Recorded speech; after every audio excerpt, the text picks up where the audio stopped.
Hello, ladies and gentlemen. Welcome once again to World Leader Summit. This is 8th of November, and we are having our second half of fourth day. So, World Leader Summit is happening from 5th of November to 9th of November, as you know. And the total number of change makers in this platform are from approximate 95 plus countries with 138 speakers in total. Even though we had two, three speakers who actually couldn't make it due to COVID. But yes, we are totally enjoying and handshaking and creating the collaborative ecosystem. To give you a small perspective about our summit and what we do and what we have, World Leaders Summit is actually powered by WLS ecosystem. So WLS ecosystem consists of approximate 35,000 business owners, change makers, and professionals who are coming from various different parts of the world, approximate 90 plus countries. And World Leaders Summit as a summit is actually our mega event, which we celebrate and bring more and more change makers into our ecosystem. We have startups, we have SMEs, we have MSMEs, we have policymakers, we have people who are bureaucrats, we have professors, we have doctors, lawyers, various different part of the world. And of course, we have funding committees wherein we have VC funds, we have angel investors who are trying to collaborate with us, and we are shaking hands with them so that our startup industry can grow. And of course, they can handshake with more and more activities. Very recently, we have started our own acceleration program, which is our own business accelerator. We call it as Co-Innovate Ventures. Along with me in this initiative, I have my co-founder, which is Marco. Marco is actually from Australia, Sydney itself, and I'm actually residing in India at the moment. But yes, we have got number of different initiatives. We have got, let me represent myself, what I do, and what are the details so that you can understand who we are and what we are doing and what is our vision. Along with me today, we have one of our ambassador as well. His name is Ravi Khan, a great personality from India once again. Along with that, we have 67 different country representatives who are into our committees. This is basically ecosystem committee that we have created. Myself is Arjit Bhattacharya. I started my entrepreneurial life at the age of 17. Regarding education, I did economics, statistics, and mathematics. Along with, I did the master degree in computer science. While doing all these kind of study, I started my venture, which is India's one of the first game development studio and virtual reality platform called Virtual Infocom. Till date, we are thriving with work, with technology. We mainly work in deep tech technologies. Example, of course, in VR, AR, XR, plus augmented realities, extended edition. And we are working with machine learning, AI, and a couple of IoT solutions. We work very closely with hardware solution companies from various parts of the world, and we become their software technology partner. While doing all those kind of business activities since 2008 onwards, I started giving back to the community as a mentor, as a guide, became mentor into number of business associations, business chamber, and incubation center. Probably mentored more than 10,000 startups and business in my life. After 10,000, I stopped counting. Till date, it's happening. I'm mentored into several different business accelerators and incubation centers based out of US, of course, based out of the UK, in Ukraine, in Eurasia part, and in Asia. The list is long, so I'm not taking too much of time to introduce myself. Then from the perspective of investment, I'm an angel investor, and of course, I have got my 21 different portfolios wherein I'm trying to help those startups who want to grow and handshake with us. That's the kind of small brief. And then in my life, I started one of the finest venture capital fund, helped them to grow and start their initial level of funding as a GP. I helped around 3 different funds to start their operation. One of them started from US, one of them started from, of course, in India. Another one started from one part of Asia, mainly in China. With vast amount of knowledge and experience, what I brought in, I felt that this is the right time to handshake with others. Whatever business I do, I usually do it with partnership, with models, with structures. And I'm blessed that I met my good brother, Marco, in this journey. And both of us felt that there is a big need of a great ecosystem wherein people can come and share things. That's how World Leader Summit concept started. And we floated it last year successfully with 126 speakers from approximate 90 plus countries. And we started the ecosystem in a structured manner so that every month we run a program called Business Symposium. In Business Symposium, usually 7 to 8 business people, they come, they share what they need and what they can give. As you know, in any ecosystem is always value giving first and then asking for the return. That's what is happening monthly wise. We celebrate various different activities in the world. Example, last year in March, we had a lot of celebrities like Swati Mandela and a couple of other women with whom we celebrated Women's Day for 3 continuous days with 56 countries participation, if I'm not wrong, plus our monthly activities and pitching session and fundraising activity. These things usually go on. And we always look for great minds to come together from various parts of the world. And today, guess what? We have got another amazing, great personality. He's actually right now from Dubai, but originated from Egypt, as per my understanding goes. Dr. Hani, welcome to World Leader Summit. Please enlighten us with your knowledge and your wisdom. The stage and floor is all yours. Thanks, sir. It's an honor for me to be with you.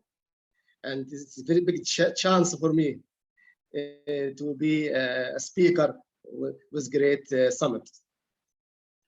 Okay, I will share now.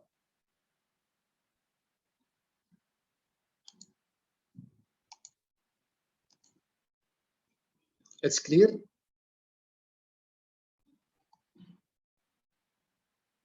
Presentation clear now? Yes, Professor. Please continue.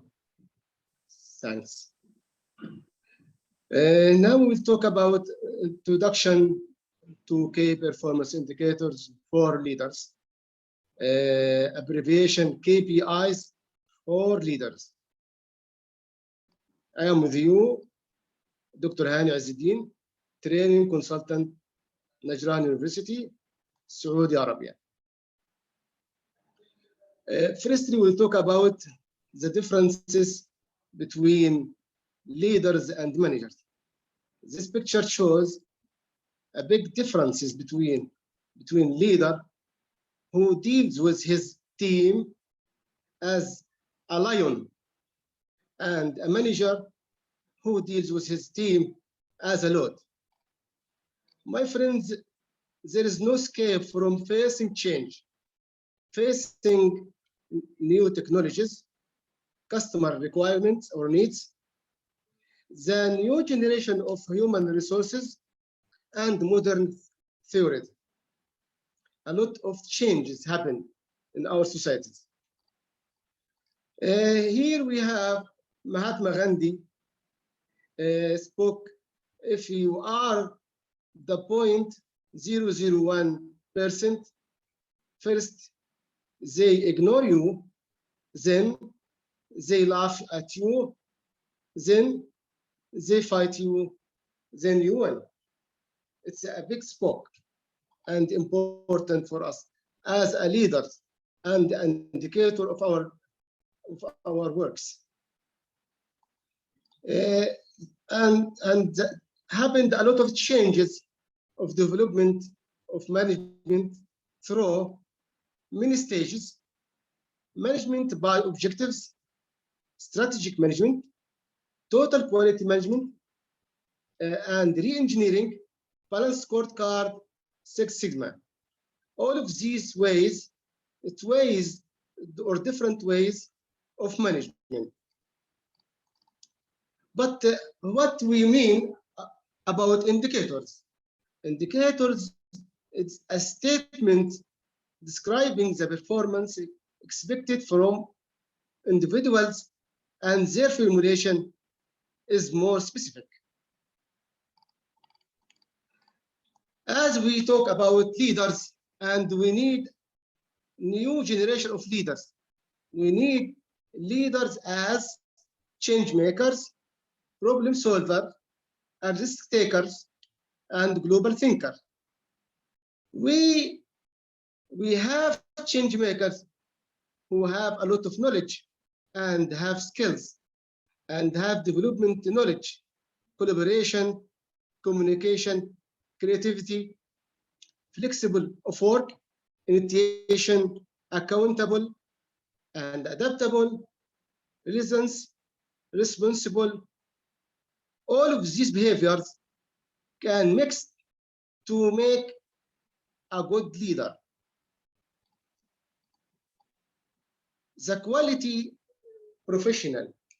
To achieve this quality, leaders must be agent of change as transforming processes, behavior, and culture, guardians protecting the organization by identifying appropriate standards for performance and providing assurance that they are being achieved, and leaders who creating, managing, and improving the organization systems of governance to maximize efficiency and effectiveness.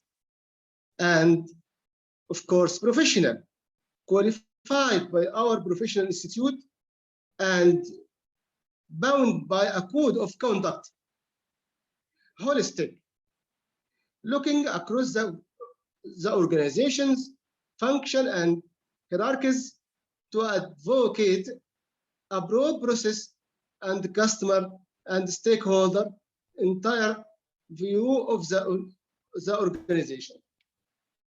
Collaborators working with leaders and managers to develop the culture of excellence and improvement.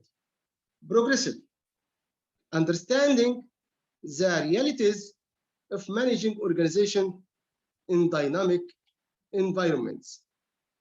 Here we get to the main point: outstanding key performance indicators for leaders. We have a lot of indicators.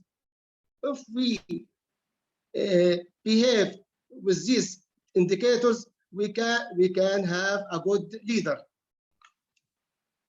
These indicators, first indicator, more goals than exhibited, performs difficult tasks, sets a good example in the field, provide exceeds the expected production, extraordinary speed in accomplishing, possesses and applies various skills, avoid of any errors, what we can call deficit errors,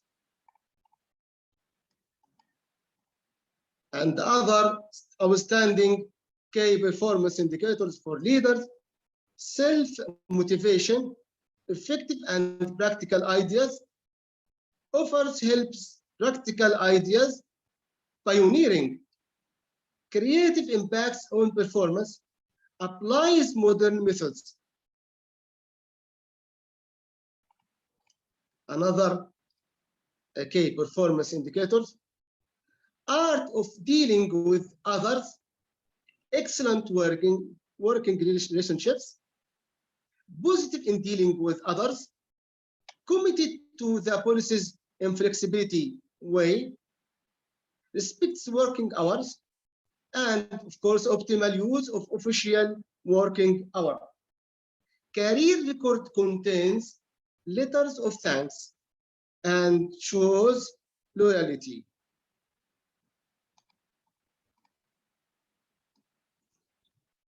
Participating in official and unofficial activities, training his colleagues, able to act in non-routine situations, task responsibility, avoid blaming others, develop his knowledge and skills. Here's a map of good leaders and to go with. I don't know. Okay, it's clear now. This map talking about that leaders can connecting as minds and have power of partnership, concepts, and guiding principles to go to for future. In short of this introduction, top value of indicators is commitment to corporate values and personal sharing, adopt a policy of changing, excellent culture, dealing with all categories, work environment development. And in final, we have this great slide. Shoot for the moon. Even if you miss, you will land among the stars. Oscar Wilde. Thanks, sir. And this is my introduction, and I hope you're happy with it. Thank you so much, Doctor, for the beautiful presentation. It's a good saying, but I have a comment to make regarding this saying of shoot for the moon and you will land in stars. I believe stars are pretty bit far, so we should shoot for stars rather than moon and probably land in moon. Yes, it's very far. That is imagination.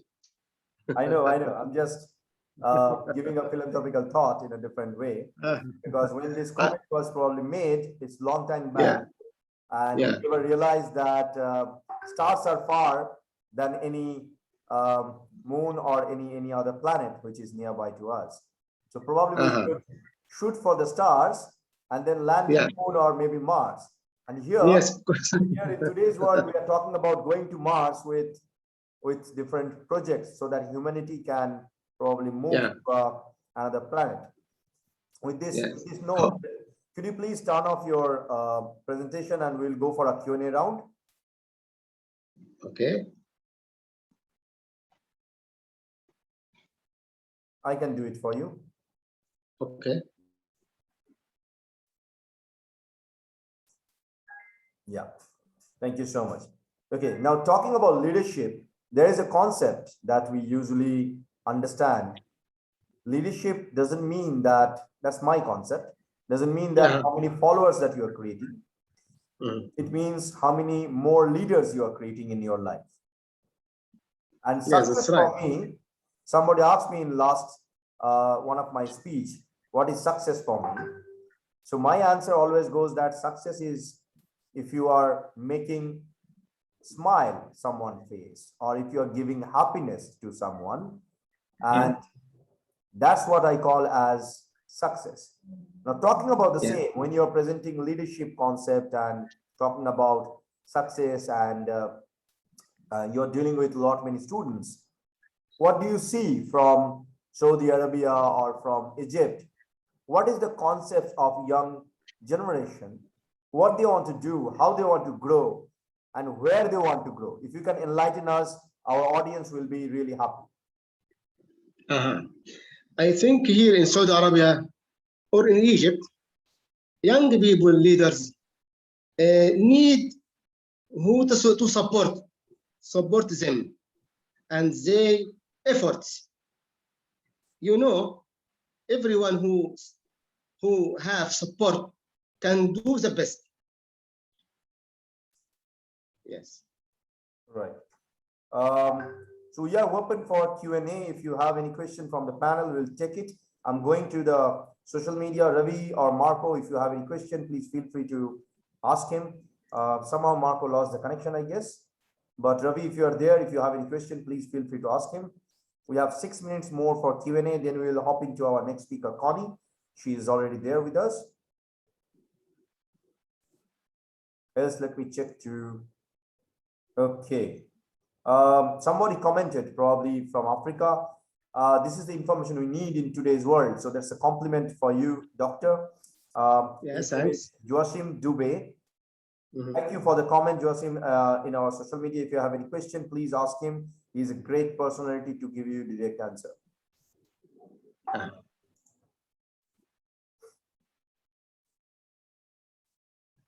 Yes, sir. Okay, I got a another perspective. Probably when you are talking about leadership, when anybody start their own company, it's a concept of starting our company and growing the company. When they Yeah. start their company, usually people start taking employees. From the employees, they sometimes become good leaders. They Yeah. eventually grow the company, company grows with them, they grow with the company. What are the 5 tips you want to give to people who are joining a company for the first time and growing with the company? You need five 5. things. Yes. Yeah. I think first thing, he should be a brave, take risks to be a good in environment of work.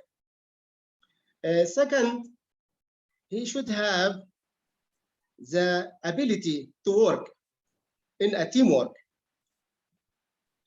Number 3, he should be cooperate with others, dealing with all categories. Number 4, he should working in formal hours and has the loyalty of work. I think the final one is he has a leadership behavior. He should have to be a leader in his work. Great. Thank you so much. So if we have any question, we will, of course, get back to you. At the moment, we don't see any kind of question that's happening from social media, but please stay with us, and we will be more than happy to have you and work with you in near future in our education committee. We have an education committee, so please feel free to get back to us after 10th of November. We will connect back with each and every change makers like you so that we can handshake and grow with each other and do something good for the good world. Thank you, Dr. Thanks, sir, and thanks for the chance and the opportunity. I am very happy. Thanks, sir. Thank you. Bye-bye. Bye. Bye. Connie, if you are there, kindly turn on your video and your microphone. I can see you have already logged in. If you can kindly turn on your microphone and your video, it will be great.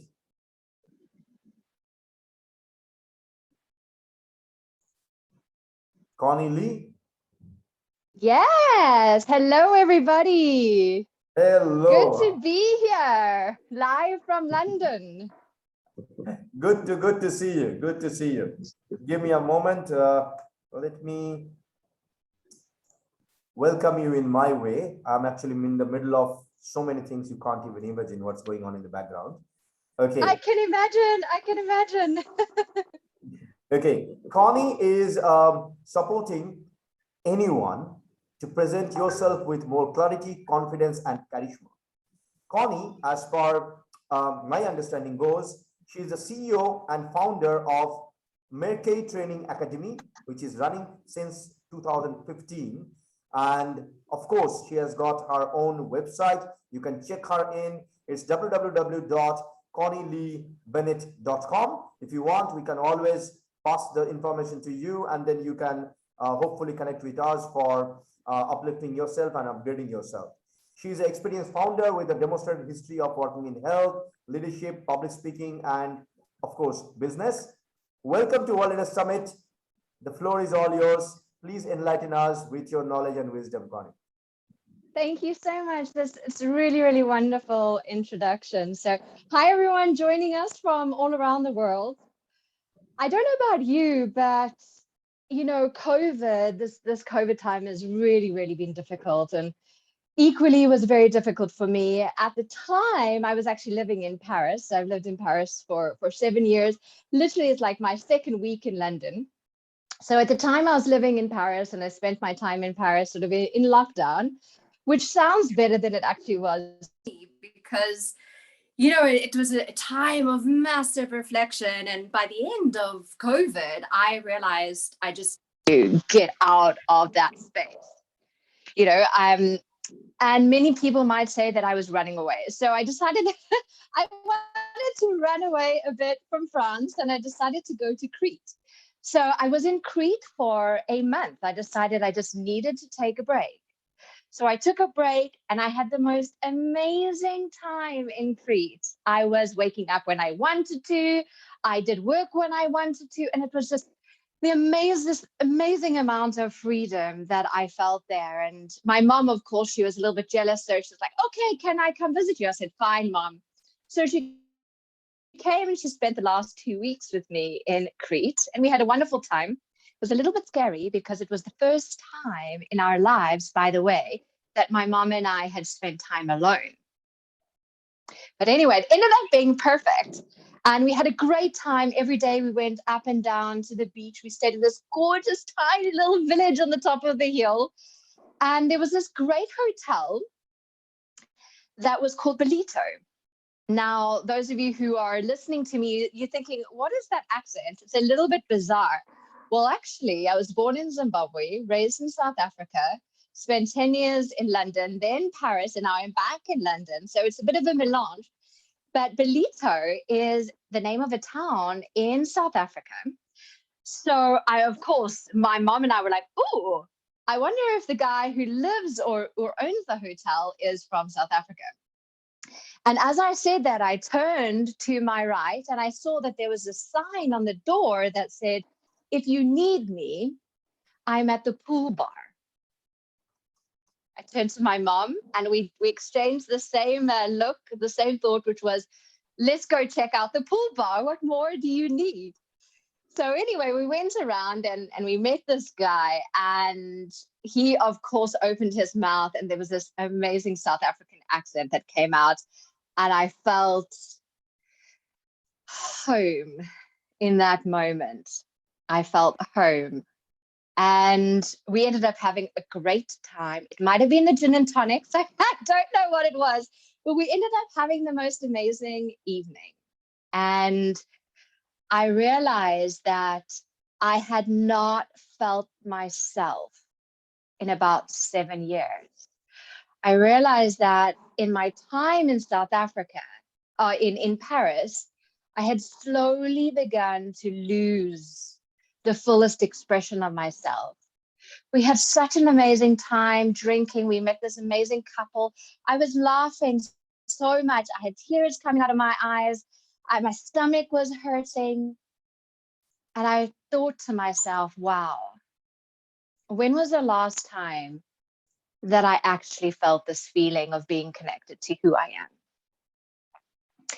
So thank you for that great introduction. As you know, my name is Connie Lee Bennett, and in today's talk, I really want to share with you 3 great tips that will help you to get featured on bigger stages around the world, really connecting with what your purpose is, bringing clarity to who you are and the value that you have to offer, looking at how you can show up in a bigger way, how you can make more impact, and how you can go out there and you can actually book high impact gigs around the globe and be able to share your message and make a difference in the lives of others. You know, the first key to really boosting your authority and booking high impact gigs around the globe is being clear on who you are and the value that you have to offer people. You see, the thing is, the reason I didn't feel like myself in Paris was because those of you who've ever been to Paris, you know, it's such a beautiful city, but everyone looks so beautiful all the time.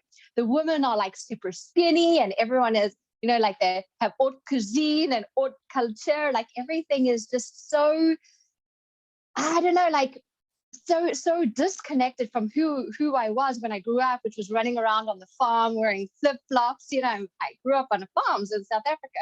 So I found myself in Paris, like really beginning to separate from the real me, really beginning to depress aspects of who I was, because I really felt like I needed to pretend. Especially when I moved over to Paris, I started my own company. So now I was like an entrepreneur and I didn't know who I was. It was not, you know, the culture was different. The language was different. I was like, who is Connie? So I was looking outside of myself and I realized I was trying to copy what this person was doing, what that person was doing. And, you know, I started losing the real me. I started losing the real me. And then when you lose the real you, you start to get depressed. When you start to get depressed, you start to lose motivation. And when you lose motivation, you're just not feeling fulfilled. You're just thinking, well, what is the purpose? And it just becomes a space where there's just no alignment. And then you don't have courage to present yourself. And I found it's like, well, what's the point? And I realized that, I didn't have a lack of courage problem. I had a purpose problem. I didn't have a courage problem. I had a clarity problem. I didn't have a courage problem. I had a lack of alignment problem. And I thought to myself, okay, well, how am I going to realign? And I realized in that moment, as I was laughing and as I was looking back, I thought, well, actually, I need to break the habit of what I thought I had to be in order to be enough. And in order for us to really show up and present ourselves with clarity, confidence, and charisma, the first step really is realigning, breaking the habit, not showing up to prove a narrative of what you think you should be, because that's not your true value. Your true value is who you uniquely are. And that is something that we need to reconnect with daily. In the following day in Crete, I was on the beach and I was thinking back over the evening, and I was really, really reflecting. And I thought to myself, you know what? Okay, maybe it's Paris. Maybe Paris just isn't home for me. Maybe I need to move to Greece.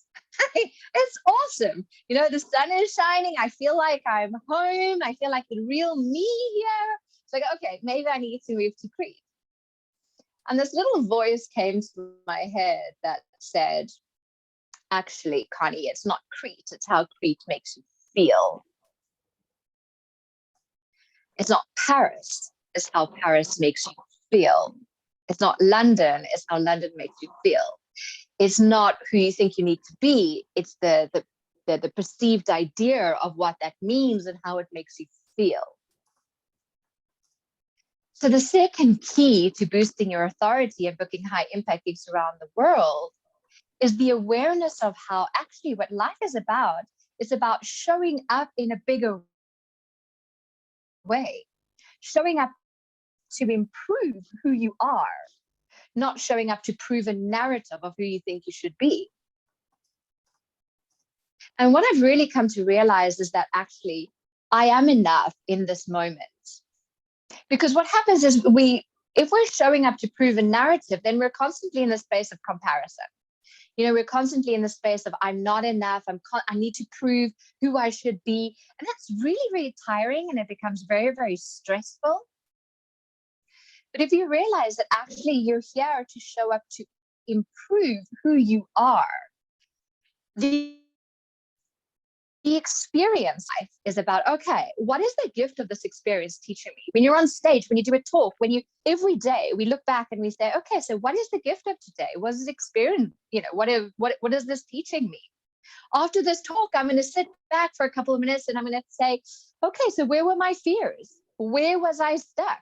What were those thoughts? What is it teaching me about where I'm in alignment with who I am and where I'm not? What is the gift of that experience? Our authority, we often think is something outside of us, like, okay, great. So, I'm a best-selling author. I'm an award-winning speaker. I've have my own company. I have all these different awards. But what does that mean, actually? That's an external authority, expertise. But that's not what's going to connect you with your audience.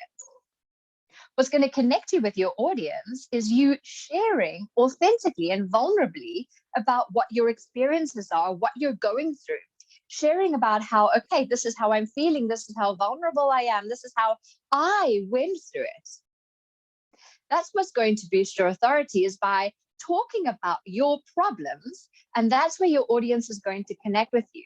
That's what's going to get event organizers to want to connect with you, to want you to talk on their stages, because you're adding value, you're adding your unique value, you're connecting with the problems of people.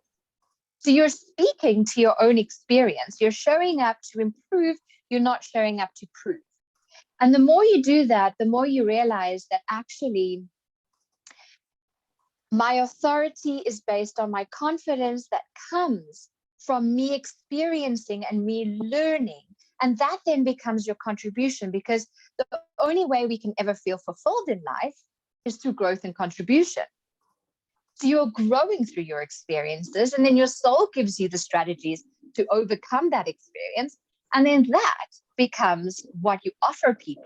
And what you offer, your authority, is based on you personally having experienced things.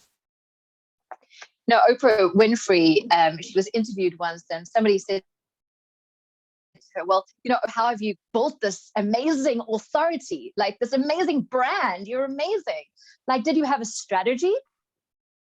And she said, well, no, I didn't have a strategy. What I did was my brand was created by the choices that I made in every moment of every day.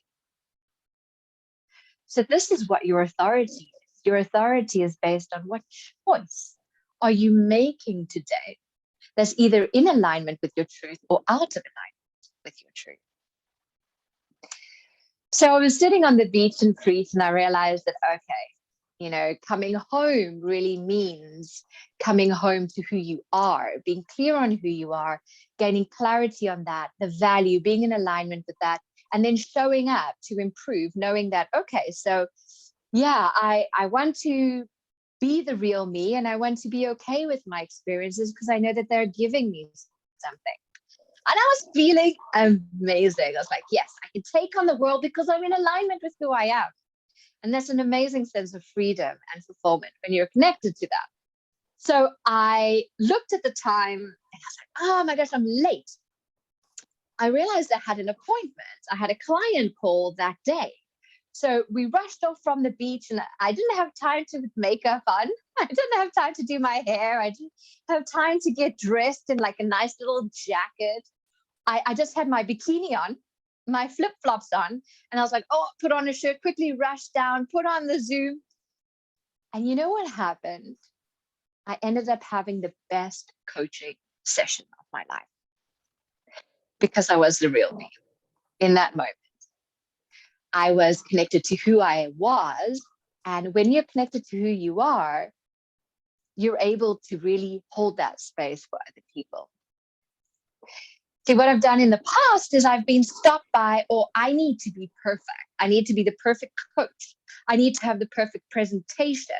I don't want to apply for a speaking gig because if it's not perfect, then the event organizer is not going to want to work with me.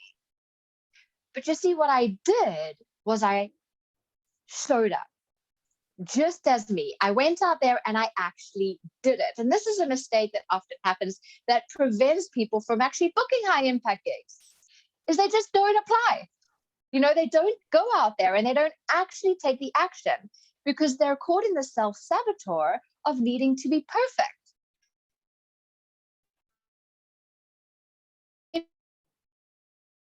You're constantly perfect, but stuck in that perceived fear, in the fear of the perceived opinions of other people. But we know now that actually life is about showing up to improve, to learn. Each time you apply for something, each time you experience something, you learn something, and then that gets added to your strategy. Each time you email an event organizer, they might ask you for a different question, and then that gets added to your strategy. So it's the key, the missing key is really just to take an action. You see, we don't have a courage problem. We have a purpose problem. Okay, we're not aligned with our purpose. So when you connect with your purpose, then you're one step further. You don't have a courage problem. You have a fulfillment problem. And fulfillment comes when you are showing up to improve, when you're knowing you're enough and you're growing through each experience. You don't have a courage problem. You have an alignment problem. Now imagine if you're aligned to who you are and you create strategies from a space of alignment. You're creating from your truth. You're not doing what other people tell you to do. You're listening, but you're putting it into your own soul-based strategy. And that's how you put yourself out there. Then it doesn't matter what their response is because you know you're learning and you're growing from it. So how do we boost our authority by booking high impact gigs around the globe? There are three things. You need to be clear on who you are, what your purpose is, what your why is, and your unique value. And you can only find your unique value by, number two, showing up to improve, showing up in a bigger way for yourself, which is the hardest part. Show up for you. It's your divine expression. It's you who you really are. And actually then number three, taking the action, going out there and trying. Now imagine that you're living that dream of traveling the world, making a difference, using your voice. Imagine living, imagine living a life where you give yourself permission to be authentic and vulnerable. Imagine living a life where you are, you're living in the peace and the knowing that actually you're being the real you on stages around the world. What would that be like for you? So remember that it's not where you are. It's not what you're doing. In conclusion, it's not Paris, it's not France. It's not being perfect. It's not about that external stuff. It's about every day coming home to who you really are. Thank you so much for listening, guys. Any questions, feel free to ask, but I hope that this talk has given you some keys to returning home to who you authentically are, so you can present who you are with more clarity, confidence, and charisma. Thank you very much. Thank you, Connie, for the beautiful speech.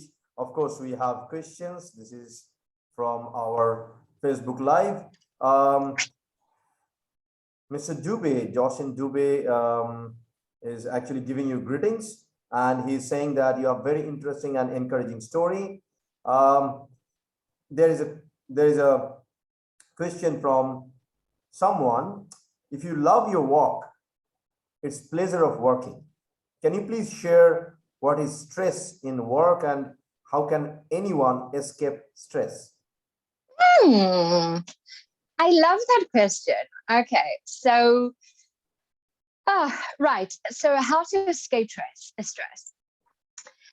I would go back to my second key, which is, showing up to improve versus showing up to prove. You see, stress comes from not being in alignment or not feeling that you're in alignment, or stress comes from, the perceived expectation that you think people have of you. So if we imagine, and if we just create a space of curiosity in our day with our work, we're like, okay, so I'm stressed. I wonder why this particular aspect of my work is stressing me out. I wonder why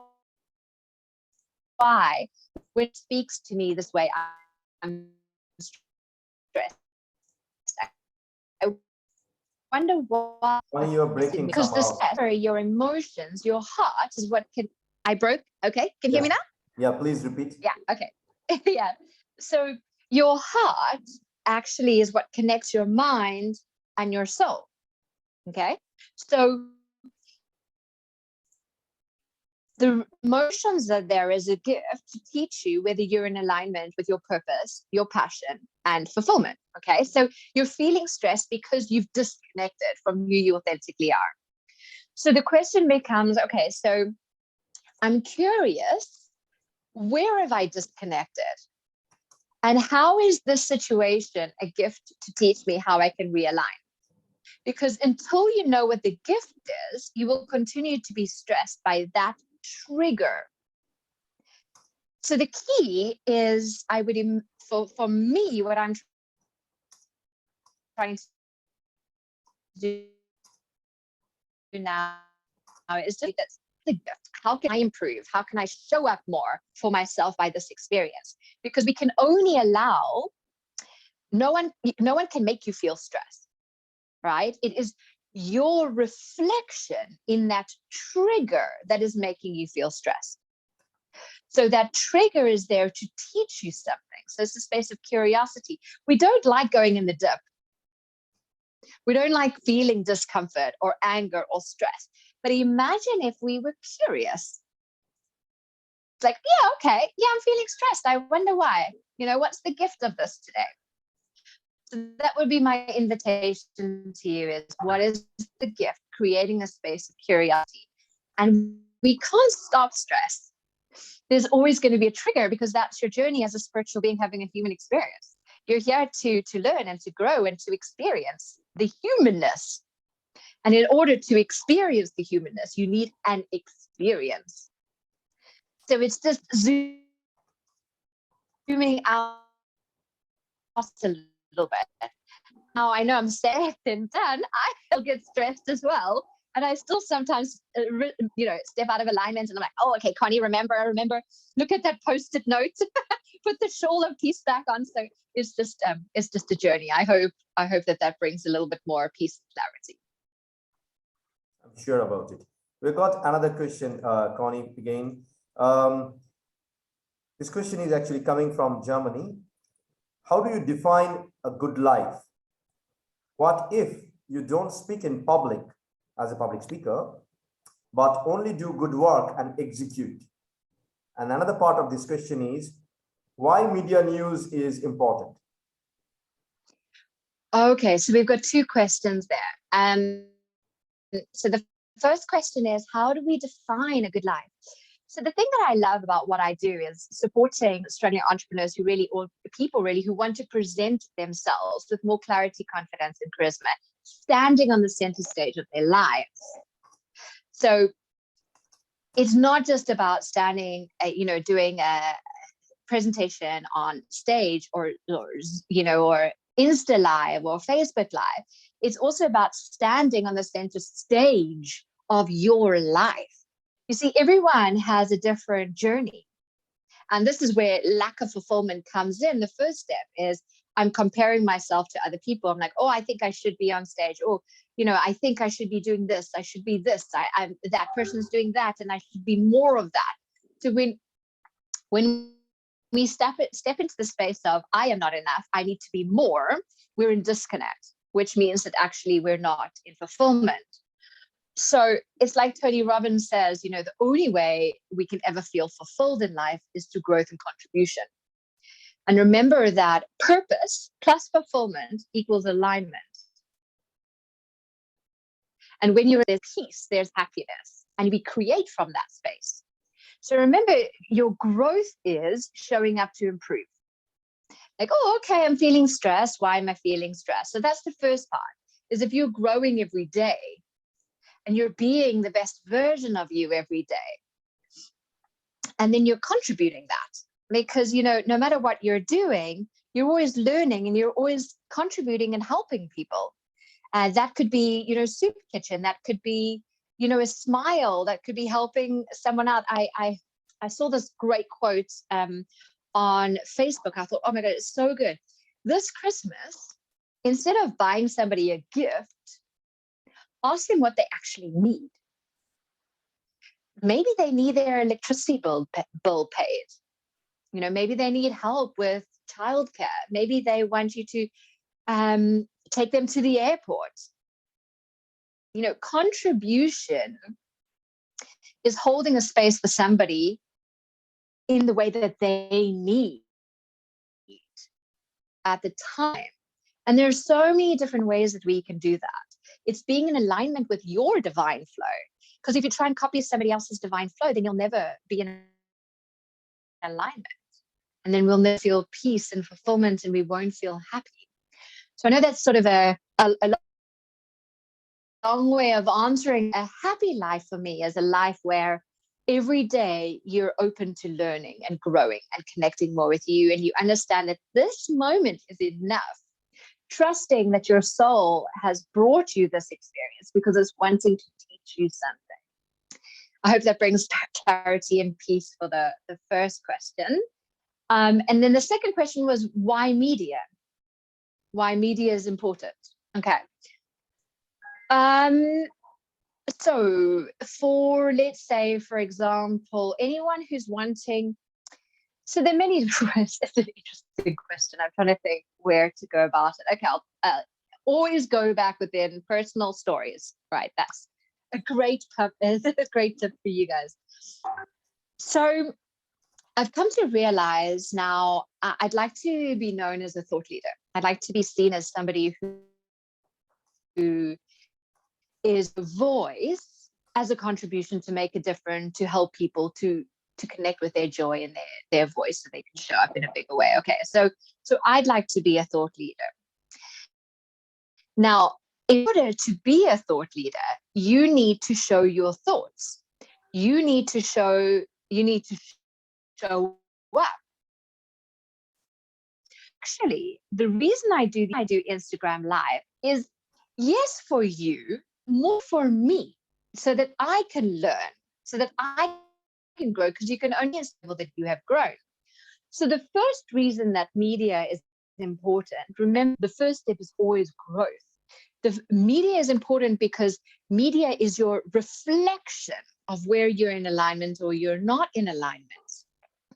So that's the first step. We always start with that one. And then the second thing is that, a lot of people think media is important to get clients. I don't see media as important in terms of like a sales strategy. I see it as an importance for expertise, authority. Because remember that your audience is connecting with you through you talking and sharing your own experience. So imagine I'm on Instagram Live and I'm sharing about a realization I had and how that you can learn from that. So you're connected, developing a relationship with you. And then what's happening is I have a strategy and I'm showing up every week on Instagram Live and I'm showing up all the time and I have a clear strategy.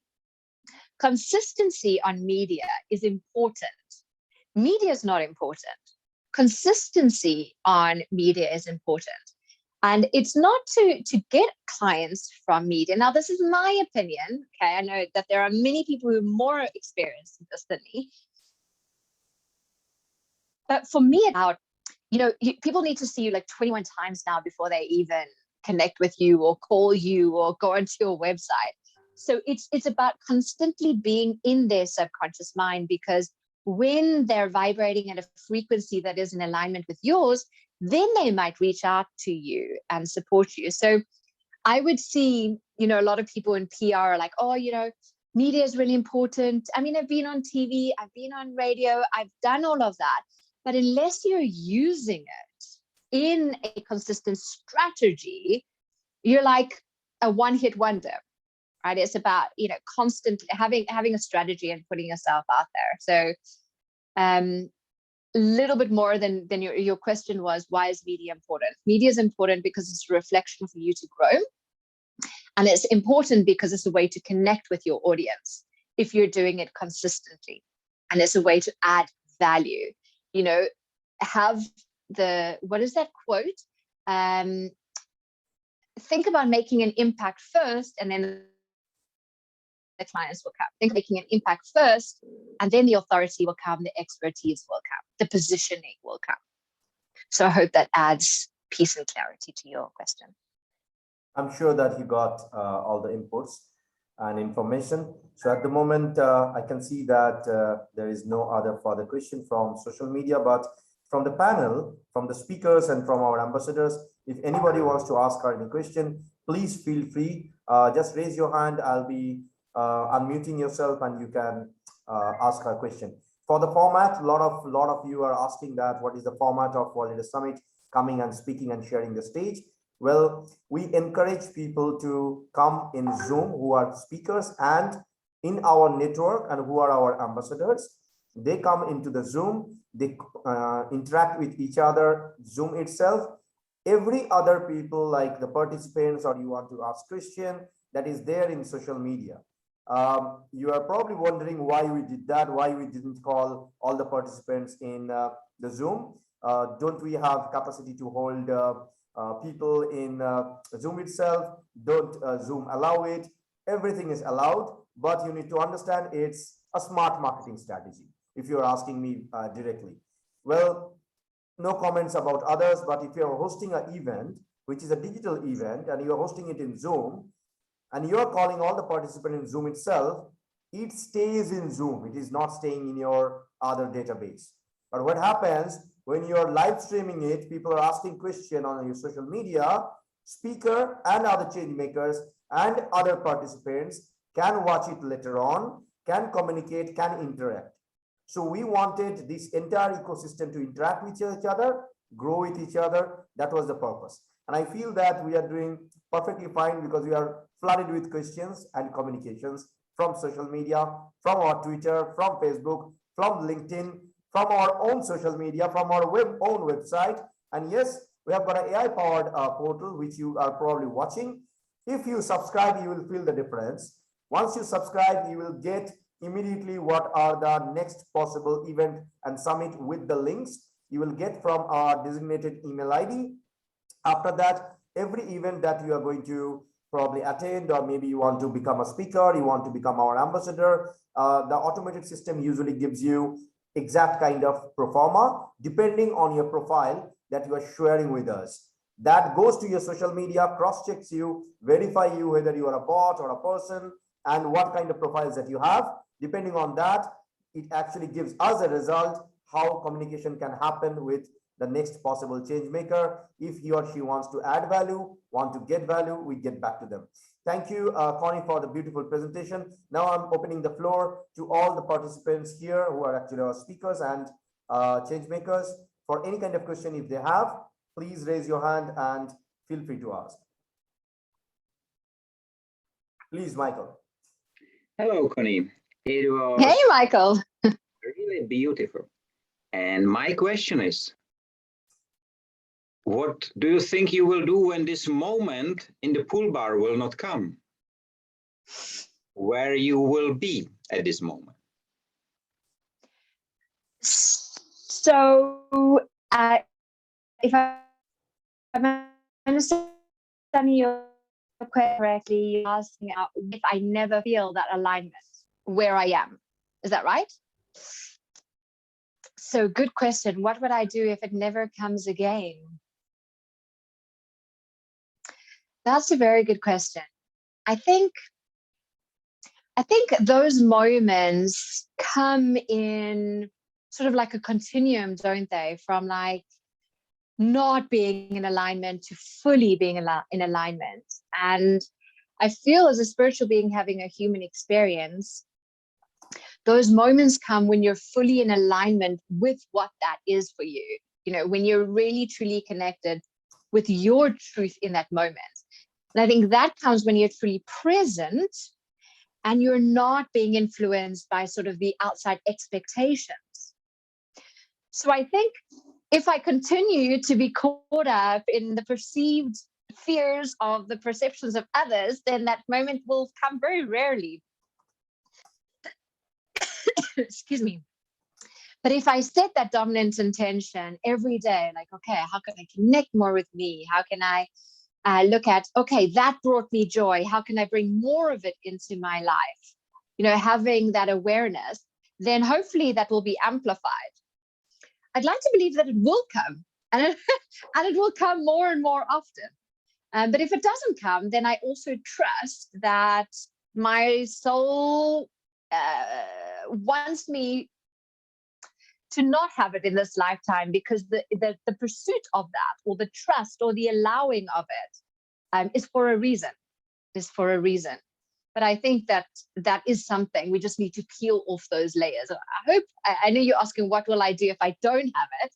I'm answering, yeah, but I hope that I do have it and I experience more of it in this lifetime. No. You answered greatly.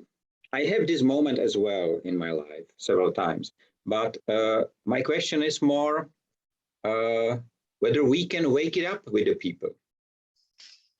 Within ourselves or other people? I think what we do right now, what Arjit organized generally, this World Leader Summit, is this wake-up call to many. Because if they will listen to you, not looking at the Excel sheets and listening to COP26 promises and whatever, this is exactly what you deliver. Is this wake-up call. I do the same in a different segment, but many, I have listened to many already, and we do the same. So my question is whether we can do it somehow systematic, because we try to implement new way of educating within Industry 5.0 Garage Academy. I will speak about it in 1 hour time. So, but the question is, can we do it somehow, give this gift to the people, to be able to recognize it sooner. I have to wait until I was 42. I waited too long, but right now I try to catch up, of course, and deliver even more. But is there any way? That will be quite interesting to discuss. I have sent you the networking request. You did not accept it yet. Sorry, I've been moving from Paris to London.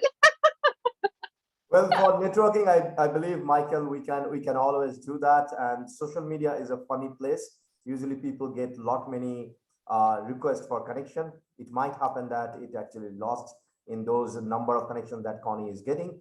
We'll get back to you on this. We have one last question from social media because we are overshooting 3 minutes of time. So last question Michael. for Connie. Thank you, Michael. Please stay with us. So the next question is actually, oh my God, we got around 3 more questions. I'll take only one. I'm so sorry.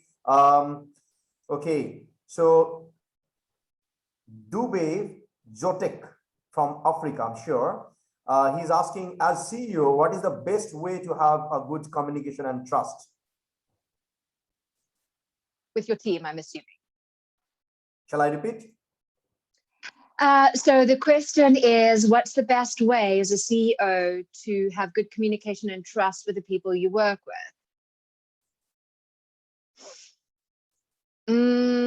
Personally, what I've always done is, I mean, you know me now, I've been speaking for a while, it's just vulnerability and authenticity. No, showing up as you, like not pretending like, oh, you have it right, or this strategy is, the right strategy. I make a lot of mistakes and I go back to my team and I'm like, oh, I'm so sorry, I was a bit short with you, but this is the reason why. Like, I show up as I want to inspire other people to show up. So people will trust you if you're consistent. So if, the only reason we're not consistent is when we're out of alignment with who we are and we're trying to meet expectations of what we think other people think a leader should look like. And then you're not coming up consistently, and that's not going to build trust. The only way to show up consistently is to really be yourself, like to be vulnerable and to be authentic. And I think that's really great way of communicating, because if you become a role model, that's really what you're wanting to do. To Michael's point as well, is I think maybe the first step is us being role models. And Michael, I'll answer your question in a PM. We can have a great chat there. But I think it's really great communication comes from firstly being a role model, being authentic, giving yourself permission to be authentic. That's what a lot of leaders, I think, we struggle with, is we think we need to be something in order to be seen as an authority or whatever the case may be. So I'd say give yourself permission to show up authentically and be vulnerable, because then you give them the space to be vulnerable. Show up, my tagline is always show up to improve. Give your team the permission to show up to improve as well, because then you're feeding forward, you're not feeding back. So I hope that brings clarity and consistency. Beautiful answer. Okay, with this note, we are really, really happy, Connie, for you. Like, you came and you shared a beautiful experience and amazing thought along with this actually learning method. To be very, very honest, we are totally open. If somebody, someone, or some group wants to have Connie and have probably a business discussion with her, feel free to write to us. We'll be more than happy to connect you with her. And if she's open and okay, you can always hop into her website and probably connect and touch base with her. With this note, thank you for coming and enlighten us with your knowledge and your wisdom. Thank you so much, Connie. I'll request you to please mute yourself and stay with us. We have amazing more speakers. Talking about the next speaker, we have Yel. Are you there, my lady? Are you there? And can you please turn on your video? Hello, I'm here. Can you hear me? Yes, loud and clear. So let me welcome you into World Leader Summit, one of the finest summit that we usually cherish and enjoy every year. Last year, we started with 126 change makers. This year, we are celebrating 138, overshooted with many emails, goodwills, and information.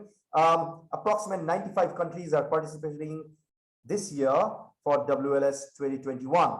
Talking about Yel is a business leader. She is from South Africa and she's top woman in property 2020. She's a keynote speaker and there is a beautiful tagline, make it without faking it. Welcome to WLS once again. Please enlighten us with your wisdom and knowledge. The stage is yours.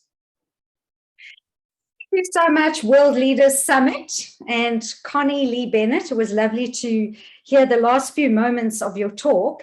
Got to be honest, you've got to love technology. As I was logging in, the whole computer crashed and you just got to go with it. You just got to go with the flow. So I hope today's talk provides you with some inspiration, really, and a different way of looking at and dealing with resilience. So my talk is called Reimagine Resilience. Initially it was called The Great Comeback, but Yael is very lastminute.com, and I realized that Reimagine Resilience really encapsulates it more. So I hope you enjoy this. It was 2002 and it was my birthday and I was in Cape Town, which is a very beautiful city at the bottom of the world in South Africa. And I had had a terrible fight with my brother. And somehow I landed up driving to Chapman's Peak, which is the highest kind of peak cliff in Cape Town. And I was staring off and contemplating ending my life. And a friend of mine phoned and I answered the phone and she said, Yael, where are you? We are waiting for you at your birthday dinner. And I said, well, I'm on the top of Chapman's Peak. And she said, well, why are you there? And my answer, I don't know. Fast forward to 2003, I was living in New York City on my own and working and traveling. And all of a sudden, I started getting really, really depressed, feeling extremely down, and even feeling, again, this horrible dread of hopelessness. I found myself on the express train in the subway. If you know the New York subway, it was the A train. And I heard a voice saying to myself, jump in front of the train, Yael. My whole body started shaking. And I immediately got on the train and went to the GP, the general practitioner that I'd met the week before. I barged into her office. I didn't have an appointment. And the receptionist tried to stop me. And I was in such tears. I barged in and she said, what? And I said, I don't know what's going on with me, but I do not believe in depression. I do not believe in medicine, but if you don't give me something today, I'm not sure I'm going to be around tomorrow. It was there and then that I discovered, with the help of therapy, that I had bipolar 2. And this was catapulted by a trauma of me having flashbacks of me as a little girl being sexually abused. Lots of things can cause bipolar 2, trauma, genetics. And for the first time, I had to rethink mental health, mental illness, and accept that I had something and I needed to be on medicine and I needed to be on therapy. My brother was my biggest support because my brother suffered from immense depression and mental illness. And when I always used to hear from him, I would say, oh, it's all in your head. Just go to the gym. just, get up and go. And now for the first time, I realized that it's not as easy as that. It's chemical. I'll fast forward to 2009. I was visiting from New York and LA, and I was visiting my family because I'd just been retrenched, and it was the end of a very significant relationship for me. And in that year, on 6th of September 2009, I discovered my brother dead. He had committed suicide. My brother was my best friend and my soulmate. And the loss was immense. So much so to the point where I didn't think I could hang around anymore without him. He was my rock. Somehow I did. After my brother's death, I found out that he had made me his alternate director of the company of Lou Geffen Sotheby's International Realty, South Africa. And I was quite surprised, actually, because I'd worked in the business for a while, but I wasn't ready in my mind to take on this big role. But I sat on the board for a good 10 years. And in 2016, I'll fast forward to an event that happened here. It was at our company event. The former CEO was no longer able to fulfill his duties and had to step down because he had to defend himself in a criminal charge for the result of his wife's death. And he was charged with murder.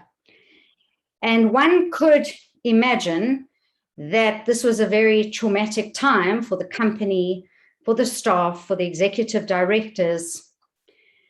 And a year later, I took over the position as CEO. It was a blur of a time, really. I don't really remember much. And in that year, not only was it the worst technical recession, our brand was in the spotlight. I was the chairman's daughter, so that's always fun and nepotistic.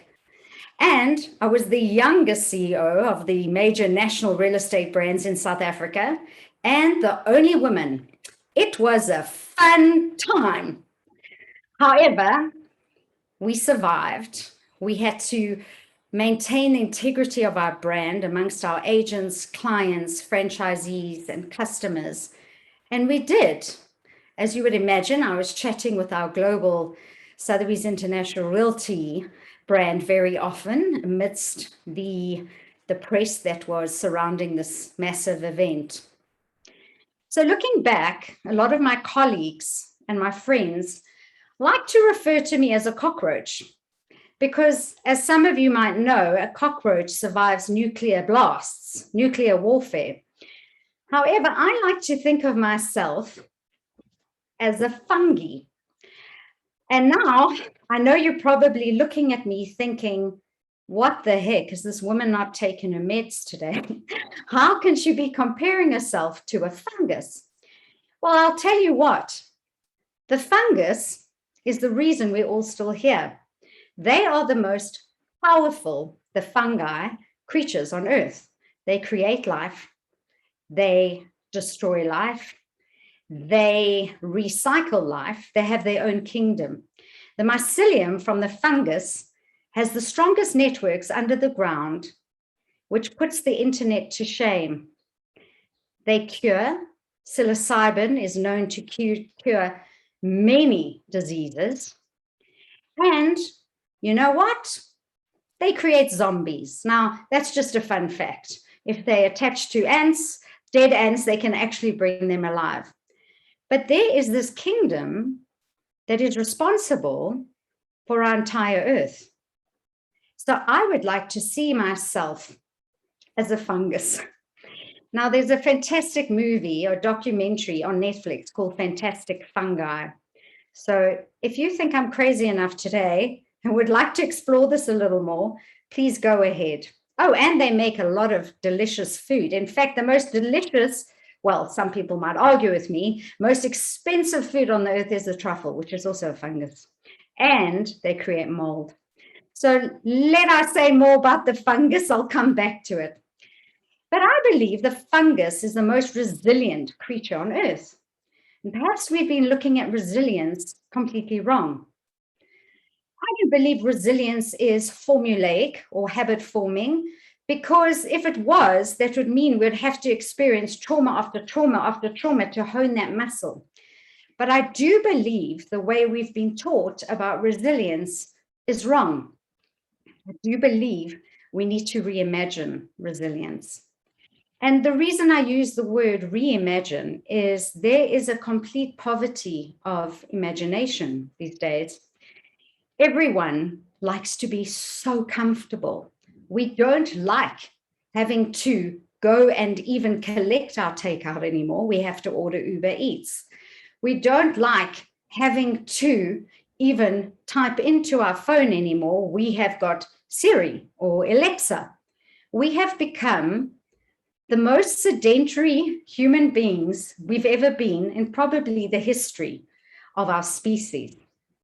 And I challenge us to look at resilience a little bit differently. So let's look at companies. Let's look at what's happened this year. We've been hit with this global pandemic. And if ever there was a time for resilience, it's now. And the leaders and the businesses that have stood out have been able to reimagine resilience. And I'd like to bring up some examples of what I've seen, and perhaps it will resonate with you all today.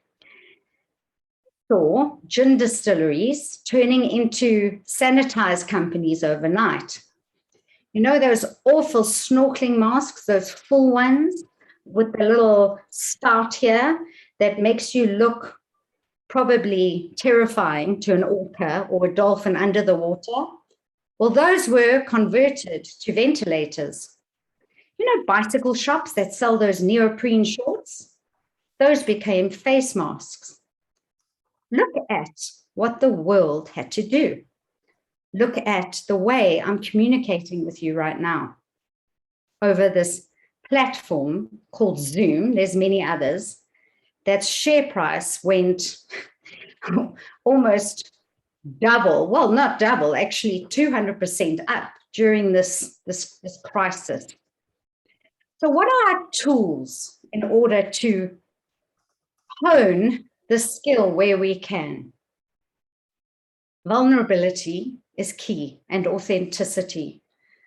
By pretending as a leader that everything's okay is not the way to prove your resilience to your team and to your customers. But by over communication and getting your hands dirty and being there for them non-stop is really the way to do it.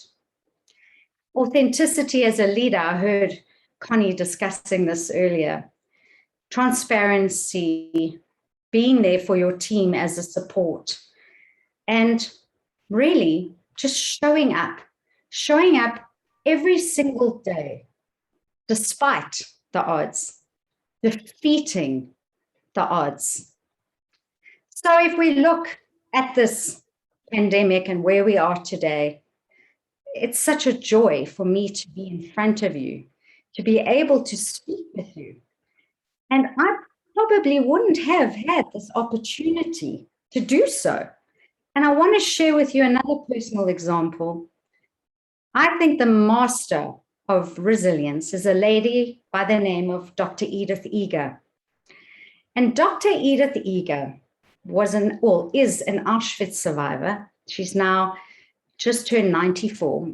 And she wrote the books, The Choice and The Gift. And these books are honest accounts of her time spent in Auschwitz as a prisoner of war, as she's Jewish and her family's Jewish. And Edith literally was standing in the same line as her mother and her sister, arriving at Auschwitz.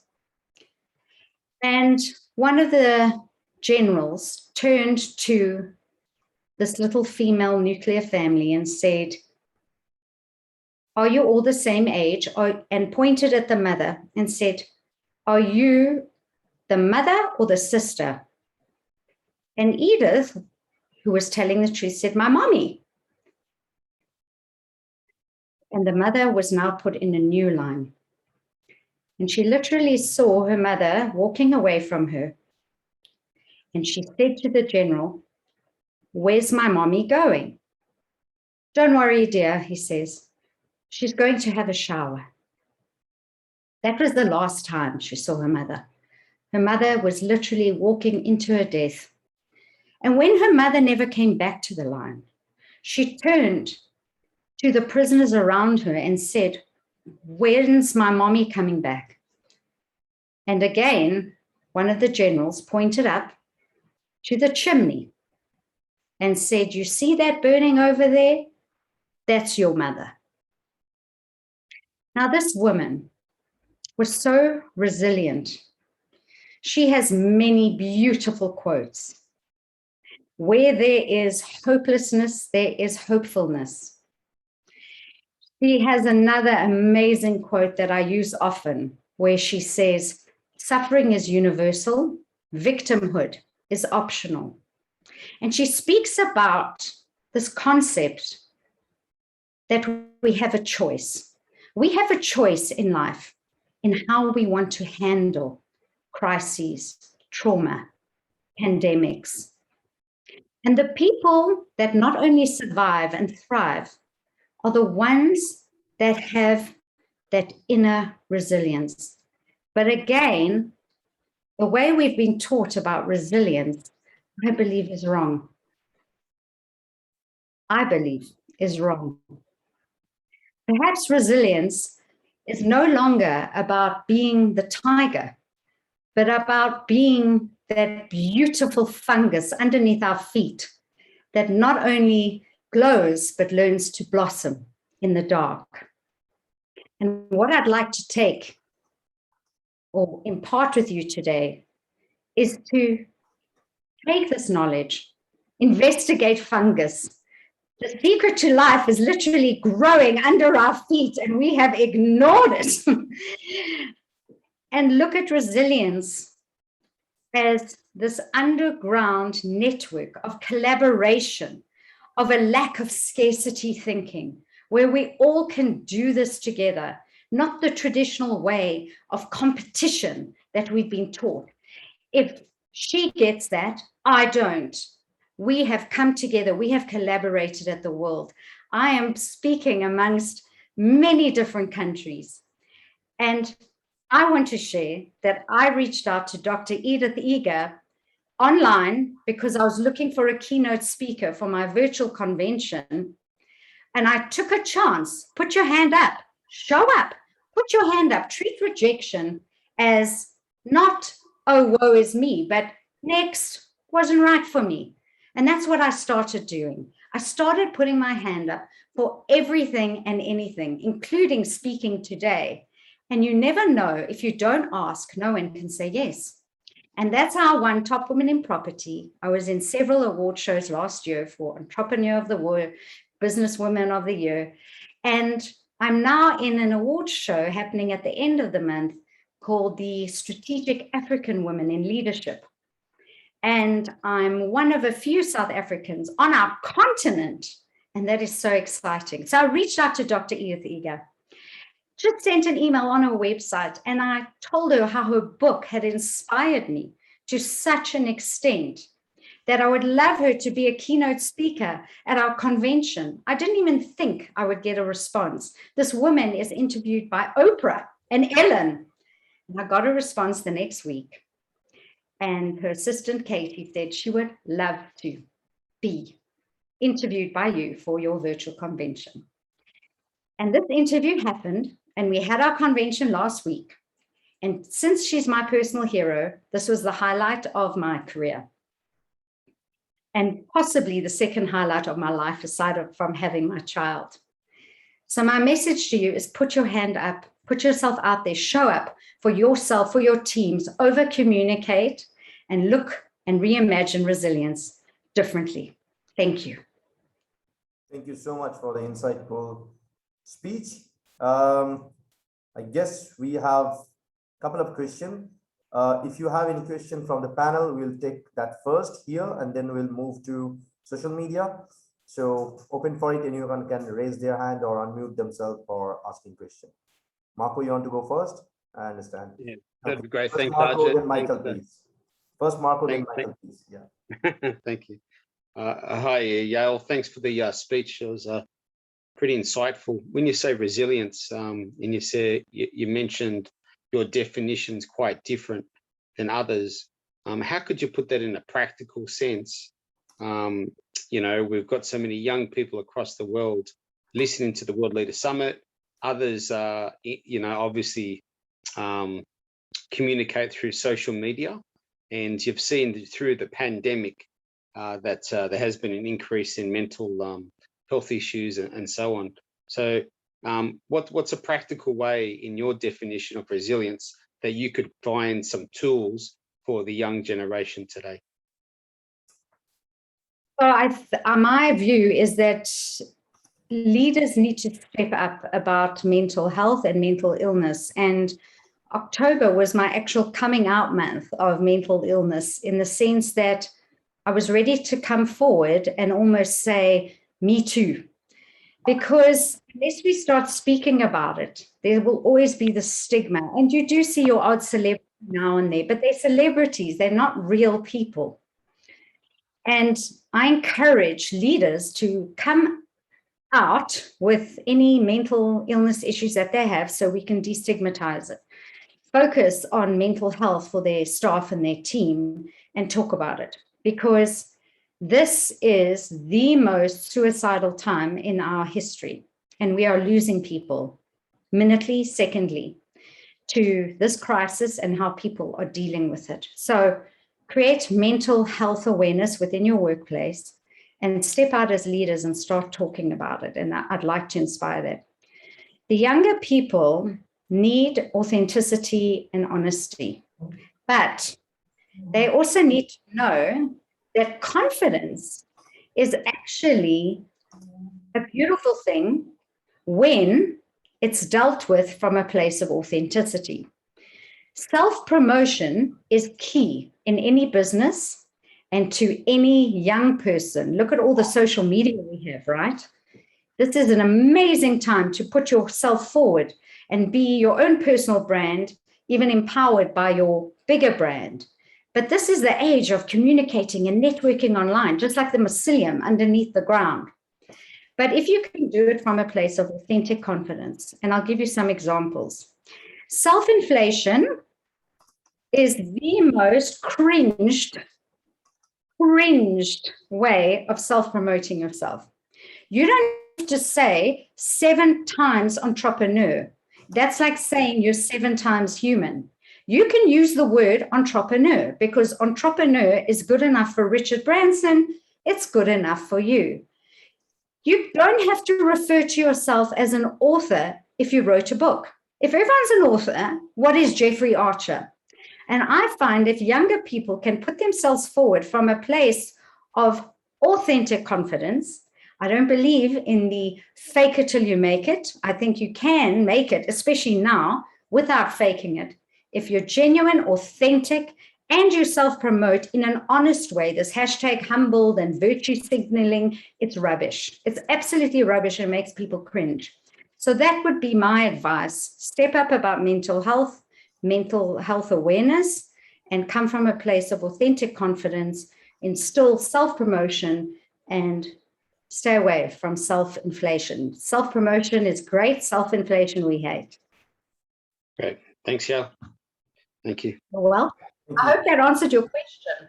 Michael. Yeah, it did. Yeah. Well, it did. It's a very thorough answer. I think just before I finish, you know, what you're mentioning is very practical, and it's different. There's a point of difference, obviously, that you're applying to the world, and I congratulate you for that, where the other information sometimes gets stewed. So I think your voice needs to be heard in a lot of different marketplaces, and you know, congratulate yourself for putting yourself out there. Thank you so much. And you know what? When I came out with my bipolar 2 last month, I had severe anxiety. And this is someone that's lost a brother to mental illness. And I thought to myself, if I can't, who can?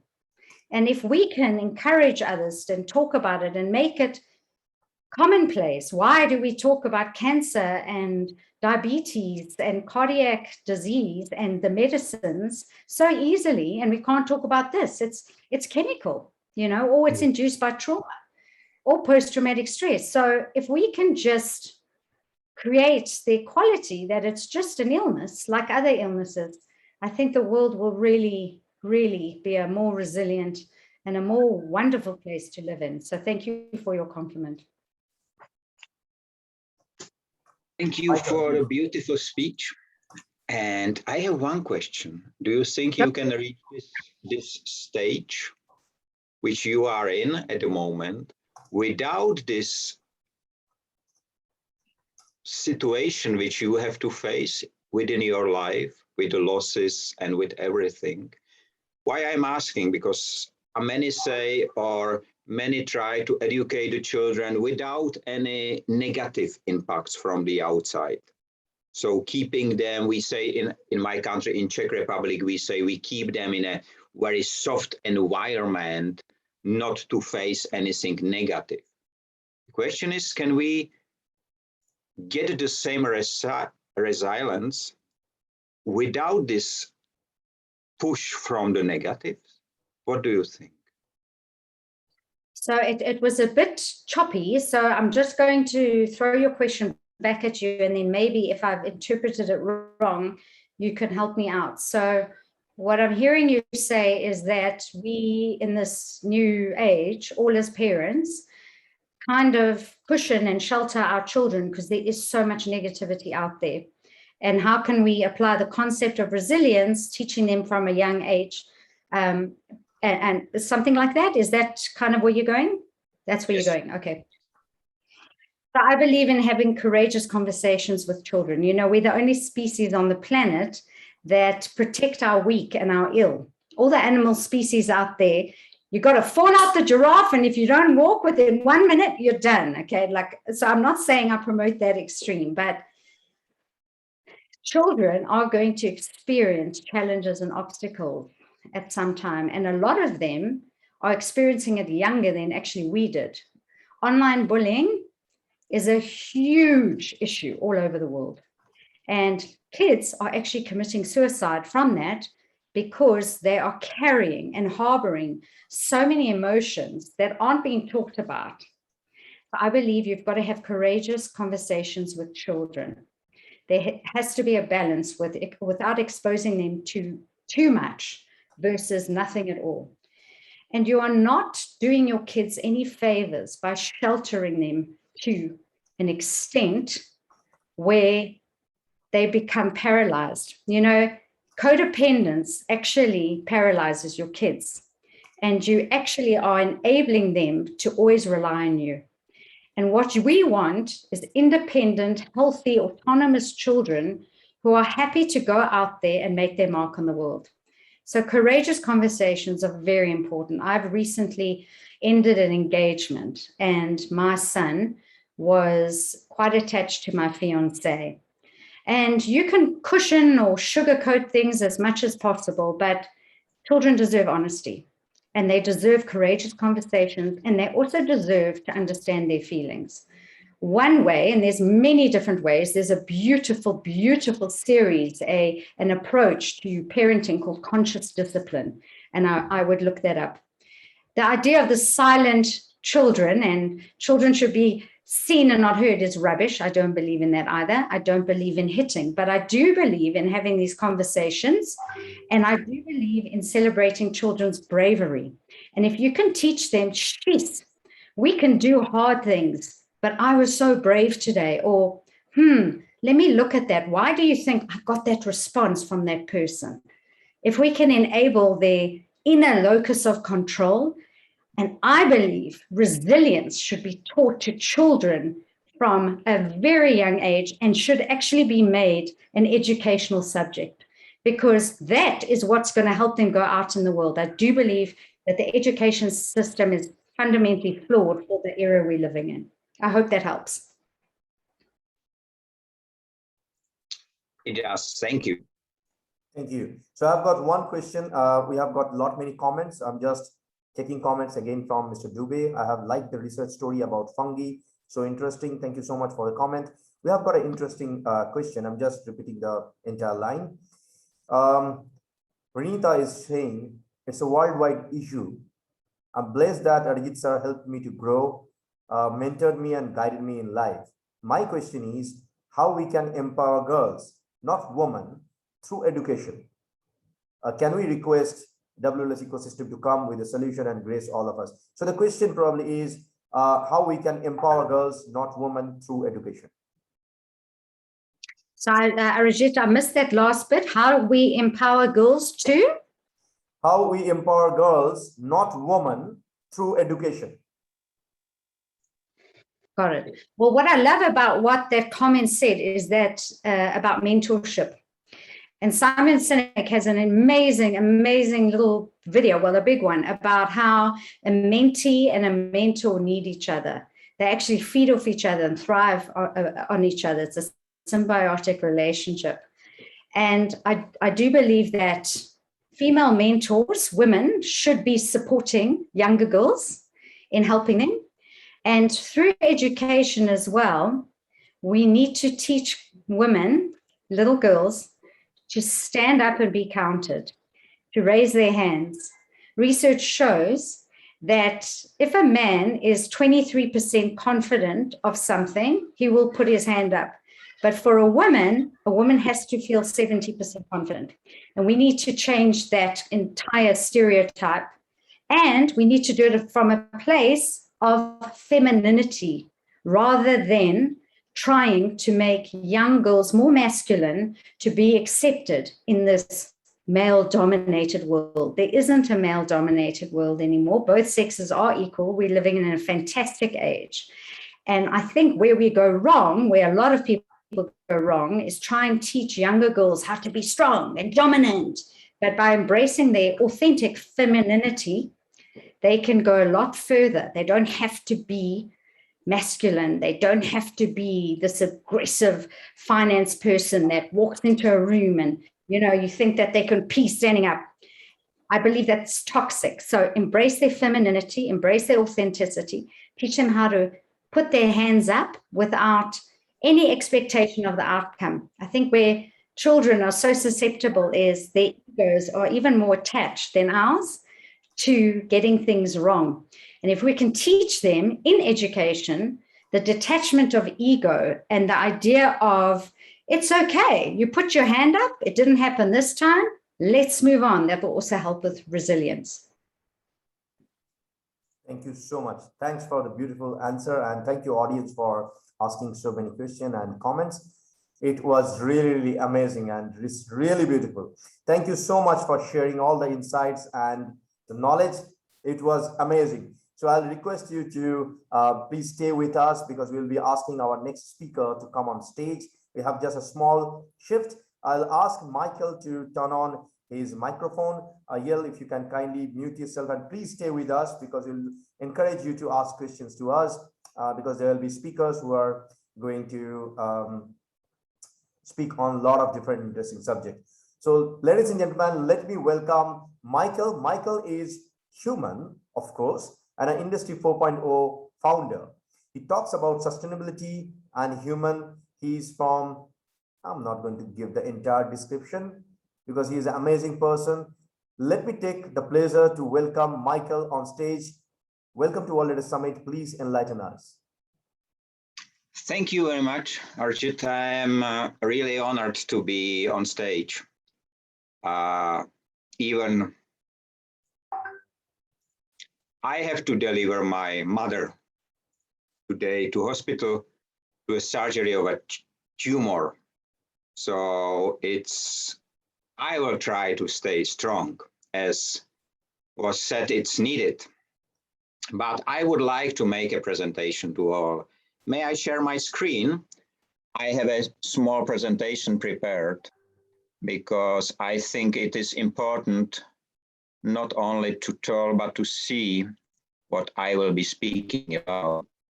So let me welcome everyone to the next Industry 5.0 speech. As Arjit introduced me, on my business card, you will find only one title, human, because this is the title which I'm most proud of. And the fact that I'm the founder of Industry 5.0, it came additionally to that. And it came in a very special time, which generally was well described by the speakers which spoke before me. Before we start, let me ask you two questions. The first one is who we are, because we have many titles. We have managers, we are presidents, we are nerds, we are students, producers, teachers, Fathers and mothers, we have collected many titles during the time, but we forgot one. We are human beings, not like this man on country art of Pilsen Brewery. We are real, living. And if we recognize who we are, we have to ask the second question: where do we live? Because we live in beautiful cities like Ruble, like Pilsen, Paris, Brussels. We are living in the beautiful cities and we fill them with trash. We work in factories which produce in one day more trash than the entire city in a month. We produce products which become trash before reaching the end user. We store them in big metal houses filled with air, and we ask for more metal houses to be built to store more waste. And at the end of our shift, we go home next to the output of our production. And we arrive home and we see that something, what we called food before, it's called bio-waste today. And we look at the red sky above our head and we ask ourselves, where do we live? I will answer this question to you. I was born on a planet which was called Blue Marble on a Christmas Day, 1971. But 2 years ago, our planet was not blue anymore. There was so much smoke and environmental damage that it looks gray. And then COVID hit. And it was not a human, not the COP25 or whatever. It was COVID who cleared the sky in many destinations, including India, Nepal, where the people can breathe again, but has been locked down.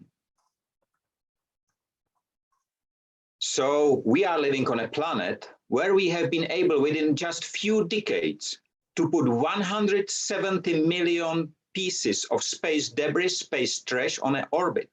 Pieces smaller than 10 centimeters, but you have to add another 780,000 of 10 to 30 centimeters and 80 centimeters above 30 centimeters.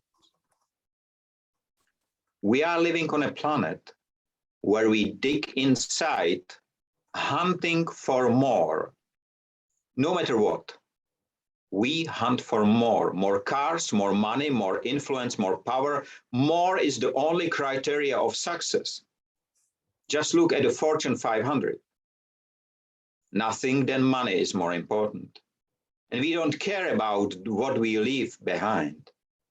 We know that we are living on a planet together with 7.7 billion people, but what we do not know is that 200 years ago, it was only 1 billion people. And 100 years later, which means 100 years ago from now, it was 1.5 billion people, which means in 100 years, we have been able to have 5 times more people living on the planet, despite 2 world wars, 2 world pandemics, and more than 650 local war conflicts. And in 2050, there should be 11 billion people living on the same planet. And just now, remember the last image I showed. We are living on a planet where we live in 206 countries. The UN says 193. We are speaking 7,000 languages. We are riding 1 billion cars. And we are leaving every single year 9 million people to die hungry, despite of the fact that they are thrown away more than 23 million tons of food and crop every single day. And we leave 850,000 people die thirsty, despite the fact that only California crude oil industries spoil every single day more than 347 million liters of drinking water. We grow our food to throw it away because the leaves are not green enough. We throw our overproduction away not to spoil the market price. We carry our water in firefighting trucks, not knowing that the same amount of water is needed to produce just one and simple hamburger. And we do it on a planet where 1 sip of water can save not one, but two people. And we are running factories with walls full of environmental certificates, and behind the walls there is a landfill. And packaging which are not used by one is waiting to be scrapped. We throw away unperfect things for one, which can help hundreds and thousands of others to be and to live better life. And we do it, among others, because the World Bank says waste is here. In some destination, it will double till 2050. In the same report, the World Bank says that almost everything can be utilized or recycled again, but in fact, only 13.5% is being utilized again. And one of the reasons is that the waste industry become the third most profitable industry in the world, and it is expected that it will become second soon if we continue the same way. I realized that more than a decade ago, and I realized there is nobody in the world, nobody, who tried to prevent waste happen on industrial scale, so I have started. I realized that we cannot build our future on the top of a pyramid. Even the old Egyptians cannot do that, and their pyramid has been quite huge. Because on the top of a pyramid is a very unstable place. And among others, reduce, reuse, recycle does not work. It's just a mantra of waste industry to push up more waste to be generated. And because I am a logistician for more than 30 years, I create systems, and I created a new groundstone. Groundstones with, it's called 6R instead of the 3R. How does it work? You see, it's much more stable than the triangle or a pyramid. And look how it works. Firstly, you have to recognize that something must not become waste, and trust me, it's very hard, especially if you work in one environment more than for 6 months. It's a psychology. Your brain recognizes this as waste, not as a product. So recognize is hard, but the second is much more harder. If you recognize that something must not become waste, you have to reconsider what to do with it, except of wasting it. So that's even harder. But the last I love most, you realized it. And you see, from something what was once a waste will become something which is valuable, and you can even profit out of it much more than if you waste it.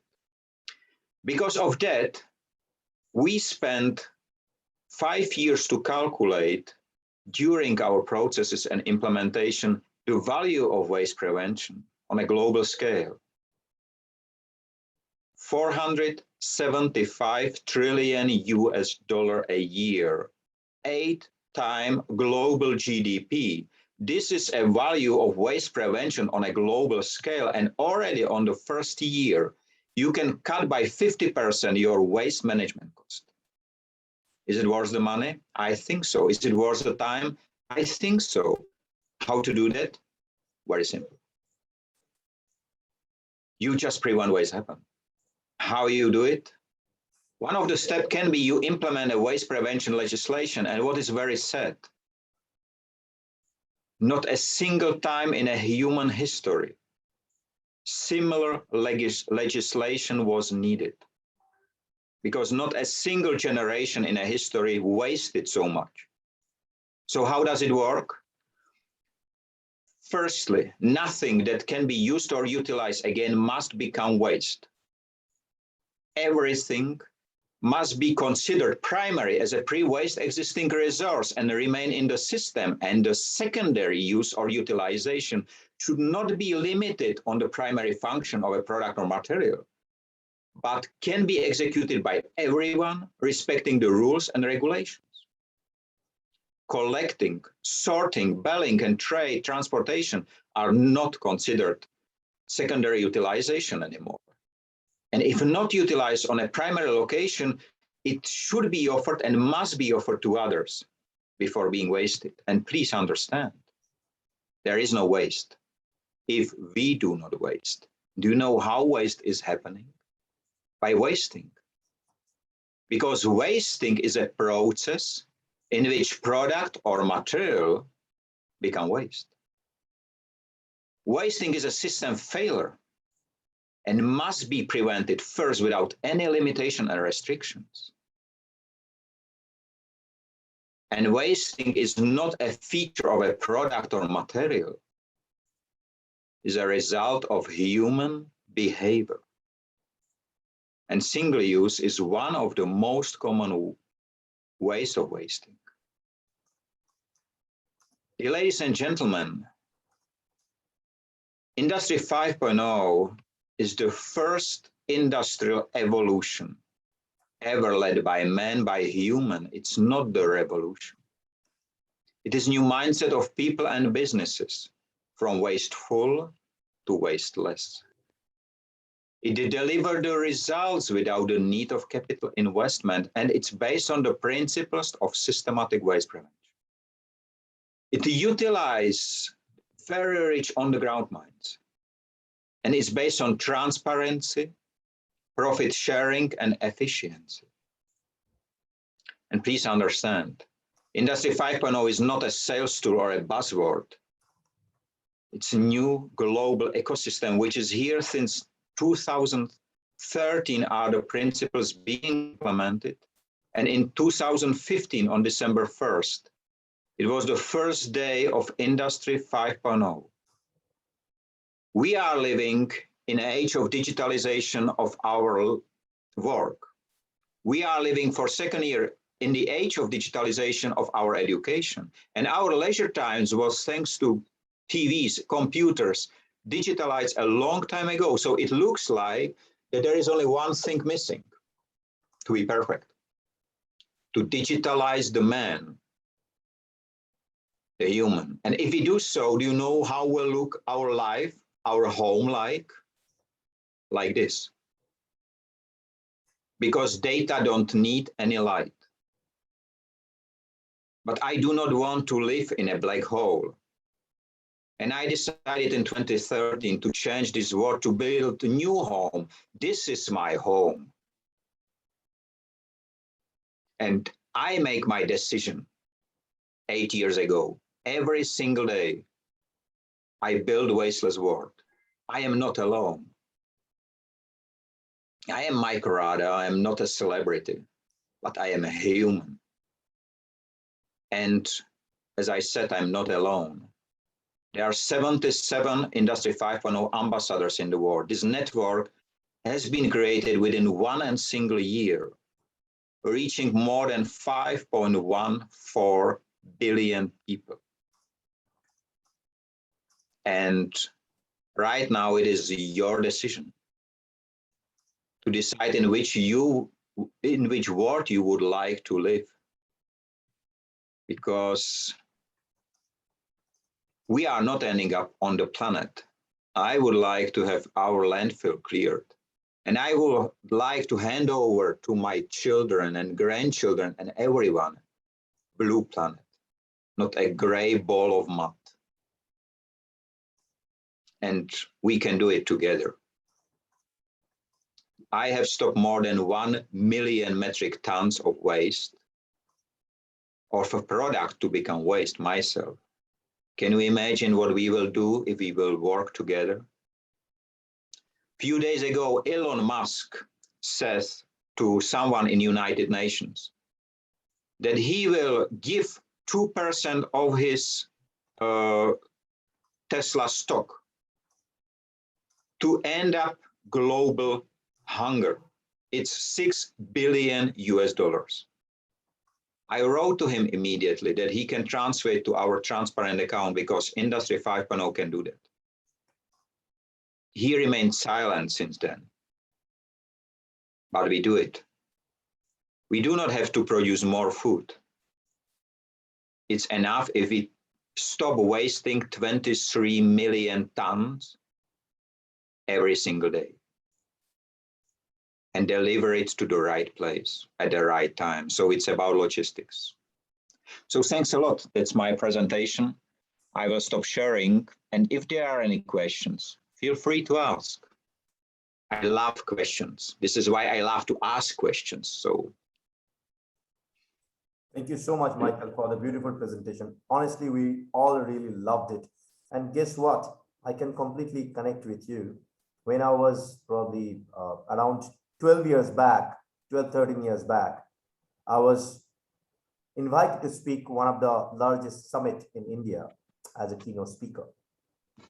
Before that day, that night, actually, just before that night, my mom, she was admitted into ICU. I can completely understand how you are presenting and how you are speaking. I was in hospital, admitted her, did her operation, everything was done. Then I took a car, went to that event and delivered my speech just because I committed to them. So kudos to you. I can completely understand how beautiful person you are from the core of your heart. Kudos to you. Open for Q&A. We'll take only 2 questions due to time. So Marco, if you have any question, please ask, then I'll shift to social media. We have 3 questions from social media. We'll take only 1, then we'll give it to Michael for answering. Yes, Marco, over to you. Thanks, Ajit. Michael, once again, mate, you've actually go against the norm, you know, and I love the fact that I said this to Ajit.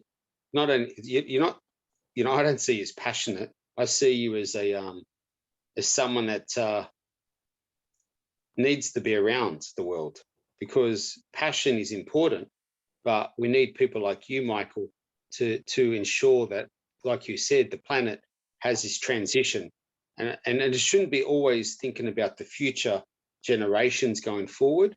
It should be thinking about what we have in front of us now, like you said. And I speak a lot about future generations and assisting mentoring, because I'm a big believer that we need to do that, because the future generations are the people that, you know, are going to make this planet who it is. But we need to make the change now. And obviously you're saying that, you know, you have commented to certain people around the world. Some have ignored you. Some believe in you. Others just totally think that whatever you're doing is, and don't take it the wrong way, is, you know, complete madness, I suppose. But in saying that, I've spoken to Ajit many times, and I've said that, you know, you actually hit the bullseye. So my question is to you: how can we, the World Leader Summit, and myself and Ajit and our team of people, assist and make you grow? And you have grown extra. Like the information told us, you've got people right across the world doing what you're doing, Industry 5.0. So how can we assist and support you?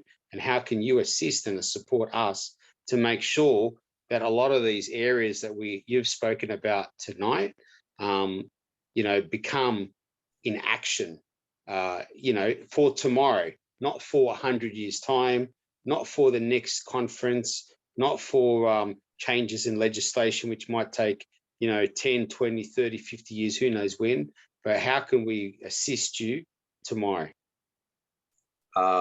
The answer, Marco, I know we are in touch for a long time. We watch each other. We see how we develop. It's generally in a harmonized cooperation. Because if we, and it was said greatly with the speakers before me, let us be the role models. You know, that I have my tie today, usually I have my boiler suit on. And I'm the first one who work with the workers. Just the general managers pay me. But the workers see me working with them, along with them. And because you have already now great global network, which is growing every single day, I'm sure with this event it will grow. Let's do more together. I have open environment, so we have nothing to hide. We just have ambassadors, we have heroes, we grow it. I am very happy that India was the first country in the world who have the first ambassador, which was great. And my last year's speech generally started the age of Industry 5.0 in India. I never expected such a result. But you already helping me. So my question is how I can help you. And as I said, from my point of view, let's harmonize it. Because Industry 5.0 is nothing than an umbrella under which there are the existing technologies and processes and systems, and World Leader Summit is one of them. Every single one of you, Abdelkrim is my ambassador. So every single one, we can put it together. And this is something what is missing, because there is World Leaders Summit, then can COP, and there many systems are here playing individually. Let's put them all into one. That will be my image. I have this discussion yesterday with someone. So I think this will be the best one. Let's discuss the way how to put it. But the way is put it together. We have to find the right tool to do it. The rest is fine. The great about Industry 5.0 is you do not have to invest to reach the results, because you just cut the process between something is not waste and become waste. There's nothing else. It's not so easy, but generally it is like so. So I hope I was able at least partly answer your question. Yeah, thanks, Michael. Thanks very much. Welcome. Okay, so we have one or two questions, honestly speaking. I'll take only one due to time. Honestly, there are a lot of comments. Thank you so much, guys, for all these comments that you are giving us and all the questions that you are placing in our social media. Well, Mr. Dubey again saying that amazing information from you, Michael. We can really change our environment, and a lot of kudos to you. Renita, amazing information. Michael, would love to be in touch. Okay, I can go on with all those comments. One question for Michael. Michael, reducing the waste is in our hand, asking by Rizwan.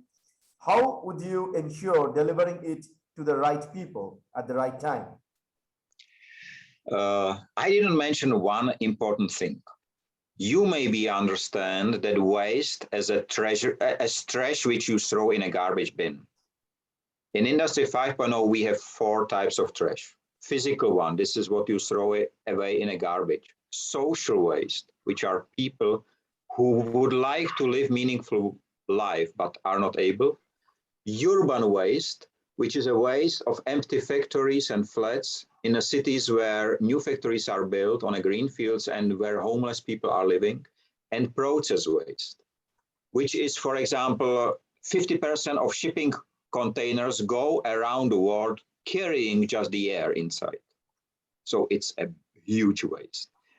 This means waste is touching everyone, every business, no matter which one. So how to get it to the people? Do it the same way as I do. I ask the CEOs only one question, really only one, for 8 years. Do you want to generate waste or profit? There is nothing in between. You can generate waste, which means waste management cost, or you can generate profit if you will not have the waste. In 8 years, I did not get a single reply from someone who said, I prefer to generate waste instead of profit. The companies are not doing it for environmental, sorry, it's not. No matter what they write in annual reports and what you will hear on COP, no. And generally, business is for profit. It's correct, as long as you do not hurt anybody else or the environment. But there are only 2 things which are in every single business, only 2. Money. Everybody speaks about. And why not? It's correct because you have to make a profit to make a business. But the second one is waste. Only 2. Nobody spoke about the waste before 2010 and 2013. So I started, I recognized it and I started. I have this wake up in myself, enlightening. And right now, United Nations start to talk about it. European Commission adopted on January 7th. 1 million tons has been prevented. So ask yourself and your boss or your colleague or your client, Only one question. Do you want to generate waste or profit? That's all. Thank you, Michael. And then get back to me and we will start. Thank you, Michael, for the beautiful answer and amazing insights. We'll move to our next speaker now. Thank you, Michael. I'll ask you to please be with us and mute yourself. So, ladies and gentlemen, let me welcome our next speaker. Welcome, Shirley, to our Leader Summit. She is from Nigeria and she talks about productivity, executive coaching, and of course, talking about her, she's a communication, business leadership and management consultant and a trainer for top brands, businesses, organizations, and governments, and an executive business networking and a lifestyle expert for high-end, ultra-high net worth individuals. Welcome to World Leader Summit. The stage is yours. Please open your knowledge and be with us and share your wisdom.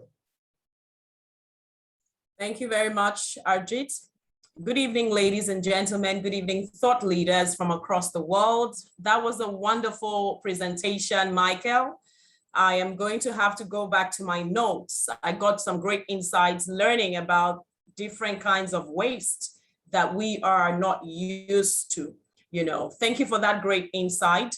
And I would really want to commend Arijit and the World Leaders Summit team.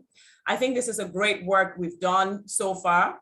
And I want to commend you because you're bringing a lot of discourse into the way forward with the world, So my presentation today basically is on business resilience and how organizations can foster business resilience to thrive. I'm not going to go much into my introduction of myself because I think Arijit has done that. And for anyone who wants to know more about me, you can follow me on LinkedIn. I am Shirley Hills on LinkedIn, and that's about it. So without wasting much time, I'm just going to jump right into my session, which is on business resilience. And my perspective for this session is looking at business resilience as the pathway for emerging and established organizations to rise and thrive against all odds. Now, I'm just going to paint the scenario of the oak tree. I love this quote that says that the oak fought the wind and was broken, but the willow bent when it must and survived. And you see, whether as individuals or as organizations, resilience is pretty much about our ability to bend, that is to adapt, to innovate, and to thrive beyond the change or disruption that we are faced with, whether anticipated or unexpected. So during tough times, it can be really hard to stay positive and find balance, or as others would say, harmony, or even opportunities, right? But by fostering resilience, however, we're able to turn adversity into advantage and then begin to explore the abundance that comes with it so that we can rise and thrive. So no one, and I say no one is immune to adversity, not the strongest of nations, not the wealthiest of men, not the smartest of organizations, right? But as foremost leadership thinker, Marshall Goldsmith, succinctly puts it always, he says that it is not what happens to you that really matters. It is what happens in you that counts, right? I'm going to take that quote again. He says, it is not what happens to you that really matters. It is what happens in you that counts. So we do not have control over the outward circumstances of life, but we have control over our inward attitude, whether as individuals or institutions. Resilience, therefore, is first an inside job. And I believe that everyone on this stream tonight will agree with me that resilience is an inside job. It has to come from inside out. It is a mindset, and it is also, a disposition. Therefore, individuals and organizations need to view change, disruption, challenges as opportunities for growth rather than as catastrophes. This is because there is always abundance an advantage in every season of adversity, but you can only see it with resilient eyes. You can only see it with resilient eyes, right? So as business owner, as a business advisor, you know, I've come to learn that any business or organization that lacks business resilience, right? And also that lacks the business resilience recovery plan for your structure or your culture, you know, will be swallowed up quickly by adversity and overwhelmed by whatever disruption, you know, comes our way. We probably understand all too well by now that today's business environment is characterized by rapid and, you know, unpredictable change. Some of these changes bring opportunities for business growth, while others bring challenges, and some even bring threats. But no matter the scenario, the businesses that will weather the storm will be those that are responsive and resilient. Those that are strategically taking advantage of opportunities to thrive, even while mitigating their risks. So with rising comes resilience. Now we all know that the COVID-19 pandemic seemed to be like a setback for many businesses. But on the flip side, it was also a launch pad for many more. So therefore, with rising comes resilience. And with resilience comes risk-taking and readiness. So we must be ready. My challenge to the people on the stream and for those who are going to, you know, rewatch the replay is that you must be ready. Resilience, business resilience, organizational resilience, individual resilience requires that we must be ready, mentally and otherwise. But let me give some more perspective. You know, my question will be, what then is business resilience? Why does it matter?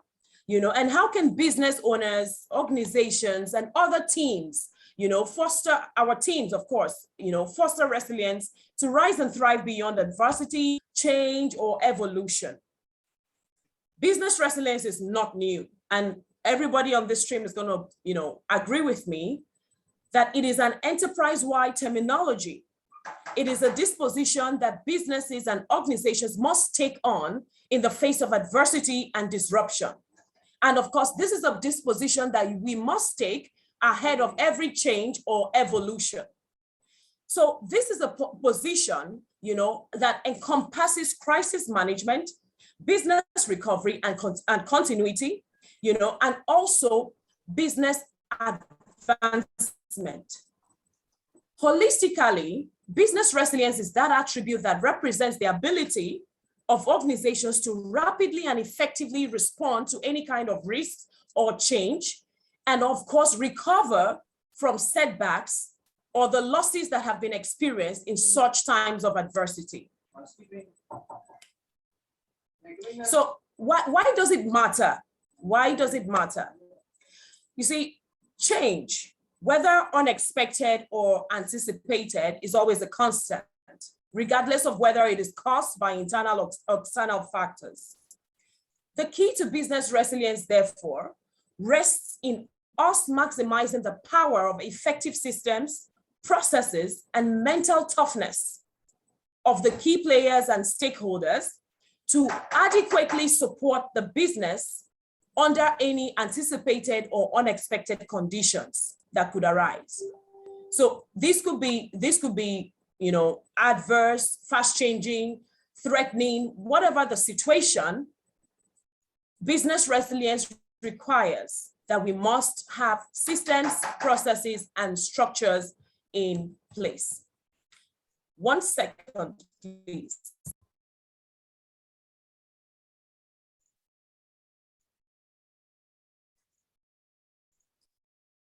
Okay, right back to, so like I was saying, as inspired and purpose conscious or even legacy driven entrepreneurs and leaders, I believe that businesses are established to serve a unique purpose.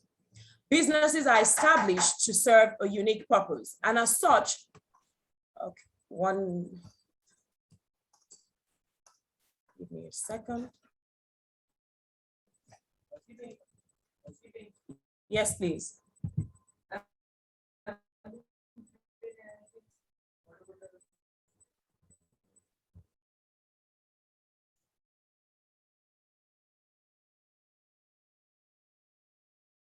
Shirley, are you there? Somehow we lost you.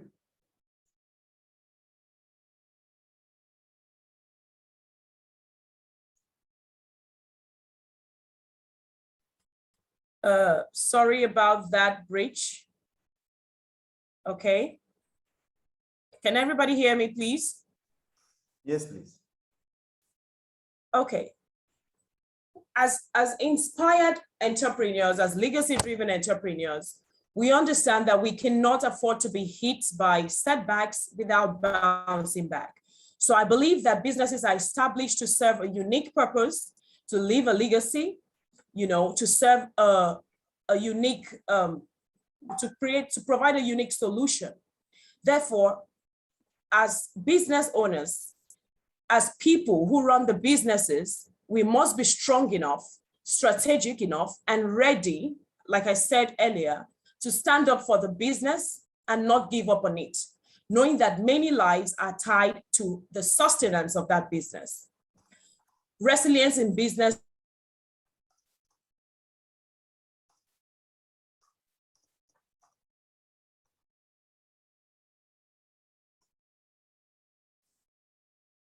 I guess she is facing some technical issues. We'll wait for her to settle down. Not a problem on this.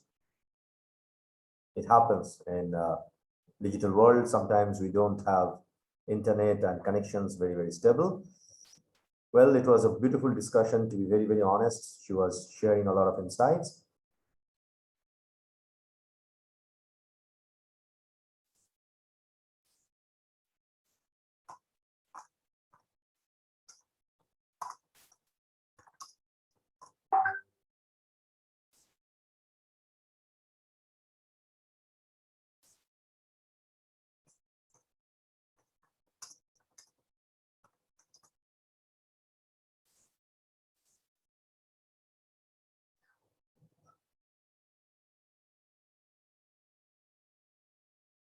Give me a moment. Let me connect with the speaker. She is facing an internet issue.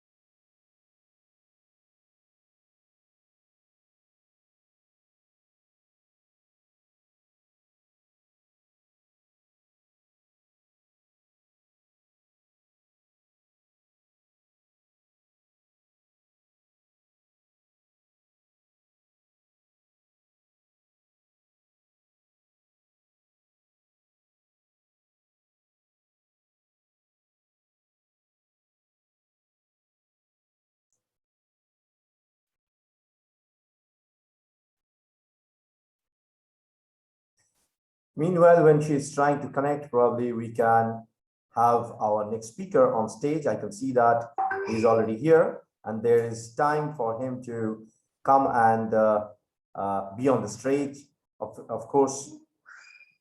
So give us a little bit of small time to settle him down. Farooq, if you are there, kindly turn on your microphone. I can see that you are there. We can see your video. Farooq, if you can kindly turn on your video and microphone. Would love Can you hear me? Yes, can you hear me, Bridget? Yeah, I'm sorry, I'm in a very remote part of Africa, so the internet is a bit troubling, but in the next 2 minutes, I should be able to settle in. So no problem. I'm sure I'll be able to. We'll give you some time to settle down. No worries. Talking about Farooq. That's fine. Yeah. Talking about Farooq. Farooq is a great human being. He's coming from Ghana.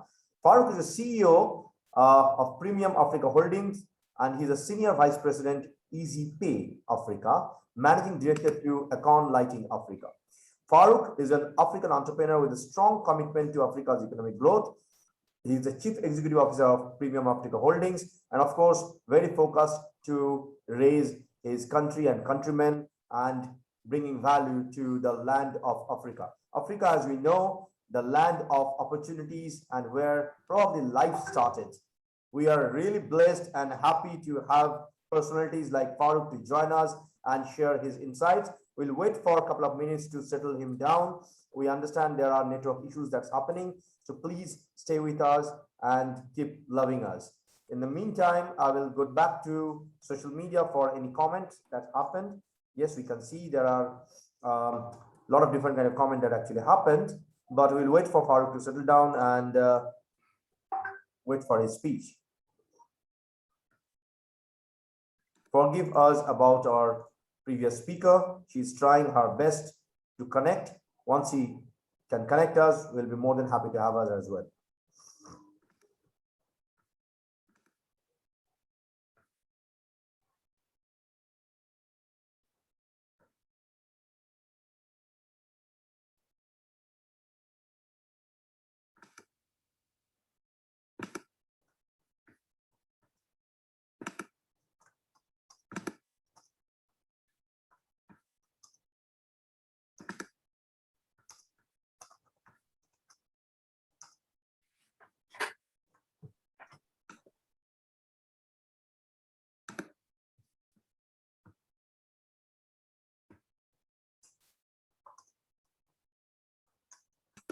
Hello, Arijit. Hi, we can see now. Oops. Yes. So it's quite interesting. Yes. This is. Thank you very much for the opportunity to be part of this all-important forum. Pre-summit, I see the commitment that Arijit, yourself, and the entire team put into this summit. It's been consistent back-to-back communication for 6 months, and I'd like to commend you for this enterprise. It's one that is highly respected across the world, and it's such an honor to be able to also be present to share insights. It's interesting. I'm here to talk about a continent, one that is troubled but has all the opportunities. Even my internet scenario should tell you that yes, indeed, Africa has teething problems, but these problems are opportunities. Those that see these problems as opportunities and are able to take the plan to join us to solve these problems are going to make a lot of gratification financially that comes with that. Thank you very much. Today, I'm speaking on a very important topic that I'm very excited about, which is investing in Africa, a continent that gives the world so much but gets little from the world. The narrative is changing. Myself and a few other individuals have questioned the sort of leadership that is on the continent. We want to make the best of it. We want to interrogate why the current leadership is not able to deliver on, our just basic, simple economic transformation tools. And is a commitment between myself and other young Africans to be able to step up to the table, make contribution, not just through forums like this, but also fold our sleeves and also take part in maximizing Africa's opportunities. So I'll zone in straight to the topic, investing in Africa. People would describe Africa as a new land of opportunities. I said, no, it has always been a land of opportunities. 16% of the world's population is from Africa. 3% of global GDP is from Africa. By 2025, 16% of Africa's household will be middle class. That is quite a significant amount. 65% of Africans being middle class tells you that, yes, these numbers are exciting for any organization or individual that's seeking to maximize on the opportunities that Africa presents. The working class population is very much moving towards a scenario where it's going to surpass that of China and India. And we all see how population plays a very important role in economic transformation. China and India have been able to maximize on these, scenarios to be able to transform their economies and are making giant strides and have even gone beyond their country and are also impacting our continent. What you would also appreciate about Africa is that our GDP growth by 2025 will be around $4.5 trillion. That's quite a significant number. It's the only continent that is also poised to have a double-digit economic growth in the next decade. So by this basic information, it tells you that, yes, this is where the opportunities are. You don't want to miss out on the next bounce of the ball. Africa has presented this narrative, this, significant dynamics when it comes to the numbers game. And for any business person or individual who appreciate the continent and believes in numbers and what the economic scenarios presented in Africa is able to impact their growth strategy, then I'm sure they should be on the next flight to Africa. And we're here to offer the support, to hold hands, and also advise which sector specific to be able to, invest in terms of how they should approach the investment, and also advice on how government is also be investment ready.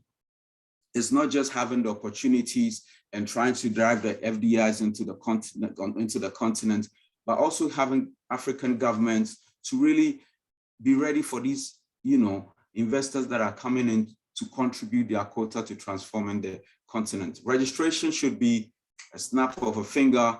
Information availability shouldn't be a hustle. And this is where we also work with various African governments to be able to actually prepare themselves to be investment ready. The next conversation I want to talk about is that this is the time. There's no other time to invest in Africa than now. There's a lot of, things that is going on. Global giants have also made Africa a key component of their global strategy, their growth strategy as well. Big techs are expanding into Africa. Google has launched their Google A Lab in Accra, which is committed to actually applying new AI technology to local challenges and also diversifying the data set used to train AI, improving on the translate ability to capture African languages, because if we are a population that is over 1 billion and we have a diverse cultural setting, and language is also a major component in communication and transacting business, Google has realized that it needs to be in this market and also maximize on the opportunities. And it forms a very integral part of Google's strategy. Facebook has also taken the plunge. They're already in Nigeria. They've set up their Africa office there. They are contributing massively to the tech conversation, and even gone beyond just, maximizing on the numbers to also make financial contributions, to creating a very good internet, setup and infrastructure to be able to attain the goals they've set themselves. Facebook has started developing new tech hubs. They're also making a contribution of a 37,000 kilometer of underwater internet cable encircling the continent. This is a major investment and intervention that is going to translate into internet penetration on the continent. Significant number, 37,000 kilometers underwater internet that goes crisscrossing the continent. Microsoft is already here. Microsoft Africa Development and Microsoft Africa Research Institute, which is situated in Nairobi, Kenya. In the first 5 years, the plan is that they want to invest 100 million in new tech startups, and also improve the research, institutes that are already established on the continent. The focus is actually improving on productivity using AI and cloud tech. So indeed, it tells you that if these global giants are already here, it means that, yes, they've done all the work. That's an automatic feasibility for anybody who's also seeking to come into the continent to maximize the opportunities. You cannot have a global growth strategy without Africa. We are well positioned in terms of numbers. We have a big working population. We also have the highest number of young population. So if indeed you are projecting to grow in the next 5 decades, or even in the next, half decade, Africa should be part of your growth strategy, and it has to be now. Otherwise, you miss out on that opportunity. Entrepreneurship opportunities in Africa is really rife. Today, more Africans are engaged in entrepreneurship than anywhere else in the world, and is significantly improving. 22% of African working age is starting businesses. Every young individual that you meet is trying to start a business here or there. So it tells you that indeed we are very committed. The commitment is there. Young people have seen that, yes, indeed, if they want to maximize on the opportunities that Africa presents, they need to take the plunge. They need to show commitment. They need to show leadership. And in my conversations with young people, I keep saying leadership starts from action. if indeed you want to show that you're a leader, you take action. So we cannot just be inviting people to come and invest in the continent, but we also have to show leadership by taking the start. And 22% of Africans are engaged in their own business and they are starting their businesses. 70% of African students are outside. They've pursued their MBAs in the US, Europe, China, and even India, and are planning to come back home to come and contribute. And most situation is that when they come back home and they are not immediate jobs, they try to impact the continent with whatever they've learned.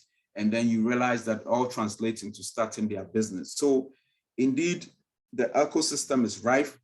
The commitment is there. It's being shown by young people who are returning home. And then most of these people, another interesting scenario is 27% of African women are engaged in early stage entrepreneurship. 27%. That is quite a significant number. And you would appreciate that once you impact women, it translates, because these are managers of homes.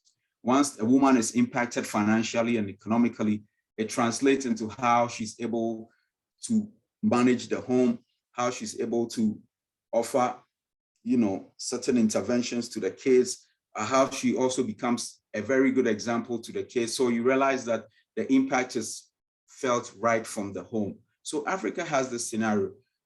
It will interest you to know that Uganda has the highest population of female-owned businesses in the world, closely followed by Botswana. Even though Botswana is a small country, they have quite a significant amount of females who own their own businesses. And then also we have these numbers are expected to double in the next 5 to 6 years.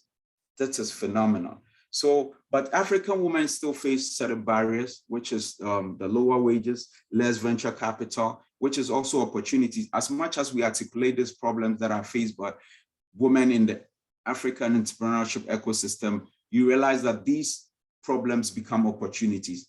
Any intervention to solve these problems creates opportunities for businesses, for individuals who want to join Africa in transforming our continent. So venture capital is less, there's less venture capital.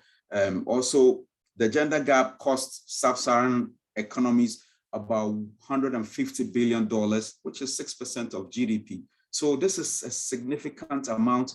This is a problem that is begging for solution. And it's a call that I'm making to the global economy to come to Africa.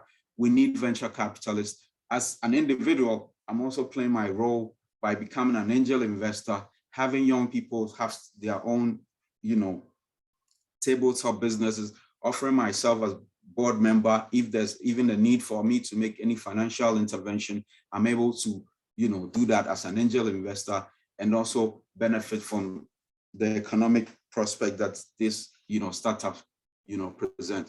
What would interest you is that Africa is not just African in terms of policy, is not just hanging. Politically, we've shown leadership. There's a very important agreement that has been enacted, is backed by legislature, is the Africa Continental Free Trade Agreement, which has created a massive economic bloc. You realize that, yes, we had the ECOWAS regional bloc, which didn't do quite well for various reasons. And then that didn't deter Africa from coming together to have one economic bloc, which comprises about 50 African countries that have decided to say that, look, let's break down these economic barriers, these borders that prevents us from doing business within our continent, and rather engage more, allow goods and services to freely move across borders so that we're able to maximize on this 4.5 trillion economy that we've been blessed with. So the agreement is fully functional now. There's a lot of conversation. Various governments are engaging on how to make sure that this, agreement becomes what is expected to be. There's already a secretariat that has been established in Ghana, and it's operating an open door policy for entrepreneurs to actually come in and see what they can do with this agreement. We are also actively pushing the agenda and say, look, let's government give us some timelines, come back to us with, information, how the agreement is performing, because you cannot invite investors and young entrepreneurs to maximize on this agreement and you are not being held accountable. So there's this passionate call for monitoring and evaluation on the part of government, country specific, to be able to come to market with information consistently, how the agreement is doing, what are the challenges, the bottlenecks, and how are these bottlenecks being, addressed. So it's a very important agreement. It has created a 1.3 customer market for businesses to be able to thrive. So once you're coming into Africa, you should understand that yes, the environment is right, commitment has been shown politically, and private sector is minded on these opportunities. It will interest you to know that Ghanaians are moving products into Liberia. They are moving products into Togo. Togolese are also moving products into Ghana. So this 1.3 billion market is one that is very critical to what we want to do as a business. So we are actively involved in that conversation. We are monitoring, and I can confidently tell you that it's one that is going quite well. We also understand that for this agreement to really, deliver on the results that is expected, infrastructure is a very important one. So you appreciate that in trying to even ensure that the Africa Continental Free Trade Agreement is one that is thriving, there are problems that immediately businesses and investors can come into Africa, hold hands with us, and be able to address these problems. Infrastructure is very important when it comes to intra-Africa trade. Roads, network, rail network, which connects markets. There's not adequate, infrastructure when it comes to road and railway. So it presents an opportunity for investors to really come in and maximize this opportunity. There's also a concern that, look, tax regime must be harmonized. Governments in Liberia should be able to create a tax regime that is in sync with what is prevailing in Ghana, that is in sync with what is prevailing in Ivory Coast, what's prevailing in Senegal. And then it creates an opportunity where technology comes in. The Internet of Things is one that is going to address most of Africa's problems within a short possible time. So, and any individual or business that understands that, look, we can provide a solution, we can provide support in harmonizing Africa's tax regime is also welcome. Governments are operating a very open door policy when it comes to this Africa Continental Free Trade Agreement. And industrialization. Yes, Africa missed out on the industrialization revolution. We missed out. The fact that we missed out doesn't mean the population numbers is compromised. It's rather going up. So any individual or business that seeks to join us in industrializing our continent, majorly in the agro sector, we need these products that are going outside Africa in massive amounts of containers to really be processed on the continent.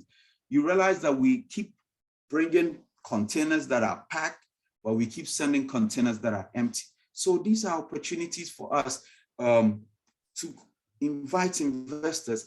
And as much as we keep inviting investors to join us, I consistently call on entrepreneurs in Africa to say, look, you might not have a major investment in agro-processing, but you can start on a small scale, allow yourself to scale up.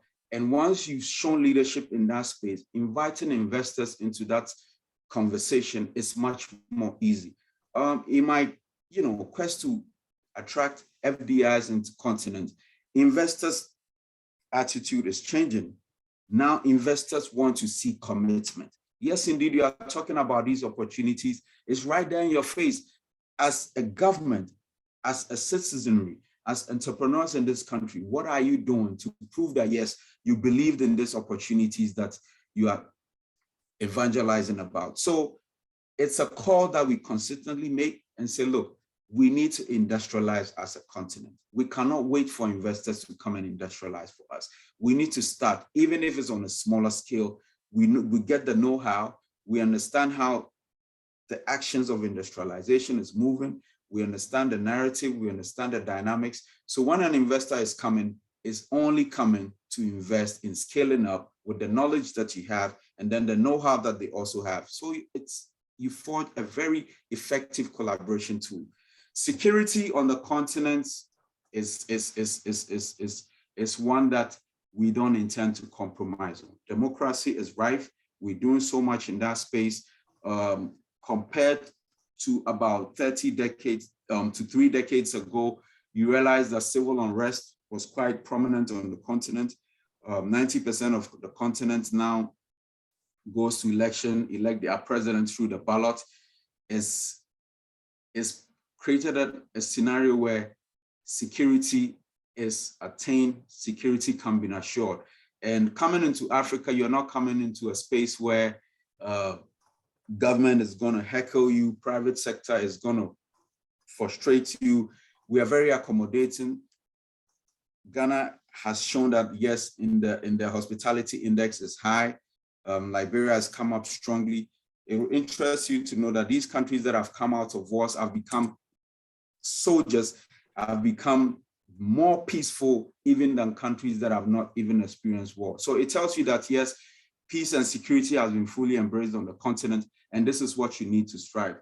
But in all these, there are a few concerns. Inflation, as much as we talk about the opportunities, we also need to be honest about the problems and the challenges.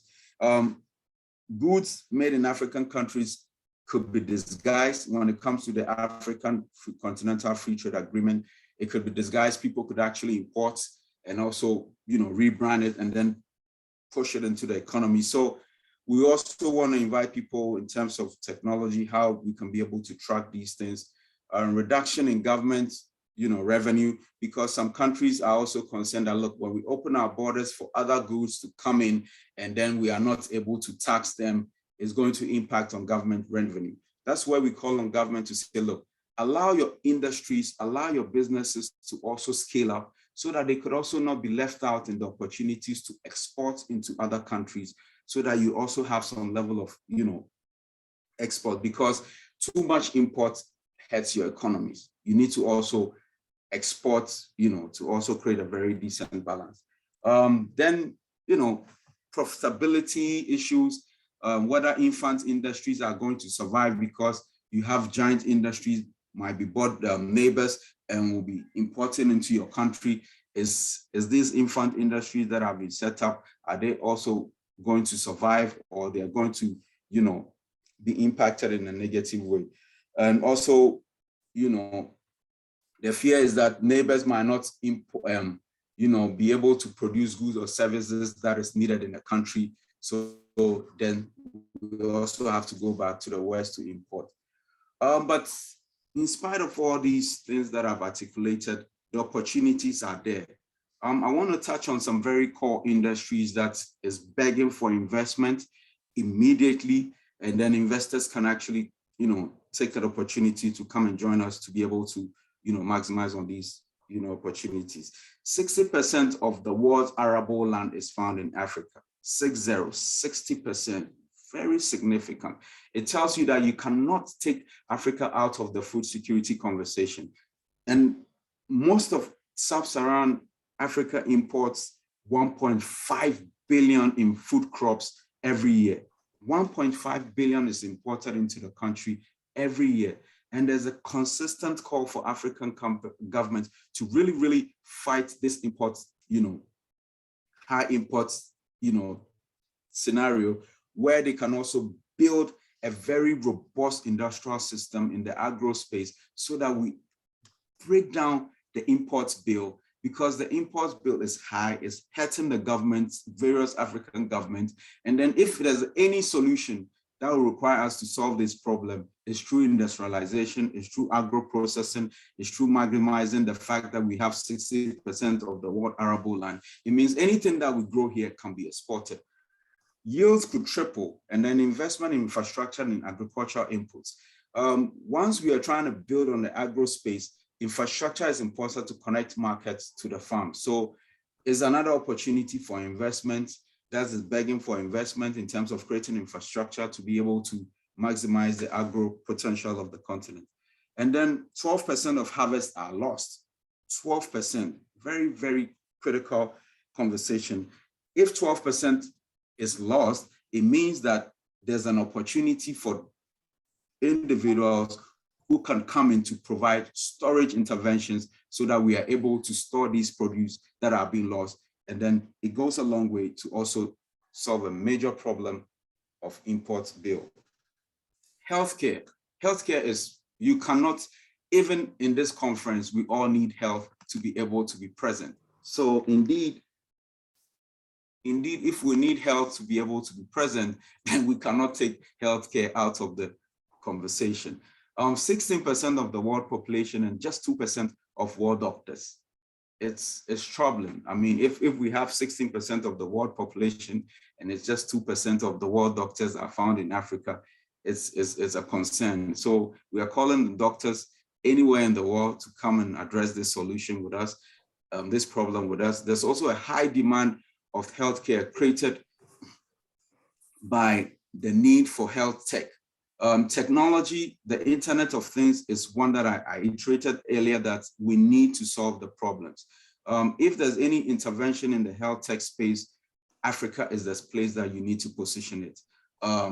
By 2024, Africa's healthcare sector will reach $3.7 billion, a major opportunity.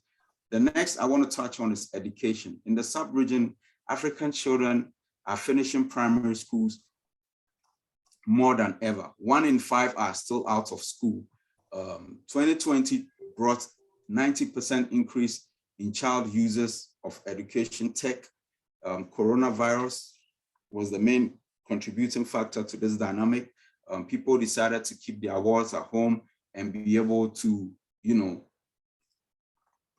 receive education remotely in collaboration with various institutions that offer this solution. So it's really shot up the percentage to 90%. And indeed, today we've embraced technology.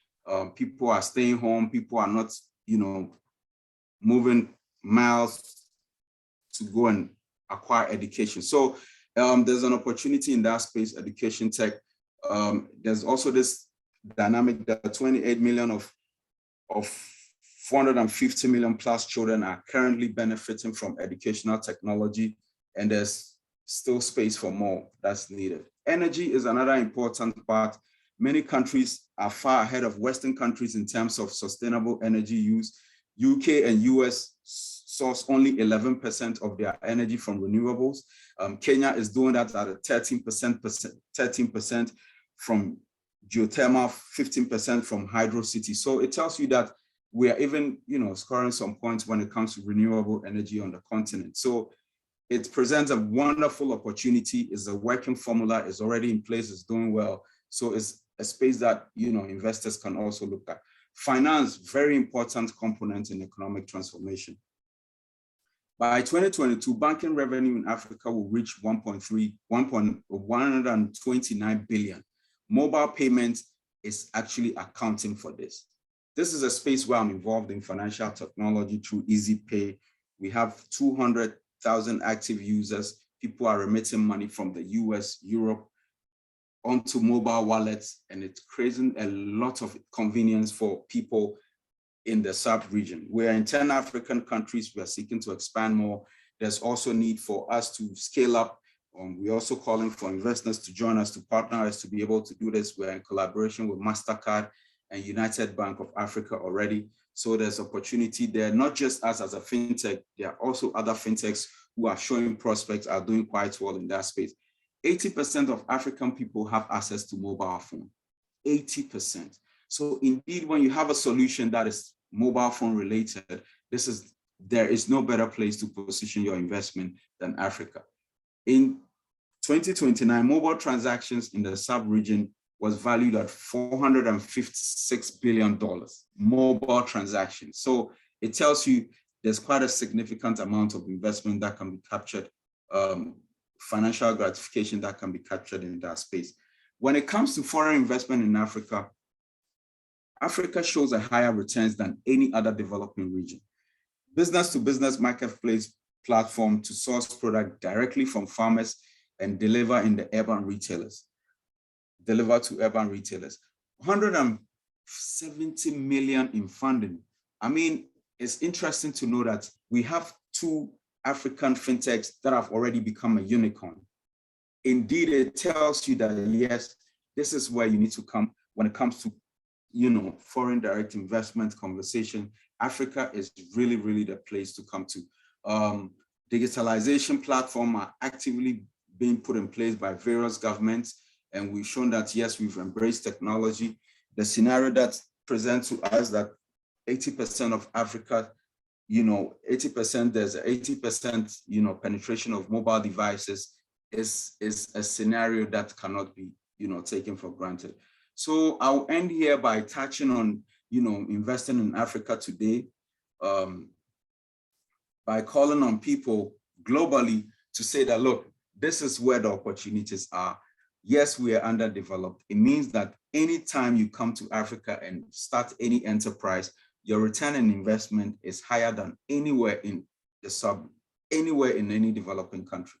In 2018, total startup funding in Africa grew by 4%. It grew 4 times, and funding deals doubled. In total, startups raised a collective of $725 million, and then deals that were closed were in excess of 400,000 deals. I mean, setting a record high anywhere in the world. There are top 30 startups that are receiving funding. Over 5 million of funding are receiving funding already when it comes to the startup conversation. So I'd like to end my speech here, my conversation here is more of, an interactive session more than delivering a keynote address, because I believe that, yes, it needs to come from the heart. So thank you very much for the opportunity. I really want to apologize for the internet setup earlier. I'm in a very remote part of Africa. The commitment brings us to some very, very remote places. And like I said, absolutely nothing will stop us from driving this economic transformation agenda that we are calling for. So it's an open call to any investor, anybody on this forum to join us, hold hands with us to be able to transform one of the world's most resourced continents. And we are ready to help. Thank you very much, Arijit, for the opportunity to present Africa's case. Before anyone comments, Farooq, like I treat you as my brother and you treat the same. We are committing from Co-Innovate Ventures, the new acceleration that we have started, and definitely, and the syndicate of fund that we have started. Will be definitely be there in Africa. We'll be more than happy to help the African continent and their startups and their business to grow. Well, this is open for Q&A round now. Thanks for the beautiful insights. We are flooded with messages and comments in social media. I'll first take one question from social media. Please allow us to do that. And then after that, we'll 100% sure we'll be coming back to this panel to ask several questions. Okay. I'm skipping all the comments that you guys are actually making because these are all beautiful comments. We can see that later on, like from Africa itself. Someone is commenting that you are a legend, and we are happy and great to have a people like you in Africa, and it's a good place for investment. Thank you so much for the comment. Well, there is a comment from one of, there is a question from one of the audience, which is really, really important. I felt building data line in a continent means taking data of people and do marketing out of it. Do you have policy for the same to protect user data? Very, very important question. The conversation of data management has come up very strongly. In my work in the United Arab Emirates, I'm quite impressed with how data management policies are put in place to safeguard information that people are offering through daily interactions or transactions, engaging and try to get things moving in that region. So what you would appreciate is that Africa has really stepped up to the plate. I mean, we're not taking this conversation of data management for granted. When you come to Ghana, I'll use my very own, my unconscious bias to, to say that, look, Ghana is showing leadership when it comes to these, conversations about data management. In recent times, our National Communication Authority has, launched a framework where it's capturing these data and ensuring that it's not compromised and putting policies in place and putting the necessary technology infrastructure in place where people's information is really, really protected. So we're showing leadership. Rwanda is doing the same. Kenya has come up very strongly. It's one that we are not taking for granted, because even it's in the interest of those who are managing this data to create this very, very important, infrastructure to protect people's information, because otherwise you expose yourself to legal issues. You understand what I'm saying? So it's going on strongly. It's one thing that I can confidently tell anybody for free that, look, we're in the right place when it comes to data security. So I'm really confident about that. Thank you very much for the question. Beautiful. I'll open this panel for a few questions. If anybody have a question, please raise hand. Please, Michael. It was great. I know about the opportunity in Africa, and I would like to just add one thing. There is a lot of investment opportunities, but please try to, let's say, motivate the governments and the businesses to look under their own shoes, so to prevent the waste, because there is, as you mentioned 12% of crop gets wasted. But this is official number. The unofficial is much more higher, in fact, which means it can help a lot. So my advice, please utilize the existence of the methodology of Industry 5.0 of others, and try to even, I know it will be unpleasant to ask governments how money are spent, because a lot of money is being wasted for some reason. We don't need to say that, but there's a lot of money. It can cover a lot of the expenses which are needed. And if you will concentrate on it, you don't have to worry that you are not at Industry 3.0 or 4.0. No, you are even closer to 5.0 than Germany, because you are still able to follow your logic, not a machine. And that's a very important part. So thank you. I wish you good luck, and I hope we will be in close touch. We have in, I don't know, at the moment, I think in 12 countries in Africa, including Ghana, of course. We have ambassadors, and let's really make Africa, because I see Africa as one unity. And that's unbelievable power, as you mentioned, in all the segments. So let's make it this way, and I would be happy if we can cooperate and support.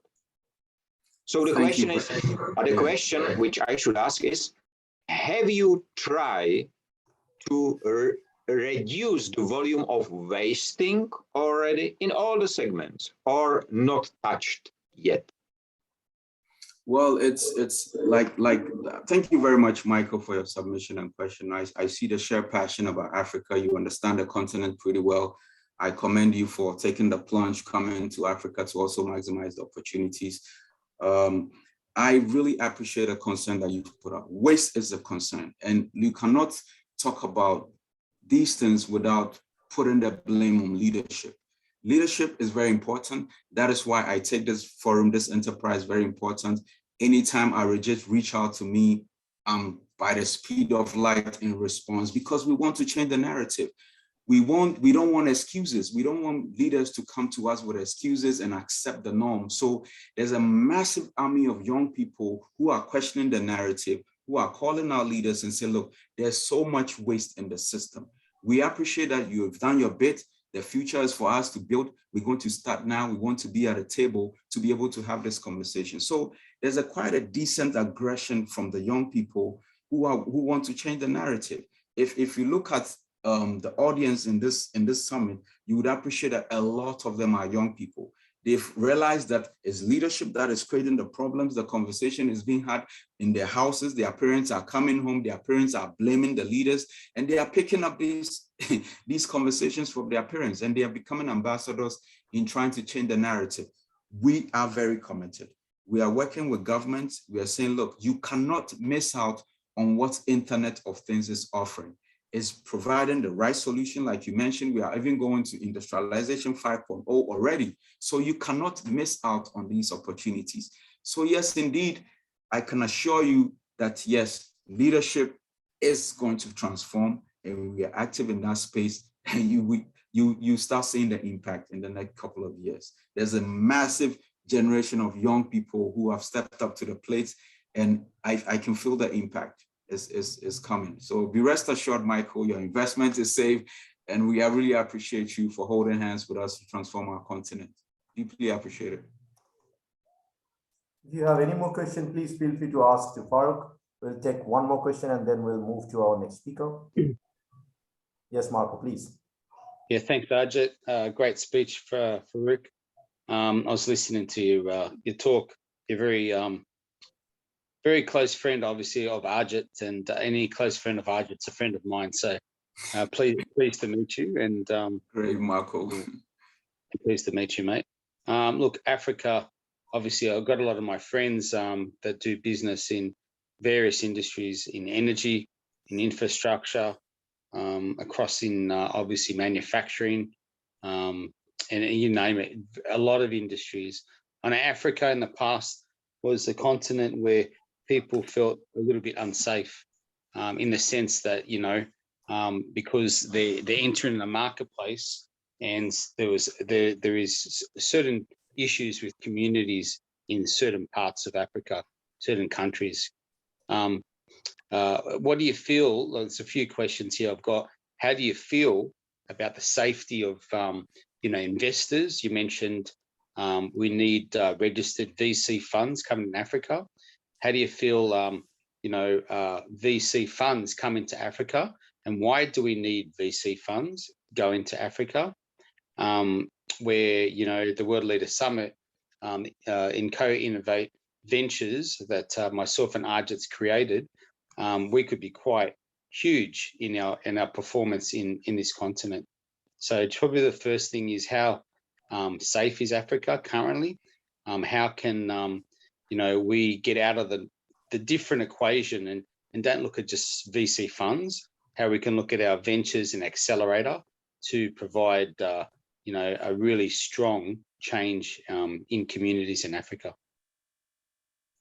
Well, thank you very much, Marco, for your question. I really want to applaud you for the collaboration, to join us, to be able, it's something, conversation I'm always having with Arit in terms of, VC conversations, startup, building the startup ecosystem in Africa and anywhere else in the world. So, I mean, it feels very much at home by your submissions, and I'm really excited about what, the future holds for all of us in Africa. Very important question, how safe it is for venture capitals to come into Africa. Is based on knowledge. You cannot take knowledge out of the equation. Information is very, very critical. That's why in every enterprise that I'm involved in, I say, look, let's gather data. Let's analyze this data scientifically, so we are entering into a sector or any industry space with an armor of knowledge and understanding. Analytics, algorithms, it will guide us to say, look, based on scenario A, these were the outcomes. Based on scenario B, these were the outcomes. So how do we approach this? There's a few venture capitals that have come into the continent and failed. We've done an audit about why they failed, and it's based on monitoring and evaluation. You realize that even in terms of government's passion to really transform, the startup ecosystem, their attempts have failed based on, monitoring and evaluation, lack of monitoring and evaluation. Every step of this enterprise must be meticulously monitored. And then as you go, you evaluate, make a decision with the speed of light, so that you are attaining outcomes that is moving you towards, deliverables. So my consistent call is, look, let's be confident enough that the numbers, the scenarios, the dynamics is pointing that Africa provides the biggest opportunities in this world. It's just that managing these opportunities becomes the concern. And I'll put everything squarely on monitoring and evaluation. And then technology is here, Internet of Things is here to be able to allow us to do this thing. So, I mean, Marco, be rest assured, you're coming into the space where we are ready to support. The opportunities are here. Like I mentioned earlier in my submission, we have 2 unicorns out of Africa now, and it's enough, feasibility for anybody else who wants to come. There's a massive explosion of startups on the continent, and like I said, we need to guide these startups. And then we need to understand that, look, it's called you've been empowered. You've been empowered into a space where you've gathered knowledge about what works and what doesn't work. So it's something, when it comes to the security of VC, I can assure you that Africa is the place. It's a secure environment, and we're also going to be committed in ensuring that it's more secured by providing ourselves, offering ourselves our time, and also whatever information, expertise, and then research materials that we've gathered by, you know, understanding the ecosystem of startups. We make it immediately available to people like yourself and Arijit that want to really help us to develop this beautiful continent called Africa. Thanks, Farooq. Fantastic. Thanks, Mark. Thanks, buddy. Thank you so much for the beautiful insight. Well, with this note, let me welcome our next speaker. Thank you, Farooq. I'll request you to please stay with us and be with us. I'll be more than happy to welcome our next speaker. Our next speaker is again from the continent of Africa. Arnold, if you are here, kindly turn on your microphone and your camera.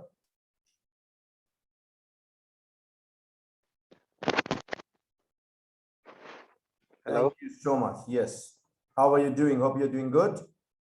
I'm good. How are you doing? All and how good. is everything? Everything is fine. I'm so sorry about my camera. Somehow, suddenly, my camera is not working. Like it just failed, showed me in settings that the USB camera is not working. Well, let me welcome our friend from Zambia. Arnold is an inventor, a TEDx speaker, a multi-award winning inventor and entrepreneur, CEO to Ventures Jumpstart PR. And we are really blessed and happy to have you here, Arnold, as one of our speakers. Please enlighten us with your speech and your wisdom. Thank you so much. Thank you. Thank you. Good afternoon, everyone. My presentation will be a bit brief. I'll just do a short intro of myself, specifically my topic. I'm talking about technology in Africa, what's happening to the African continent, and I'll try to also give some solutions to it, which over the years I've walked through and experienced. So to start with, my name's Arnold Nyendwa. I'm a TEDx speaker, entrepreneur, and inventor. I'm an inventor of the first stainless steel stove in Africa that is powered on 3 energy alternatives. That's LPG gas, electricity, and solid fuel. So meaning everything can be powered on one stove. A stove also that has ability where you can break it with just nuts and bolts, meaning if you're using it for outdoor purposes or you're trying to move it from the house, you can always move it and carry just the pieces. Over the past few years, starting from counting 2015, I've been going through a journey in innovation, mainly in the stainless steel industry and also in other industries. I've also worked on a number of different industries that deal with manufacturing of every process except gas, but most of them starting from food manufacturing and commodities and products. I've also done development studies, bachelor's in development studies. So I also am a policymaker, though I'm fully entrepreneur, but in that space also, I'm kind of a bit conversant to be able to have a conversation in line with that. So firstly, Africa, it's an amazing place, a place that I would call home, where I grew up from, and specifically I grew up in the southern part of Africa, that's Zambia, having also had privileges to visit other parts of Africa, west in Ghana, just from like the previous speaker, South Africa, and a number of other few countries that we can mention on the list. The data shows that there are close to about close to a million innovators who are innovating for different challenges that Africa is facing. But unfortunately, to begin with, these solutions that are there, mostly they are being categorized in a certain sector only. When it comes to innovation in Africa, people only look at maybe ICT sector because it's familiar. They always want to go on the internet to search on Facebook, on other social media platforms. And mostly when you talk about technology, for some people are not up there to the speed with what's happening in technology. They always just refer thinking that innovation is just related to ICT. But innovation is quite diverse. We can talk about the energy sector. There is innovation in the energy sector. There is innovation in the when it comes to fintech. There is innovation when it comes to AI. There is innovation in the health industry, and so on and so forth. But over the years, what has been also been happening, unfortunately, to the African continent is that politicians have taken it as a joke with regards to innovation. Young people are doing it, and innovations are variable that can enable the solutions, the problem that Africa is facing, even the world is facing, can be solved through these innovations. But what has been happening over the years has been mostly these innovations have been sidelined with a number of few things that is happening on the ground. Firstly, it's lack of funding. Second, if funding is provided, it's provided in the form of mentorship. So you find that a person is going through 7, 6 years of having the same innovation, and they keep on staying with the same innovation. They keep on going through these programs of mentorship for years and decades to come. And at the end of the day, they even get exhausted with that mentorship. They don't even end up implementing their project. Secondly, finances are there. Mostly it's just to provide support that can probably even not finish their full R&D, research and development towards that innovation. Mostly just ends up with few amounts of cash and that cash to be obtained again, it won't come as a grant, mostly to come through as a means of either you win an award or maybe a family member finances that. The other challenges young innovators that are facing is that there's been a mismatch and understanding between the innovators themselves and the governments who are sitting to set up policies. Policies mostly, when an innovator comes on board, they see them as a threat, so that because they're going to take up the ideas or probably the industry. Because most of the times, these people are trying to protect also what they have already built or the systems that have been built to enable others, so that others cannot penetrate through those systems. But at the same time, again, these systems, even if they're built, even if they're providing solutions, they always don't see the bigger picture. The other challenges that innovators also are facing in Africa in terms of technology is that the expertise, even if the politicians themselves, they'll go ahead and give an order to enable that an innovation is implemented, it's supported. At the end of the day, sometimes the expertise who are in those offices who are called expertise, they don't have the capacity and the knowledge, because most of their knowledge that they have is through the 90s education that they got, and they cannot reach up to the depth of what's happening currently, because the young people are up to the speed with what's happening in terms of the pace of the technology. And lastly, the other challenges that innovators are having is that our friends in the West, they are privileged that before even probably you put up a prototype, you find that even just a concept, there's always resources available for them to build that prototype. But which this is not the case for an African innovator in the when you're in the space of technology. But here are the few things which I feel that can be done to solve out all these challenges. Firstly, the young innovators in different parts of the African continent have to have a bigger picture. This bigger picture involves a lot of processes. This big picture you have to look beyond a solution to build a solution that will be able to sort out problems, not only in your home country, but also outside. But why, after building this now, a solution that will also solve problems, not only in your home country, where you're coming from? This will be possible because once you build a solution that is not only solving your problems in your own home country, you'll be able to connect and adapt with other means of technologies that are happening, or the times of the pace at which the world is moving in terms of technology. But again, the problems that innovators have been providing, they have been fighting themselves together with a few people who probably provide mentorship. They feel that once an innovation is built, it can only be done in that space, and it can only be sorted. Everything can start from production probably to the finish, just being done around the same region where they come from. But there is need not to work separate with the West, with our friends who have already gone up, starting from India, China, the Europe. We can leverage on the technology that has been built and adapt and bring it back home here and build on our innovations so that we'll be able to catch up on the same pace instead of completely building everything from here so that we are able to solve our own problems.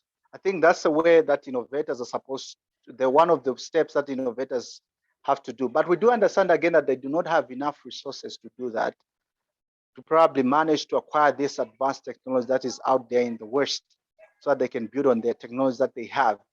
It's very important that also we look at a very bigger picture, that we are able to connect with the West. When we connect with the West, what happens is, it's not on the West needs us, and also we need the West. We need the West in terms of the technology, so that we can leverage on that to solve our problems and also to reach to the levels where the West is.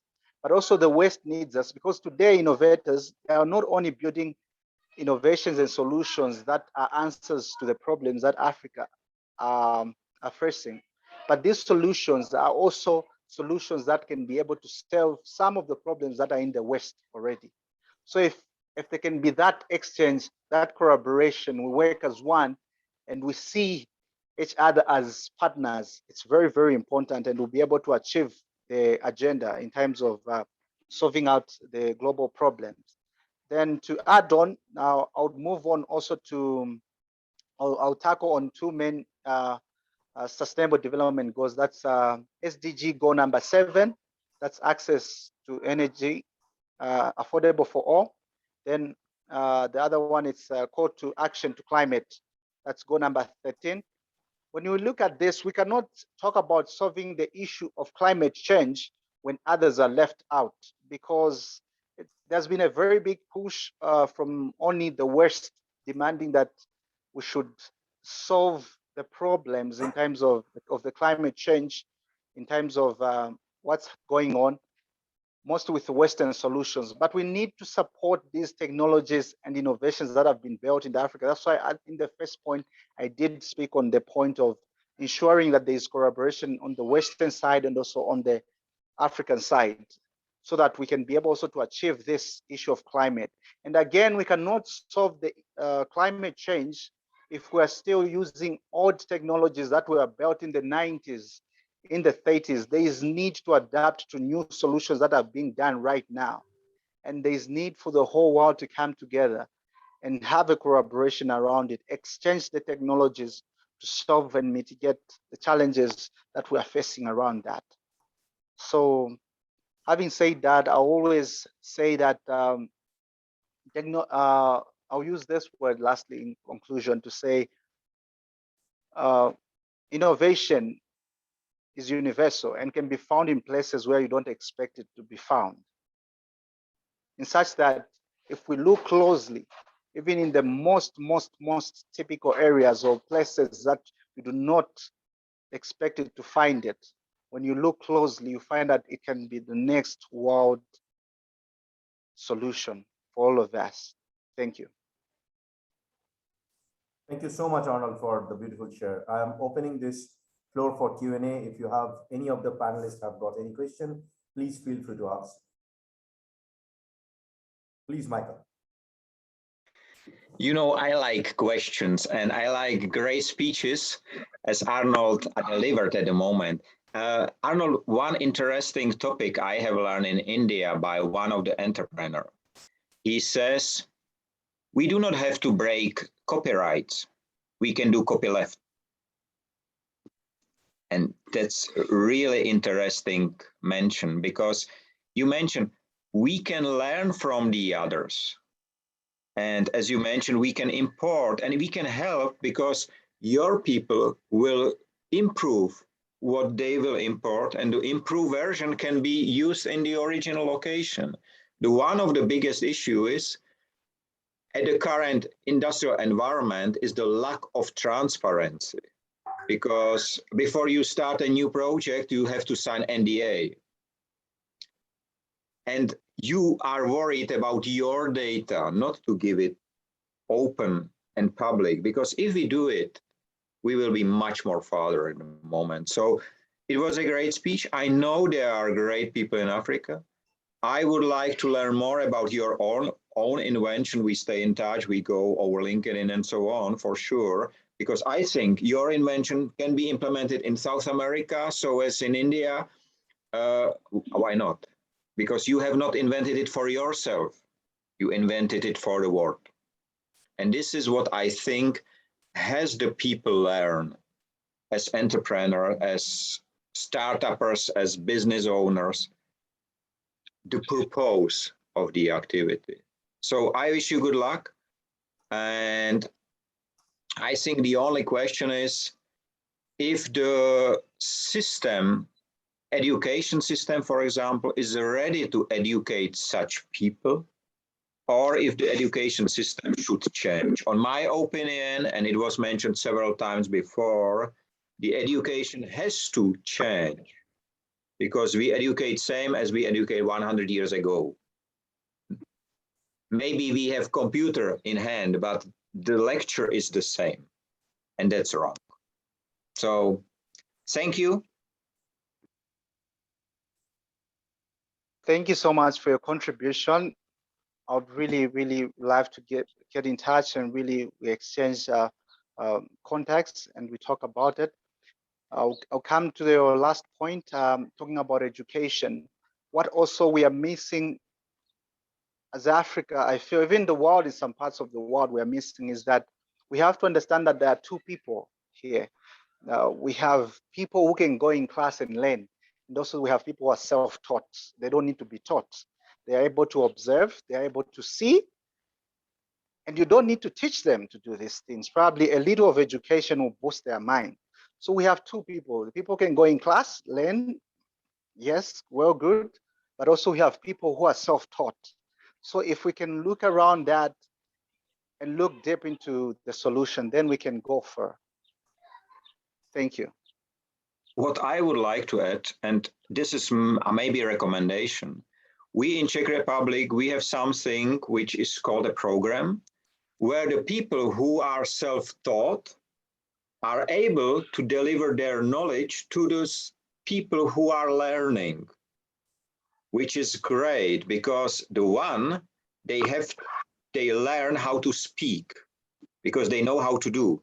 The others learn how to do because they know how to speak. And if you put it together, then you have exactly the environment which you mentioned. Amazing, amazing. Sure.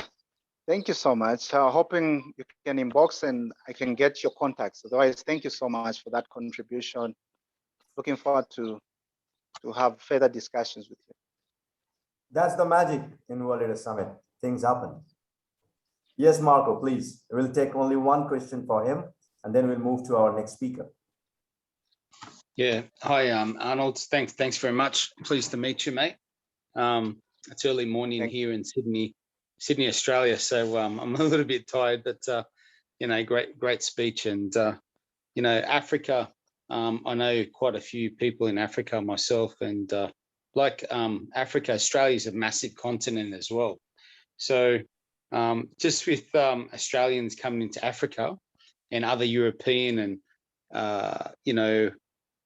people that are unsure of the space in Africa, in reference to what's probably the best, well, I shouldn't really use the word best, but what's applicable at the time of Africa. So if you have to say the top 3 industries that we can look at synergizing and collaborating in Africa, what are the, 3 industries right now you feel that Africa requires? Okay. Thank you so much, Mark, on that one. So 3 main industries. I'll start with the most number one. I want to pick my industry. Is the agriculture sector. because you and me, even before we came on this platform, we had to take food. We need energy to do anything. I tell my even students when I'm mentoring students, don't make a mistake to go and touch a book you study, because you won't understand, because your brain requires a lot of energy, and that energy you need to put food in your body before you think of anything else. There is need for everyone to eat. So the agriculture sector, but the agriculture sector itself, there's need for value addition. Value addition, meaning there is need to process that food. A very lucrative industry. You will never go wrong. Africa now is about 1 billion. Is it 1 billion? Which and when we have about close to 70% of the land, arable land, is water bodies of plenty of water. We have so much land available. It's not like in the West where mostly it's occupied with buildings and infrastructure. We still have so much available land, close about 70%, which creates a great potential also for jobs if you're coming on board also to invest.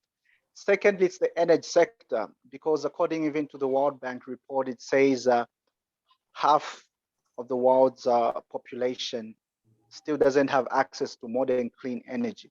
Everyone today is pushing for climate change. Just 2 days ago, our president came from His Excellency Hakainde Hichilema, signed a 1 billion euros for the green economy, transform our country into a green economy, meaning now they're cutting down on the use of firewood, charcoal. So people have to get into gas, all those industries, the energy sector. You'll never go wrong again. That's the most important second industry. And the last industry, which I would also talk about, is the health sector. If you're coming to provide investment in the health sector, because now, because also of the lifestyle that has come on board, there's a lot of issues also on health. A lot of people are investing in healthy. Africans have now understood how it's important to invest in themselves in terms when it comes to healthy. So I think those three industries, you never go wrong, and they are very, very good to invest in, more especially the first two. There's a comment from social media. Mary, she was our speaker earlier. She's basically a powerhouse. So Mary is saying that they are building a smart green city in Morocco in honor of women. Beautiful, Mary. Thank you so much for the input. Anyone have got any question, please feel free to ask. This is the last question we'll be taking and then move to our next speaker. Marco, you want to say something? You want to have some question? Yeah, probably just yeah, with the three sectors that you mentioned, you know, Arnold, you know, are you looking for just funding? Are you looking for you know, technologies that come in to Africa? Are you looking for you know, foreign companies to come in as collaboration deals? What's the best approach for foreign you know, for foreign companies to come into Africa? What do you feel is the best approach? Okay, thank you. So it's a little bit easier today if you're coming to invest in Africa. Right now, our new president has changed the policy.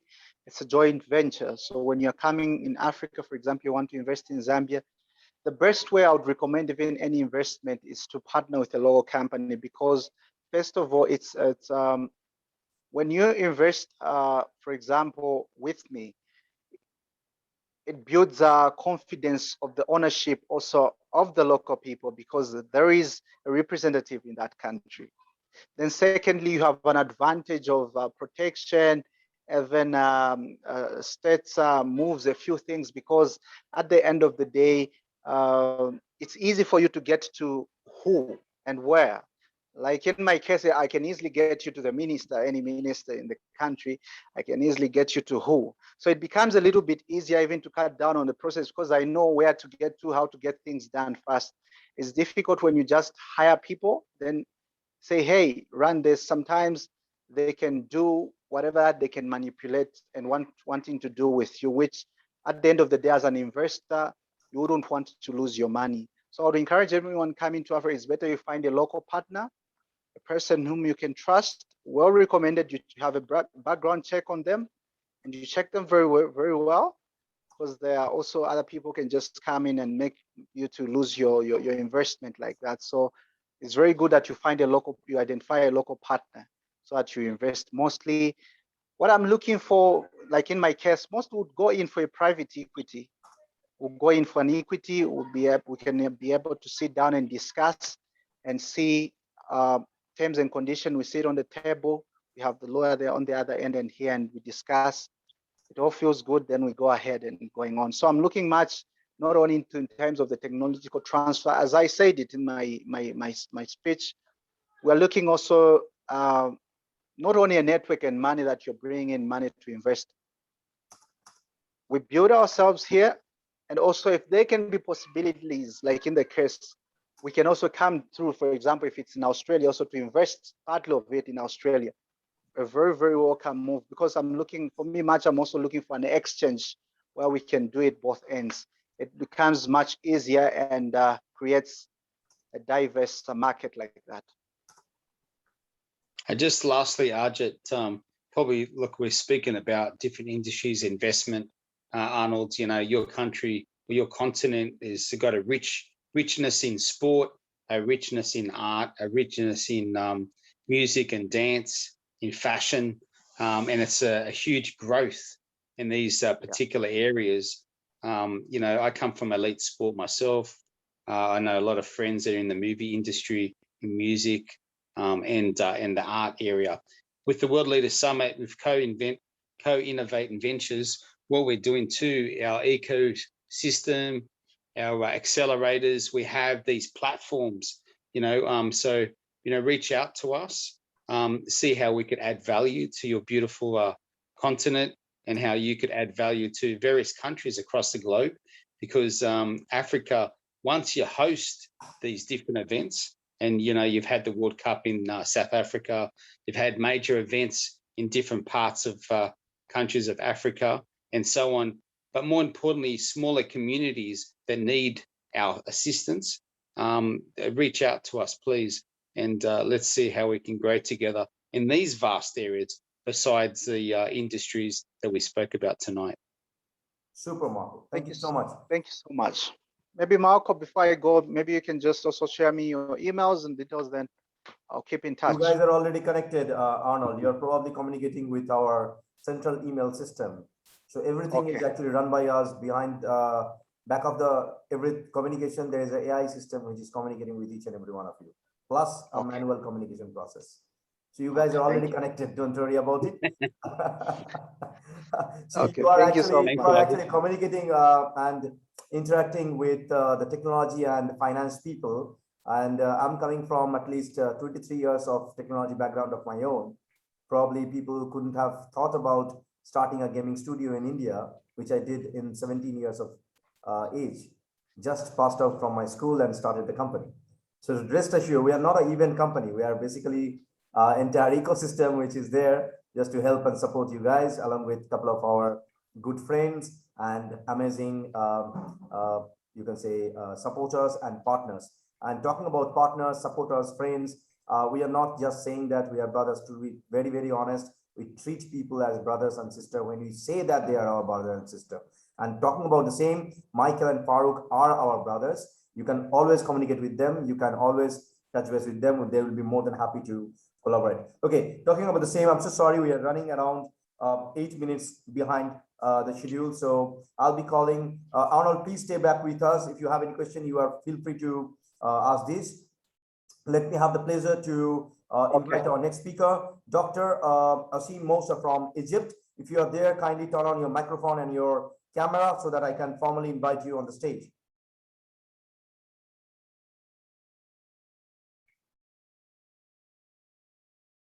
Dr. Mosa, if you can kindly turn on your video and your microphone, it will be great. Hello, hello. Yes, can you turn on your camera, please? Yeah, but I would like first to thank all the attendee. I would like to thank you for your lovely invitation, and I have a speaking slot tomorrow. I hope that you can join me. I'm going to talk about universal adoption of cloud of everything is a technology of the 21st century, and the leadership in this, technology beyond COVID-19. I hope that all you can join me. Thank you so much for everything. Yes, can you please turn on your video so that you can speak in front of others? Yeah. Hello? Yes, you are visible now. Okay. Okay, just about tomorrow, I'm waiting to see all you tomorrow so we can talk about, the effect of cloud of everything technology in aviation, in education, and energy and all, sector. So hoping to see you tomorrow, and thank you for your lovely invitation. I guess there is a mistake, doctor. Your speaking slot is now 8th of November, not tomorrow. No, it's tomorrow at 9 November. I'm speaking to 9 November tomorrow, not today. Tomorrow, 9 November. PM, I will say it's tomorrow. Tomorrow at 4:30 p.m. I'm sure that it is not tomorrow because we don't have the list. No, I can send it to you, by WhatsApp. Okay. Check it, please. Not a problem. Maybe it's our mistake. Not a problem. Sure. Yeah, it's tomorrow, 9 November at 4:30, 4:40 Egyptian time. Okay. Okay, I send it to you now by WhatsApp. Okay, just check it. Can you check it? I will send it to you by WhatsApp. Okay. Give me a moment. Let me check our database as well. We don't have such kind of gap.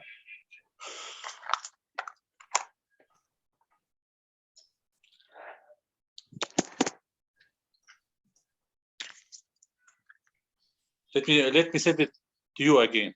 No worries, no worries. Okay, so if that's the case, can we have our next speaker? I guess Mark is already here with us from UK. Are you there? I can see that your video is turned on.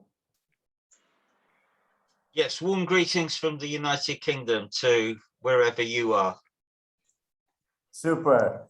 Okay, so let us welcome our next speaker, Mark from UK. Mark, the stage is yours. Please enlighten us with your knowledge and your wisdom. You have a very interesting subject.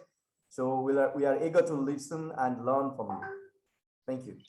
Okay, so the title of my talk is 2 billion reasons to use WhatsApp for networking, because that's how many people use WhatsApp. It's about a quarter of the world's population. It's pretty much ubiquitous in India, Europe, and elsewhere. Ironically, the one country... Sorry? No, sorry. Okay. Ironically, the one country that doesn't use WhatsApp so much is its birthplace, the United States of America. Only 1 in 5 Americans use WhatsApp. So I'm on a mission to make that 1 in 4. A lot of people don't make the association that WhatsApp is actually a very useful business tool. And in case there are some of you here who maybe don't use WhatsApp, WhatsApp is an American freeware cross-platform centralized instant messaging and voice over IP service owned by Meta platforms. I'm not quite sure how to pronounce that. A week ago, it would have been Facebook, but they've recently rebranded themselves. It allows users to send text messages and voice messages, make voice and video calls, and share images, documents, user locations, and other content. I'm sure most of you already knew that, but I just thought I'd share it for those some of you that maybe don't use WhatsApp. It was created by Brian Acton and Jan Combe, and it was acquired by Facebook in February 2014 for $19.3 billion. So I don't think those gentlemen need worry about money too much for the rest of their life. It became the world's most popular messaging platform in 2015. and it's since become the world's most popular messaging and communications platform. Now, the networking takes place in WhatsApp groups. And at the end of the day, business boils down to two things, and that's people and trust. So what I've done is built and curated this enormous ecosystem where people feel safe to engage with one another. And then the business comes later. It's all about building those human connections with other people and developing those relationships and then doing business together. That's why I'm a little bit anti multi-level marketing, which tends to be transactional right from the get-go. I'm all about building up those human connections first. Now, networking in WhatsApp groups is primarily text-driven, which is why you can and should start using WhatsApp on your computer if you're not already doing so, because the keyboard on your computer and the screen on your computer is much larger than on your smartphone.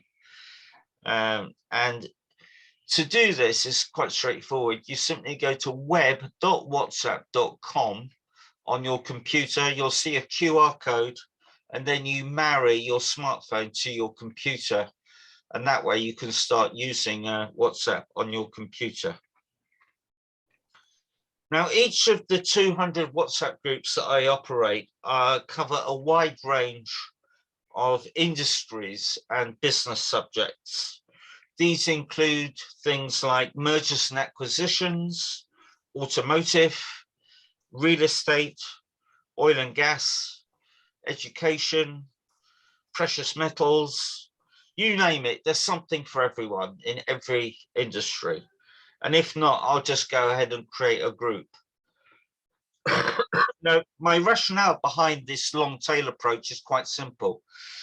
I don't know anything about biotech, but what I do know is when you get two or more people in the same environment that have an interest in biotech, it's more likely to lead to a meeting of minds, a friendship, and a possible transaction.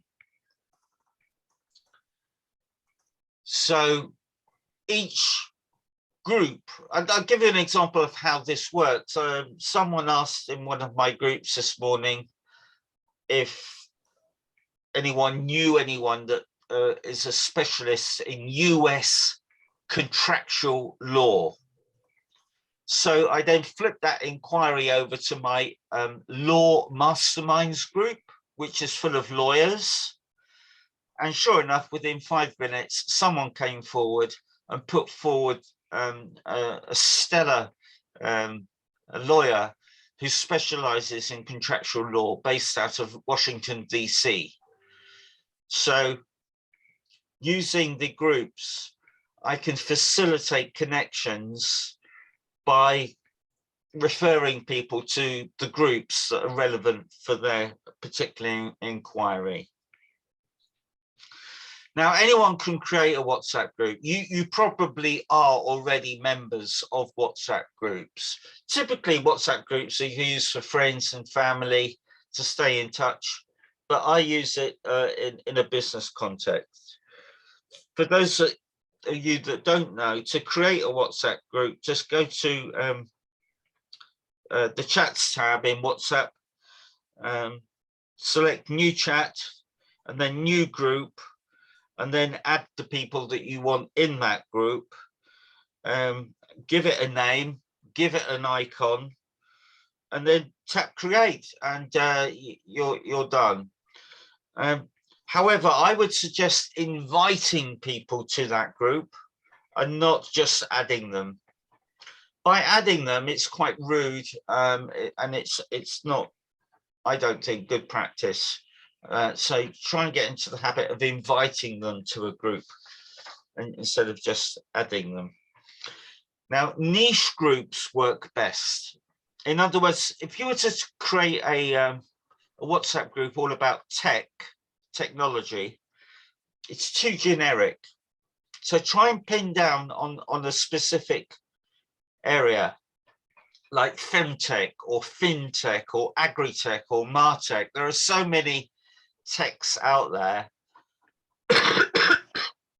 Sorry, but by so doing, you're more likely to find that synergy and meeting of minds that I alluded to earlier on. Don't make the invite links public, because by doing that, you might attract bad players, bad actors into that group. You don't want any bad actors. You want people that you can screen, vet, and trust. Then you should make a protocol, so that gives people an idea of how to behave once they're inside a WhatsApp group. Here's mine. When joining a group, introduce yourself, stating who you are, where you live, what you do, who you would like to meet, a fun fact if you have one, and then include your LinkedIn profile at the end. Now, I sometimes describe LinkedIn as the world's least social network, because there's such a time lag in communications on LinkedIn. And personally, I find the user experience quite clunky, but it's a very, very valuable resource, because it's like an online resume. You can see where they went to school, what connections you have in common, where they've worked, who's recommended them. It's a very, very powerful resource, which plays a key role in what I do. And when people join my WhatsApp group ecosystem, they'll find that their LinkedIn followers instantly increase, because people will reach out to them on LinkedIn, assuming that they do include the LinkedIn profile in the introduction. The next thing you need to do is mute the group. Otherwise, your phone will drive you nuts and it will ping every time there's a message. You don't want that. So mute the group. Just go to group and just go to the group and then click on mute notifications. You'll find 3 options. Select forever. And then that way your phone won't ping every time there's a message posted. If you see someone joining a group, welcome them and include your LinkedIn profile. You need to be consistent, share great content, show up, be patient, own the space, and be proactive. Thing is with networking in WhatsApp groups, it's like if you were to spend all day tomorrow on Twitter or LinkedIn, you will get results. But it takes patience and time. And the same with networking in WhatsApp groups. If you just join a WhatsApp group and don't say or do anything, you won't get the results. Take an interest in the people in the groups and engage with them. And then that way you're beginning the process of building up those human connections that I alluded to earlier on. Don't share videos without written context. People have got really busy lives nowadays and they're constantly bombarded with messages. So if you are going to share a video, just write what they can expect if they were to watch that video. Courteousness and respect is a given. Avoid talking about politics, religion, or other binary or divisive issues. Those, you know, talking about Brexit or president or politicians or what have you, it can be cause arguments, and I don't want arguments in my group. So try and avoid those subjects. You have to be patient. This is a long game. Harvest is always guaranteed if you plant enough seeds. If you cannot cope with the amount of messages, vacate your space for someone that can. Another thing is do not direct message other people in the group without discussing it with the group first. This is just manners, and it's particularly pertinent when it comes to men messaging women without their consent. To stop saving WhatsApp media on your phone gallery and clogging up your phone, tap more options on WhatsApp, settings, chat, and then turn off media visibility. That way your phone won't collect all the media that is being shared in any given group. If you do decide to leave a WhatsApp group, that's fine, but please have the courteousness and respect to say goodbye to the other members beforehand. It might be something like, I want to take a mini digital detox, so bye everyone, but let's stay in touch, or something like that. Networking this way is not for everyone, but it can reap enormous dividends for people that do it right. New friendships are being forged, which is a great thing. But ultimately, the goal of networking in WhatsApp groups is to do business and do deals. When you join a WhatsApp group, all you will see is a list of telephone numbers, effectively. Once you get to know the name of the people in any given group, you need to tell your phone who that person is. That way, they will then show up as their name and not a number. If you do have a meeting of minds with a member of the group, it's very easy for you to reach out to them. After all, you now have their number.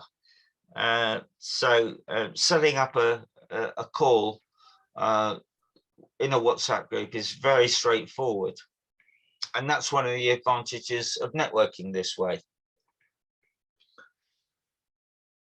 Some people hate networking. About 10% of people hate networking. They find it intimidating. It's a bit like public speaking. It's just not their thing.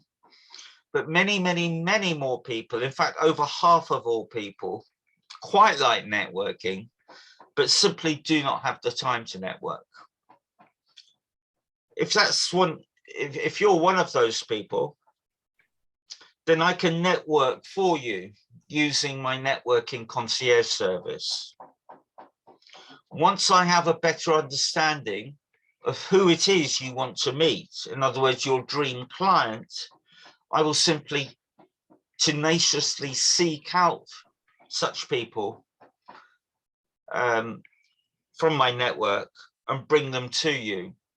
I will share their LinkedIn profile with you beforehand, just in case you already know them, which is unlikely. And then, assuming you don't know them, I will set up a three-way call. When that time arrives for that call, I will break the ice, make the introduction, and then I've done my job. I've introduced you to someone that can help meet your business goals. To give you a better understanding of what I do, I would like to read out a testimonial, which I'm very proud of, which was written earlier this year by a gentleman called Ernest, who's a US businessman. He said, "There are select people in this world that choose to serve and help others as a priority. Mark is one of those select few. He is a networking and business opportunity rainmaker with extraordinary global outreach that can assist almost anyone in business. As a US business owner, I have found his services invaluable. In less than 2 months, he has introduced me to a global network of high quality individuals in and around my industry, which would have taken me years to accumulate, if ever. I would fully recommend his services to anyone interested in increasing and diversifying their network locally, nationally, and globally. So if you know of anyone that, as I say, either hates networking or just does not have the time to network, I can network for them. At the end of the day, networking is like opening a bank account.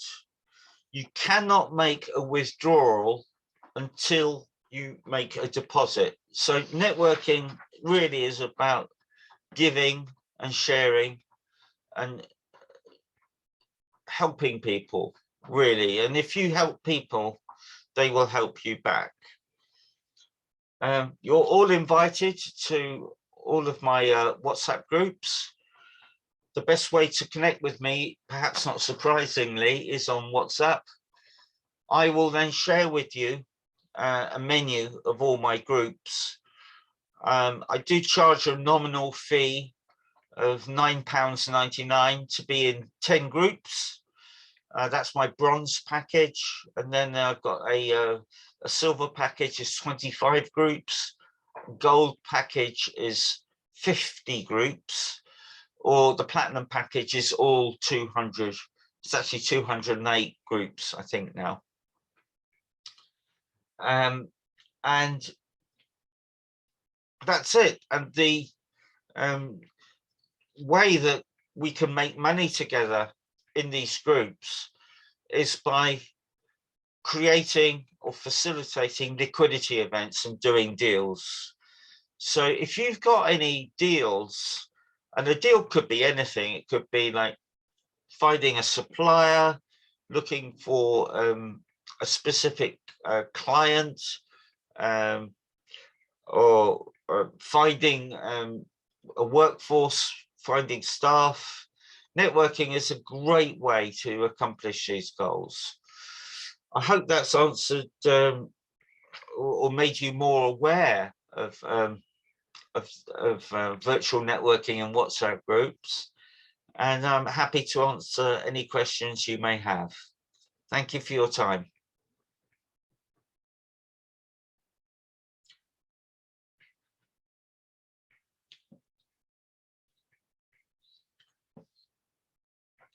Maybe Arijit, could you come off mute? That's it. Yeah, Michael, thank you so much for your speech. Mark, we are open for Q&A if you have any. There is a comment in our Facebook though. Someone actually commented, which is really interesting to see. WhatsApp is a really great tool for conversation and communication. Yes. But WhatsApp is actually not a tool for business, because whatever happens in WhatsApp, you cannot actually go for a legalized segment for anything related to business communication. So what's your comment on this? Number one. Number two, proper business may not happen when you are dealing with WhatsApp conversations. It can be like same, I mean, this is the same comment that's coming up. This is a great tool for faster communication. I have got third question, but I'll let you answer these two questions first. Well, WhatsApp is a communications platform, and business is all about communication. So I don't quite understand the point the lady or gentleman is making. Once you are in dialogue on WhatsApp, of course, you're at liberty to take your communications offline and employ other methods like email or LinkedIn. But I would recommend sticking with WhatsApp precisely because it is such a powerful and useful communications tool.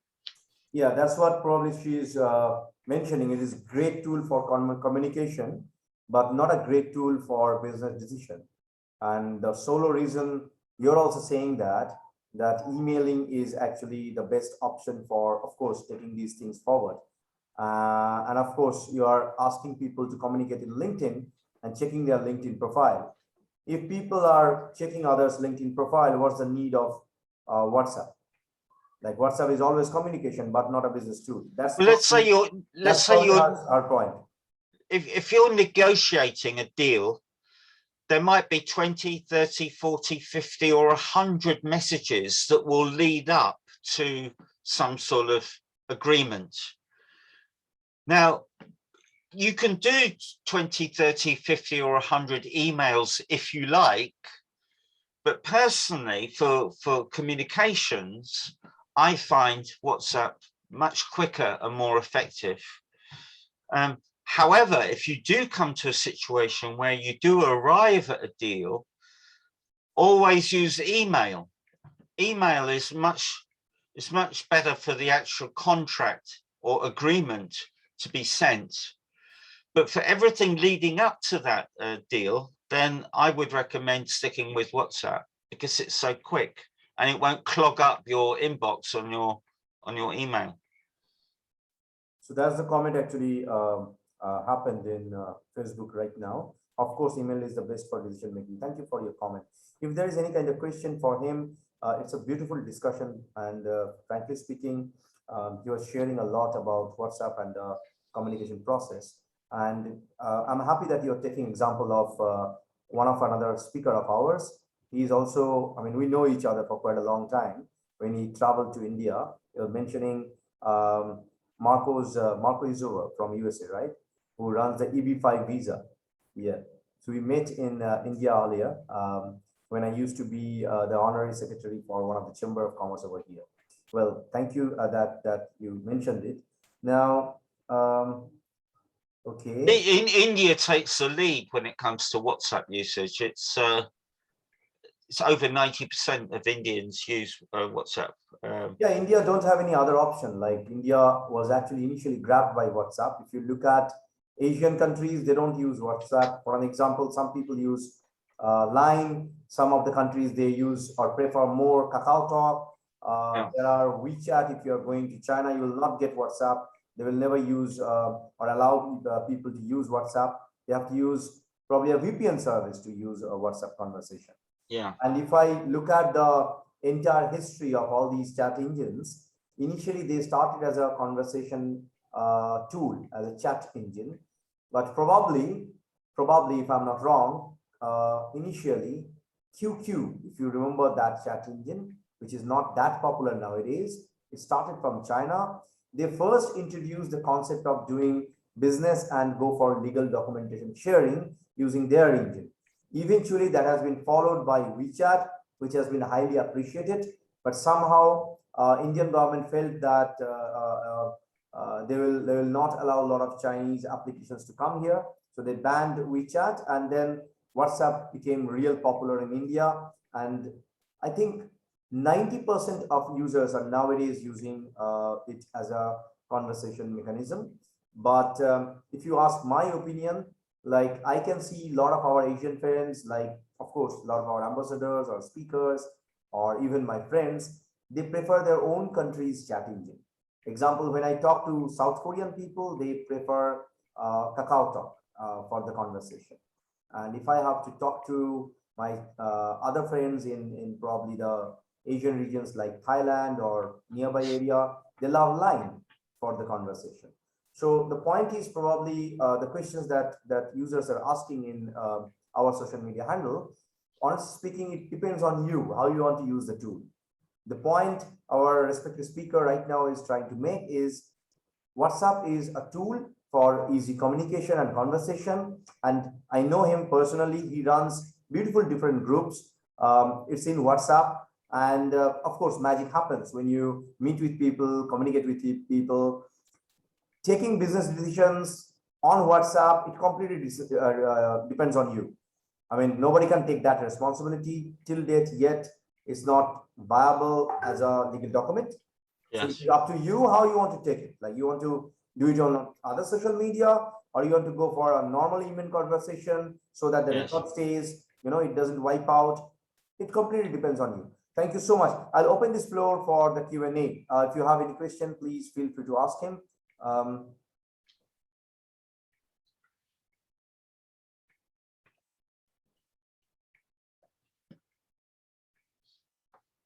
There's a comment. Thank you so much. Okay, thank you so much.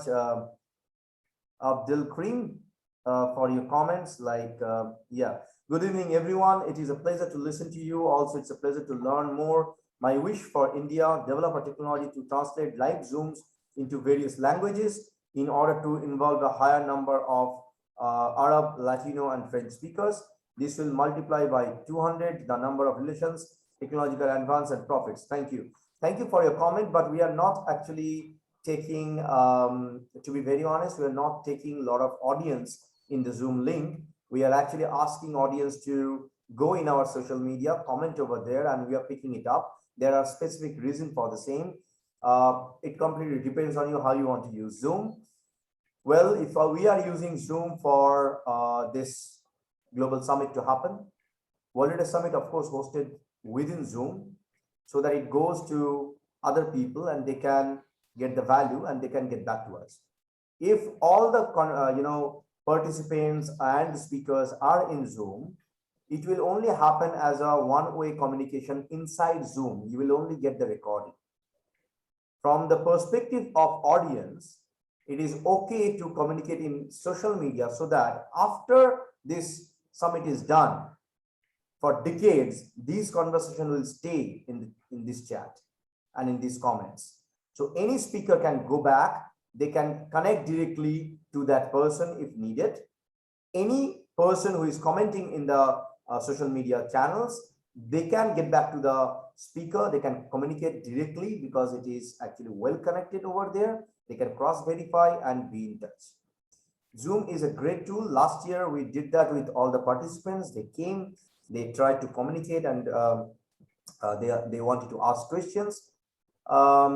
But then due to time constraint, it was really not very possible for all of us to turn on their videos, asking the questions and voices. But yes, point well taken about converting into various different languages. We'll of course take care of the same in the next World Leader Summit, which will happen next year. Once again, till that time, point well taken, we'll be more than happy to develop something so that we can do it in our own platform rather than utilizing a third-party platform itself. You are the people who are actually giving us power and empowerment and probably a great suggestion. That's what I believe when I run my own ventures, own businesses. So when you are communicating with your well-wishers, customers, they sometimes come back. They usually give a very good feedback about how you can improve your services. Point well taken, sir. We'll of course take care of the same. If there is any question, please feel free to ask. Let me check in social media if there is any question or not. Okay, I'm not sure if this is for him or not. Probably this was according to the timeline. This was probably for Farooq. Farooq, if you are there, I'm not sure. I can't see him. Okay, not a problem. Marco, if you are there, if you want to ask some question, please feel free. Else we will move to our next speaker, or if anybody of you want to ask any question, feel free. We have 10 minutes more before the next speaking slot starts. That was me for the next speaking slot. So you might want to go back to the your previous speaker. Previous speaker said that his slot is tomorrow, but we are sure that his slot was that time. Okay. It's okay. It's fine. It's perfectly fine. And I'm happy that you actually came earlier, and we can have you in the platform. Sometimes this communication gap happens. We are really sorry and apologize for the same. Well, it's been a pleasure being here. It's a fairly shy audience. I can only see one person on camera, and that's you, Arijit. Probably the time difference, because Marco is in Australia. It's real early morning, like 4 o'clock Okay. now.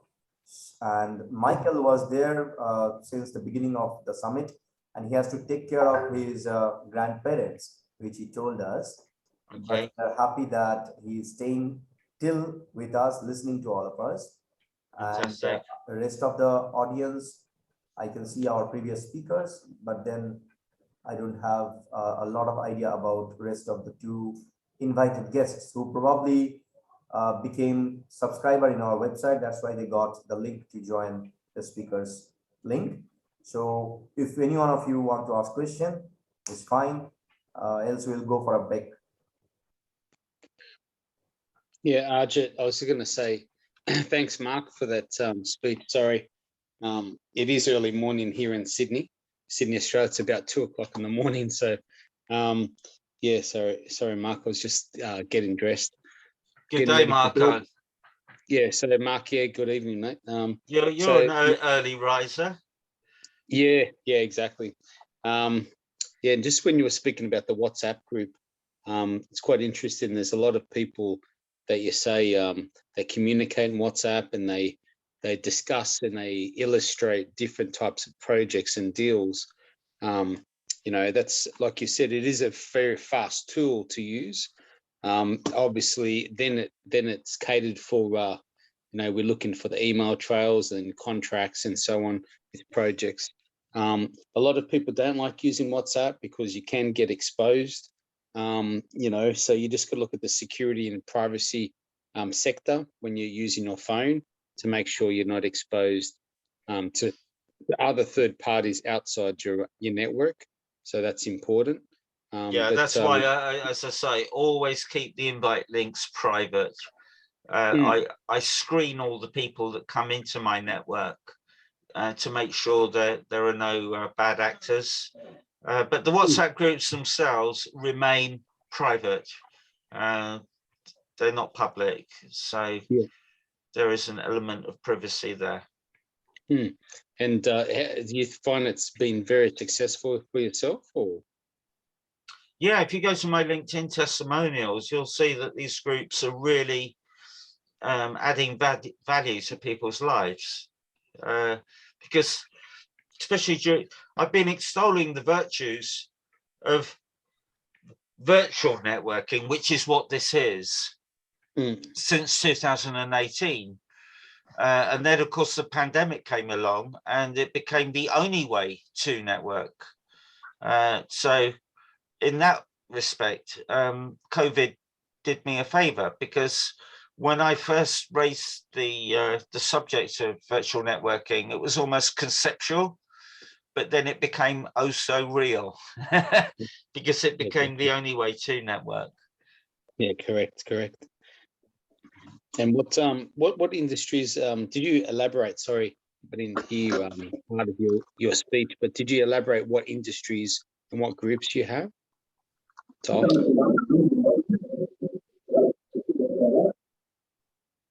I'm not sure what MK was saying there. No, just basically what groups that you said you in industries or WhatsApp groups do you offer? Okay, so let me just grab my my menu, and I can read you out some of them. I'm not going to read out all 200 of them. No, but this will just give you a little taster. What industry are you involved in? Me and Arjit are business partners. So we look at, in our portfolio, we look at property development. We look at buying and selling property. We've got a portfolio of sporting people. We've got our artworks, where we look at women empowerment. Obviously, we go across commodities. We're looking at projects, funding projects, various projects around the world. So, yeah, just a number of different types of ventures that we do. Okay, so Marco is my partner in Australia. So we run investment company, we run accelerator, we run a couple of things, like we run our own ecosystem. Leader Summit, he's one of the co-founder along with me.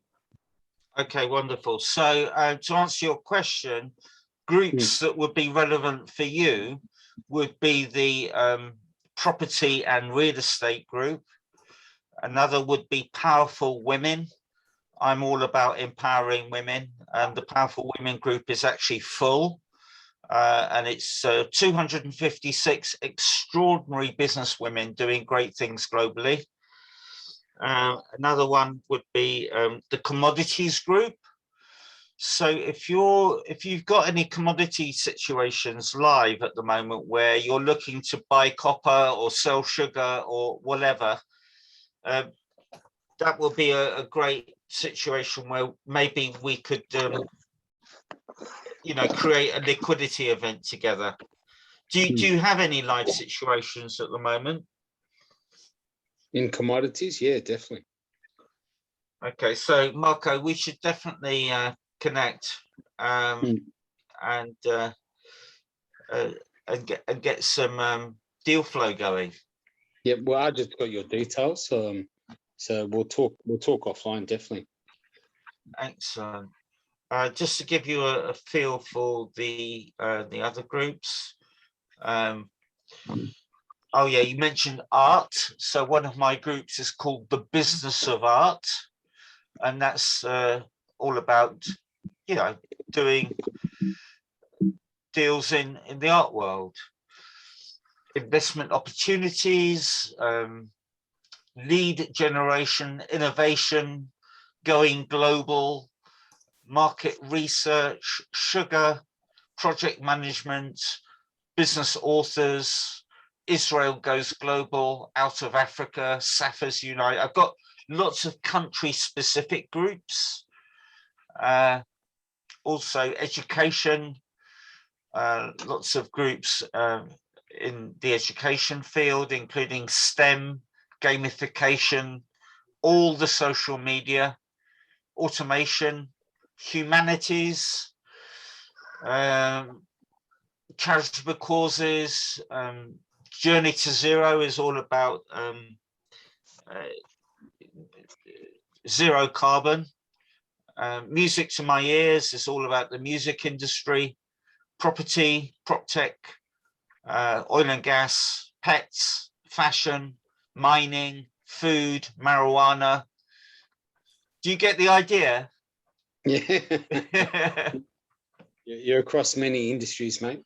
Yeah. So actually, some network builder, Marco. Like he actually creates those interesting groups depending on their people's interest. He usually send across the invitation link, and people join, and then they interact. Yeah, and actually, the real magic happens in the small niche groups, like the art group. There's a deal brewing in there at the moment. So. Yeah, very keen to connect with you, Marco. The best way to do that, if I share my website now in the group chat, you'll see a WhatsApp button on there. All you need to do is click on that WhatsApp button, and then you can ping me a message on WhatsApp. Does that sound like a plan? No, sounds good. Yeah, thanks, Mark. No worries. Okay, so let me do that now.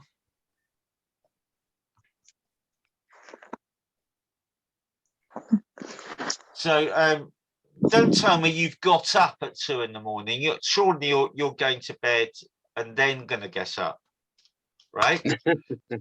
Yeah, no, we usually have some late nights, me and Arjit. So yeah, I'll be sort of going very shortly. So pleased to meet you, Mark, and take care and keep in touch. Yeah, thanks, Arjit, for tonight, and all the best for the speakers. Can you just click on that link I've sent in the group chat? Have a look. mjconsultancy.com.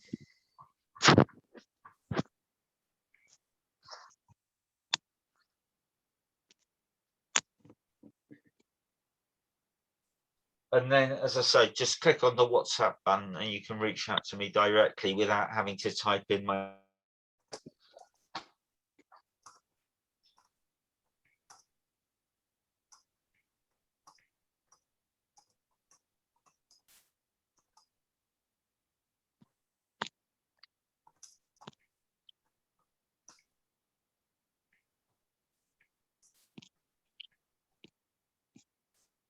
And just to let you know, my ethos is all about being open, random, and supportive. Mm-hmm. And that's the antithesis of corporate thinking. Hi, Clinton. Good to see you Mark. here. Hi. Nice to see you as well. Small world. Yeah, good, thanks. You just missed my talk, unfortunately, but you already know what I do, so. I guess let me tell all of you guys something cool. We have actually checked and understand the details, like this World Leader Summit that we declared around 1 year back.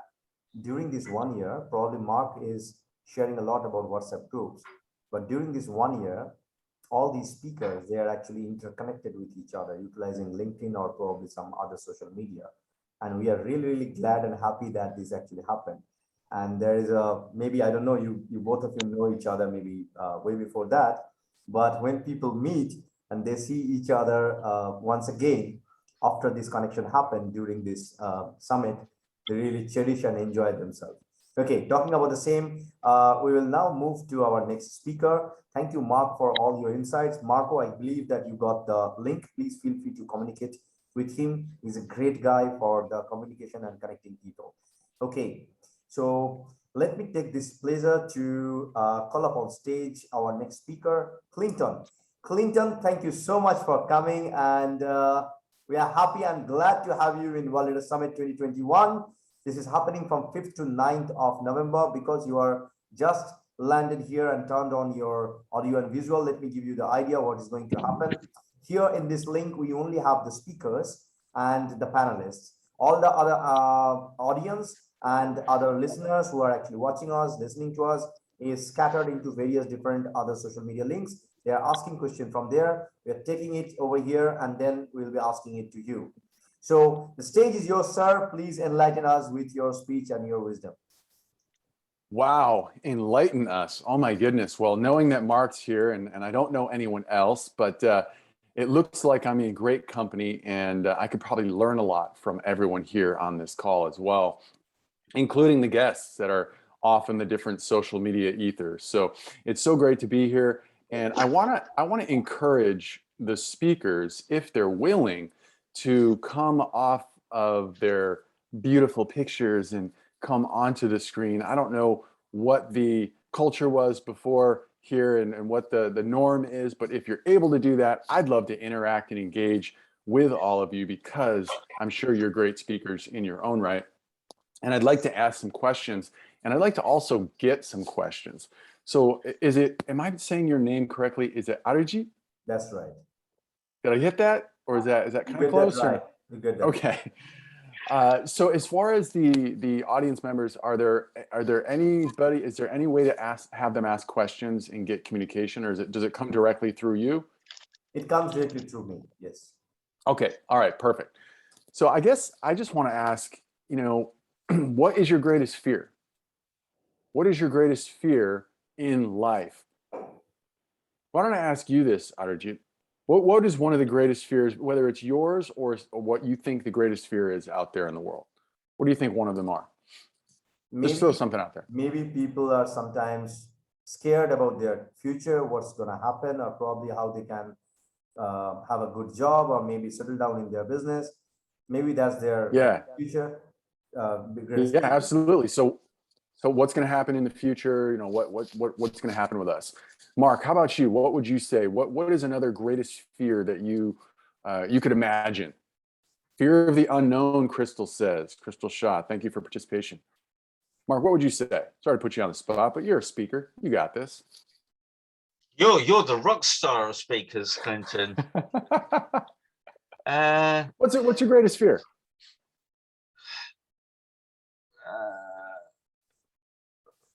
I guess my greatest fear would be to become insolvent.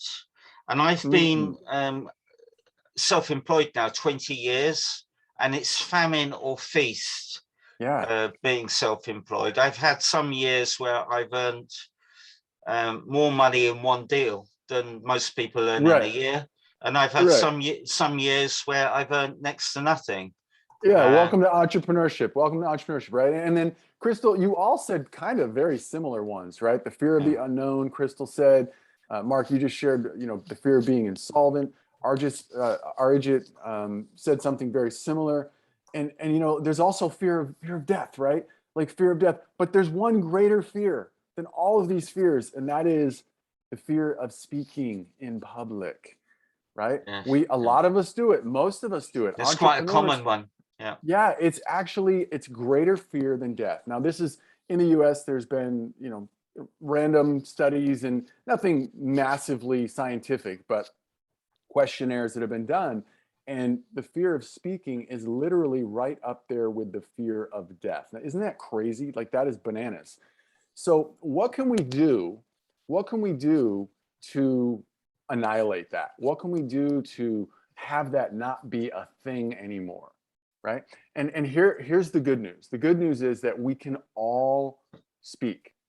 And the other good news is, it's kind of good and bad news, is the number one way to grow our business, the number one way to grow our income, also the number one way to grow our impact in the world and our influence is through speaking. It's the number one way. You can do a lot of other things. You can do a lot of other marketing, you can do a lot of branding, but the number one thing that you can do to grow yourself and your business is speaking, right? The bad news is that it doesn't go away. I'm talking about the fear. I've been on thousands of stages all around the world, and every single time I speak, I am still nervous. That pit in your stomach, it's still there. It doesn't go away. But what happens is we get comfortable with being able to transmute that fear into something more powerful, into something more empowering, into passion, into motivation, into focus, right? Think about this. If you're walking down, any hikers out there, anybody that goes out and walks in nature, anybody, show of hands. I see a couple people with their cameras on that took me up on that. All right, cool. So if we were going out hiking and you're walking down a trail and you see, I was just in Montana recently, a state in the United States that is known as, I think it's the Big Sky State or something like that, because there's massive, massive trees and mountains and Glacier National Park and Yellowstone National Park. You may have heard, some of you may have heard of these, some of you may have visited these parks. We were just there. My wife and I are on an RV tour all around the United States. We're basically living in an RV right now, just traveling around the US. And I say that because we walk down a trail, and we were walking down a trail about a month ago, and picture this, we're walking down a trail, all of a sudden this lovely couple, they're actually from India, they come running down the trail, and they're carrying bear spray, and they're frantic, and they've got their backpack all like, everything's strewn about the place, it's all over the place. And they're like, grizzly bear, grizzly bear. So literally a grizzly bear walks across their path. So we go back, one switchback back, we look down, and we see the grizzly bear walk right across the path, literally like 50 yards in front of where we were.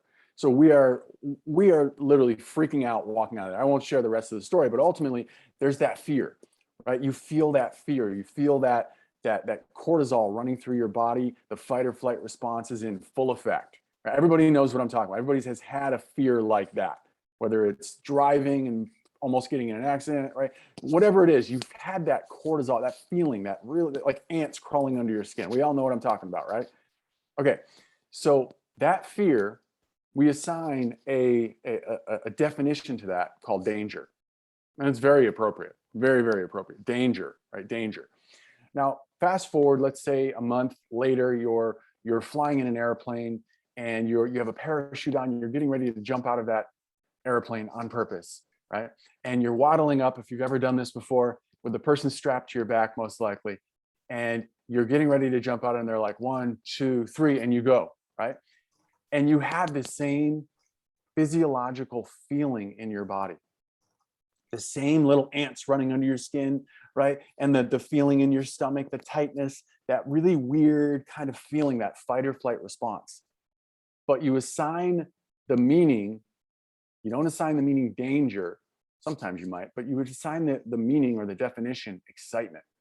Right? I'm excited, right? It's the same exact physiological response. Same exact physiological response, but you assign a new definition to it, a new meaning to it. And as soon as you do that, it's okay. And you jump out of the plane, right? As soon as you do that, you assign a new meaning, you jump out of the plane. So it's the same thing with speaking, right? And this is one of the first things I want to share. And ultimately, I want to share with you the top things you can do right now to become an amazing speaker that is not so nervous, that is not so in your head, that is actually comfortable. And ultimately, I'm going to show you how you can literally double your income and quadruple your impact as a speaker. And I'm just kind of giving you a sneak peek right now with the very first thing, and that is to assign a new meaning. So everybody write that down if you're taking notes. Assign a new meaning to what it is that you're doing, okay? Because when you have the opportunity to speak, not only do I believe it's a responsibility, an opportunity, but a responsibility. Not only is it an opportunity when you get the microphone, but it is a responsibility. Hello, Jack. Welcome to the call. I see you. Yes, I see you. And I'm sorry, I'm not trying to make anyone feel uncomfortable. I love interacting with people. So we need to assign a new meaning, okay, as we're going on stages, as we're going on to Zoom. And one of the ways that I like to do that, and I want to give you another little tip here that you can utilize, and that is to say these words. I like to say these words before I go on stage because, again, it's an opportunity and a responsibility to literally, when you hold the microphone, you have the opportunity to make an impact. So it's a responsibility to do so. So I like to say these words. I like to say, and I'll even use my own name, right? You could do the same. Clinton or Mark, I'm about to do something of significance. I'm about to do something of significance. Because again, every single time we hold the microphone, we have an opportunity to make an impact, right? Of significance. It reminds me, wait a minute, it's not all about me. And am I going to say the right thing? And did I just wake up at 6:30 in the morning because the time zone was different, right? Am I concerned about that? No, right? When you say Clinton, or your name, and you're about to do something of significance, it reminds you that, you know, it's not about you. We're walking out on stage back when we used to be on more live stages, and you're like, is my fly up like 45 times before you get on the stage? I don't know if that's ever happened to you, but that's happened to me a million times, right? It's because we're all concerned about ourselves. But when we say you're about to do something of significance, what happens is this. Two things happen. It shifts your concern from yourself to that of the audience. But it shifts your concern. It's kind of like it shifts your perspective, your concern. And it also shifts your focus from your head, right? From your head. Am I going to remember what I had to say? Is what I'm going to have to say going to be important? Are they going to listen to me? Is my fly up, right? It shifts your focus from your head down to your heart, right? And then you can just be in your body. And then you can just speak from the heart to the heart and the soul of your audience. So you are about to do something of significance. It's not about what you say. I love this quote by Maya Angelou. She says, people aren't going to remember what you say. That's a sad thing when you're a speaker, right? People aren't going to remember what you have to say. They're not going to remember even what you do. But they're always going to remember how you make them feel. Yes, they're always going to remember how you make them feel. So when we get out of our head, and by the way, if you ever are memorizing your speech, please stop. Do not memorize your speech. Because when you memorize your speech, again, I've been on thousands of stages all around the world. And I've memorized a 90-minute speech before. Do not ever do that. It's the worst thing ever, because what happens? Think about it. By the way, I talk a little bit about psychology. I have a bachelor's in psychology, a master's in organizational psychology, and I've been geeking out on neuroscience and the human condition and what drives behavior for like the last 15, 20 years, okay? So I'm not the foremost expert in the world, but I know more than the average person about what drives motivation, what drives behavior. And, you know, we as speakers or as entrepreneurs who speak, which are the people that I generally work with, right? Entrepreneurs who speak, we oftentimes get in our head, and when we memorize a speech, it's all mechanical because we're accessing all of the different things that we want to say, and we're not actually present. We're not actually looking at the eyes of the people that you can see in the audience. You're not able to read the cues of what the room needs, right? You're not able to really feel what's going on. And guess what you're not doing?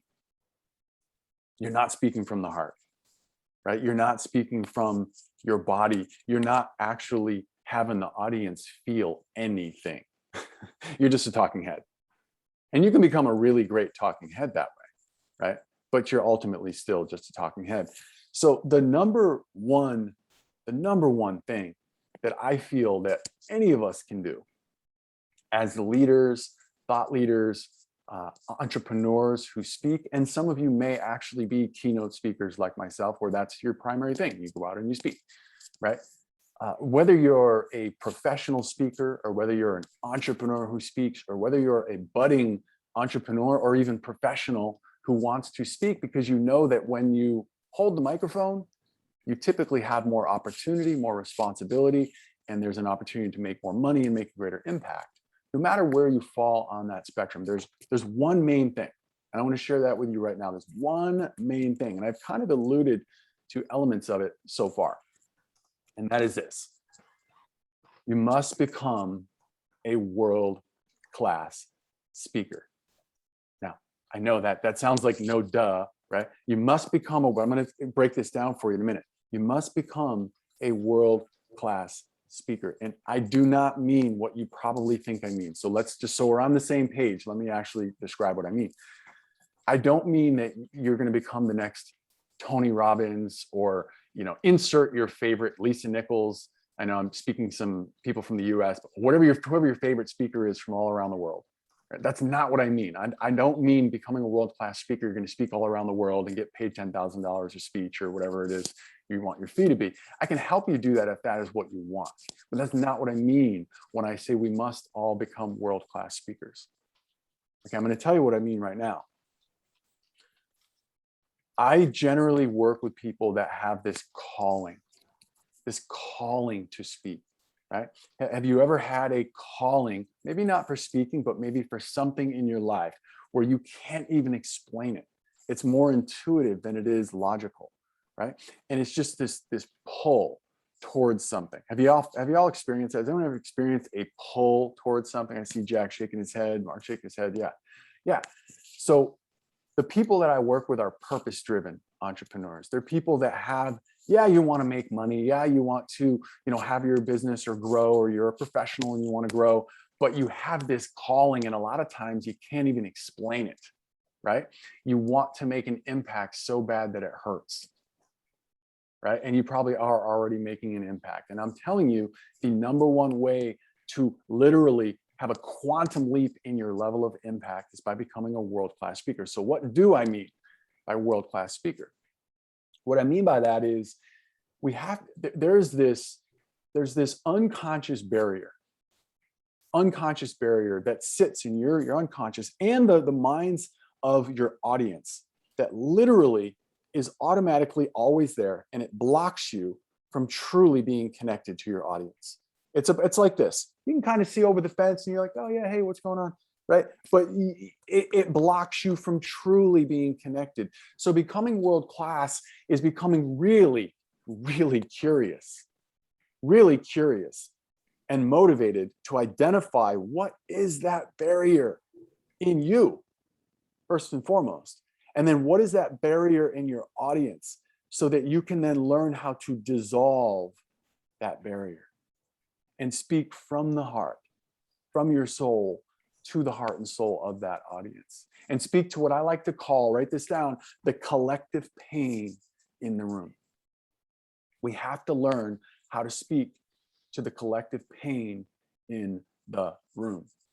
You see, our audiences, whether it is an audience that we know, which When I generally deliver speaking opportunities, I have interviews with the host, right? And I literally understand what is the number one pain of the people that you want to attract to your audience.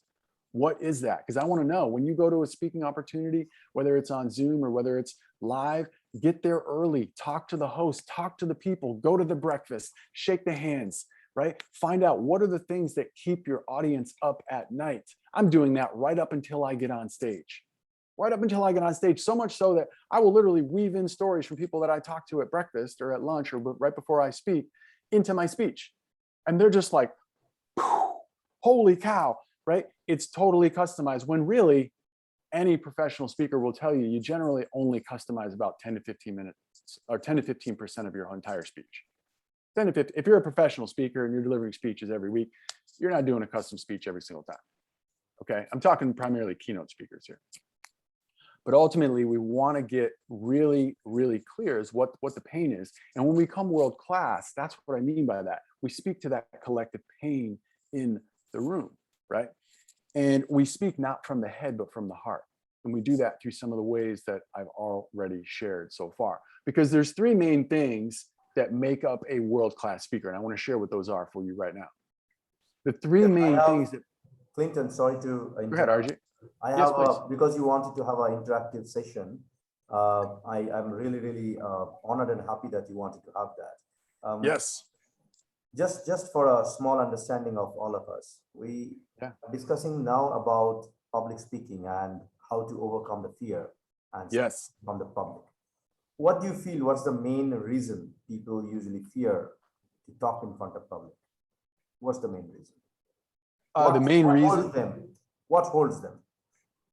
What holds them back? Well, I mean, everybody is unique, but we're all human. We've all gone through these experiences of life where as little kids, see, I believe we're all born. Thank you for the question, by the way. I believe we're all born with what I like to call little kid confidence. Little kid confidence, right? Picture this. All right, I'm walking in the park one day and I see this little kid and he literally just strips down buck naked and starts running through the park like I'm going streaking, right? Totally 100% full self-expression, full confidence. Another little kid I saw on a plane 2 years ago on an aircraft, they're sitting in the chair behind me and all of a sudden they just start breaking out into song like they're the next like America's Got Talent, right? Or Britain's Got Talent. Total 100% full on confidence. Everybody knows what I'm talking about. You have kids or you've seen kids or you've been a kid, right? You know what I'm talking about. I believe that we're all born with this little kid confidence where anything's possible. And it's actually true. Holy cow, right? The things that our mom or whoever was telling us is actually true. We can actually do and have anything that we want in our lives. And then something happens, right? And it's unique to everybody, but something happens in our lives. And it could be an absolutely benign happenstance, just something basic, or it could be a tragic event. And how we make meaning of the world, right? And again, I get a little psychological sometimes. I'm going to dumb this down for myself, for my ability to actually communicate this to all of you.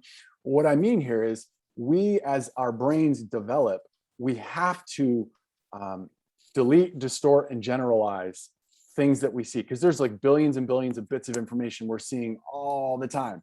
At every given moment, even right now, you're seeing all these things, but our brain can only tackle or handle a small percentage of that. We'd go bananas if it didn't. So what we do is when things happen, we assign a meaning and we file it away in our unconscious so that later on, when something similar like that happens, we don't have to go through all the mental gymnastics to try to figure out what happened. It's just like, oh, that's what it is. It's this, boom. And it brings it right up to your conscious mind. Really, really simple way of explaining how our brain works, right? And how it develops. Well, what happens when we're little kids, we have this little kid confidence, something happens and we make it mean something. The problem is what we make it mean is not what it actually means. And we misfile it. And this is the beginning of what are called limiting beliefs. This is the beginning of where we can have some of these blind spots and these limiting beliefs. And then we go through the rest of our lives believing that that's the truth. Like that's just what's so. We don't even know it's there. It's just what's so. It's kind of like wearing rose-colored glasses. It's just everything's red. That's just what we see. So it's a hard question to answer, Arjit, because we all have different little limiting beliefs. We all have the different glasses on, but ultimately, I believe that when we go out and speak, a lot of those fears and those limiting beliefs are back here, and we think they're going to come out here. We think we're going to. A very common thing is we don't feel that we're good enough, right? We don't even know that we feel this, right? We don't feel that the world is fair. We don't feel that we can do it, right? There's so many limiting beliefs that are back there, and when we speak, we feel exposed, right? And we feel like some of these things are going to come out to the forefront. So one big thing that a lot of people are challenged by is something called imposter syndrome. Imposter syndrome.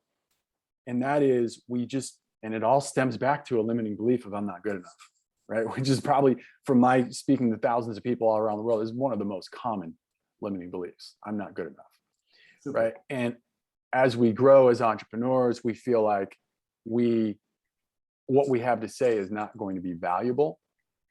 And so you were going to say something, I think, though, Arjit. We're going to do a follow-up? We are talking about fear, actually. You asked me, what is my common fear? I give you an answer, what is people's common fear, not my common fear. Probably I don't know whether I should say this in a summit like this. Probably I don't have any kind of fear. I'll tell you one incident out of multiple incidents. Have you ever heard about the Mumbai terrorist attack? Do you remember in 2008? No, I'm sure I would if I Googled it, but I don't remember off the top of my head. Go ahead, though. So there was a terrorist attack that happened in 2008, and I was traveling to Mumbai. I stay in a city which is far from Mumbai itself. So I traveled there for a business meeting, which was supposed to happen by one of the business chamber of commerce there in one of the five-star hotels.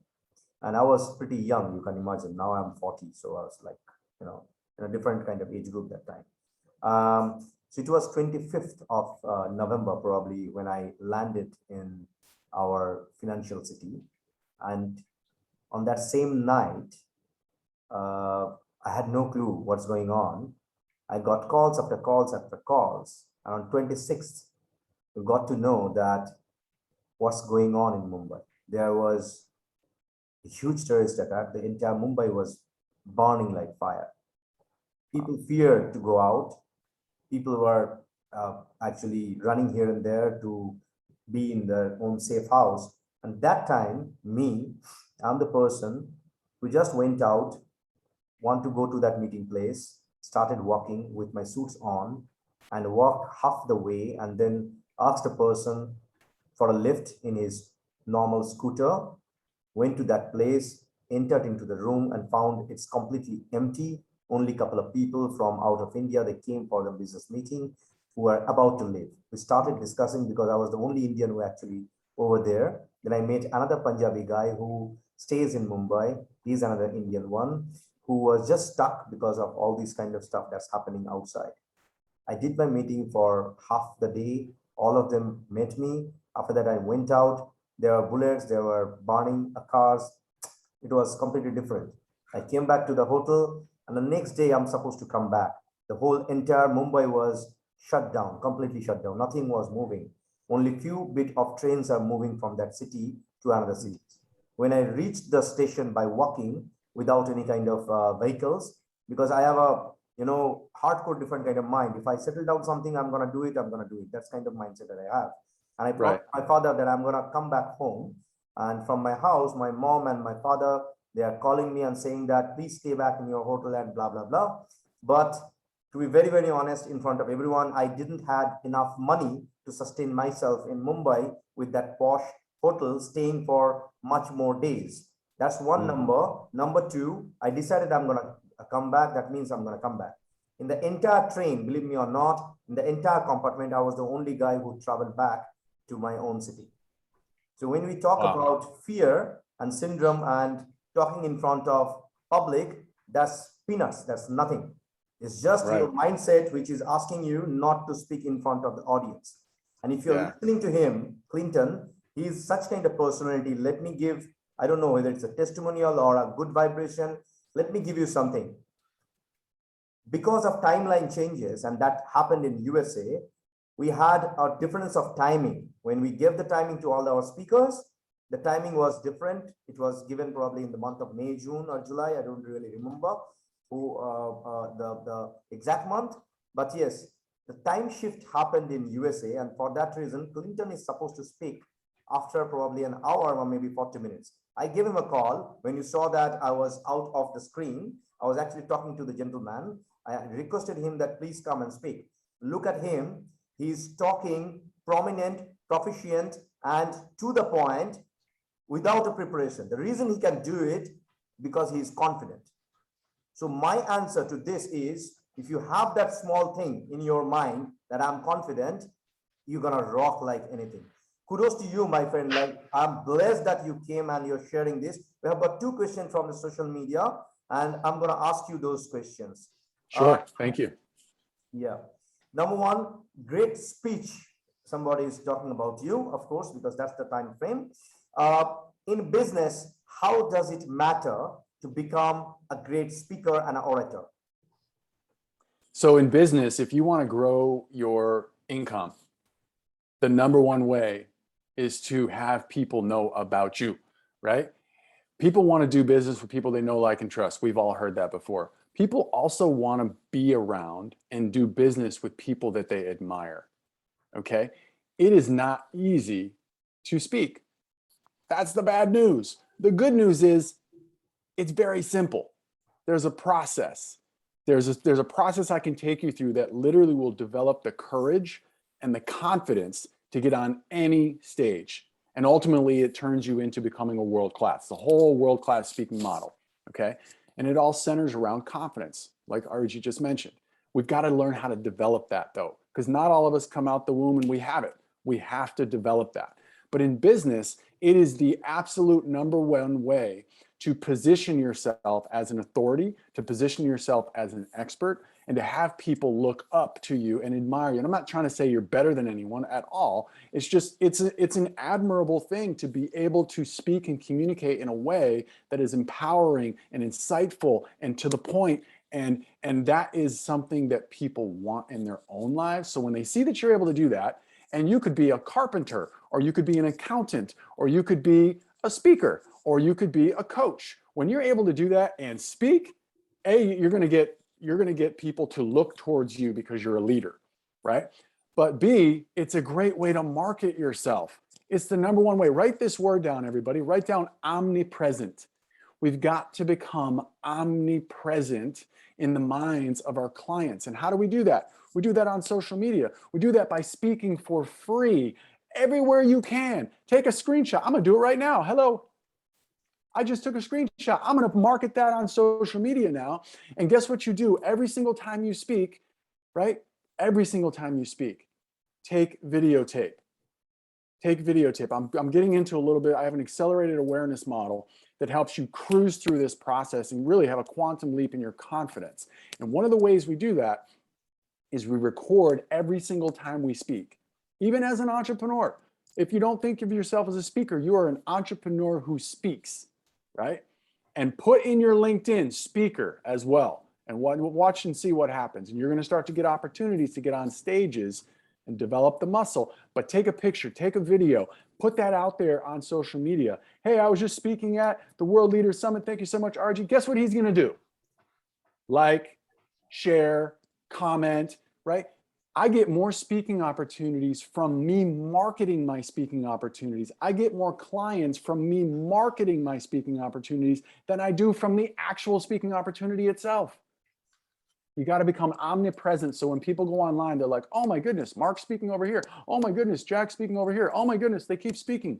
But meanwhile, you're just speaking at free places. I can show you how to get on stages all around the world. Anyways, so that is why you speak as an entrepreneur, because it's going to grow your income, it's going to grow your impact, and it's going to grow your influence. Period. It's the number one way. What's the next question? Yes, thank you so much for asking this. How to become an extrovert from introvert? Asking from UK. Okay, how to become an... That's a lady. This is a very common question. Well, I'm an introvert. How do I become an extrovert? Don't do that. Don't become an extrovert. You're not trying to be someone that you're not. Be you. In fact, I'm actually I would say not a master, but I have thousands of hours of study in a particular personality assessment and I'm certified, blah, blah, blah. It doesn't really matter. But let's just say there's people on the introvert side and there's people on the extrovert. There's 8 different profiles in this scenario. I was down in South Africa at an event, and this gentleman from South Africa gets on stage and he starts speaking for about 5 minutes. And he was so charismatic. This is speaking out to the introverts out there in the world. So if you're introverted, listen up. He was so charismatic, it blew my mind. I went up to him at the end and I was like, oh my goodness, you're freaking amazing, because I'm a speaker. And he was like more charismatic than I am. And I was like, how did you do that? And I was like, you must be. And I said the one particular personality in this profile system that I know that is definitely massively extroverted. And he's like, no, I'm actually, and he said the one that is completely introverted all the way over there. He's like, no, I'm actually, he was a Lord. He's like, I'm a Lord. And I was like, are you kidding me? I was like, how did you do that? He's like, yeah, if I had to do it for another 3 minutes, I probably would have imploded, right? So it's not, when you're an introvert, it doesn't mean you can't be a world-class speaker. It doesn't mean you can't be amazing. And don't try to change yourself. You're not trying to become an extrovert. You do have to do the reps, put in the repetitions in the gym, right? Or put in the reps so that you become more courageous and more confident. And again, I have a whole accelerated awareness model to have you have a quantum leap in your confidence level. But you're not trying to become an extrovert. You can be an amazing speaker as an introvert. All it means is how do you get your energy? Does it give you energy when you speak? Probably not. As a true introvert, you probably don't get a lot of energy when you speak. We all get a little bit of a rush when we speak, so that's a little bit untrue. You do get energy, but you can't do it as much. It's kind of like fuel reserves. If you think about introvert, extrovert. Extroverts have this much fuel from a speaking perspective. Introverts have this much fuel. If you used the fuel, a little bit of fuel, and pushed it all the way down to the accelerator, all the way down to the ground, you'll both go the same speed. But you'll burn out of fuel as an introvert faster than you will as an extrovert. That's all it means. So what it means is, you, as an introvert, don't try to become an extrovert. You can still be an amazing world-class speaker. And it's important that you do. You'll just know that you have to govern that. You're only going to be able to do it for a certain amount of time. You can't speak every single day of the week like an extrovert might be able to, because it doesn't feed you energy. It doesn't give you life. It does a little bit because it gives you that little speaker's high. But other than that, you will burn out of energy over time. So as an introvert, you can become world-class. Don't try to change yourself. Just know that you need to then probably hang out under a rock for about 3 days and not talk to anybody to rejuvenate your energy. Whereas an extrovert will just go out and be high-fiving the audience, and they can stay out there all day because that gives them life. Does that make sense? Perfectly. All right. I have a question for you. I have Yes. we have four, five different comments, but I have a question for you. Sure. When, as a public speaker, you usually speak on a stage, Yeah. probably you come out from your comfort zone, and then probably you start walking within maybe the audience. You interact with them, you handshake with them, and then probably ask them a question, and then go back to the stage once again. That's one process. Second process is you are speaking and you are probably walking on the stage itself, thinking that this is your area, you're talking, you're walking like a lion. From a public speaker's perspective, from a keynote speaker's perspective, Clinton, which method you feel is one of the best method for interaction, A, B, to get feedback? And feedback is important. Yeah, great question. I love this question. Did you have more to the question, or was that it? That's it. Okay, this is such a great question. Everybody heads up here. Pay attention here. This is so important, and it speaks to what I said earlier. You're talking about the mechanics, right? You're talking about the mechanics. Becoming a world-class speaker is 3 things, and I didn't mention this, or I was about to mention this earlier. It's world-class speaking skills.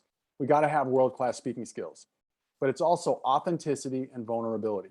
All right, we don't have time to go into a lot of that right now, but I did talk about a little bit earlier about the authenticity and vulnerability, and those are the not speaking from the head, but speaking from the heart, speaking directly to the heart and soul of the audience, and speaking to the collective pain in the room. Remember I said that. speak to the collective pain in the room.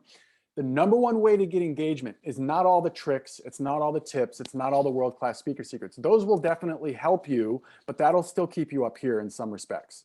We've got to have the authenticity and the vulnerability and the elements that encompass those two pillars of the world-class speaking model. And what that means is speak to the collective pain in the room right out of the gate. And you watch the engagement that you have. Now, let me explain what I mean by that. When you come out in the room and you say, you know, yell your pleasantries and acknowledge the host, and whatever you do in the beginning, tell your joke or whatever to get you on stage, to get comfortable. And then you ask the audience 2 or 3 questions, specifically centered around the research you already did, because you already know the pain of your audience. You generally don't ask a question you don't already know the answer to for the most part, right, when you're on stage. But you're going to ask the questions around that pain. Or you just say something like, you know, from the thousands of hours that I have on stage from speaking all around the world, what I've discovered is that most of the people in the room today have a fear of speaking. Most of the people in the room today are wondering, how can I grow my business? And what's the number one way that I can do that? I'm making this up as we go here, right? But you want to say those things right out of the gate. And then you get engagement with the audience. Anyone here relate? Can anyone relate to that? Yeah? Is that what we're dealing with today? Well, what today is about is getting to the root cause of why we have that. Getting to the root cause of why we have that fear, and what's the top 3 things that we can do to annihilate that fear. Okay, that's what we're going to cover today. If we can cover that in the next 45 minutes, would you say that would be time well spent, audience? Yes or yes? All right, so now that's a very quick example that I just gave all of you, but ultimately what we're doing to get engagement is we're including the audience in our journey. We are including the audience in our journey, and we're not only doing that, we're making it their journey. I want to give you a quick analogy here, and I know we got to wrap up. Most speakers will be like this. Most speakers are like, this is the example. They're driving in the car, and they're driving, and then they're going by, and they see the crowd of the audience on the side of the road, and they drive by, and they might beep, and then they wave, and they're like, hey, and then they're gone, and they're forgotten. You're like, oh, that was just a car that passed by. A world-class speaker is very different. A world-class speaker pulls up in the car, they pull over to the side, they open the door, the people look in the car, they get in the car, and that's a pretty good speaker. That's like kind of a world-class speaker. But to become a world-class speaker, by the end of that speech, and it starts right in the very beginning, and I just told you how to do it, starts right in the beginning, by the end of that speech, they are not only in your car, they're driving the car. And you're over in the passenger seat shining the light, saying, hey, look over here, check this out. What, have you ever considered this, right? And we do that by including the audience in the journey and making it their journey. And we do that by making it relevant to them, speaking to the collective pain in the room. Because until they know what's in it for them, they're just there. They're a talking head audience member, kind of like you're a talking head speaker or entrepreneur who speaks, until you get in the heart and the soul of them, the audience, and find out what is the pain. And you know what? Today's about solving that pain. Are you interested? Yet now they're actually interested. And there's so many ways we can do this, right? Get them to think of the pain, get them to think of the future that they want, let them know that today is going to be about that, and then start giving them value to actually take action on solving that pain. You tell me they're not going to pay attention when you actually speak to their pain. They absolutely will. So that's the number one way to drive engagement. And then, of course, yes, going down into the audience, or if you're on chat, ask for engagement. Ask for it, demand it, command it, right? And you'll get it, right? Going into the audience, shaking hands, high-fiving people. I know that's a little bit American, right? But I do that all the time. I even get the Brits. Mark, yes, I speak over in England quite often. Before COVID, I'd speak there a couple times a year. I get people standing on chairs, okay? And that's very not British, right? But you gotta build the rapport first, and then you can ask your audience to do almost anything. But you've got to build the rapport by speaking to the collective pain in the room. Beautiful, beautiful, amazing. Thank you so much, Clinton. We'll for the time sake, we will skip 3-4 more questions from social media. For sure, I'm gonna send you that. And please stay with us, and we'll call the next speaker now. I think our next speaker is with us. Could you please turn on your camera and your microphone, Marco? Marco from US. Marco Isilver, please. Yeah. turn on your microphone and your camera. Thank you so much. Clinton, please check your WhatsApp. You got all the snapshots. Marco Isover is the CEO of America EB5 Visa LLC. He is from New York and United States. The stage is yours, my friend. Can you see the PowerPoint by any chance? Is it, you can see it? It's a Word document that you're sharing. Okay, very nice. The World Leader Summit Conference, November 8th, 2021. Very nice. No, we can see your Word document file, not the PowerPoint. Oh, so let's stop sharing. Hold on.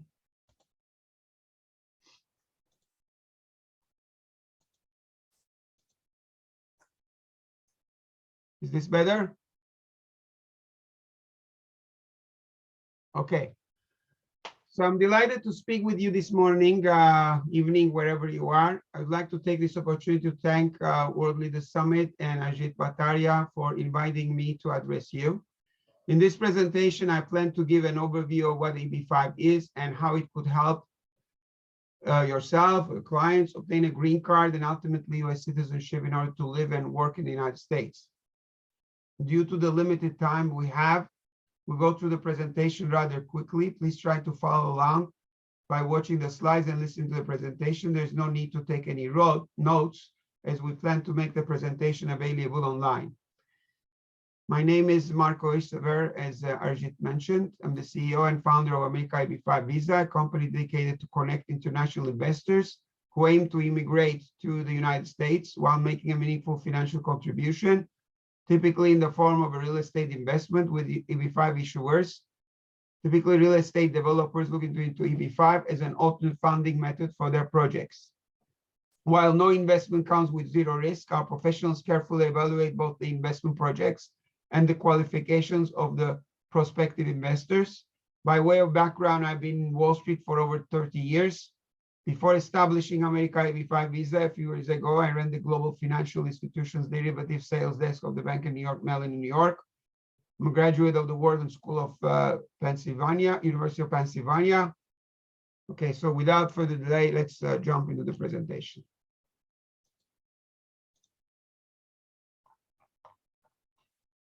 So if time permitting, we're going to try to figure out what an EB5 is. We're going to talk about that. We'll then touch upon the reason why EB5 might be a better choice than some other non-immigrant visas like H-1B or E-2. How a potential EB5 investors could obtain necessary funds for the required EB5 investment amount. Then we'll briefly elaborate on the regulations that changed the EB5 landscape for the first time since its enactment 30 years ago, in 1990, and the current status of the program. And then we'll then discuss some of the most important selection criteria to pick an EB5 project. Many people wonder if the location of the EB5 project matters in terms of the ultimate place they would like to be working and living. The answer is no. We will then give an overview of the timeline for the whole EB5 process from beginning until the end. When potential applicants hear about obtaining a green card, they're oftentimes alarmed regarding global income taxation of being a US citizen or a green card holder. They wonder whether that means that they will have to pay tax twice, double taxation, once in their home country and then again in the US. We will diffuse all of these concerns. If time permits, we're going to discuss what retrogression is right now affecting China, investors coming from China mainly. It used to be India, Vietnam as well. They're out now. There's only China. How does it occur? Which countries are subject to it now? And then again, we might talk about some hot topics and recent EB5 news. Okay. So Congress created the EB5 program in 1990 in order to stimulate the US economy through job creation and capital investment by foreign investors. Initially, it was created as a direct investment vehicle, whereby foreign nationals, that is the EB5 investors, will invest $1 million in a project of their own choice, or a project where, or if the project were in a rural jurisdiction or an area that experienced high unemployment rate, then they would put $500,000. This kind of a project, the latter kind, is called project in a targeted employment area, commonly known as TEA. It is estimated that after 24 to 30 months, the investor could be eligible for permanent residency. There is no restriction as to how many unmarried children less than 21 years old of the principal EB-5 applicant could apply under one single EB-5 application. So husband, wife, or mother, father, and all the children who are younger than 21 years old, one application. There are 10,000 immigrant visas annually allocated to this program. There is a debate between USCIS's interpretation of the law as to whether the law is 10,000 visas or 10,000 investors annually. The current practice, unfortunately, is 10,000 visas.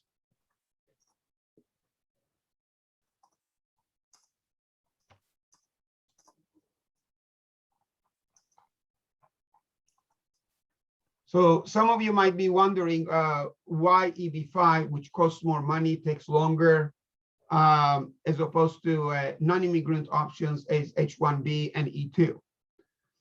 Aside from a limited type of family-based immigration, EB-5 is by far the fastest option of getting U.S. permanent residence. H-1B, E-2 does not give you permanent residency. They are non-immigrant visas.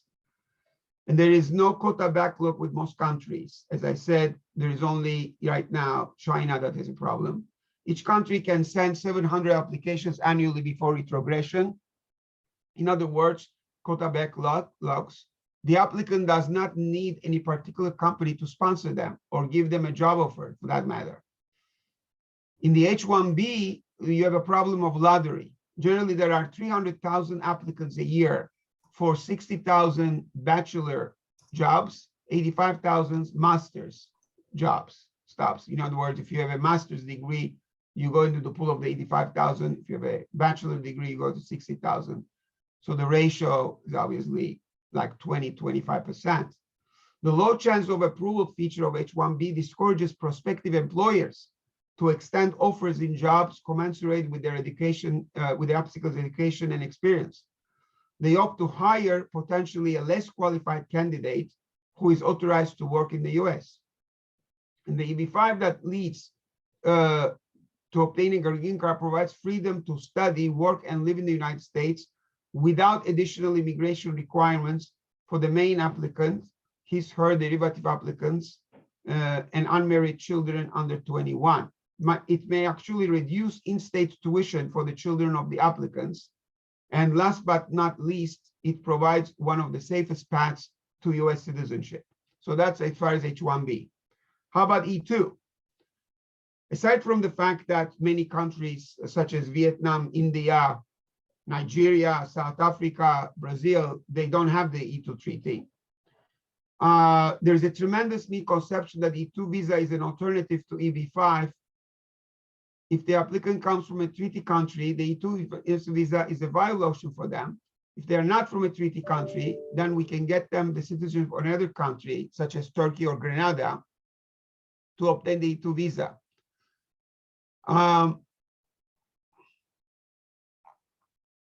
So they can actually get into United States quickly with the E-2, but since it's not a permanent solution, they would still need the couple the E-2 with the EB-5.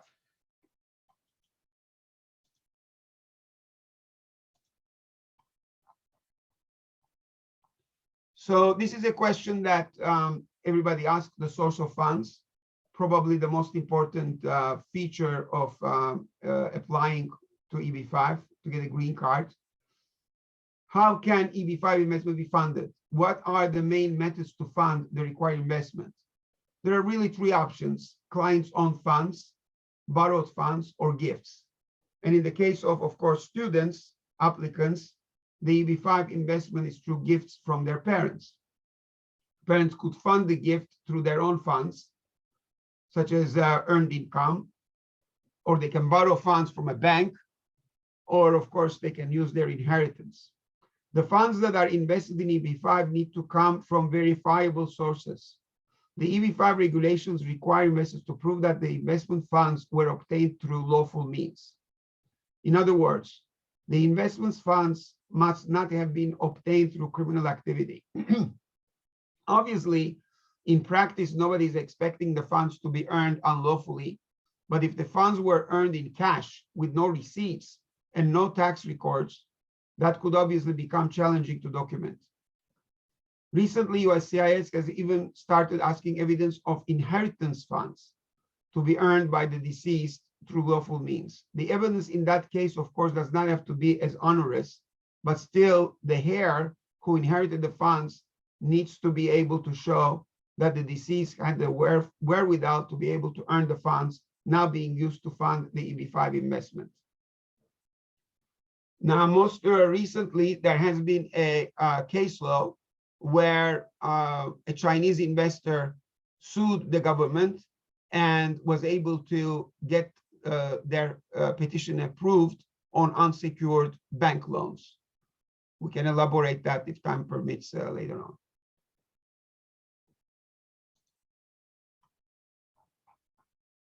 It's probably the most important slide, so please pay attention.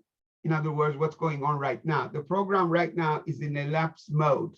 On June 30 of this year, the program lapsed. So why is now the best time to call potential clients and encourage them to consider EB5? Or if you are the client, why should you be looking into EB5 very seriously right now? Because we're confident that the EB5 Regional Center program has a very high chance of being reauthorized by the passage of a comprehensive EB5 reform bill, hopefully by December 3rd, 2021. If the budget goes, this will go with it. And this will be the last chance to lock in a $500,000 window. The terms of the bill are expected as follows. The reauthorization of the EB5 Regional Center program will be effective immediately by the passage of the bill. And effective date for changes to the Regional Center program to take place will be 30, 60, or 90 days after the passage of the bill.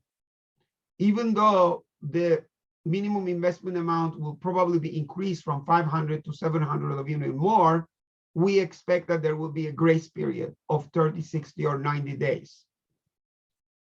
The TA definition will most likely be similar to the one that was in the 1.5 years with the the program modernization rule.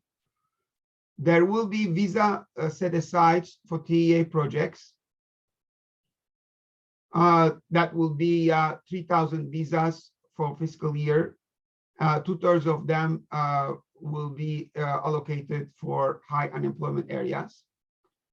And one thing that will be very, very interesting in this bill, if passes, there will be priority processing for investor petitions, which means that there will be available for a fee of approximately $50,000. You'll be able to request a decision of adjudication of your 526 within 6 months. And there will also be a parole for existing investors who have already approved 526 petitions. This is mainly going to affect the Chinese investors. There are 50,000 or more Chinese investors that right now, without this provision, will have to probably wait for 10 or maybe 20 years to be able to get a green card. With this, they will be able to come to the United States, work here, live here, while they wait for their green card. And of course, there will be integrity measures similar to those in the EB5 Reform Act of 2021. So anyway, the message here is that there's a strong chance that there will be only 30 days or a little more after the passage of the bill to act and lock in the $500,000 window. So anybody who's interested can get in touch with us.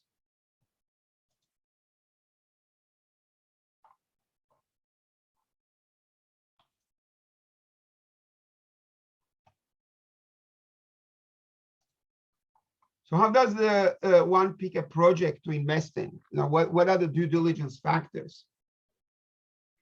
You need to look at the track record of the regional center, the track record of the developer, who the regional center is going to be basically on lending your monies. It's very important not to be a guinea pig in a first EB5 project unless you're being compensated very handsomely for the risk you are taking and accepting. Is there an I-526 denial guarantee letter? What if you get denied? Are you going to be able to get your money back almost right away? What kind of a TA analysis can the regional center provide? Is the developer or some other deep pocket providing building completion guarantee letter? Is there a senior loan from a reputable lender in place ahead of the EB5? If there is, that means that some professional due diligence has already been performed in the transaction with positive results.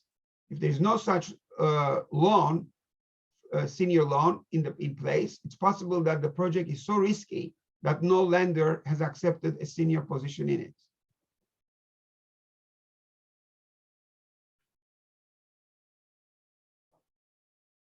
There are quite a few more. You're welcome to visit our website here, America EB5 due diligence, and you'll be able to see many, many more questions that you should be aware of and that you should be asking. So I'm sure many of you also want to know what's a timeline. And this chart really gives you the timeline. There is a stage 1 where we do the standard eligibility tests. We look at your source of funds. And if the source of funds is good and you pick a good project, then you go ahead and file your 526 petition. And then you wait for 24, 30 months. Right now, unfortunately, it's even longer than 30 months. Then it's a stage 2. In the stage 2, once you get your approval, depends on whether you are in the United States or you're abroad. If you're in the United States, then you do what we call an adjustment of status. If you are overseas, you go to a consulate or an embassy, and you get a stamp on your passport, which is essentially the green card. With that, you can come in to United States and receive the physical green card in here. That process will probably take you roughly 6 to 12 months. And then you enter what we call this 2-year sustainment period. In the sustainment period, you're expected to be at least coming to United States. If you're in the United States, that's great. If not, you're expected to be coming to United States at least a couple of times a year and not be away more than 6 months. 3 months before the termination of the sustainment period, the immigration attorney can file what we call 829. This is the last stage to get your permanent green card, which is the 10-year permanent green card. And once that filing happens, then you can knock on the door of the regional center and get, request your money, your investment to be paid back. So right now, everybody should be budgeting roughly 2.5 to 3 years to get the initial green card, and probably 5 to 7 years to get the funds back.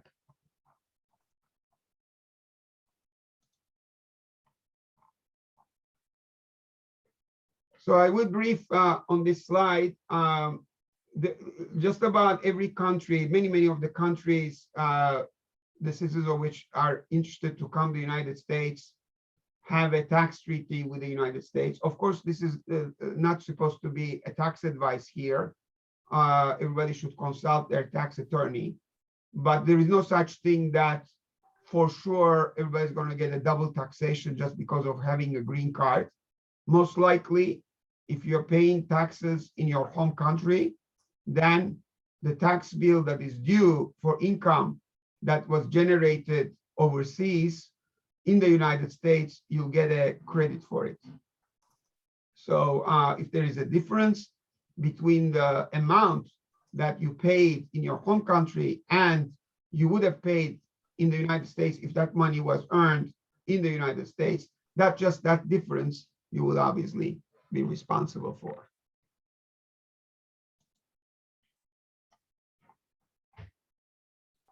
So as far as retrogression, what is retrogression? How does it occur? And we said which countries are subject to it. Right now, it's only China, investors from China. USCIS allocates 10,000 visas each year.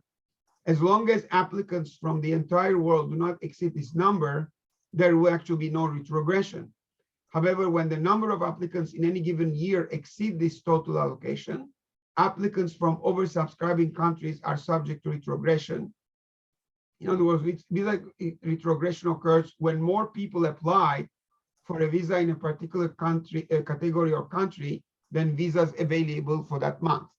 In simple terms, retrogression means that your funds could be redeployed or reinvested to a new project, subjecting you to a longer wait time for your green card approval. In the last few years, there has been an enormous number of applicants from countries such as China, Vietnam, and India. To make room for applicants from other countries, USCIS makes applicants from countries that experience regression wait. Right now, as I said, the only one is China, and even China, with the passage of this bill, is going to have a major relief by the pardon that we talked about a few minutes ago. Okay, that brings to the end of our presentation. Arijit, if anybody has a question, I will be more than happy to take it here. Thank you so much for the beautiful presentation. Well, I'm opening the floor for Q&A, even though we have a couple of comments, rather questions from our live session from social media. So I'll request you to kindly stop the sharing so that we can have your face on the screen. Yes, thank you so much. Well, keep smiling. You look good when you smile. What happened? Excuse me? I said that keep smiling. You look good when you're smiling. Yeah, everybody tells me that I'm supposed to be smiling. Thank you.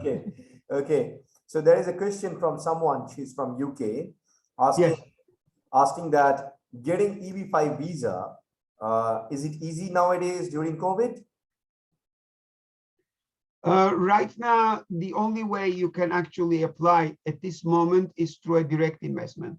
The regional center program, as I mentioned, not because of COVID, I didn't want to get into, because I don't know if we have time. On June 22 of this year, there was a court case, and the government lost the court case.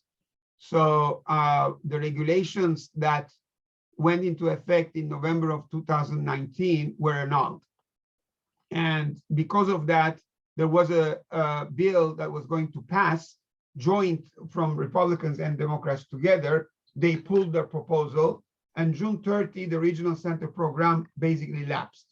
So right now, you can do EB5 at this moment, but you need to invest in a direct project, meaning to say, you have to put your money in a real entity and create 10 full-time jobs. So it's doable, but obviously regional center program has ample benefits against the direct program. That's why historically over 90%, over 95% of the applicants have favored regional center programs. We are recommending our clients to do their due diligence on projects that are available to invest right now once the program opens up, and work on their source of funds. And as I said before, hopefully by December 3rd, if not maybe a little later, if the budget doesn't pass, of course, EB5 is not going to take precedence to that. So we will be more than happy to assist.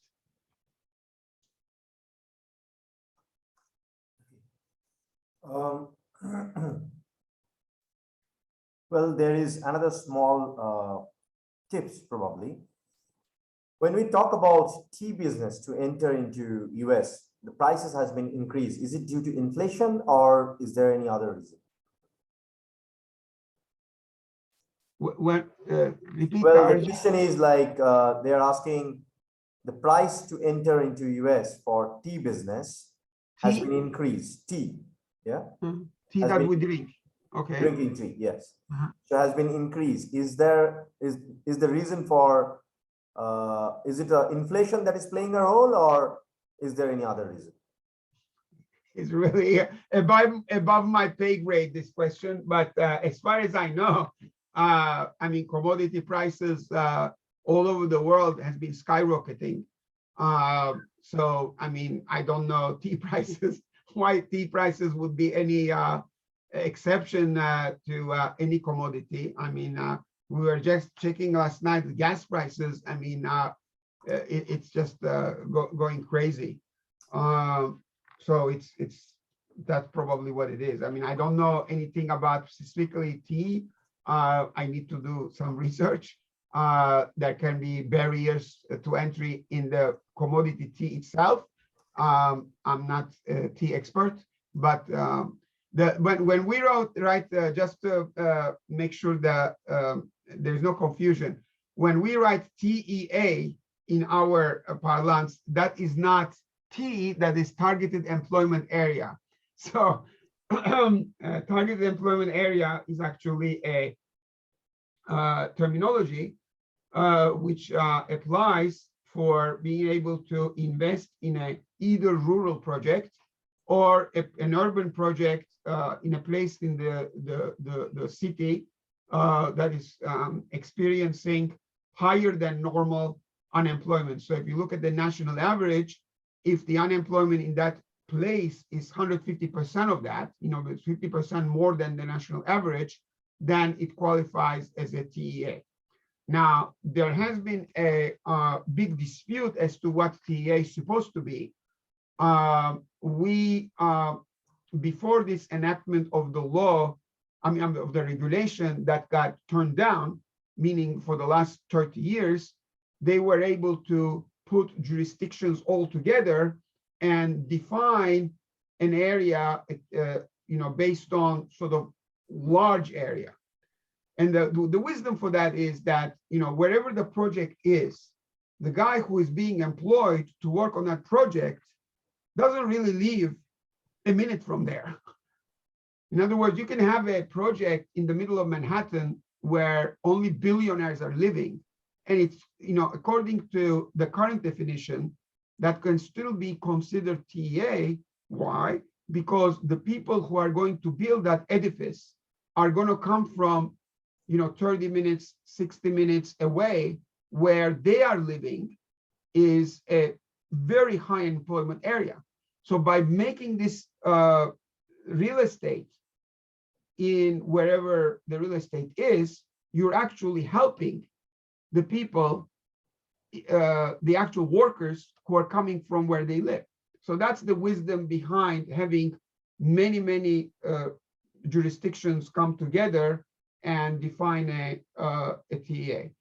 The restricted definition, which most likely is going to be enacted by the new law, says that no, TEA has to be where the project is, and we're only going to give credit, whether it is TEA or not, given where the actual project is. So it's a difference of opinion, but it doesn't have to do with the tea that we drink. Anyway, any other question, Arjit? Yeah, we don't see any other question, but if we have any question, for sure we'll be getting back to you with all those kind of questionnaire and the details. Marco, thank you so much for your speech, and we'll request the other panel, which is going to happen at the moment. Like we have another panel which is coming up, and that's for future of medicine. So stay tuned for that. Give us some time to settle down. We are having guys, he's actually who will come and sooner, maybe. will come and join us. So this entire panel for now will be actually moderated by Jack and with a couple of his speakers. Jack, I'll ask you to please mute yourself unless we get all the speakers on board. So Marco, please stay with us to continue the conversation, because there is a big panel as well. Okay, Arijit, Egypt, let's attempt to talk to Scott and Dr. Benz. I know, They're Jack, the this ones is having live difficulty. happening. Jack, I am taking your call. Please mute yourself. I know that that's what's happening with you. I know Okay. everything. Yeah, please mute Okay, hold on, yourself. I understand that. Okay. So the audience can give us about 2 minutes here. Yeah, we will settle down within 2 minutes and we'll do the necessary things. Meanwhile, please stay with us and we'll be back with you very soon. Give me a moment. I'm gonna share what's gonna happen now. So Okay. stay with us for a few seconds so that we can settle down and make things happen. Yeah, we just got the Jack, National please Health mute Federation. yourself. Yeah. Jack, I'm in your call now. Okay, I'll keep myself mute.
You can, Jack, you need to understand.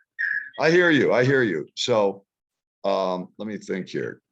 Can you, hey, who can hear me? Can someone click, Arijit, can you hear me? Yeah, I hear you. We all can hear you, Jack. Okay, great. Now I'm gonna take Scott. I hear you, tips. Jack. Hey, Scott, thank you. Scott? Okay. I'm not sure where my microphone is. It should be in front of you. Just put your phone in the speaker phone. Oh, put the phone on the speaker, right. Oh, goodness.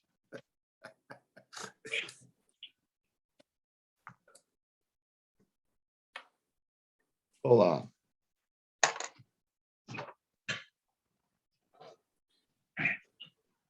on. Meanwhile, guys, please stay with us, of course, in social media as well as here. Well, no, the event is not ended. I believe that you all are thinking that this is ended. No, not that situation.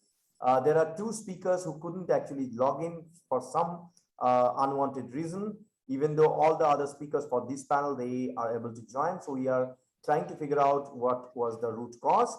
So probably that's the reason we took some Hold on, here we go, here we go. Jack is trying to bring those speakers online so that Yes, this is gonna work. So that we can actually have them online with us. Jack, allow me to actually start this session because you are unmuted, and I will make you unmute once we are all settled down and ready. So I'll ask our panel of doctors to kindly turn on their camera and their microphone, test for maybe say hi to me so that we can test and see that everything is working. Aloha, Regent. Happy to meet you once again, my friend. RG, hi, Charlie Froman here. Hi, hi. Jack, you're muted. You're okay. Okay. Scott, say something. Testing, 1, 2, 1, 2. You know that. They're all tested. All everything working. Charles. Testing, 1, 2, 1, 2, 3, 4, 5, 6. Can you hear him? Yes, we can. You can hear him. Yeah. Why can't I hear you, Arijit? I don't know. Hey, Greg. Yes. Can you hear me, Greg? Scott, I hear you say Greg. loud and clear. We can't hear. I can't hear anybody. Because probably you have shifted your. Hey, your Benz, you should, you know, your... Benz, you hang up. Go get your Zoom cleaned up if you can. Try to redo the app. You know, you got about an hour or more, and we'll see. Okay. Yeah, and let's see what happens. How to get Scott to be heard. Yeah. So if everybody can hear Scott, we can't hear you. I don't understand that. I unmuted, but now I know you can hear me. Okay, so let's do the meeting, and Scott and I don't really have to hear you. You need to hear him. Okay? I think it works. Thumbs up. Thumbs up. Oh, geez, this is really hilarious. Okay, so now let me do an introduction here. Hey, Scott, I'm going to be introducing you right now. Okay. Okay. Ladies and gentlemen, here's an introduction for our president of the National Health Federation, Scott Tips. Okay. His background is quite interesting, and I can't wait for you to meet him. Okay. As you know, I believe you may know, I'm the chairman and CEO of the Future of Medicine Foundation, which is sponsoring this event. And we're also associated directly with the National Health Federation and the Foundation for Health Research. Okay. The thought, the opportunity we share today is one where we are going to share an insight with the audience that gives a dynamic insight into the National Health Federation, and more importantly, the function it impacts on globally to protect our rights. Scott Tips is the president and general counsel of the National Health Federation and its sister organization, the Foundation for Health Research. NHF is the world's oldest consumer health freedom organization and the only such organization recognized to speak, submit scientific research, and actively shape global policy at international meetings of the Codex Alimentarius Commission. Now, many of you go, why, goodness, what is the Codex Alimentarius Commission? So Codex is the United Nations established organization that sets international food standards, guidelines, and codes of practice.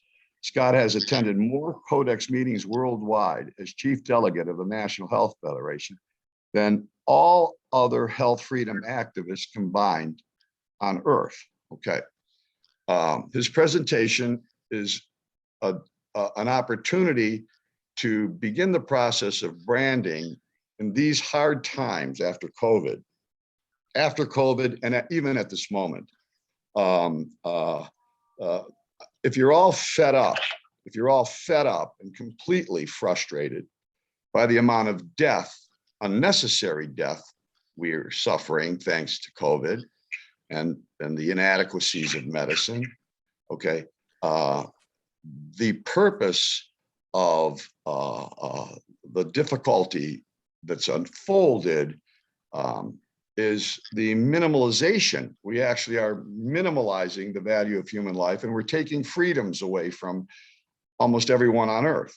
Freedoms that are hard fought for over decades of wars and what have you. Now, Scott Tipps's organization is a one of a kind on Earth. And today we're going to start the educational process. This is going to go on for about the next 5 years in very intense terms. The birth and evolution of the National Health Federation, the most powerful and influential advocate for health and health freedom policies around the world. 7 billion people Scott is responsible to 7 billion people through the National Health Federation. Scott, this is a little frustrating to say the least, but we're going to cut through this. If you can begin now. Good. Well, thank you for that very kind introduction, Jack, and I appreciate it. And I apologize to everyone for the technical problems for my getting onto the Zoom call directly.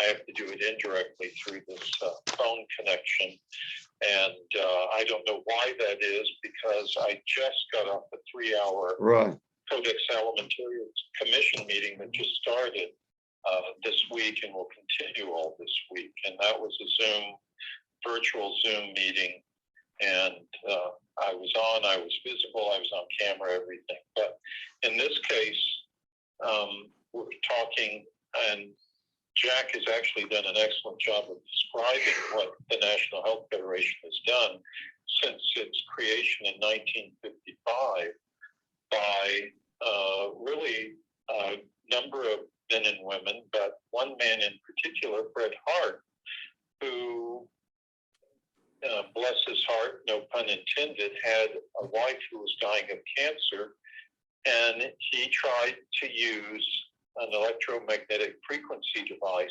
to help heal her. That was in 1955. These days, they're much more common, not necessarily for that purpose, but in general for health. But back in 1955, that was definitely considered tinfoil hat stuff by the FDA. So they persecuted him, prosecuted him, however you want to say it, and called him a fraud. And his wife died, Ava died, unfortunately. But you know what this did? It generated in him a will and a spirit to move forward. And that's what he did. And he got the idea to found an organization called the National Health Federation. And it's called Federation for a reason, because it's an umbrella type organization to encompass a lot of different viewpoints. And but the main viewpoint is we should all have the freedom to seek out and engage whatever services, medical services, healthcare services, preventative services that we deem necessary, because we own our bodies. No one else does. No one else should be able to tell you or me or anyone what to do with their body. They just so long as you aren't harming someone else's right with it, of course. But when it concerns just your own, then you should be sovereign. And that has always been the philosophy of the National Health Federation. And we used to put on events, big events, as big as Expo West is put on in California and Expo East in on the East Coast. Did that for decades and then finally stopped because we were focusing more on Codex Alimentarius and some other events like that. And we became the one and only health freedom organization to get accredited by Codex. Someone fell asleep at the wheel there at Codex Alimentarius, I guarantee you that. And we became the only ones to get accredited as a health freedom organization to attend and participate in Codex Alimentarius meetings. But there's actually, Jack, there's a story before that, a lot of the story before that. So I may be getting a little bit ahead of myself. And that is that the NHF fought on so many different fronts. We fought against the malathion spraying in the 1960s, where they had helicopters and planes spraying cities with malathion to reduce the mosquito population, not realizing or not caring perhaps that they were poisoning the general population. We fought successfully in many cases water fluoridation throughout the United States and even Canada. We also attacked genetically modified foods. That was, and it still is, one of our issues, not only domestically, but at the Codex meetings. Try to get GMO foods declared on labels worldwide. We also have ardently defended vitamin and mineral supplements from being dumbed down or eliminated from the marketplace. And in fact, one of the best stories I could tell is the one in the 1980s when our former president, then President Maureen Kennedy Solomon, was trying to prevent Claude Pepper, the Democratic, very powerful Democratic congressman from Florida, I think Miami, one of the districts in Miami, Florida, from introducing a bill that would be sure to pass because he had a lot of clout. And it was one that would stop vitamins and minerals, dietary supplements from being shipped by the U.S. Post Office. Now realize this is the 1980s. This isn't now with DHL, FedEx, UPS, all of those everywhere. You sent products by the U.S. Post Office primarily. And if you had a lot of money, then you could use FedEx maybe. But anyway, he was bound and determined to prohibit supplements from being sent through the U.S. mail, which would have killed or certainly strangled the industry quite significantly and, of course, violated all of our rights. So Maureen went to Washington, D.C. to meet with Claude Pepper to talk him out of it, but he wouldn't see her. She waited there for like 3-4 days. Finally, she came up with a clever idea to talk to his secretary, and it just happened he would be flying back from Washington, D.C. to Miami on a flight for the during the congressional recess. So she booked the seat. You could do this at the time. She booked the first class seat right next to him, to his seat, and she flew down that whole 3.5 hour flight. I'm not sure how long it was, but anyway, she had his ear the whole time. And by the time he arrived, he was convinced and he withdrew the bill. These are the kind of things that the NHF has done over the years, not only getting just paid pads, but doing things behind the scenes that people will probably never, most people will probably never even hear about. So this is what's led to our passion to expand internationally, and that's what we've done. We have members in 22 different countries throughout the world. We have activities that go on in Europe and elsewhere, right. And we've been very successful at what we've done, particularly at Codex. But, you know, like anyone, we need help. We can always use more. There can always be extra volunteers, hands at the wheel to help get the message across that health is good, natural health is even better. And to support our work both at Codex and domestically. Is that kind of what you were looking for, Jack? Yeah, very good. Well, there's so much more to say. I just, you know, it's like all the things we've done at Codex over the years, but we got melamine removed from infant formula, at least the exemption. Can you imagine? Can you imagine, Scott, melamine taken out of children's formula? You have to ask yourself, just, and forgive me for interrupting you, it's just that this has been very abstract. It's my interest to introduce you and how and what would be said. I lost touch with it. Okay. So at the end of the day, you know, melamine is really one toxic substance. Okay. And who would put that inside of our formulas? The toxic substances research is explaining to me right now, very high level research in the world that's put in the vaccines we're giving to our children and the COVID. That is completely insane. But let me ask you, you can imagine that you just told a story about preventing nutrition from being mailed, right? But can you give us a little insight into fluoride?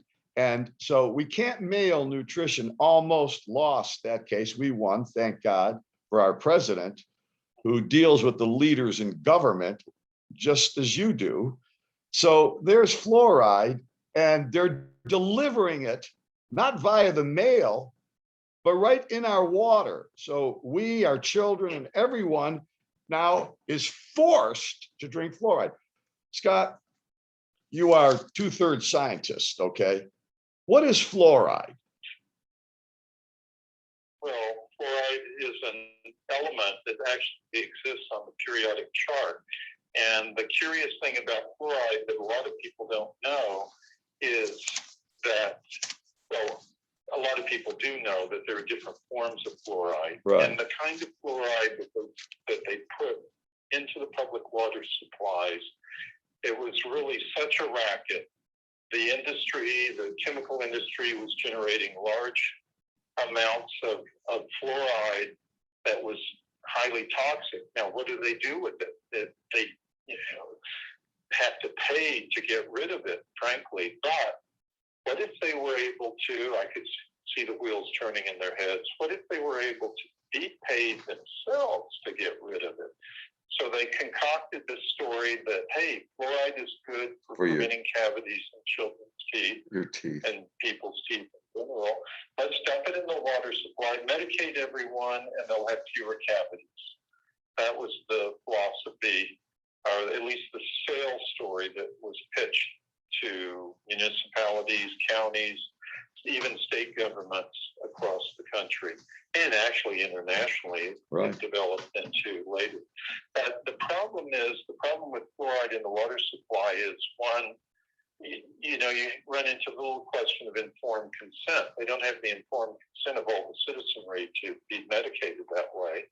And then number two, fluoride unfortunately displaces a very important mineral called selenium that we need to help resist viral attacks, coronavirus, by the way, and to fight cancer, and it has a whole bunch more of other uses, but it displaces selenium in your body. So it's actually doing great harm while it's actually not even preventing cavities. That was a concocted study that was done. So what NHF did is we had rallies throughout the country at that time, and we convinced a lot of municipalities to not fluoridate their water supply, and others who had already started to take it out of their water supply. But unfortunately, there's still plenty out there who fluoridate the water supply. You know, about 80% of the water supply in Ireland is fluoridated. You know, at the Nazi concentration camps, they used to fluoridate the water supply to make the people more docile. And it's been suspected that because the Irish are, as a nation, kind of troublemakers, or at least perceived to be so, that, boy, we better make them more docile, or they'll cause trouble for the criminal elite who run the governments these days. So that's one reason Ireland, at least it's been proposed, one reason why Ireland is so heavily medicated, at least through their water supply, with fluoridated water. You know, you can't even drink a Guinness beer without getting fluoride because they use fluoridated water to make the Guinness stout or Guinness beer. And the same with Irish butter.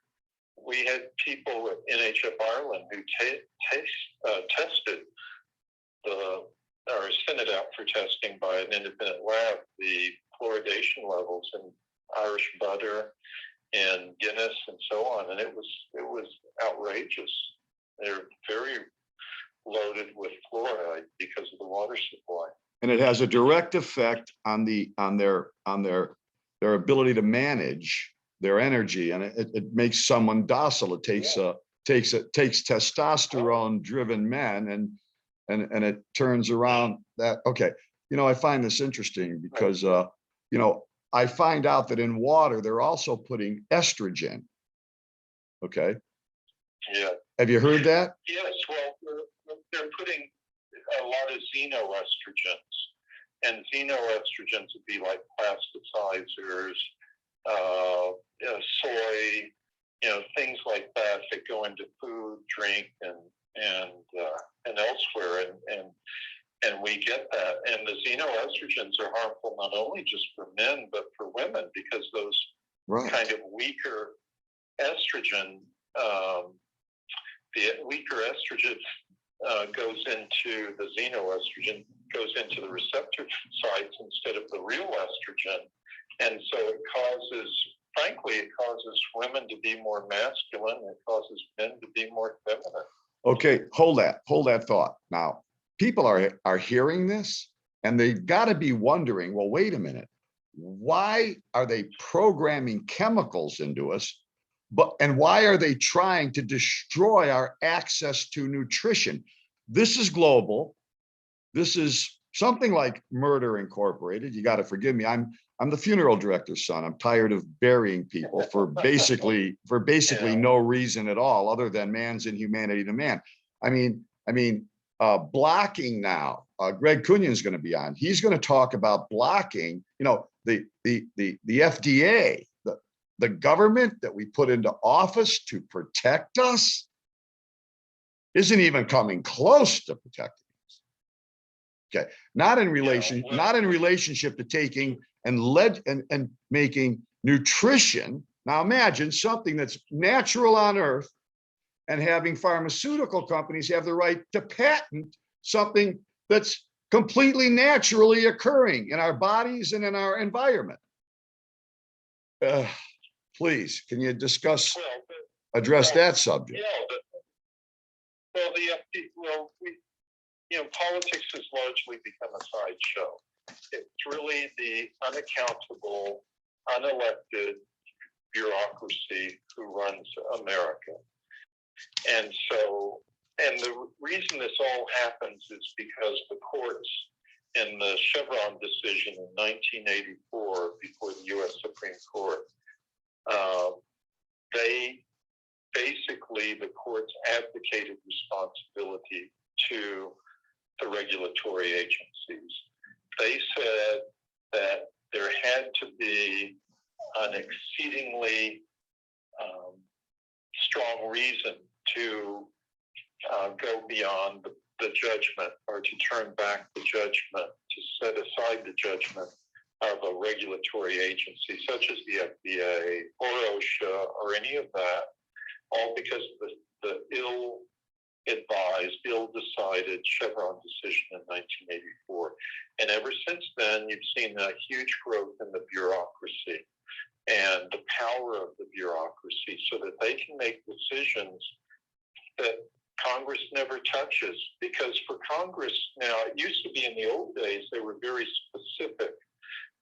Congressional bills were very specific about things. You know, we will set fluoride levels at XYZ and this sort of thing. I mean, not that exactly, but that kind of idea. And then what congressmen and women discovered is it's a lot easier to do the broad strokes. Just say, we'll have clean water, you know, the Clean Water Act, and then we'll leave it to the EPA, the Environmental Protection Agency. We'll leave it to the EPA to decide how that's accomplished, but we have these endpoint results we want. So basically, Congress has abdicated a lot of their responsibility for making decisions as our elected representatives, and they just hand that power, because there's a lot of power in that, to say, oh, you get to decide how to do it. So they decide, oh, okay, well, you can't capture rainwater on your own property by damming something and letting it accumulate. We're going to go after you for that. Or, oh, you're, you know, growing crops at this certain point, and that's interfering with interstate commerce. I mean, that's an old case from 1942 that sustained the New Deal that FDR had generated. But, you know, the principles are still the same. There are these broad strokes that are painted by Congress, but to fill in the detail, the regulatory agencies get a lot of liberty to do it. It gives them a lot of power that they should never have, but they're hanging on to it. Congress is not going to attack it. The U.S. Supreme Court and other courts are not really attacking it.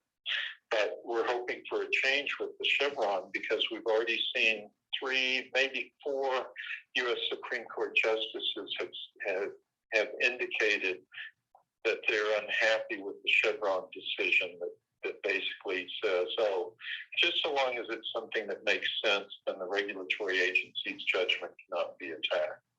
And they're waking up to the fact, led by Clarence Thomas, that this is wrong and it needs to be changed. Well, how wrong is that compared to what I'm finding out? I'm in complete shock at what I'm about to say. I cannot fathom this occurring in any free country on earth, but it occurs in the most freest country, or what used to be the freest country on earth, United States. Oh my gosh, my thought. The whole idea of sharing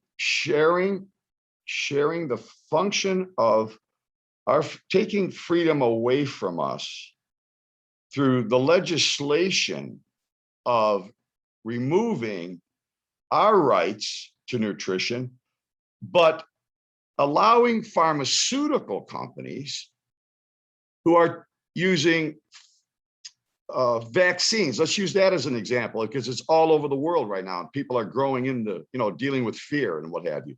So the pharmaceutical companies create a vaccine, and again, if you're a funeral director, you know how many people have been harmed. It's a spectacular amount of people have been harmed. Okay, and they die from it. Okay, and when you prove the vaccine played a role in that, you cannot sue a pharmaceutical company. They're completely faultless. They can't be sued. How do we lose that freedom to protect ourselves? Well, we lost that freedom in 1986 when Congress passed and Reagan was convinced by the Bushites to sign that act into law. And that led to this whole situation that we're facing right now with the coronavirus vaccines, the COVID-19. Well, they aren't really vaccines, but this is a whole other discussion. Right, that's a whole other discussion. Yeah, I mean, the CDC, you know, changed the definition of vaccination so that it could encompass these experimental injections, but they are not true vaccines. And the reason they aren't is because they don't actually provoke immunity, and they weren't intended to protect from getting COVID-19. In fact, it's an interesting question. We live in a world now where there's this bizarre situation where we're expected to believe that we're told to believe actually, that these vaccines will protect people against COVID. But on the other hand, they will not protect the vaccinated against the unvaccinated. So wait a minute, how could it protect against COVID-19? But on the one hand, they say that. I mean, I can't even believe these people don't laugh themselves out of the room because it's such an absurd story. And yet they expect all of us to believe it. Well, enough of us, certainly NHF and probably a good number of our listeners, and viewers, they won't buy this story, but this is the sad tale that they're pushing. And of course, NHF and a lot of other organizations are behind the push to stop this and protect our rights. And we're seeing with all these vaccinations that are going on, increased case rates, and it's not because of the unvaccinated, as they're telling us, it's because of the vaccinated that we are seeing these increased case rates. Look at India. India in January 15th or 16th introduced vaccines into the population of January 15th of this year, 2021. And up to that point, the case rate and the death rate had been declining greatly because India was super smart and they were using ivermectin to treat COVID cases. And you don't even have that here because the CDC protocol doesn't allow you to use ivermectin, even though it's cheap, it's safe. It's been on the market for 30 years. It's actually been approved by the FDA for human use and not just animal use. And so in India, when they started, you can see the charts just from that time period, mid-January to now, it's been like a logarithmically increasing rate of cases in India, all because of that switchover. They should never have done that. And you see the same reflected in other countries. Israel, with a super high rate of vaccination, they have a super high rate of coronavirus cases and deaths. And then it's important to keep in mind when they're lying to the public, the authorities that is, when they're lying to the public and saying, and helped by the media. Oh yeah, thank you. They're all bought. Apparently, they're all bought. They're all bought, paid for. They're part of the gangster complex, but they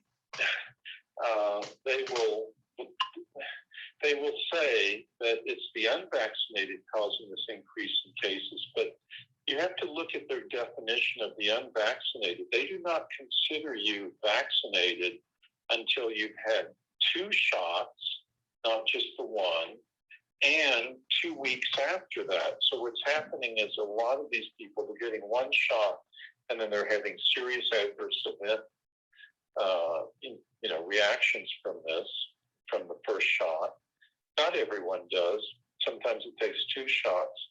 But the point is that they're considering people who have been vaccinated, whom we would consider to have been injected, as being the unvaccinated when they get sick.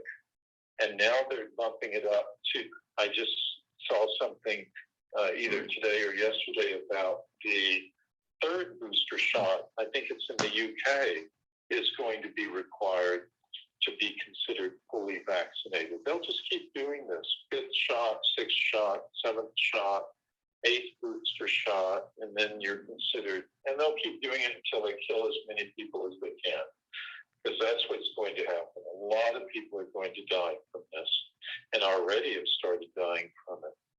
Well, now we have Greg Cunyon in the audience, and I'm really frustrated about how this started, because the entire event today and tomorrow, the Future of Medicine Foundation Conference and Doctors Forum, is in memory of one of the world's leaders who founded with Linus Pauling, Dr. Pauling, 2-time Nobel Award, winner. Unbelievable, these guys, their brains and how much they loved humanity and how much they loved healing. Okay, so Dr. Richard Cunyon, literally a father of nutrition-based medicine, and who carried it into all of our lives and fought for it, and actually went from they called it orthomolecular medicine, nutrition-based medicine in those days. And it still exists today, ISOM and what have you. And we're attempting to get involved to try to get people in the world more aware of what ISOM's purpose is on Earth and how it delivers, and the foundations of integrative medicine and functional medicine. So as I sit here today, a little taken back by how this meeting started, Richard Cunyon became associated directly with the Future of Medicine Foundation on February 9th of this year. And at some other event, I'm going to share with you what he wrote to us about the importance of the entire world getting behind and economically supporting the National Health Federation. Quite serious work are we dealing with to protect your children, your grandparents. We find that most of the people early on in COVID that died were all elderly people. Now we're finding people with preconditions of cancer and diabetes getting a vaccine, and then their lives are ending very quickly where they could sustain. Greg will tell you his father had cancer for 32 years, managed it completely, okay, until he died of old age, okay? So you're gonna meet Richard Cunyon a little more dynamically tomorrow at tomorrow's podcast at World Leader Summit Conference.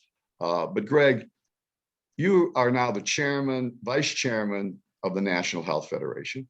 You are also the vice president. Your dad was on the board of governors, and quite an amazing character over those decades that he worked with Scott.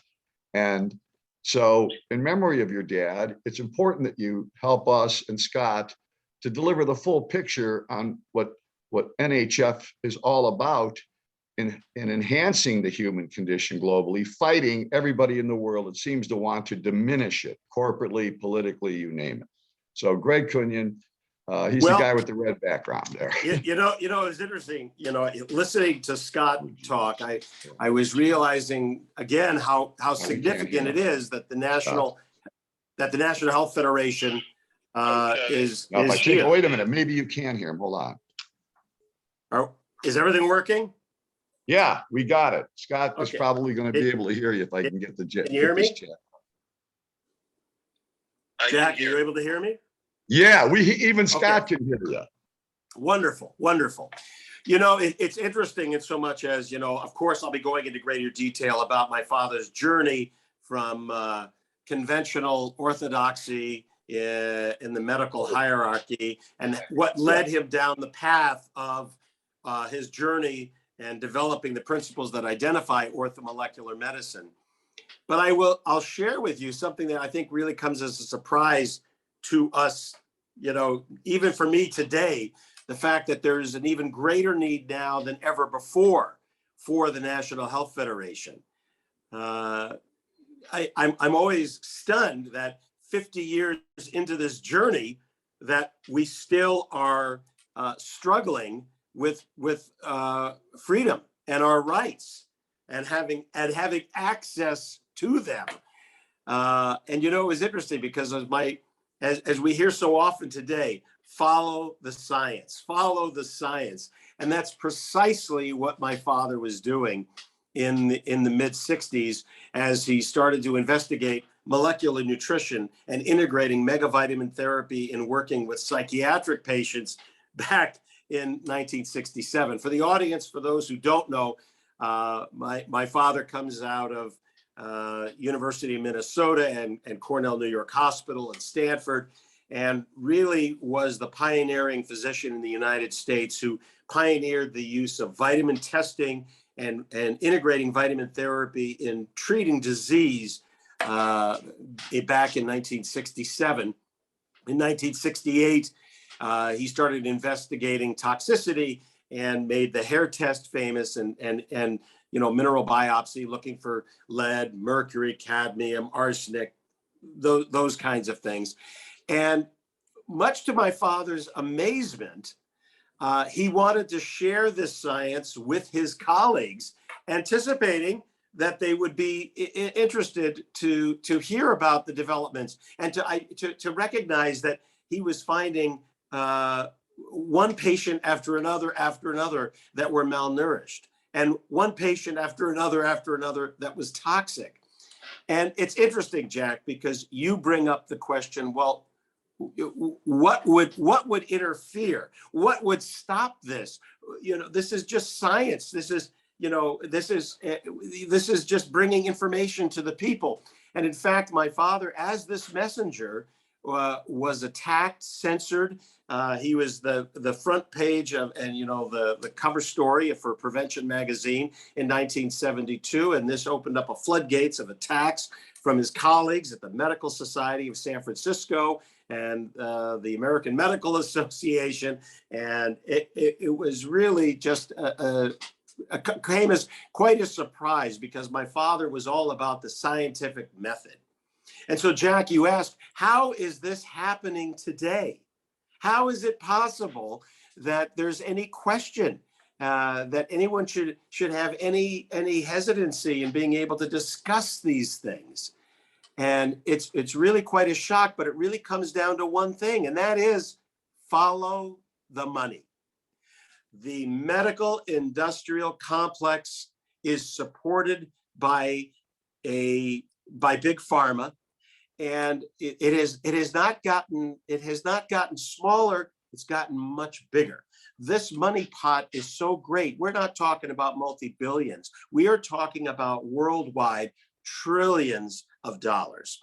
And just like the banking and the investment world will sell toxic investments, knowing that these are toxic investments, the medical profession and certainly big pharma and chemical companies are very happy to sell you products that make a ton of money, but do not do a very effective job.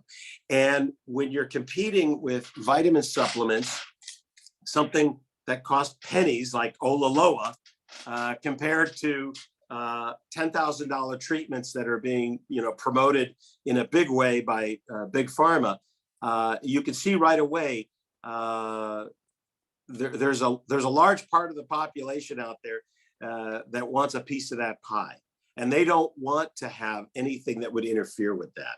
So the significance of the National Health Federation, number one, after my father had his first entanglement with the medical bureaucracy, he realized it was important that there was a groundswell of support, that people were behind it, and the National Health Federation was that support through their lobbying efforts and their communication and bringing people together and educating them. The meetings that were being held in the early days of the National Health Federation were of great significance. And I think it's very important. We are seeing right now medical tyranny right now on a whole new level, to the point where here in the United States, our constitutional freedoms and our rights to be able to discuss science, to discuss material fact that's in medical journals is being chopped down. People are losing their ability to have access to social media and to be able to present information. And I think that this puts us into a very dangerous position. So a lot of people may not realize any physician that is practicing medicine, that is providing services outside the standard of care, giving a vitamin, giving a laboratory test here in the United States, you could jeopardize your entire career by simply finding out if your patient is malnourished. Something as simple as that. And it requires a group of people to work together to be able to have the influence, because that's the one thing that these people in political office understand when they're going up against the people. Scott, I can't hear you, Jack. I think you're muted. Hold on. Let me just get Scott plugged in again here. Okay, I can't do that. Okay, hold on. Much of what we're discussing here, Hold on. I don't think a lot of people recognize that we are in such jeopardy. The problem is people are reading the newspaper and believing it. And common sense has now become very uncommon. Well, okay? that gets us into a whole nother realm of discussion. That's a whole other thing, but it's all about we could get into COVID, we could get into right. you know, the fear factor and how they're communicating. But you mentioned your father finding, and I remember talking to Beatrice, who's also available for later this afternoon. Your father's focus on simply finding out if a human being was malnourished, I mean, completely deficient in vitamin C, completely deficient in vitamin D. COVID, a year and a half ago, we find out that all the Black folk and people of color in America are completely deficient in vitamin D, and that entire demographic suffered horrific numbers of death. Nobody could tell them to take a little vitamin D. No one was informing them to take a little vitamin C. We have prevented. We're almost 2 years into this. Hundreds of thousands of lives because they got a little nutrition on them. We're almost 2 years into this, and even to this at this point, they're basically saying there's nothing you can do. There's nothing you can do. Okay. And they were sending people home and saying, look, don't come to the hospital until you can't breathe. And they were not giving people any information about how to build your immune system, the effects of vitamin A, vitamin C, vitamin B12, vitamin D, vitamin E, selenium, zinc. They weren't getting into the factors, and I'll be discussing some of this tomorrow about the specifics of the methylation cycle and coagulation and the people who are at risk for clotting factor disorder. You know, they're taking all the nutrition out of our food, and they're replacing it with zero. Right. And then they create diseases. Then the diseases come, and then they create pharmaceutical therapies rather than nutrition therapies, which is the reason the sickness came in the first place. People are undernourished. They are not finding out the status of the individual. They're getting limited data. Okay, and again, I'll talk about this tomorrow about limited blood profiles of CBC and chem panels and urinalysis. It's very limited information that they're getting. But you mentioned something very interesting about how did this happen? How is it possible that an entire industry could escape liability? And of course, Scott started to talk about what happened under President Reagan. And, let's face it, the vaccine manufacturers basically held the United States hostage. And I think it's very important for people to remember something, that there were so many adverse events that were happening in the vaccine industry. And there were so many lawsuits that were happening against the vaccine manufacturers that the manufacturers said, we're just going to stop making vaccines because of this liability. And it's completely reversed now. Of course, the moment that that this liability was removed by the federal government, it opened up the floodgates to a whole host of vaccines. I mean, the number of vaccines that are being given today to infants is absolutely mind-boggling. It's very, very startling. And it's important that we have a collected voice of people who are able to respond to these things and to get the word out. But it's been made very, very difficult. That's what's so alarming about this. They are literally just trying to eliminate an entire group of people from talking. And they've done a really good job of it. Scott, I'm going to put you back in here. Regents brought something to my attention. I frankly don't quite understand it. There was another speaker from the previous event that somehow didn't get on, but now is begging Arijit to come and interrupt our entire presentation so he can, his audience isn't even there. that audience is probably gone. Are you sure you want to do this at Egypt? I mean, because you called me in the middle of the meeting that I'm supposed to introduce this speaker, and I was helping Scott Tips during the call, so I couldn't actually introduce him to the entire audience, and we missed entire timeline. Jack, I think we're going to have an opportunity tomorrow. I'm going to get into much more details tomorrow. Okay. And Scott, there'll be plenty of opportunity. He'll be coming late tomorrow, we're hoping. Okay. Hold on, Greg. I'm really sorry. I'll let you know that later. Okay, because we got time to share that thought. Okay, at Egypt, how much time do you need? Allow me to introduce the speaker, and please allow me to run the World Leader Summit because that will actually move the flow properly. It will be great if you can allow me to do that. Okay, please. You can please ask the questions to your speakers. That will be great. But if I can manage it, it will be really, really great. Okay. Do we have a speaker moment here? A question moment? He has been waiting, but this is okay. Like he has been waiting because I had to start your session as well. While I was helping Scott Tips to, I don't know the reason why he couldn't join. That was his timeline to speak, and I couldn't manage it because I was helping you. Oh, don't worry. What happened?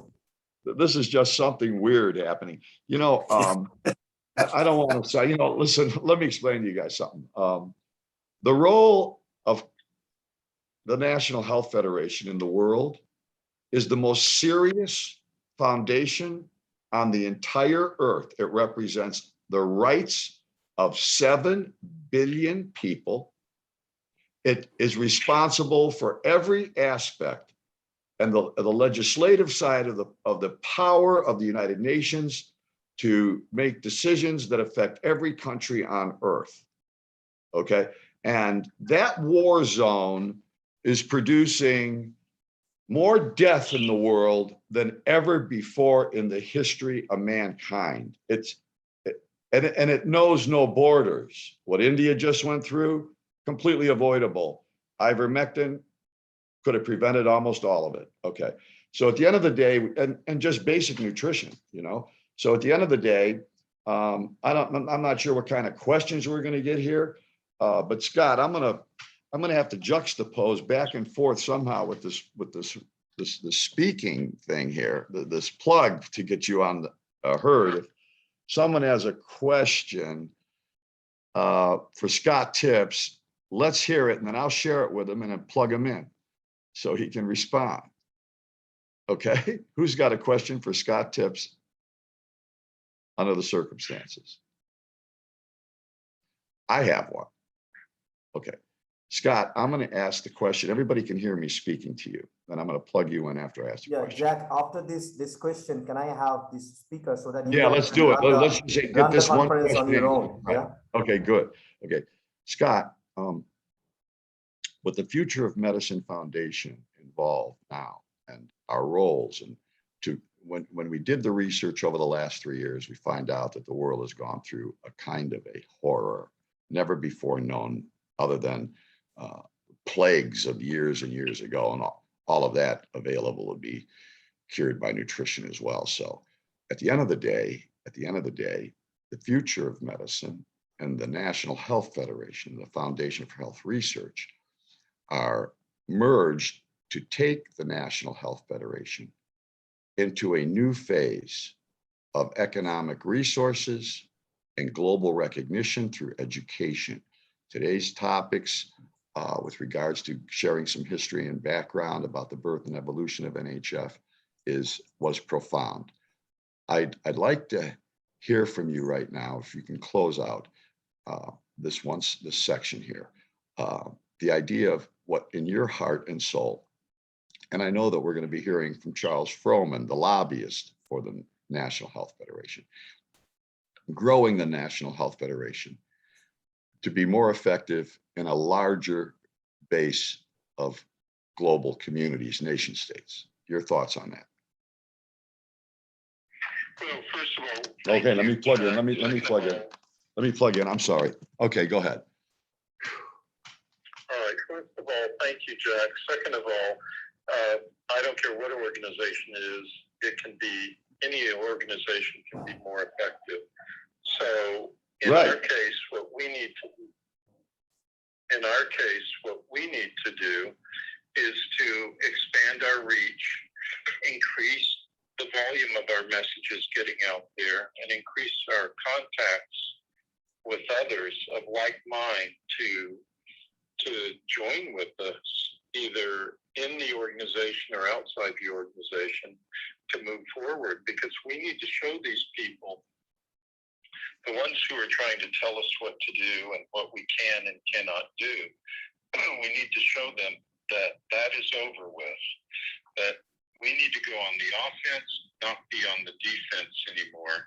And we need to take these people out of office and replace them with people of our mind. And frankly, it goes beyond that. We need to eliminate most of these offices so they can't be occupied by psychopaths again, because once we put, quote, our people in, they can either be converted, changed, corrupted, whatever. The best thing to do is get rid of these agencies, get rid of the faster death agency, they call it the FDA, get rid of these that have been captured by the pharmaceutical and other agencies just to do their bidding.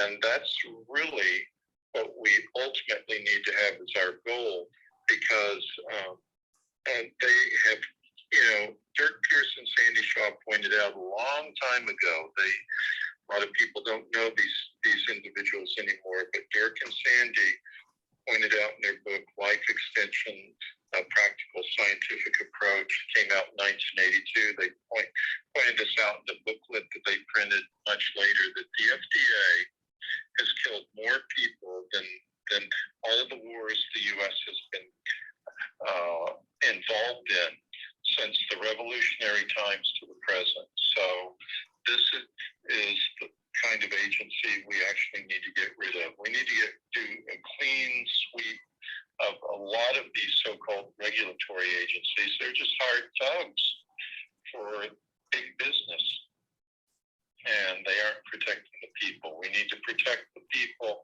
and we need to give them freedom to do that. Okay. Can you get up that post there, Egypt? Sorry?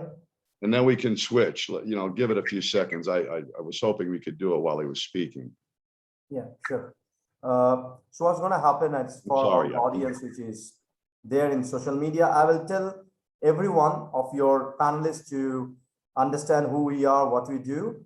And within that time zone, I'll ask Daniel from US to log in before I give him the platform. So World Leader Summit is actually the mega summit that we run for our business club. Our business association is about 95 countries business connect with 35,000 business network that we have created. So far, so good. This summit is one of the example of our large network which we run. Within this, we have multiple committee members and people who are actually connected with us. For an example, we have investors committee, we have venture funds committee, wherein we have people. We have recently created our own accelerator and our own angel syndicate fund, which we are settling down initially with Australia. Eventually, we moved into the Asian region. Me as a person, I'll give you a small understanding who I am. I started my entrepreneurial journey at the age of 17. And of course, while doing my graduation and master's degree and a couple of more certifications, I started giving back to the community and started mentoring, became part of multiple different incubation centers, accelerators. And in my life, I created a VC fund as a GP and then helped around 3 different funds to start their journey. And we felt that we should come up with the concept of bringing all the world people together so that they can handshake and grow. So National Health Federation is one of our partner over here who are actually running this amazing panel with great people, amazing scientists and doctors. We are really sorry for the technical glitch that happened in between, and I couldn't invite our next speaker, which was in the earlier panel. And for the entire details, in Zoom, we don't allow audience. In Zoom, we only allow the speakers. So whoever is coming, they're only speakers and panelists. All the audience are floated into the social media. We are taking questions from social media and asking it to the panelists. So Daniel, if you're here, kindly turn on your video and your microphone. And Dr. Charles and others, please stay tuned. We can only see your empty background. Please come and sit in your seat. So Daniel, if you're there, kindly turn on your camera and your microphone. I'm calling your name so that you can please set up your speech. My camera is on, my microphone is on, and thank you, Arijit. So talking about him, thank you so much. Talking about him, he is a wonderful personality. He actually walked away from an opportunity to run a billion-dollar business. And he's a rare blend of businessman and a mystic who sees what others do not see. Well, I'm just giving you a short introduction. He's the author of Mosaic, a life-changing fable, which invites people to listen to those others do not hear and to see the situations in their life differently. To learn about him, there is a website. We'll be mentioning it into our social media. Probably you can get it out. Well, he grew Hay House from, wow, that's a big number, $3 million a year to the sales of $10 million in a year revenue. He grew and did numerous amounts of job. He's currently on board of IDEA, one of the innovative events in the of a year, which is taking place in Dubai, February 2022. It's my immense pleasure to invite you into our summit and have you as one of our speakers. The stage is yours. I'm really sorry for the inconvenience. Total fault is on me. Once the summit is done, I'll be in front of you. Take a sniper and shoot in my brain. Stage is yours, sir. Thank you so much, Arijit. And Jack, please excuse my interruption of your panel and what is going on. And just to put it in context, I spoke to Arijit about giving up my spot so that you could continue, but he was kind enough to say, no, it was a glitch in the system and he wanted me to come. So I wasn't pushing my way in. It's not my method of operandi.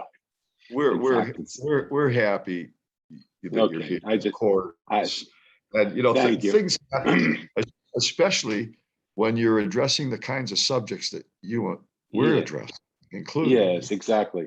So I'm just going to take a short little few moments, and I'm going to be a little controversial in this conversation, perhaps, because it's just what I do. I tilt the tables, and I would like to invite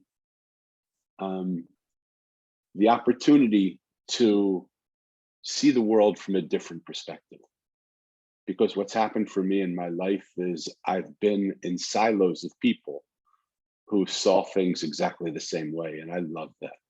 I love finding my like-minded communities. I love finding the people that agreed with me. I love the support that came and the power that came when we spoke as one voice together. I love that. And those silos have gotten bigger and stronger, and the spaces and gaps between them. I don't want to, I'm sorry to interrupt you. I will not interrupt you again. Please. Mr. Levin, what you just said took my breath away. Okay. Good. There's a leader in the world that actually delivers that kind of success in corporate government organizational development leader. Charles Benz will speak. He's up there on the right, and he's going to be speaking to the exact subject you just hit on. I beg you to stick with us. I love that. Thank you, Jack. Go in as we go forward. Yeah, and if you can, just let me, because my mind thinks in, so let me just concentrate, focus. I only have a short period of time, and please, you'll have plenty of time to comment after or after I finish. So what I found in the world in general is the silos of like-mindedness are getting stronger and stronger, and the gaps between those silos are getting wider and deeper. And I'm seeing that there is conflict at every bend. I'm seeing that one silo is yelling at another, blaming them, calling them crazy, wanting to close them down, wanting to open them up, wanting to shut them down, wanting to fight with each other to say, the way we see it is the way we see it, and the way you see it is wrong. And the world is getting more and more and more in conflict. We are in America going through a a civil war of types, where we are so divided in terms of what we think and what we feel and what we say, that literally families are separating, brothers and sisters, just like the Civil War before. And I wondered when I was growing up, how could brothers and sisters and fathers and sons fight each other ideologically? But we're in an ideological civil war right now. And so I started to ask myself, how in the world could this ever change? It certainly is not going to change if we sit in our silos and just say they are doing this to us. And we need to shut them down, and we need to stop them, and we need to make them do something else. Because all that does is contribute to the side versus side. Somehow, some way, we have to walk towards the center. I've been doing some work with a woman who is this was a little while ago, with a woman who was a reporter. And she wanted to see in the years, during the time when Trump and Clinton were running against each other. And they took 20 Trump supporters from Alabama. And they took 20 Hillary Clinton supporters from California. And they asked each of the groups, what do you think of the other? And it doesn't take a lot of imagination to come up with what they might have said. The Clinton supporters said, oh, those people don't, they marry their kin. They don't have any idea. They're lower educated.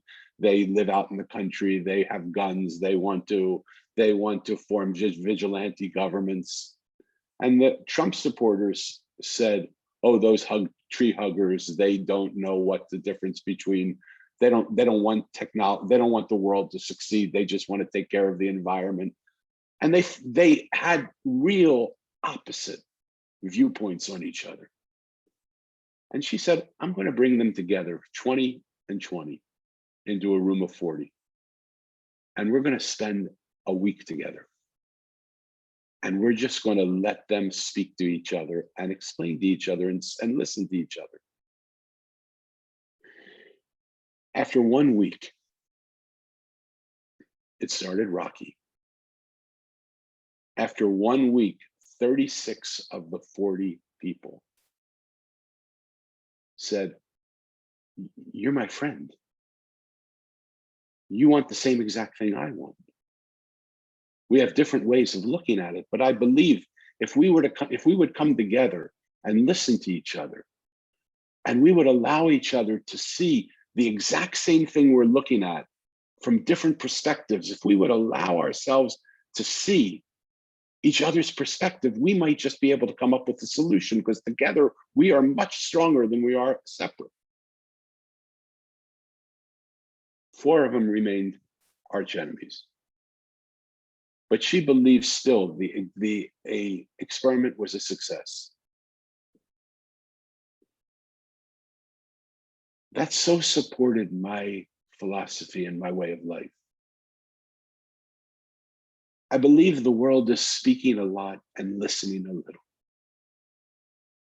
And I have the gift of having something that I never thought was a gift. I was given the honor of having a developmentally delayed child to be my daughter. It broke my heart when it first happened. I couldn't accept it. I tried to pretend it wasn't real. I tried to say, no, given time, she will adapt. She'll be okay, don't worry. My daughter's now 32 years old.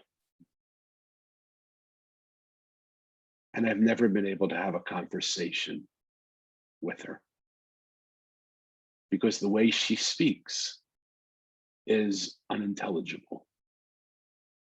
So she can never be in a room like this with me, even though I would love to bring her here and have her show the world how beautiful she is. She could never be in a room like this and speak, because no one would understand her. But she and I are so close. She's the closest person in the world to me. And she counts on me to understand her. When nobody else understands her, she knows that I'll understand her. but so many times I don't. And so when she speaks to me and I don't understand her, she raises her voice and says it louder.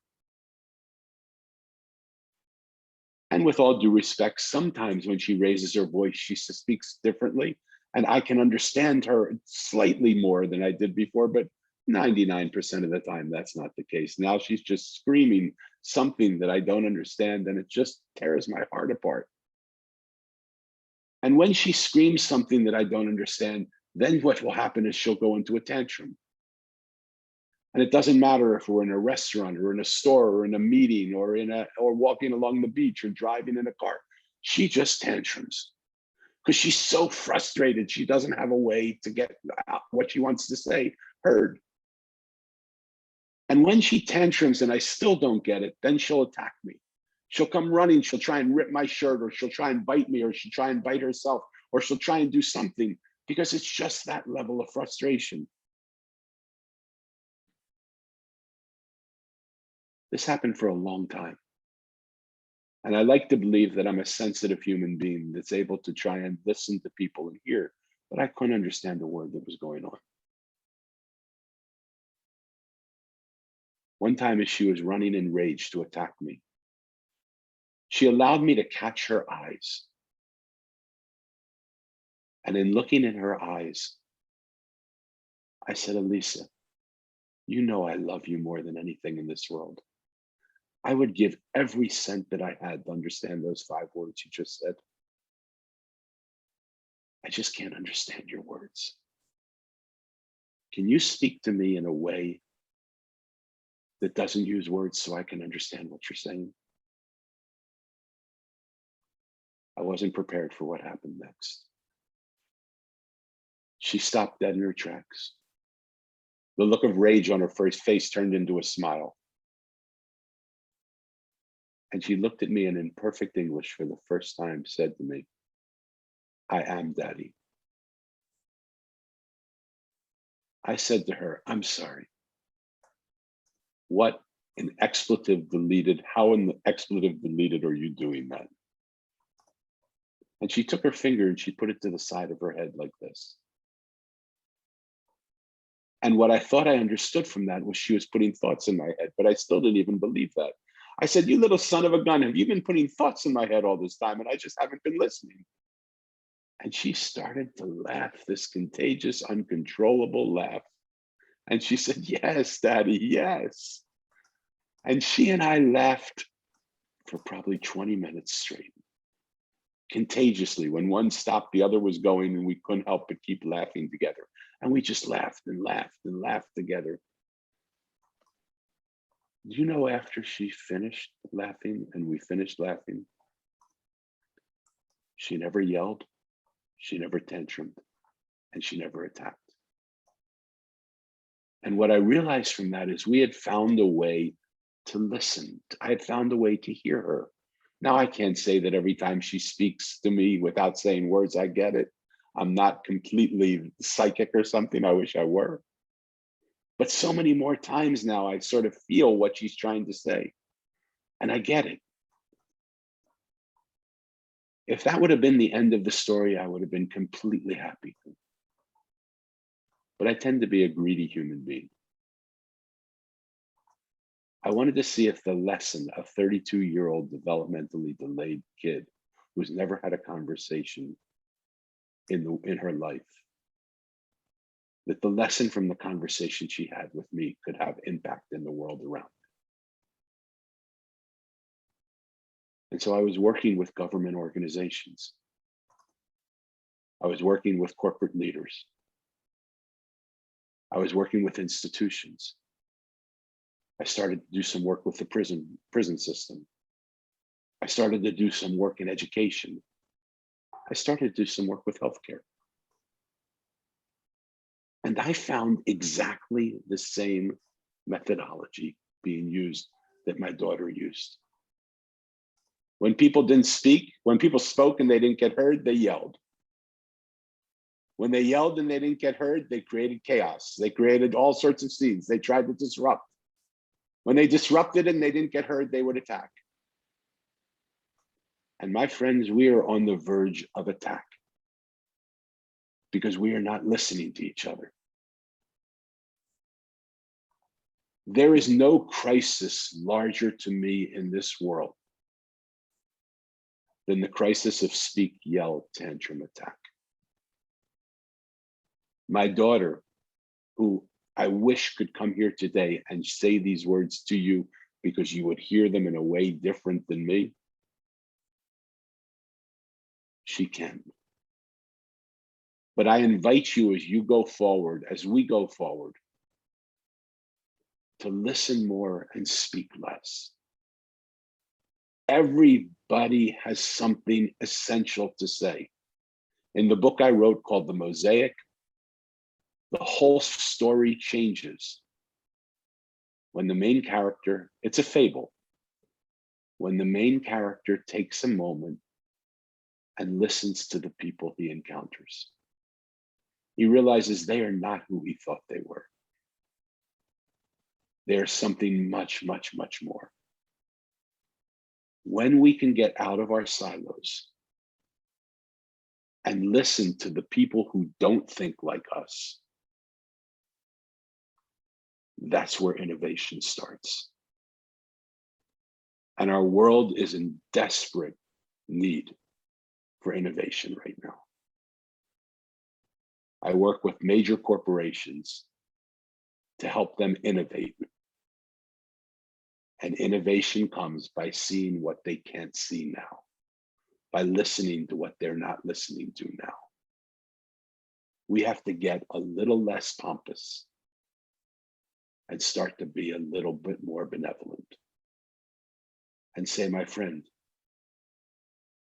it excites me that we can both look at exactly the same thing and you can see it entirely differently than I do. Can you please share with me what you see? Because right now, I don't see a way to make the impossible possible. But perhaps if we work together, if you see what I see and I see what you see, we might just see a solution here that we both have never seen before.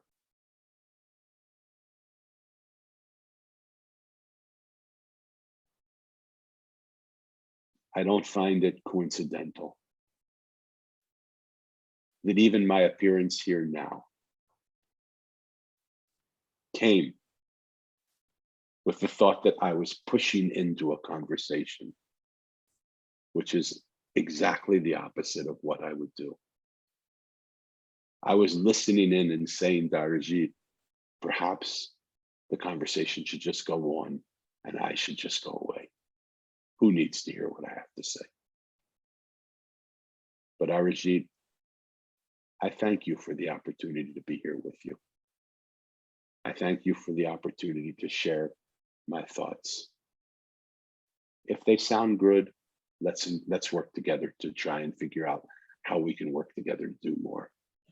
If they don't sound good, please just put them in the trash and continue on doing with what you're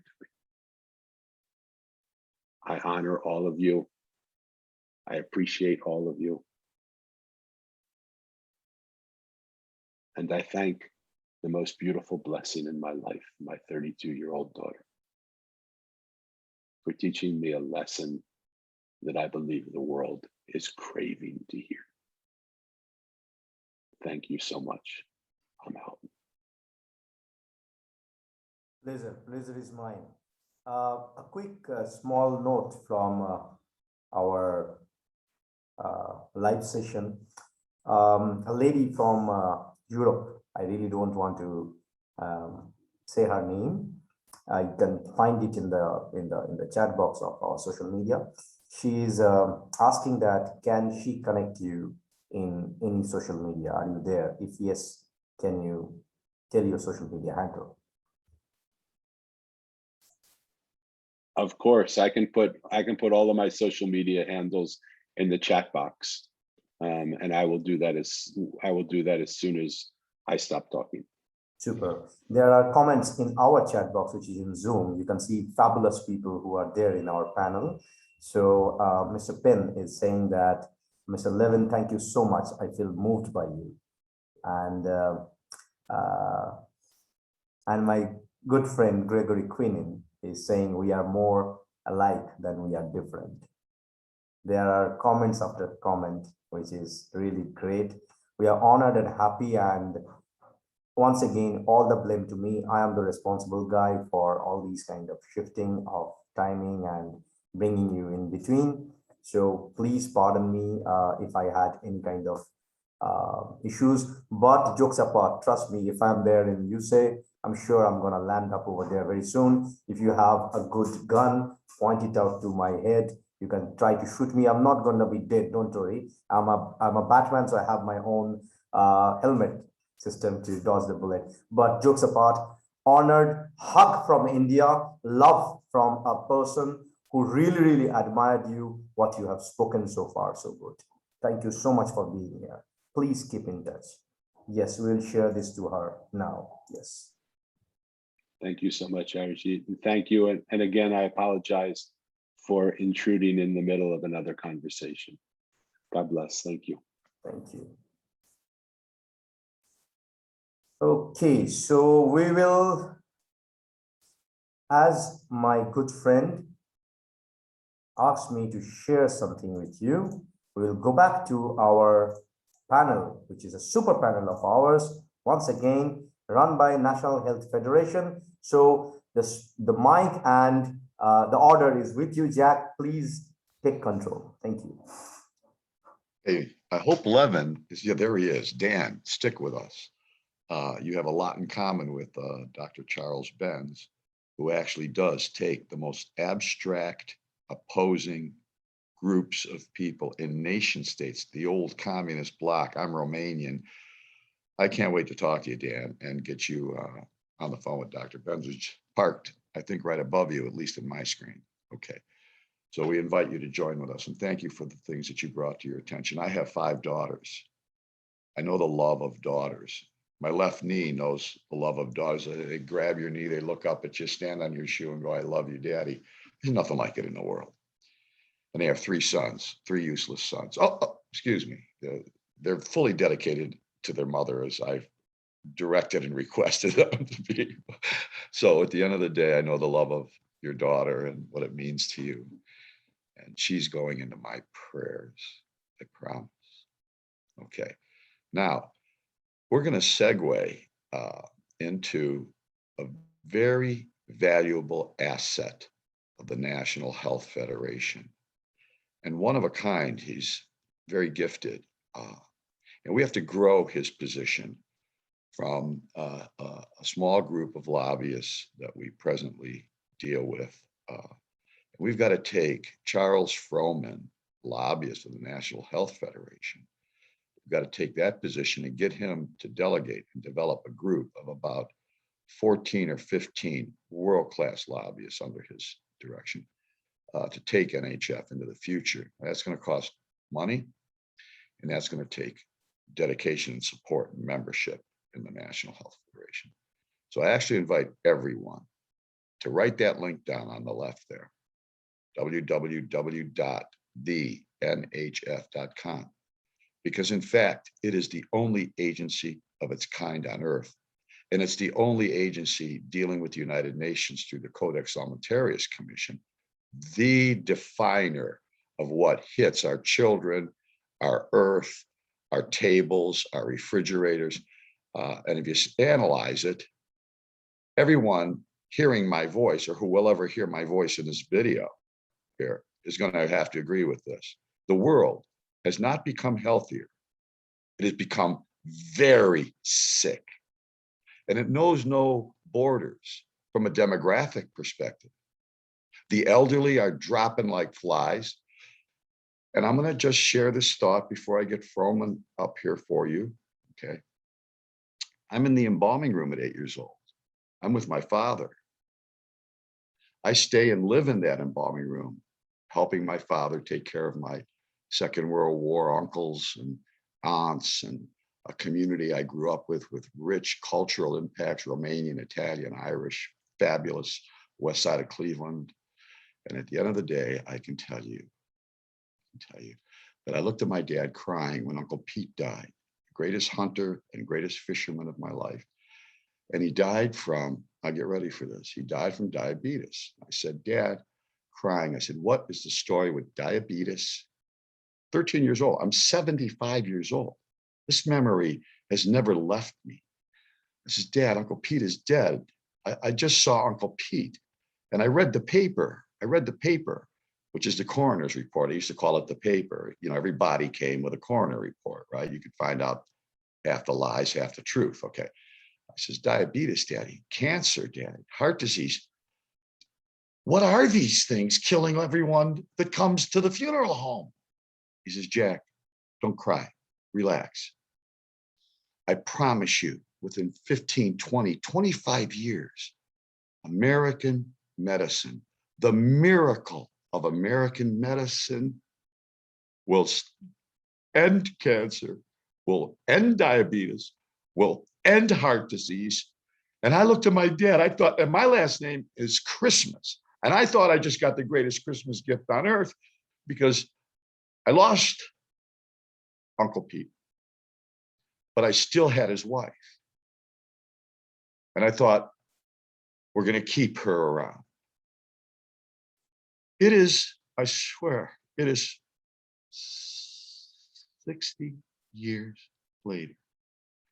My brothers in the funeral homes and my network of research that I do with funeral homes in Europe, in China now, and in the United States of America, they gave diabetes that's killing children a new name so you don't know it's diabetes. It's like what they do with dysplasia, you know, cancer, single cell cancer in your uterus. You know, they call that dysplasia. They don't call it cancer. It's insane. Okay. Heart disease is killing our children. Cancer is killing our children in numbers unbelievable. Since I'm 13 years old to this day, medicine has not done its job to enhance the human condition and return health to humanity. It has added horror. And I am living it right now. We're burying our children to old man diseases. Infant Jesus, cut us a break. Everybody rise to the occasion to applaud the efforts of Charles Frohman, the lobbyist, the National Health Federation, the only agency of its kind on earth that protects your rights to health, health freedom, nutrition, agriculture, food, supplements, and it's at the table of the Codex Alimentarius, and it helps to make the right decisions when the powers to be listen to wholesome truth, backed up by scientific research. There's a whole lot of pharmaceutical products out there that don't crank up to scientific research. They will tell you on TV, well, it can kill you, it can do this, it can do that, it can do, but go to your doctor and ask if you need it. You got to be kidding me. Wake up, world. Okay. Charlie, it's your audience. Thanks, Jack. And you lay the groundwork accurately. It's shocking that after all these decades of so-called American modernization, we have worse chronic disease than ever. And I don't know if I can share my screen, but I'll try to do so. And let me just hide the controls here real quick and show a quick slide. Let's see here, start the slideshow. There we go. We aren't the only organization trying to save humanity, but we are the oldest, as we've heard thus far, going back to the 50s. And over the past year's COVID hysteria, we really wanted to triage the biggest risks up front and then work on broader long-term reform to, as other speakers have said, use the crisis to go on offense. So in that first line there, you can see we first want to protect everyone's access to work, shopping, traveling, and learning without having to join a dangerous experiment, the COVID vaccine. We also are living with another informed consent-free risk around radiation, as the telecom company industry, just as corrupt as pharma, is trying to carpet the country and world with their 5G wireless antennas. That's the next big controversy folks aren't really aware of yet, but they will be. For decades, number three, we've wanted to protect access to supplements, and the FDA, which Scott mentioned as a bureaucracy that needs elimination, is the big threat to supplements access. And finally, as Dr. Benz is going to explain next, we are engaged now in a big project to upgrade the entire healthcare system. We are doing these 4 projects with 4 solutions. Number one is the NICE bill. That acronym means National Informed Consent Exemption Bill. It has been introduced by Congressman Gohmert, HR 5816. And I'll show you our website in a second so you can see the bill and how to help us get co-sponsors. It would establish a national exemption from not just COVID vaccination, but from all vaccines, especially as parents start to worry about COVID vaccination of their kids. They're going to learn about risks from the other vaccinations too, especially as we hear new conversations about inoculating your kid at the same time for flu and COVID. So that really allows us to go on offense to protect against all vaccines, because the people will be with us. They've been awakened by the COVID hysteria. Now is the time to go on offense with this all-encompassing bill that we have 9 co-sponsors for thus far. Nicely, the bill also forbids the government from continuing to refuse to study the unvaccinated. And in good science, you need a control group. People may know that when former President Trump hired the famous toxins attorney Robert Kennedy to run his science oversight committee, and which lasted for about a month only until pharma shut down that thing. Kennedy and Del Bigtree at Highwire were told by that horrible, evil bureaucrat Fauci that the government never would compare the health outcomes between the vaccinated and the unvaccinated. So this bill fixes that dynamic as well. We will get good control group science so folks can see what private studies, 3 of them, already have shown this past year. And that is the unvaccinated are over 1,000% less prone to chronic disease than the unvaccinated. And to show it as a stark example, if you had 2 streets in a neighborhood with 100 people each, if street 1 were vaccinated and street 2, those 100 people were unvaccinated, on the vaccinated street, up to 80 of those 100 people would have at least one chronic disease, diabetes, autoimmune disorders, whatever. In the second street, with the unvaccinated 100 people, less than 10 would have chronic disease. We have a pattern of studies, and when you reproduce studies with different methods, that's the gold standard of science, reproducibility. They all show 1,000% or more, sometimes 4,000% or greater chronic disease risk with the vaccinated. Our bill is going to educate the country and the world about a vaccine dynamic that needs to have the truth be told about it. The second proposal for which we're seeking congressional help to introduce as a bill is the TARA Act. I won't go into the acronym, but basically, the shocking story about 5G wireless is that no one is monitoring the maximum permitted emissions, both power and radiation, from all these antennas. No one is monitoring emissions, which shocks people. You hear about fights with mainly rich families keeping towers away from their neighborhoods, but we don't know what these towers are emitting. It's all voluntary. And our proposal would stop that from happening. It would establish a monitoring system for all the antenna emissions. And this would trigger mitigation when these, especially 5G antennas, exceed permitted maximum power emissions. And we know from our radio frequency engineer helping us with this proposal that mitigation would happen because 5G's requirements to have dense, a forest of antennas to work would necessarily exceed the maximum permitted emissions. So a lot of people in the advocacy community, scientists, doctors, are really excited about this proposal that NHF actively is seeking congressional sponsors for. We've had lots of meetings. We're building a national coalition around this. People are excited. There are sub-efforts in the wireless issue. There are FCC rules that we're trying to fight with Friends of the Court briefs that we've joined, and the related smart meter question. People understand that a little bit more clearly. Tucker Carlson did a nice episode on a NIH-funded study from a few years ago from the toxicology program that this is a dangerous situation that is not getting enough attention. Number three, FDA. Scott mentioned we want to abolish the FDA. If we can't do that, we want to limit coming rules on new dietary ingredients.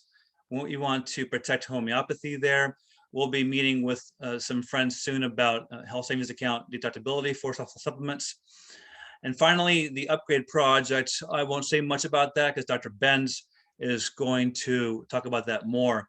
But basically, the idea there is we have a growing dynamic in health benefits, whether individual and group, with integrated benefits.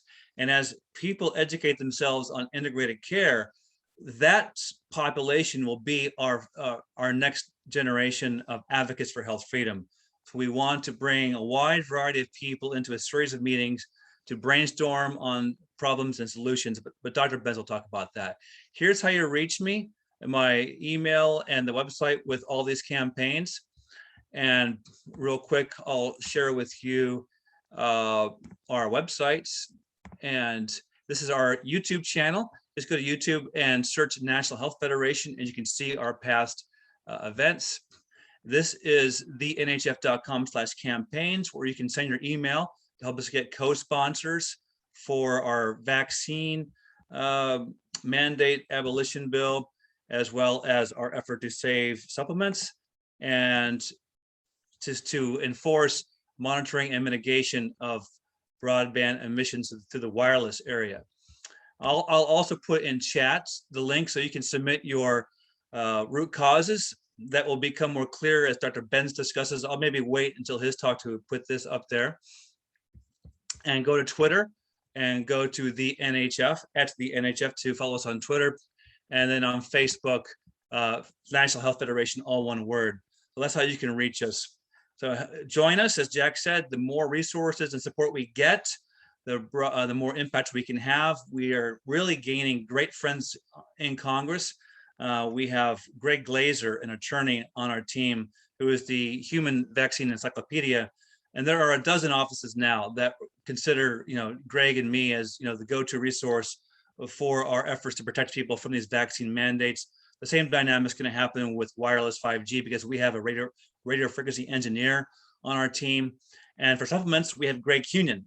So we have high-powered experts to help us get more influence in Congress. So thank you, Jack, for that opportunity to intro our lobbying efforts.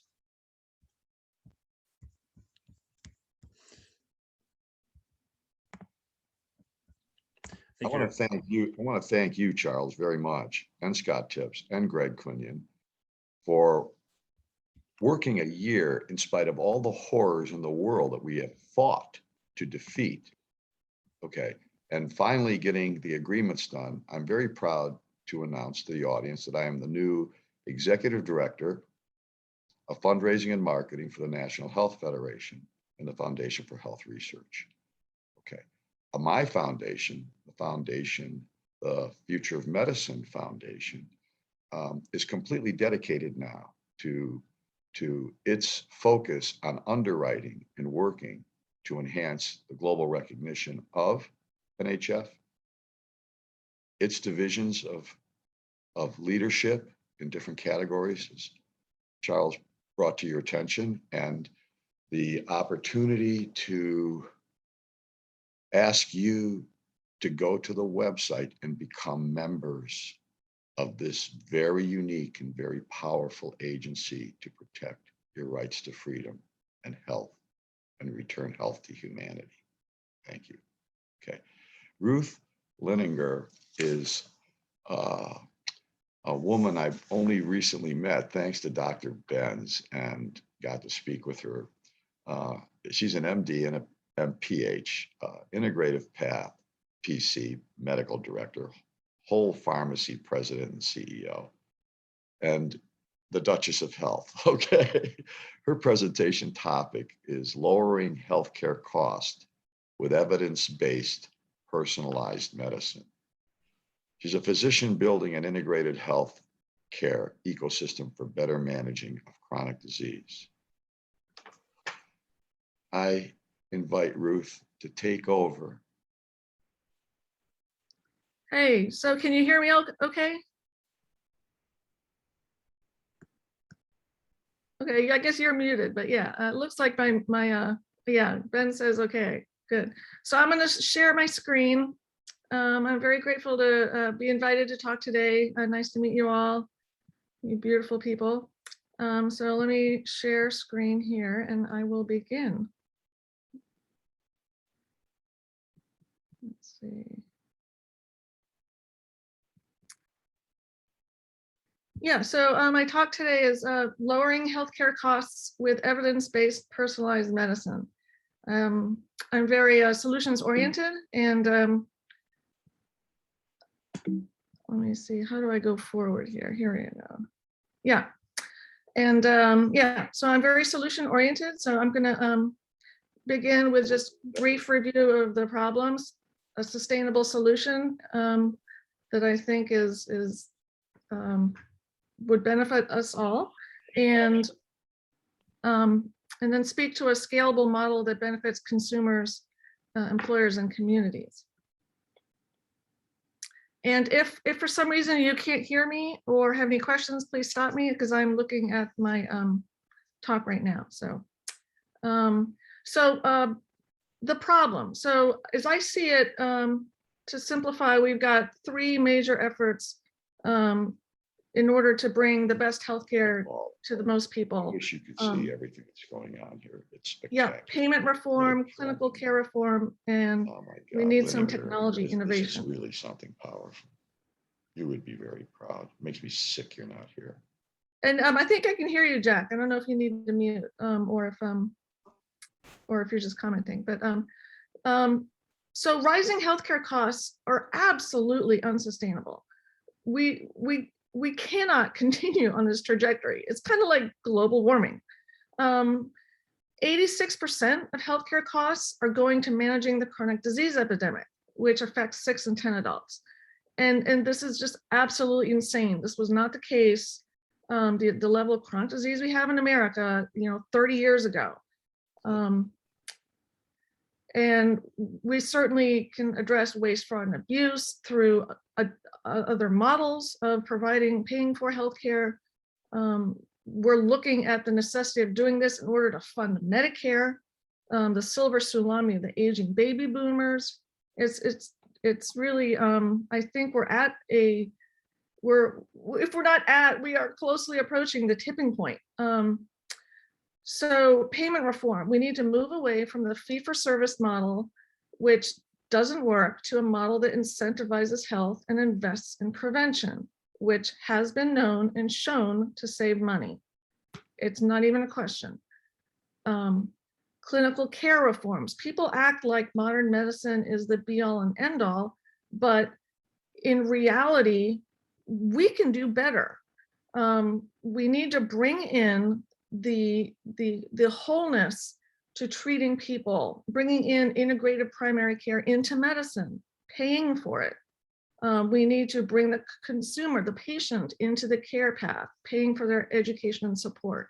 And for providers are going to have to be retrained in order to do this. There's just no way around that. There's better ways of providing care. It's known and it's not being taught.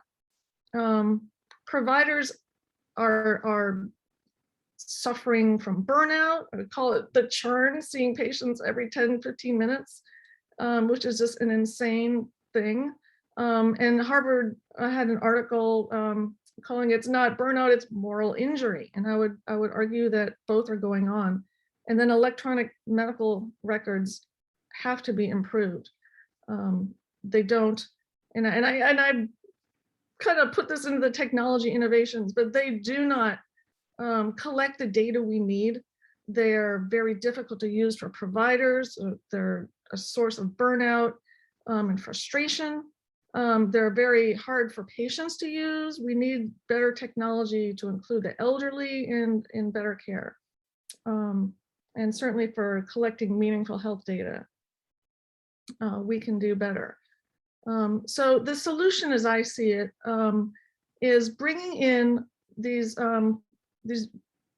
beautiful evidence-based modalities of care, and I'm borrowing the quote evidence-based medicine term and rephrasing it as evidence-based personalized medicine, because that's what's really been missing in medical care, is bringing in the functional personalized medical assessment for the patient's whole health needs in order to address preventing future disease and reversing chronic disease to optimize health. And we can do this in a way that lowers healthcare costs if we begin to pay for it and through the right models.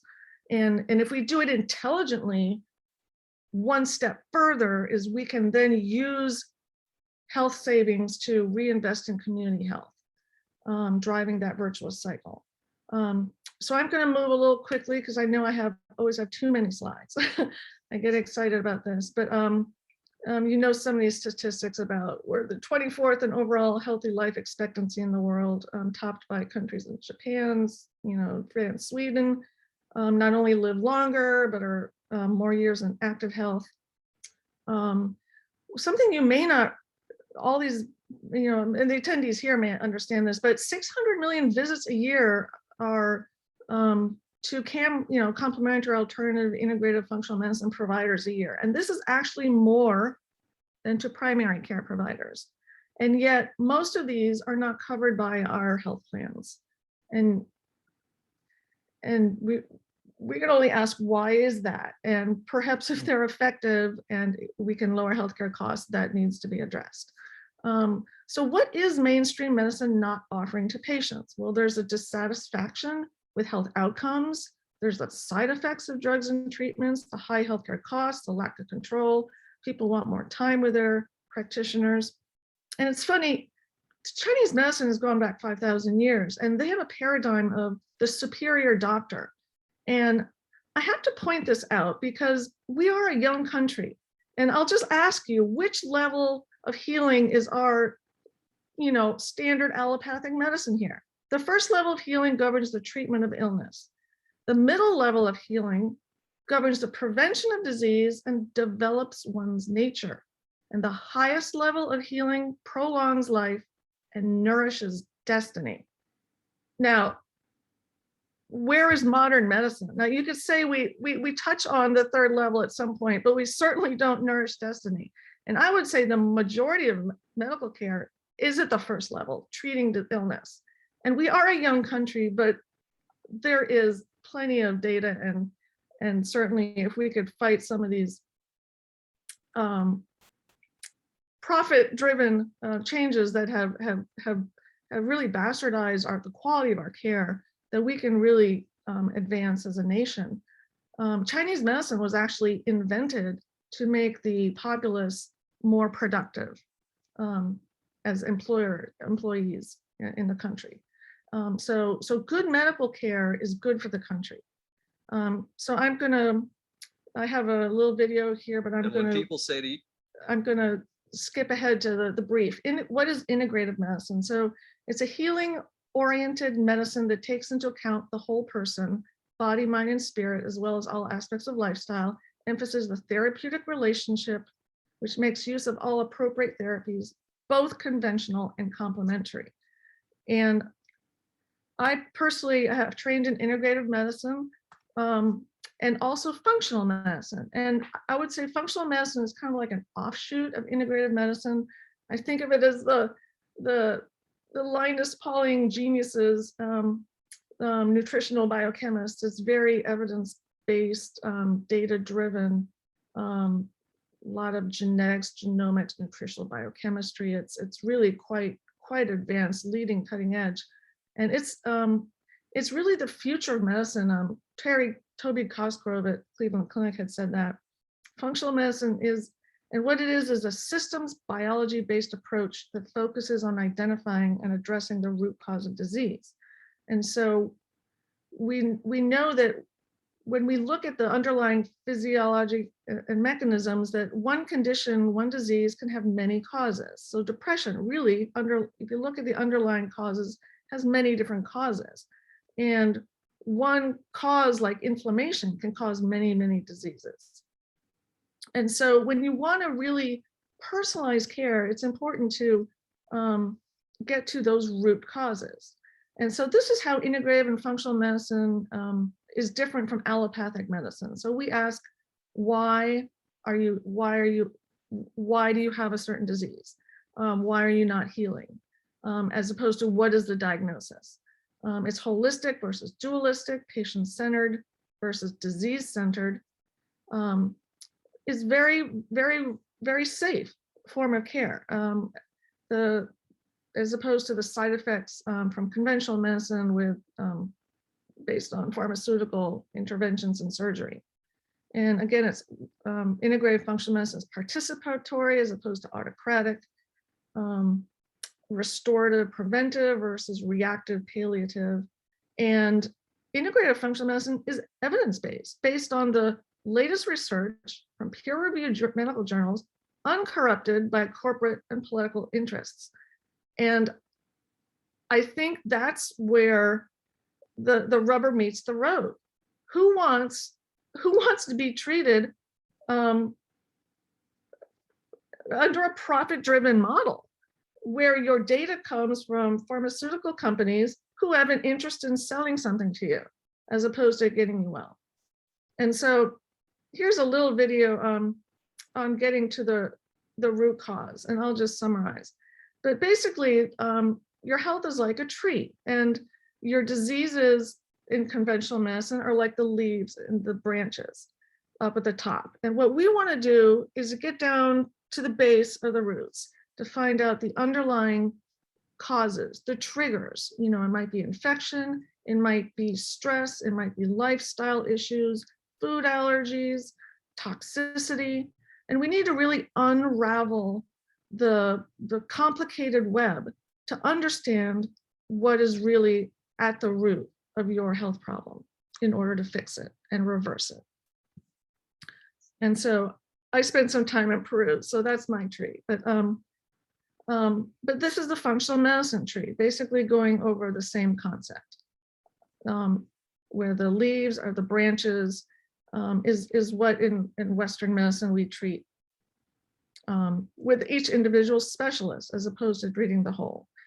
And in functional medicine, we look at the underlying physiology. And here it's described in this model, assimilation, structural integrity, communication, transport, biotransformation, elimination, energy, and defense and repair. And so your functional medicine provider will go over, after you enter a functional medicine assessment, which is generally a different beast. You often have to spend an hour or more filling out forms and surveys to try to get to enter all the data. And then whether you use software or not, we discover what of these nodes are abnormal, and then we develop personalized approaches based on science to address the underlying root causes. And people may have triggers, ranging from those you can see at the bottom: sleep, exercise, nutrition, stress, trauma, infection, pollution, environmental pollutants, etc. So evidence-based personalized medicine, I really think, is the future. And functional medicine, and in an integrated care model where we work collaboratively with other providers, is really, I think, the future. And so what's missing between the previous model is we include the personalized approach based on physiology, what I call the functional medicine assessment, in addition to clinical expertise, research, and then the patient's preferences. And then at the end of the day, you get a care plan, and then instead of necessarily reaching for pharmaceutical medications, we try to incorporate foods, spices, herbs, dietary supplements. I get a lot of patients coming to me who want to deprescribe, pharmaceutical meds. Sometimes you need them, but it is true that the American public is overdosed and over-medicated. 70% of Americans are on at least one prescription medication. The average number of prescriptions per capita is 12.2. Can you even imagine how many meds that is? And you know that they have interactions with each other. And I won't even go into the actual story of how these meds are produced and the generic boom. But Bottle of Lies is really quite a read. It's rather concerning regarding the safety and how these are being produced. And it's probably not uncommon knowledge, but there's one pharmaceutical sales staff for every 11 physicians. And so sadly, your modern, American physician in medical school has more contact and knowledge about pharmaceutical drugs than they do about nutrition. They aren't taught about nutrition. And sadly, the properly prescribed pharmaceuticals are now the 4th leading cause of death in the United States. And this is accepted because it's standard of care. And so I can only say, wow, we can do better. And in contrast, people think, some doctors will think, natural products, herbal supplements are dangerous. But the reality is, and again, natural products and herbs don't have pharmaceutical sales staffs, marketing for them. But there have been just a handful of reports of adverse events. Here, 600 reports of serious adverse events with natural products, as opposed to 2.2 million from pharmaceutical drugs. So the data really speaks for itself. Consumers are flocking to herbal products, dietary supplements. The market increases every year. And this again is without marketing by big pharma. And the one thing that herbs and natural products, and here I'm showing ginger on the left, the whole root, and turmeric, the whole root on the right. But these, herbal medicines nourish the body. It's something that pharmaceutical drugs don't do. And Chinese medicine goes into how we classify herbs as well. In contrast to, you go at the bottom, the inferior herb is one that is used to treat a single or few conditions, to treat disease, often with toxicity. And I would say this is really where pharmaceutical medicine has largely relied.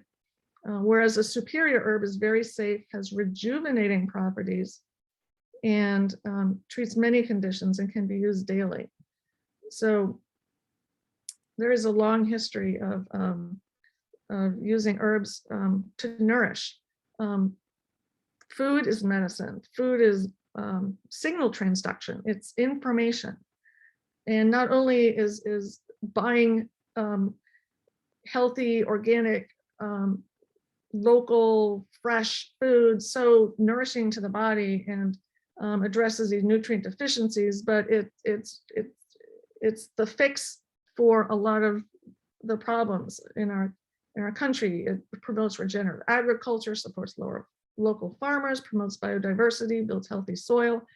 What is the end of your fork is political, and we have choices. And so certainly choosing well, choosing wisely, getting help addressing these lifestyle factors and environmental factors can go a long way to reversing chronic disease. And I just have a few cases here illustrating how powerful this approach can be, and I would say how dangerous this is for the existing paradigm. So this is a case. This was a research report from India. Diabetes was reversed in 3 days of a plant-based diet treatment. This was a study with 55 people who were placed on a plant-based diet for 3 days continuously without medicines, and they were able to control blood glucose levels in 84% of patients in these 3 days. And it was 100% effective in type 2 diabetes patients and 57% effective among type 1 diabetes patients. And so, of course, this has to be monitored, but it's incredibly powerful what we can do with nutrition, with appropriate therapy, and with knowledge and intelligence. Again, preventing type 2 diabetes. There was a study looking at this is the incidence, not treatment, but the incidence of new type 2 diabetes and preventing it with lifestyle intervention on the one hand versus metformin on the other. And metformin was put up against the goals of at least 7% weight loss and 150 minutes of physical activity per week. So not enormous impact, but it was a modest intervention. And the conclusion was outstanding. Lifestyle intervention reduced the incidence by 58% of type 2 diabetes, and metformin only by 31%. Here's another example. End-stage renal disease can be reversed with CoQ10. So treatment with CoQ10 was shown in this study to reduce serum creatinine and blood urea nitrogen, and the treatment decreased the need for dialysis in patients who are already on chronic dialysis. So, you know, things that were formerly thought to be irreversible, we are finding can sometimes be successfully reversed with the appropriate care. And it depends on how far your cells and your tissue and organ damage has progressed as to the reserve and how well we can bring it back. But certainly it really is a new paradigm, I think, for care. And here's another study. Vitamin E improves non-alcoholic steatohepatitis.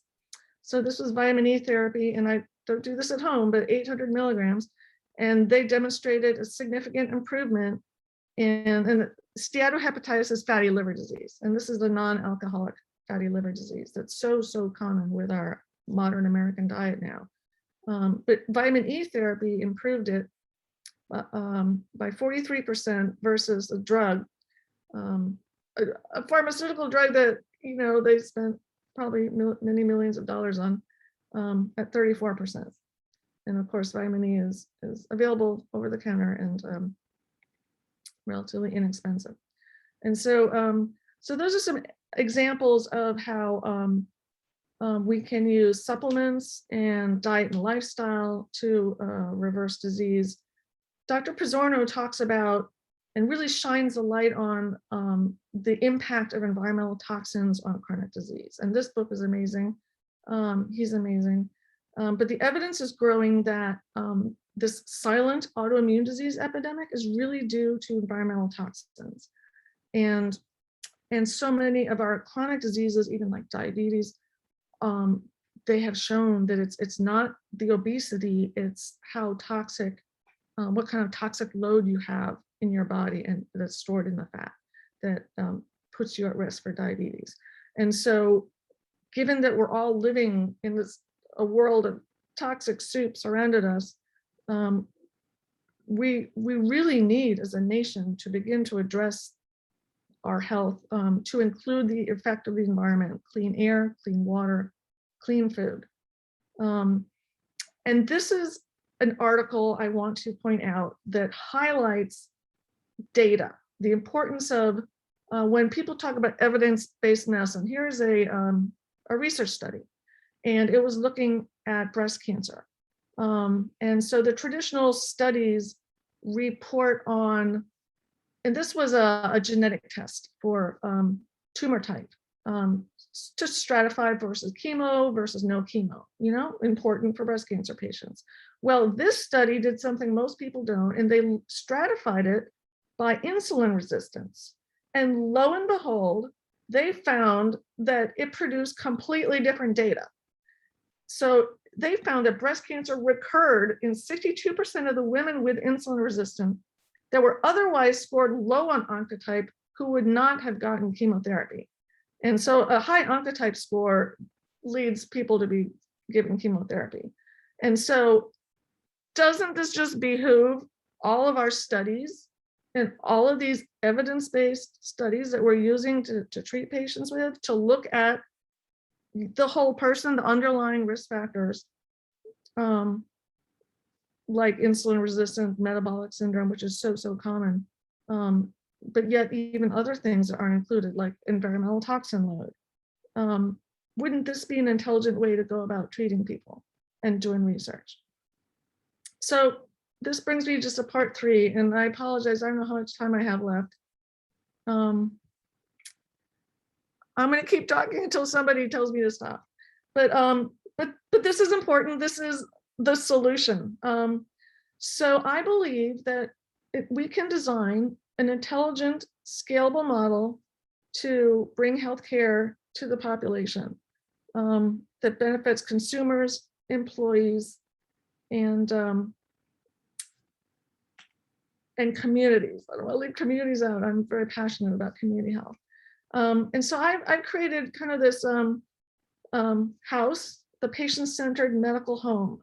And it really needs to be founded on intelligence and data-driven, evidence-based, personalized medicine, where we're taking account the whole person, their actual root cause of health concerns. And then on top of that, then we bring in the integrated primary care, collaborative care working together based on a consumer's interests, access for all, care continuity, and I would say access for all, but that I don't mean to imply Medicare for all. I think we need private industry to innovate, especially at this time. We need private industry and care continuity, safety and quality, care coordination, integration, and the roof of this is it's the whole healthcare, and this I believe is the future. So if we were to assign a primary care provider to everybody in America, there would not be enough doctors. But lo and behold, we as a nation are going to complementary and alternative integrative functional medicine doctors now. And what I think we need to do is bring these all under the umbrella of what is paid for. The integrative primary care, so not just conventional medicine, but integrative health providers and the wellness providers too. It's going to take a village, I would say, to address the chronic disease epidemic. And then one step further, integrative community care. And with appropriate allocation of resources, we can begin to bring some of these social determinants of health into addressing chronic disease and kind of bring in whole health to Americans like they had many, many years ago, except we have more knowledge now, and why shouldn't we benefit? So this is about the patients at the center with a personalized care plan. There's clinical care that's integrated, education, self-care, skills, training, and then leadership. And peer support groups, I think, will be a part of this. And then as a policy-driven approach, we need to aim for redirecting the national conversation to what is important. You know, measure what matters, begin with why, the Simon Sinek, right? What is important? We begin with that, and we create an integrated model that addresses the needs of consumers, providers, our communities. Payers need to pay for this, and then policies need to support it. And this integrated model can be done It's been done better than we have in other countries. We're not reinventing the wheel entirely. But really, to do this, leadership is at the heart of changing our future. Consumer health transformation, we all need to feel accountable for how we make choices. What's at the end of our forks? Where do we get our care? And community health transformation. I can't help but point out to, is it no wonder everybody is so upset when, everyone's suffering from chronic disease and inflammation? There's a book on Inflammation Nation. Do you think we'd all be happier if we weren't so inflamed and we were healthier? And do you think we might be able to focus better on solving problems if we didn't have brain fog and liver cheese stagnation and anger? There's, as a provider, I just, what's above, so below. Our Earth, the global warming is inflamed, for God's sake. We are intimately a part of our environment, and it's our entire Earth is dying as we are, as a race and a population. The American human species and our longevity is at risk, and we need to come together, move the needle. Instead of treating at the end of this disease cycle, treat along the entire continuum. In this diagram, I will credit Ralph Snyderman at Duke. He published this years ago, recognizing the importance. And so this can be done is in a way to save money. Preventive health services save up to about 5-fold return on investment on average or more. They're some of the most powerful approaches, public health interventions. Functional wellness programs, Dr. Benz can speak to that, saving up to 15% employer healthcare costs over the first year and every of the last subsequent 4 more years. Direct primary care saves up to 15% off the first year. Chronic care management, CMS published this research and nobody's adopting it, but chronic care management saves 15% healthcare costs within the first 6 months. There's direct hospital contracting, customized health plans that could take care, that basically leverage all of these things is something I'm very passionate about providing through Duchess Health. We can pay for the things that reduce healthcare costs, capture some of that money using the conscious capitalism model, and do good for our communities, leveraging it to reinvest in social determinants. It all begins with a sustainable health plan design, direct contracting, bringing in whole health care, evidence-based personalized medicine. And then we can begin to migrate out of just dealing with healthcare and have some resources to address education, our, housing, all these social determinants that we need. People deserve better lives. And this is just one small way that I have to point out. Few people know this article, and I apologize, I didn't put the reference, and I will. But access to green space in communities. So this is our environment again, social determinant, where we live, everyone loves a good view. The access to green space reduces the negative health impact caused by social determinants of health by 50% in this study. And if people say it's too complicated, we can't address social determinants of health, well, we could begin with more community gardens. Here's my model. We've got the hub and spoke, hospitals and clinics. Well, we could add community gardens. Most universities have them. My son volunteers at Hope Gardens at UNC as a college student. And there's a community garden, at Duke. There should be one in every town, in every neighborhood, in all the cities. We can do this. There's plenty of land. They could even be hubs for health and wellness, for Tai Chi, for exercise, for education, educating on, nutrition. so many creative ways. So my predictions for healthcare for the future is we are going to need to control healthcare spending. Our budget is enormous, the deficit's enormous, the running out of money from Medicare, the silver tsunami, it's absolutely essential. We need community health and preventive health initiatives, some of the biggest ROI drivers. We need progressive self-funded employers and states to adopt these community-based health plans and lead the way, gathering data, showing best practices. And I believe this will grow. Consumer-centric health plan designs can deliver better outcomes.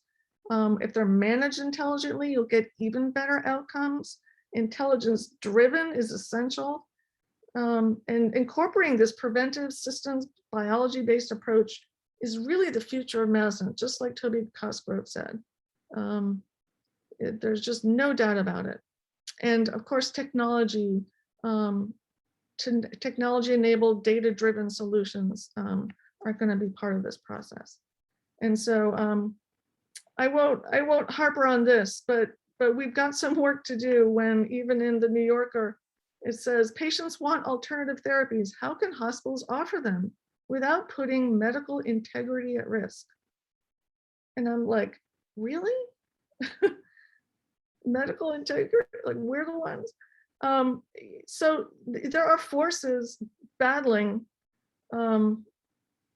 money-driven, profit-driven forces battling doing the right thing. And I can't help but say, you know, how deep has this gone, manipulating the standard of care?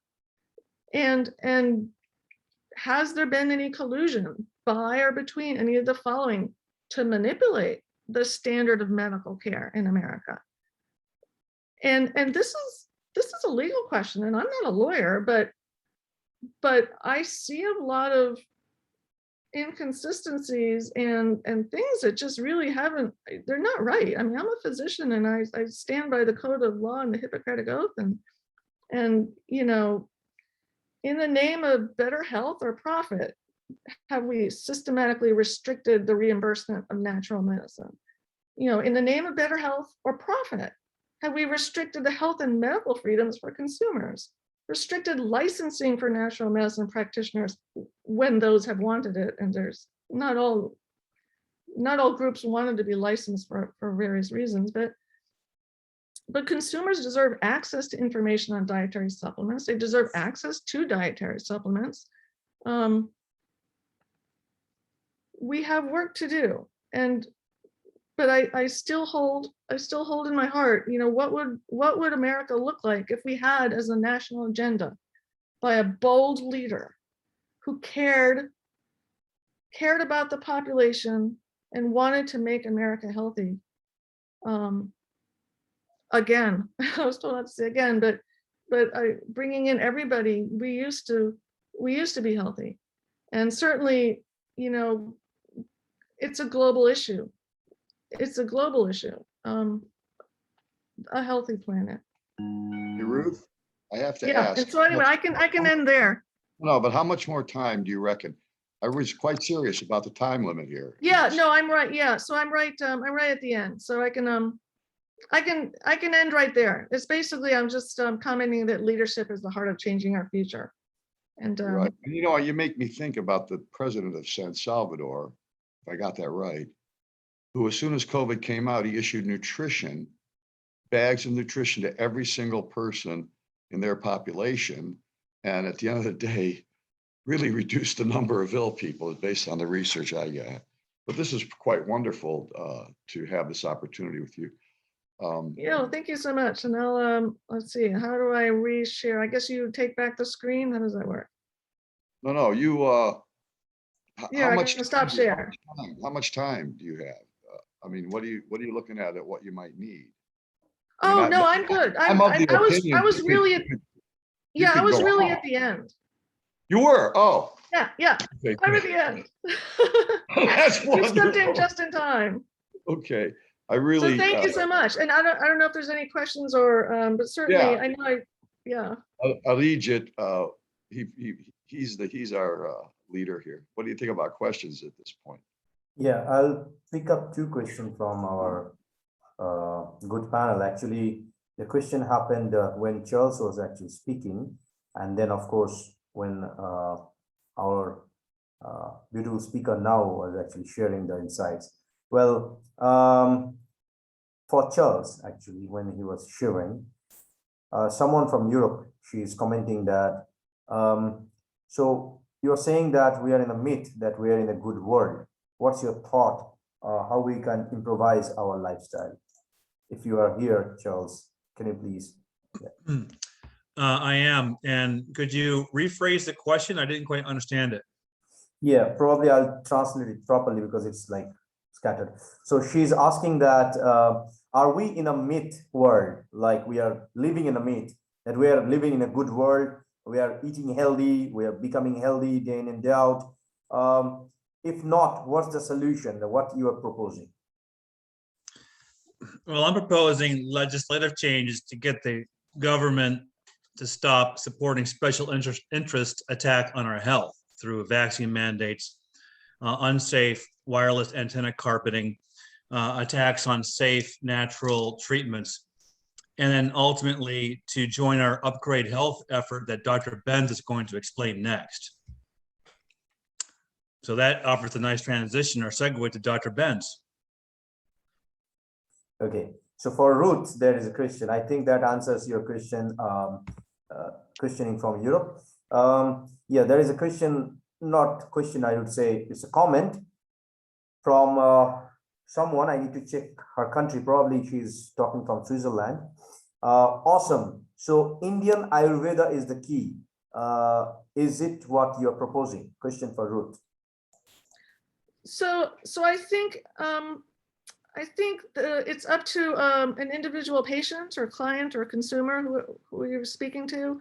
Certain people resonate with Chinese medicine, Ayurveda, functional medicine, integrated medicine, orthomolecular medicine, homeopathy.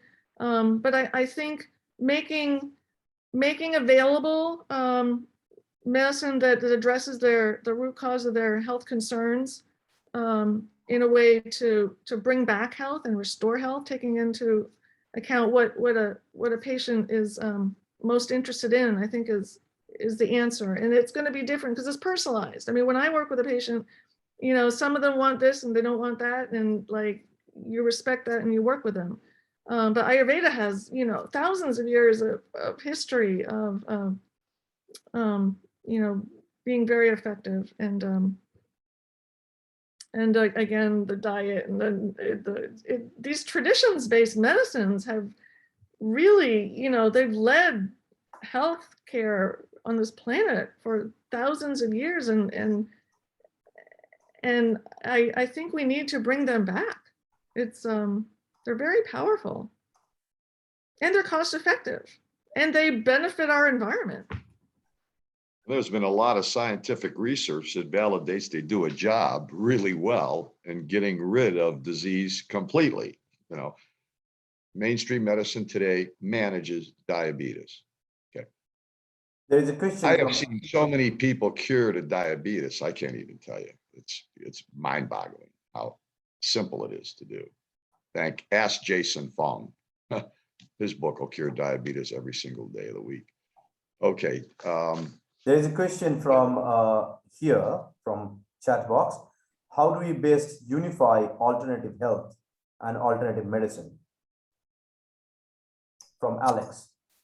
So I kind of view that as being a spectrum, just like health and disease. I mean, I suppose, maybe, I don't know if he's referring to the preventive health, advancing, you know, optimizing, extending, you know, health. To clarify, somewhat it's about description. So like the way we describe alternative health, alternative medicine, if we poll people, we're going to hear 100 different responses. It's like, how do we, you know, have common knowledge? that we all can at least agree on, even though there is a wide spectrum. But on one hand, it's just the classic tactic, divide and conquer, divide and conquer. So unifying, I'm just trying to hold space for, you know. Oh my gosh. Well, you know, the terms have changed. You know, it started as, you know, complementary and alternative and then integrative, and, you know, it's That just, might be deliberate. Somebody might be doing that to jeopardize our whole movement because it's divide and conquer, divide and conquer, divide and conquer.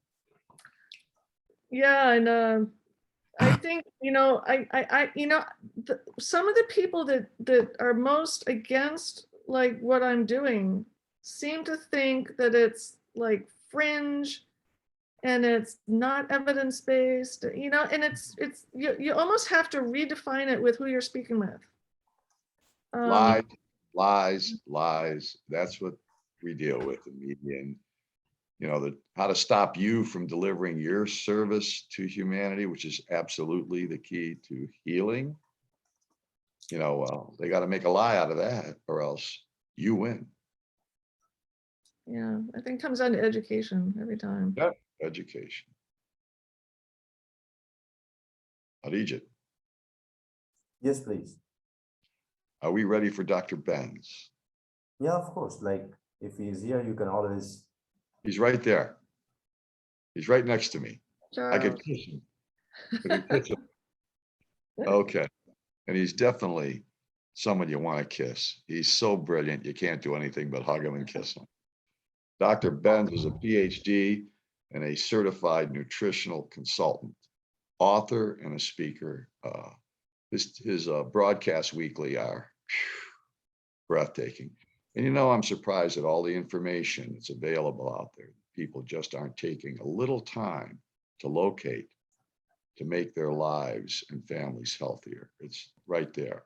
The National Health Federation, get into our website, www.thenhf.com, become a member, and start to read, it's the first time I'm mentioning it, Health Freedom News.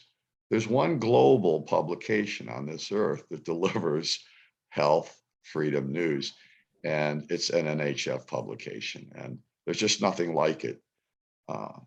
So I recommend you guys who are listening to get to the NHF site, give it a bit of a peruse, you know, study it a bit, and then lock in on a membership. It's priceless. And get aware of that publication. It'll help your family become healthy very quickly. Okay. Dr. Benz, I'd like you to kick that out and speak about yourself a little bit before you get into where I know you're going, a real enlightenment factor about the future of NHF and how we're going to work and succeed globally. And Dr. Ruth Linninger, I'm hoping I can get access to your really brilliant pitch deck, PPT. Hope to work with you much more.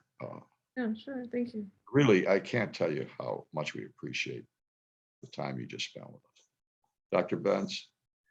Jack, thank you. I think that all the speakers have contributed something unique in each of their own discussions with us. And I could highlight each one of them, but you know, the history of the movement, Dr. Koonin brought that to light. Levin really had an inspiring story, and I think that the ability to have those kinds of personalized discussions with people, if you can really just listen a lot more and talk a lot less, I think the essence of what he said was really valuable. And of course, Dr. Ruth really brought it home with some of these examples of how strong this medicine is that she's been practicing for all these many years. But I think everybody agrees we're not there. We don't have the momentum, except for the fact that what Dr. Ruth said, and that is there's more people going to natural practitioners than there are conventional allopathic practitioners. That's been going on, that movement, for about 10 or 15 years now. And they've been exceeding the number of people that go to allopathic doctors for many years, and now it gets bigger and bigger every year. So the people have starting to make their decisions about what kind of medicine they want to be involved in. It's just that a lot of them can't afford that particular kind of medicine. So we have to get the system to move a little bit quicker. And I think Charlie Froman has a couple of great projects going on where they can concentrate and get some movement in certain key directions. Everybody's doing their job, but we've been doing these discussions for about 30 or 40 years. And we just we're not able to move the ball far enough. And so that's one of the reasons why I was invited to come in and participate in this program.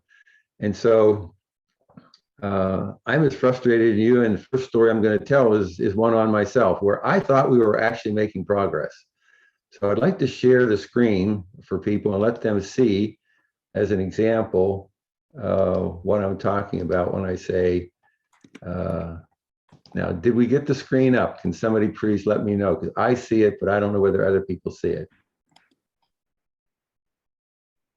Is the screen up, Jack? I think you have to hit share and then it'll pop, the screen will pop, I think. Yeah, okay. Although I'm the worst guy, I'm surrounded by technicians, right? But I'd lose. How about now? Share. Well, once you push share screen, it prompts you to choose which screen you want to share. So you have to choose the right screen to share in the Zoom control menu. So it's a two-step process. Yeah, all right. Okay, I'm going to hit the share button. Okay, here we go. All right, so I'm looking for the one that I want to share, and I don't see it right now.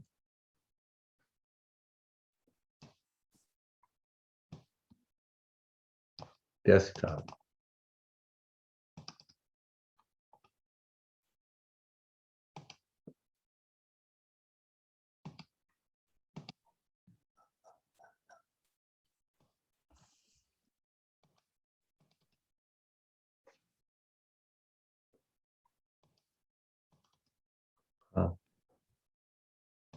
Need a little technical help. There is a button, it's called share screen. Yeah, I already pushed that 3 times. What's happening? Is it allowing you to screen share or it's not allowing? No, it's not allowing me to screen share. No problem. Let me give you that. Check. I made you a co-host. Now you can do everything. Oh, okay. All right. Even though actually all of you have the permission, I'm not sure why you couldn't do that. Because all the speakers here are actually have all the permission to share things.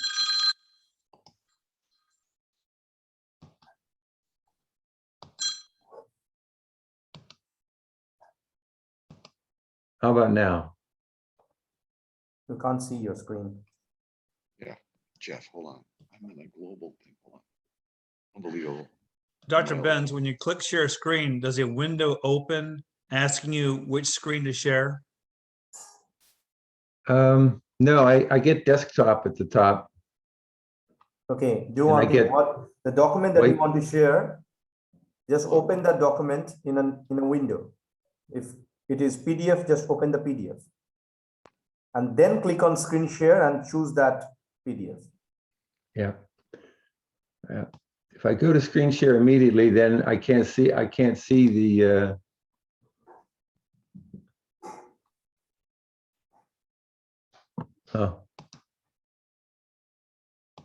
share sound, optimize video. Haven't had this problem before. You could also email it to me and I could screen share. I could pull it up. Well, all right, I got share.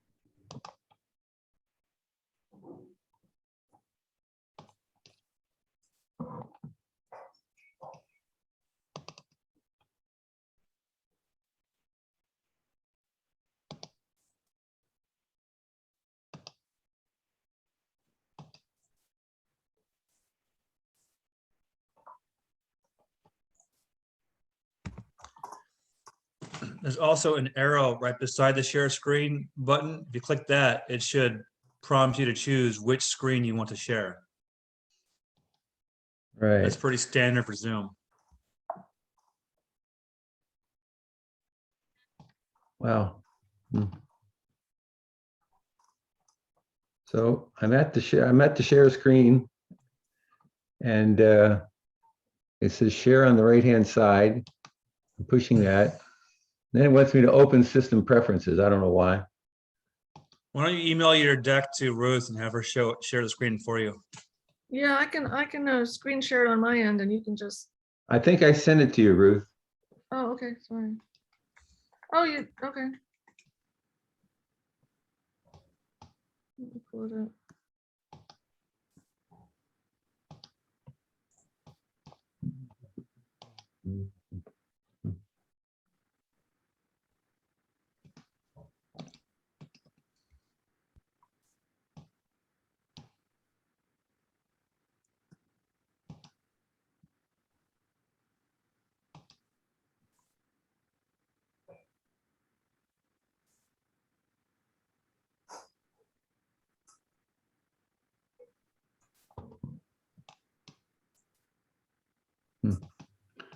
Wow, this is really bad. Okay, I'm pulling it up.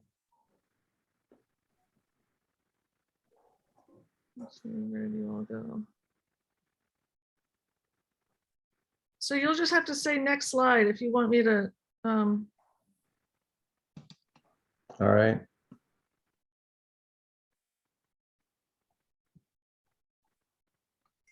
Can you see it? Yep.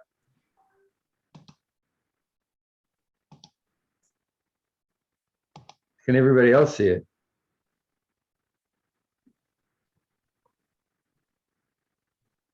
Yes, Yep, I good to can go. see it. Yeah, good to go. You got it, Doc Benz. Fly with it. Okay. So the title is Shifting the Medical Paradigm. The Wrong Medicine is Winning the War.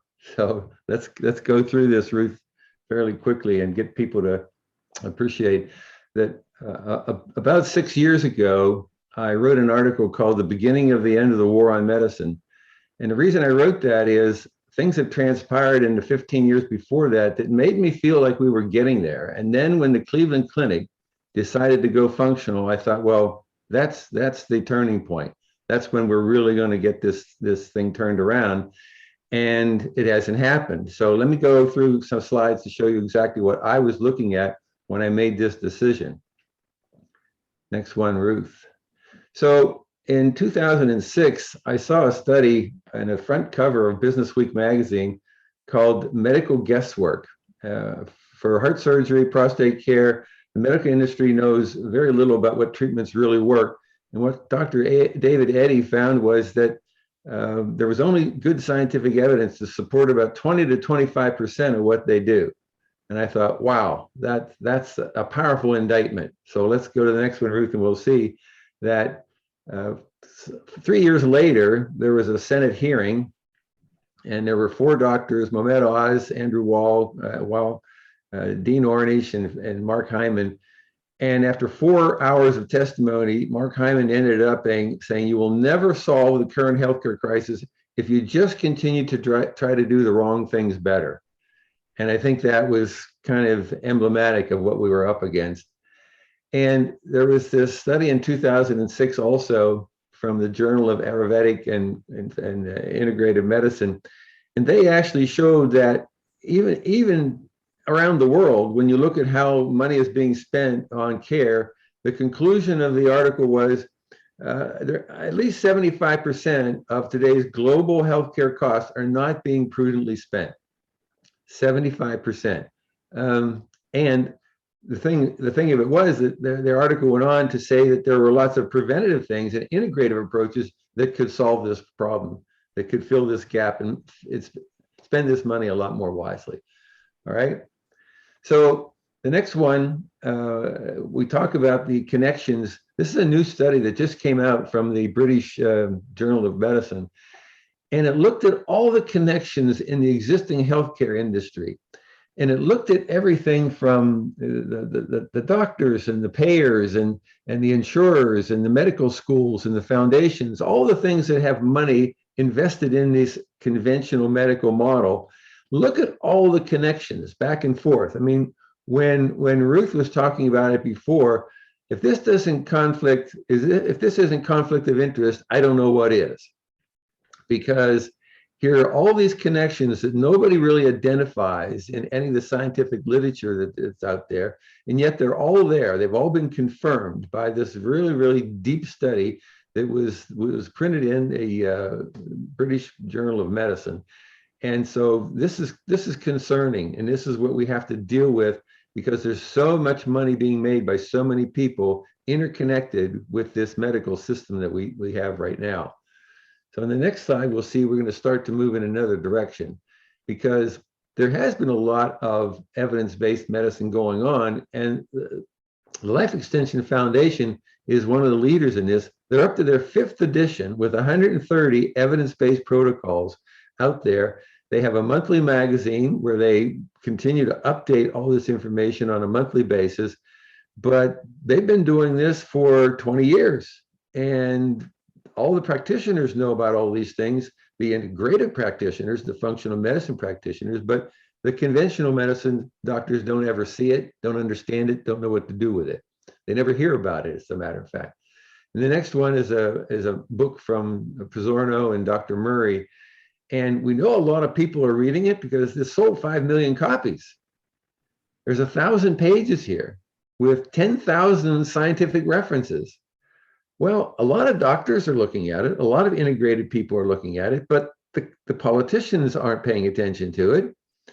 And all those agencies like the FDA and the NIH, they're not paying attention to it. So Pizzorno started Bastyr University 50 years ago, the largest integrated medical school in the country, natural medicine school. And he also started this artificial intelligence platform, which actually incorporates everything from this book and much more into this program that allows people to actually predict whether they're going to have a chronic illness 5 to 10 years before it actually happens. It's the only program of its kind in the world that does that. Okay, Ruth, let's see the next one. And this is the Cleveland Clinic project that I talked about in 2014. This happened because Mark Hyman had a discussion with Ellis Cosgrove, a 7-hour flight to Europe. And in it, they talked about things. And at the end of the discussion, Dallas Cosgrove said, well, then we're doing everything wrong, or at least most of the things we're doing is wrong. And yeah, Mark Hyman said, yeah, that's true. But it took him a couple years to actually get him to agree to do it, because they knew that their $6 billion business was going to be impacted by this. So they had to do it very carefully. But at the end of the day, the CEO, Dallas Cosgrove, said, functional medicine is the medicine of the future. But that was 6-7 years ago. We need to now get it to be the medicine of now. Ruth mentioned this vitamin E. This one's for fatty liver disease. This one was done as a meta-analysis of randomized controlled studies. And they found out that vitamin E works better than any prescription drug for the resolution of fatty liver disease. This is astonishing. And if doctors aren't using this, does this constitute malpractice? If it's there in the scientific literature and everybody knows about it, and it was printed in 2015, and doctors aren't using it, then I don't know what constitutes malpractice, but it sounds like this might be a case. Let's have the other one, Ruth.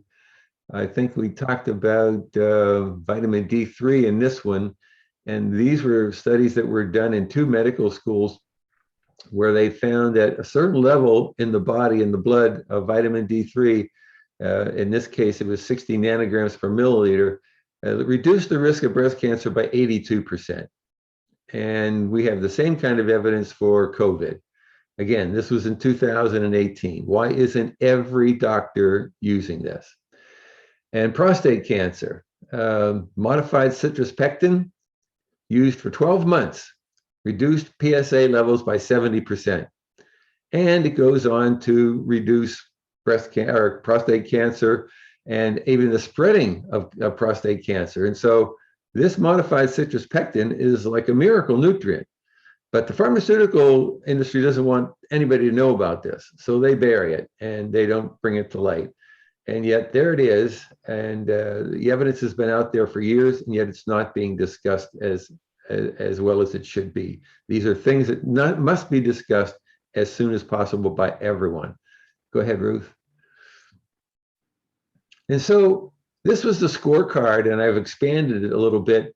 I sort of said, sort of jokingly one day, you know, most of these things that are being done in conventional medicine aren't being done well, but let's go that one again, Ruth. This is a scorecard that I developed for controlling weight gain, and F. In the American system, A is excellent, F is very poor. Improving cancer survival, F. Controlling healthcare costs, F. Employer wellness program, ROI, F. Hospitals using integrated medicine, F. Every one of them, chronic illness being reduced, chronic illness outcomes being measured, people eating healthier, prescription meds being more effective, mental health improving, insurance portability, and that is from state to state in America, pre-disease assessments, availability of integrative doctors, government recognizes integrative medicine as the medicine of the standard of care, and the media recognizes integrative medicine. Every one of these gets an F, gets a poor, failing grade. And so we can't continue like this because, as Ruth said, this is just not sustainable. Let's go to the next one, Ruth. This was one where I looked at another tool that we use in dealing with these governments and these businesses. We use a force field analysis. So I looked at it and said, what are the forces for reform? Well, the rising cost of healthcare, allopathic treatments do not work and can cause harm.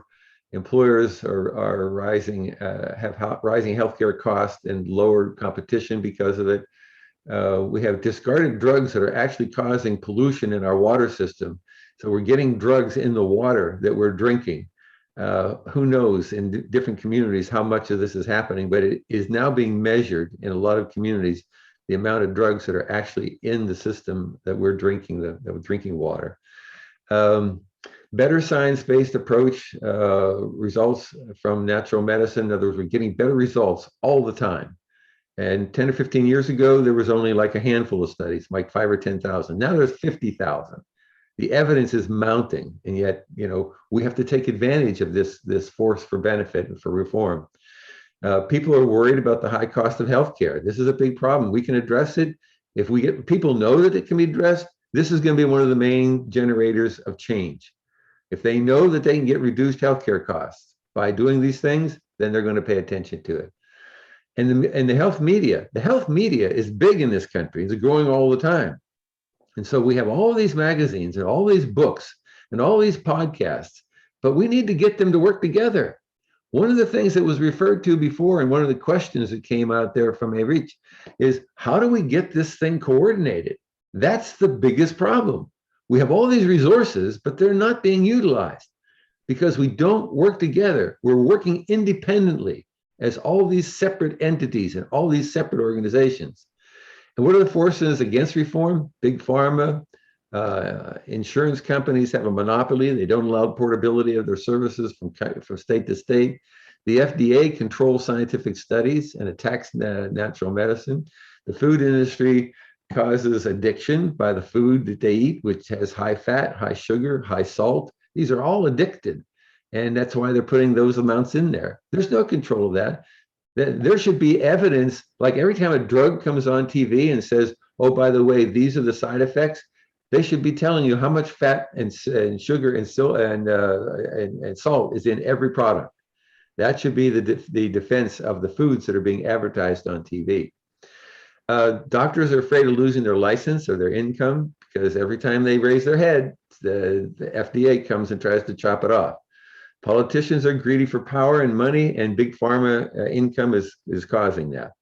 The public lacks interest and knowledge about their health. That's one of the biggest problems. We have to raise the level of knowledge and interest of the public. And conventional media are corrupted by the big pharma influences. Again, 70% of the national media advertising comes from big pharma. So you figure out whether they're actually going to cover natural medicines or not. Okay, Ruth? So these are some of the influencers, and these are the people that we know if we get a hold of them and concentrate on them, we can get this thing moving in the right direction.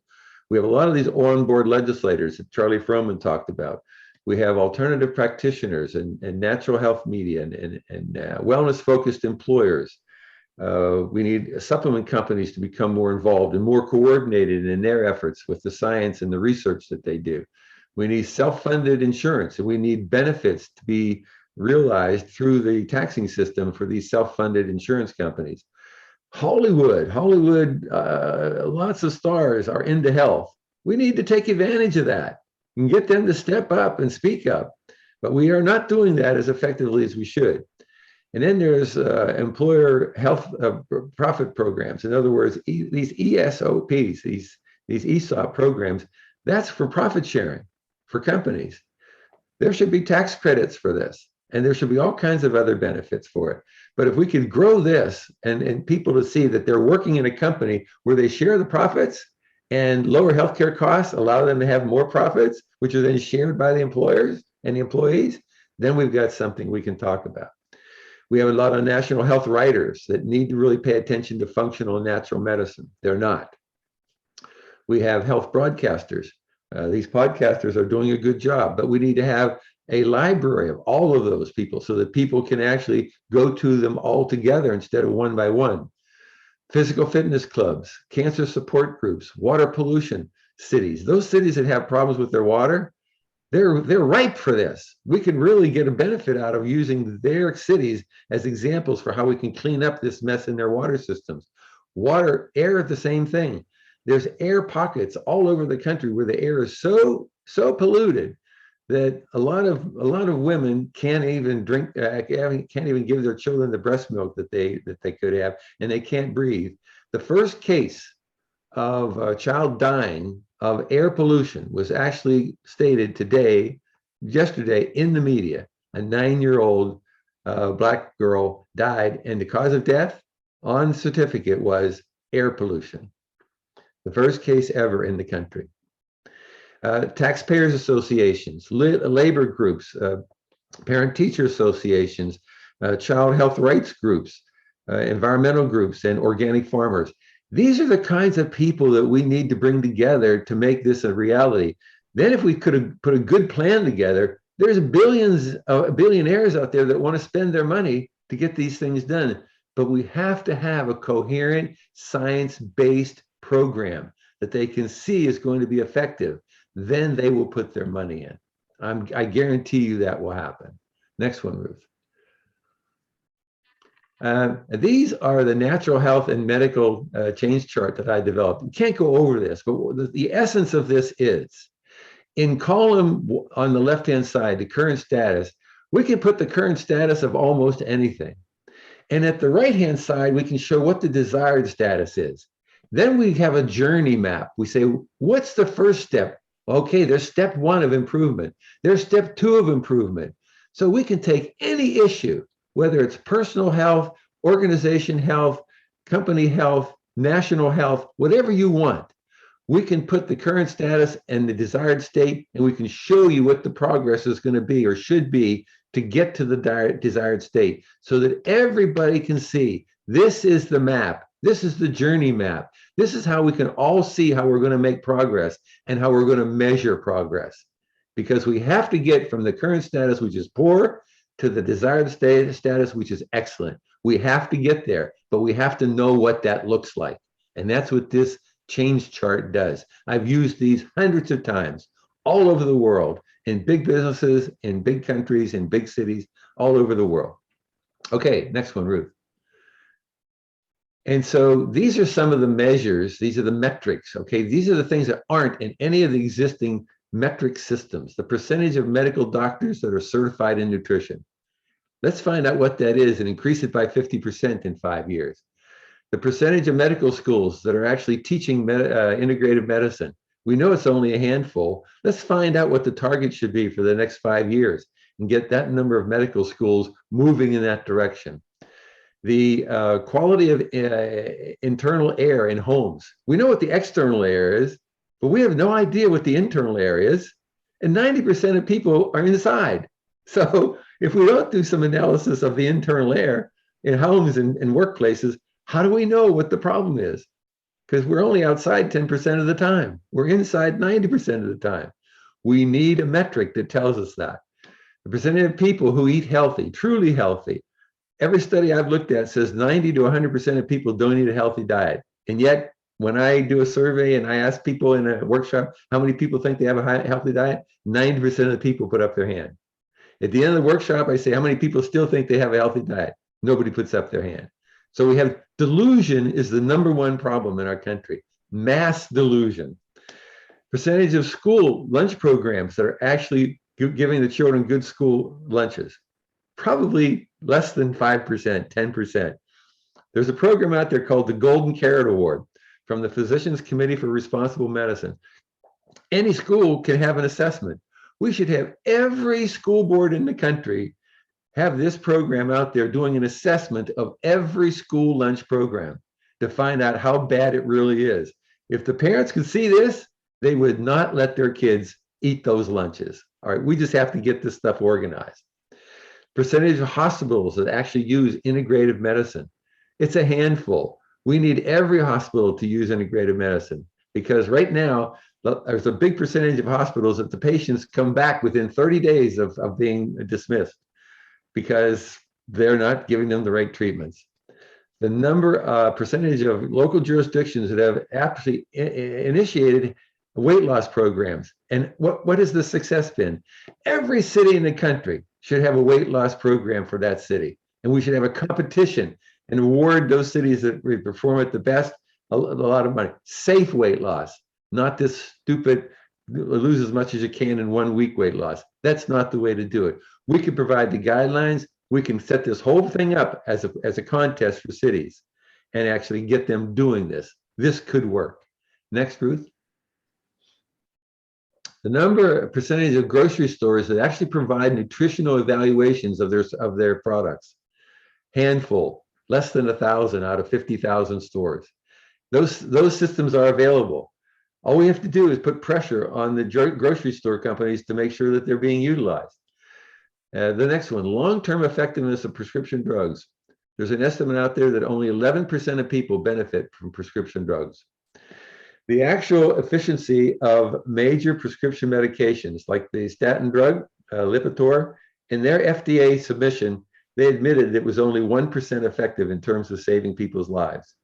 How can we accept 1% efficacy for a prescription drug that's used by millions and millions of people when only 1% of the people who use it are going to live longer? That's absolutely ridiculous. We need to change those standards sooner rather than later. The actual benefit of the war on medicine. After 50 years, the average cancer patient lives 3 months longer than they did 50 years ago. That's not acceptable. That's not a war. You didn't really accomplish anything, did you now? 3 months? That's just pathetic. Percentage of patients that return to the hospitals within 30 days, it's already 20%. And within 60 days, it's probably 50%. Within 90 days, it's probably 90%. Jack. I'm mute. You were walking in my office. I didn't want to be disturbed. I'm sorry. Okay. The actual measurement of outcomes for each patient that goes out of a doctor's office. You should be able to measure what the impact was. If you're doing the right metrics when you put the patient in, then the metrics coming out at the end of the treatment should be measured. The same with hospitals. You should be able to measure the metrics of every hospital and every doctor at the end of their service. If they're not doing that, then they're not doing the right things. And the actual measurement of outcomes for patients in a hospital, that absolutely should be determined. You know, there's no outcomes from any hospitals. They give the Baldrige Award every year to hospitals for process improvement. I asked them, the agency that provides this tool to measure, to give this award every year, I called them and said, How many outcomes were in that study that determined which hospitals had the best services? They said not one outcome measured. That's pathetic. That should not be allowed. Next, Ruth. So that's why we've embarked on this process. This is the problem-solving process I've used in hundreds of case studies around the world in the last 30 or 40 years. And really quickly, it's a 6-step process. You have to name the problem, you have to name the goal, you have to do root cause analysis to find out what the problem really is. You have to then do brainstorming to get some solutions. Then you have to develop number 5, an effort and impact grid to find out what the lowest effort is and what the highest impact is. So those are the ones we want to concentrate on. And then we actually develop a plan. And we actually put measures in there, and we actually have a budget, and we actually have a timetable so that we actually know what we're going to accomplish by when. So this 6-step process really works. It's worked 100 times all over the world for a lot of cities and a lot of countries and a lot of government agencies. And so we know it works. We just have to apply it. And we're right in step 3 right now. So let's see what the goal statement is and the problem statement. Next, Ruth. Problem statement is the majority of healthcare industry is focused on treating sick people for profit, with mostly scientifically weak strategies.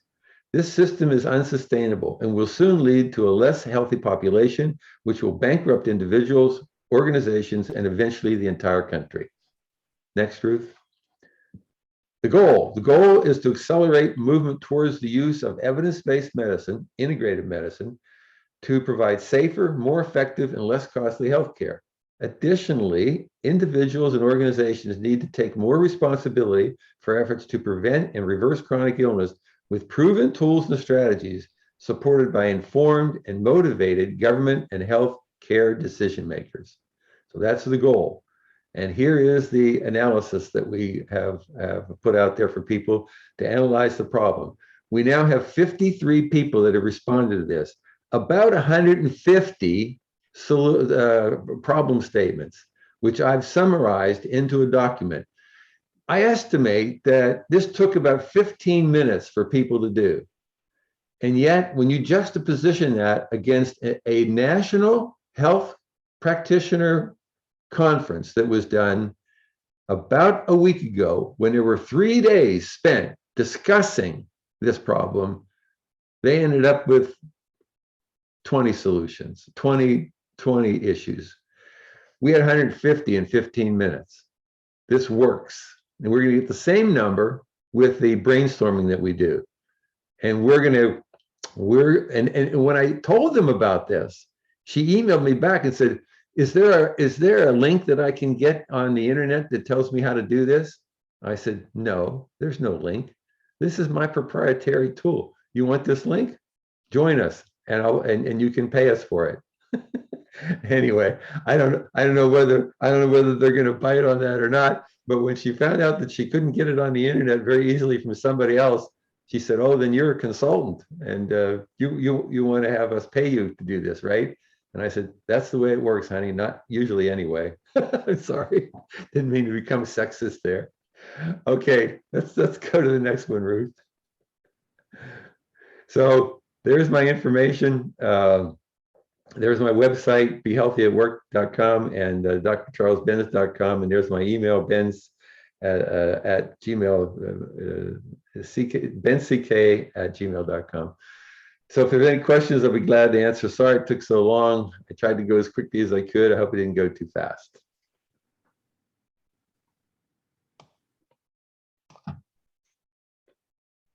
Jack, over to you.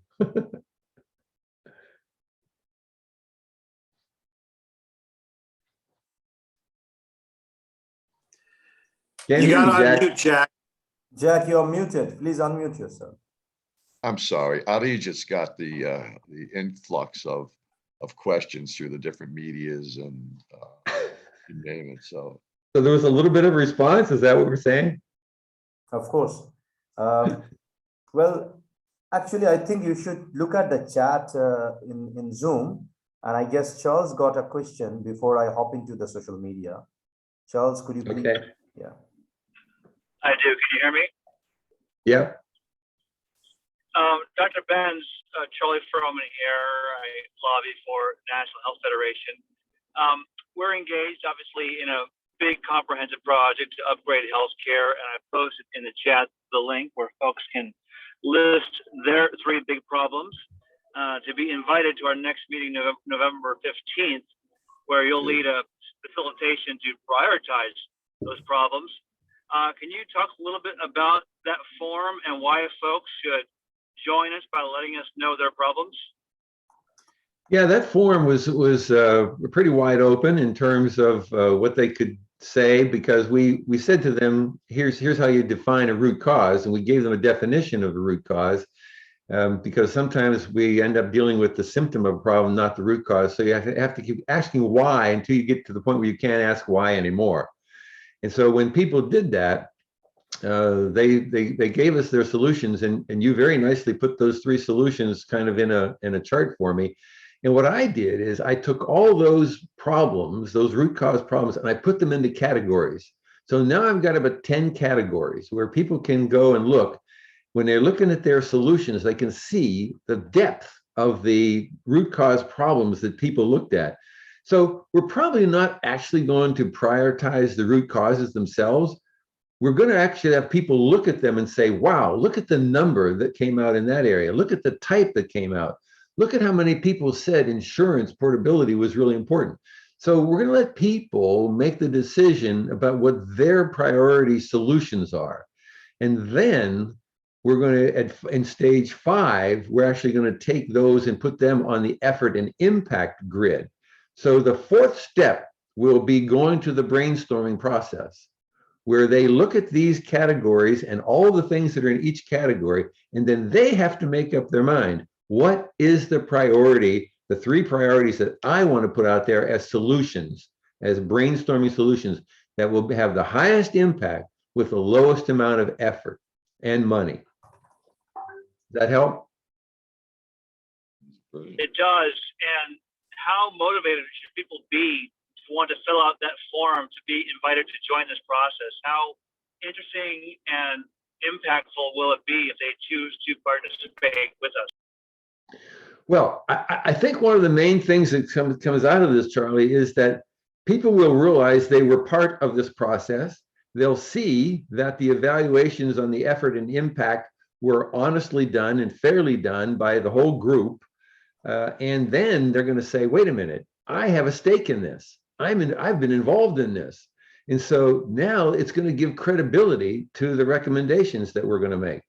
And so I think a lot of times we get a macro picture of what's going on, and then we ask these people to go into small groups. So if we have solutions divided into certain categories, we may actually say to those people, okay, you're really interested in that? Then here's what we want you to do. We want you to go into a small group discussion.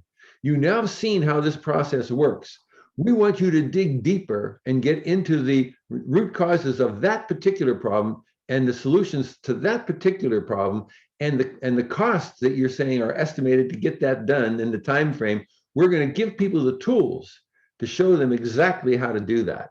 And I think that's what when they learn all these tools and they've been involved in this process over this time, they're going to say, I'm invested in this.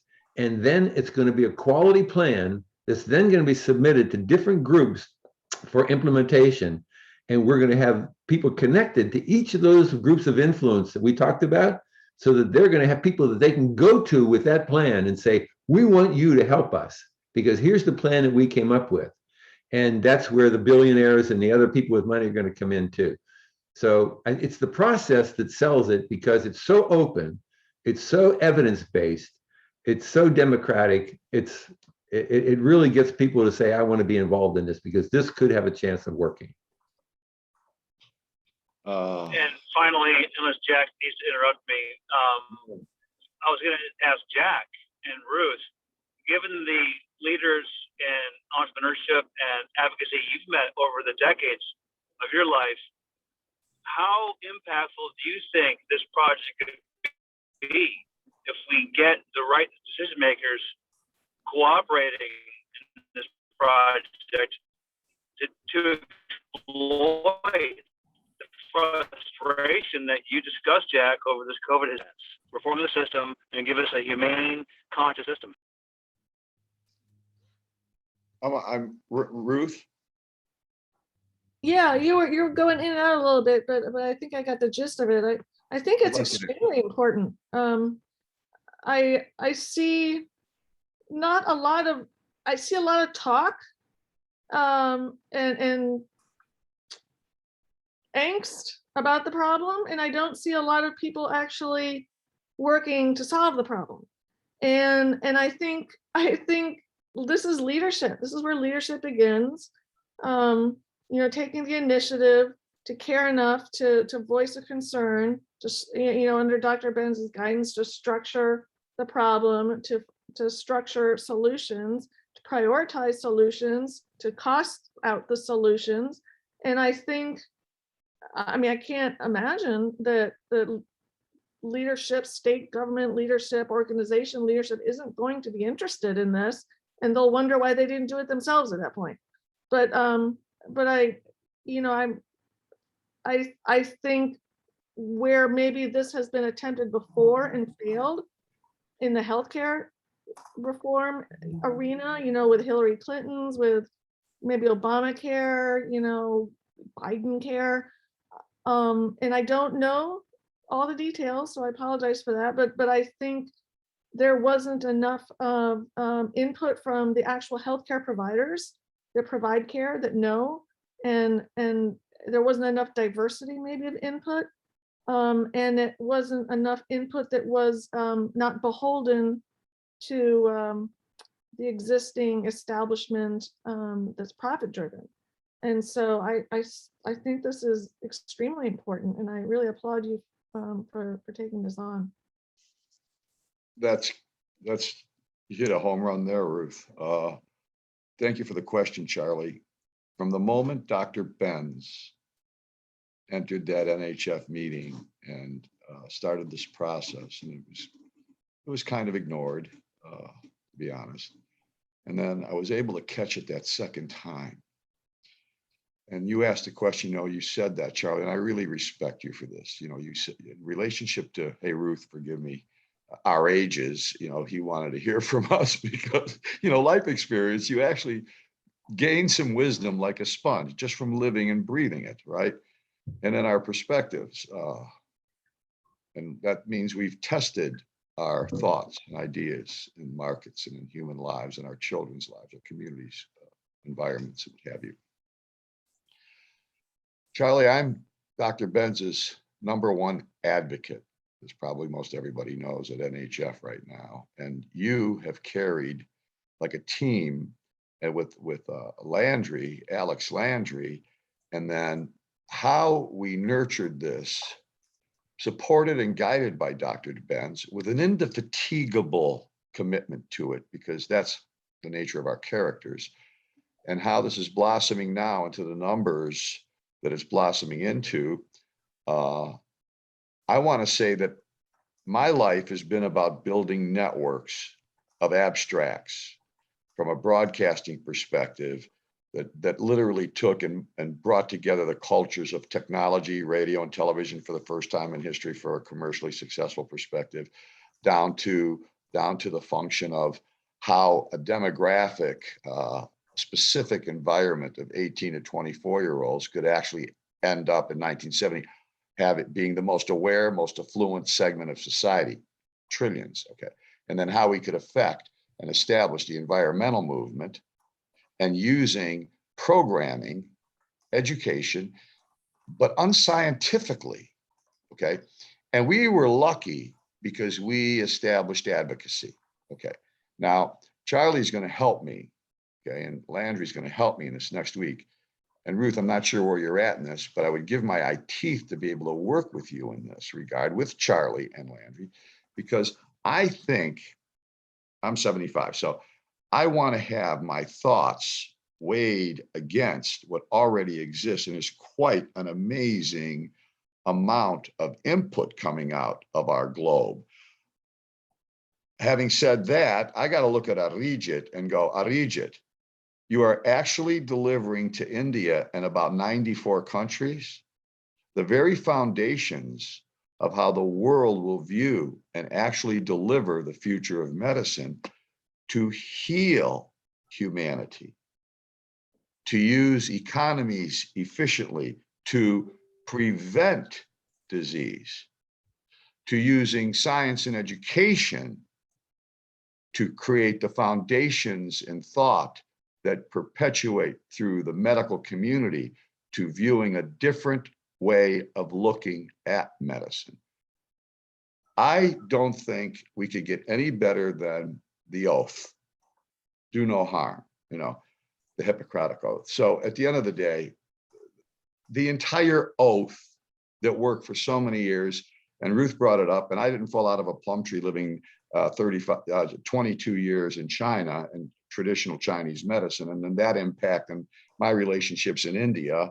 And then if you really want to get wild and deal with some cures that are really from another planet, you get into Africa, and I've had that opportunity. So it's not like, I visit for a week or a month or something. I lived in China 23 years, lived in Europe 11 years. Okay, it's like someday I'll share my passport with you. It speaks for me. But I need that next step of counseling by you, Charlie, you, Landry, Dr. Benz. You can't come into it yet on this level, and Ruth and I in that meeting, so we can study what we have access to because we fought to create it. It's there. Understand how we can come up with our 3 ideas, but influenced. I want to be influenced beyond my years. I want to move into the next phase of my life, and that's the future of medicine and healing humanity. And Ben's has got all the keys and all the fuel and all the knowledge to deliver it. Let's support him, and let's support each other in this effort. Arijit, your country suffered so powerfully, so many deaths from COVID when you were one of the leading countries in preventing it. If you love your country, the people around you have to ask, how did that happen? And there is a question. How does that happen in India? Unbelievable to me that happened. I lived it with you. Okay, so we have the tools in Dr. Benz being supported completely by the National Health Federation with some of the most brilliant minds in the world. And we need you involved, and we need people of India more involved. So I'm glad to be here, inviting the people of India to go to www.thenhf.com and join with us. So God bless you, Arijit, for welcoming this. And tomorrow I'd like to even, I look forward to, I'll get to everybody tonight, come hell or high water. I'm going to get to everyone tonight, and they're going to check their access from through the link. You Greg, can't check the access, Jack. I'm stopping the live stream now. I'll talk to all, but I think there is a comment in your chat box from someone called Mr. Penn. He's writing for, I think, quite a long time. If you can check the comments, it will be great. But I think one of his comments. How do I do that? One of his comment or question probably is, there is a chat box. Please turn on your Zoom tomorrow before you come in the meeting. Check every options, then it will be easier for all of you to conduct this. Okay, so he's asking that when you want to heal, you have to define what natural healing is. Any one of you want to take this question? Maybe natural healing. I'm not even a doctor. I'm not a doctor. I'm sorry. I jumped in. Okay. Healing. What is natural healing? It's orthomolecular medicine. It's nutrition-based medicine. If our food wasn't processed with single ureas and nitrogens and no a broccoli, looks like a broccoli, smells like a broccoli, tastes like a broccoli, it doesn't have anything in common with a broccoli, forget it. Okay. So at the end of the day, you have to supplement today. If you're not supplementing, you're in trouble.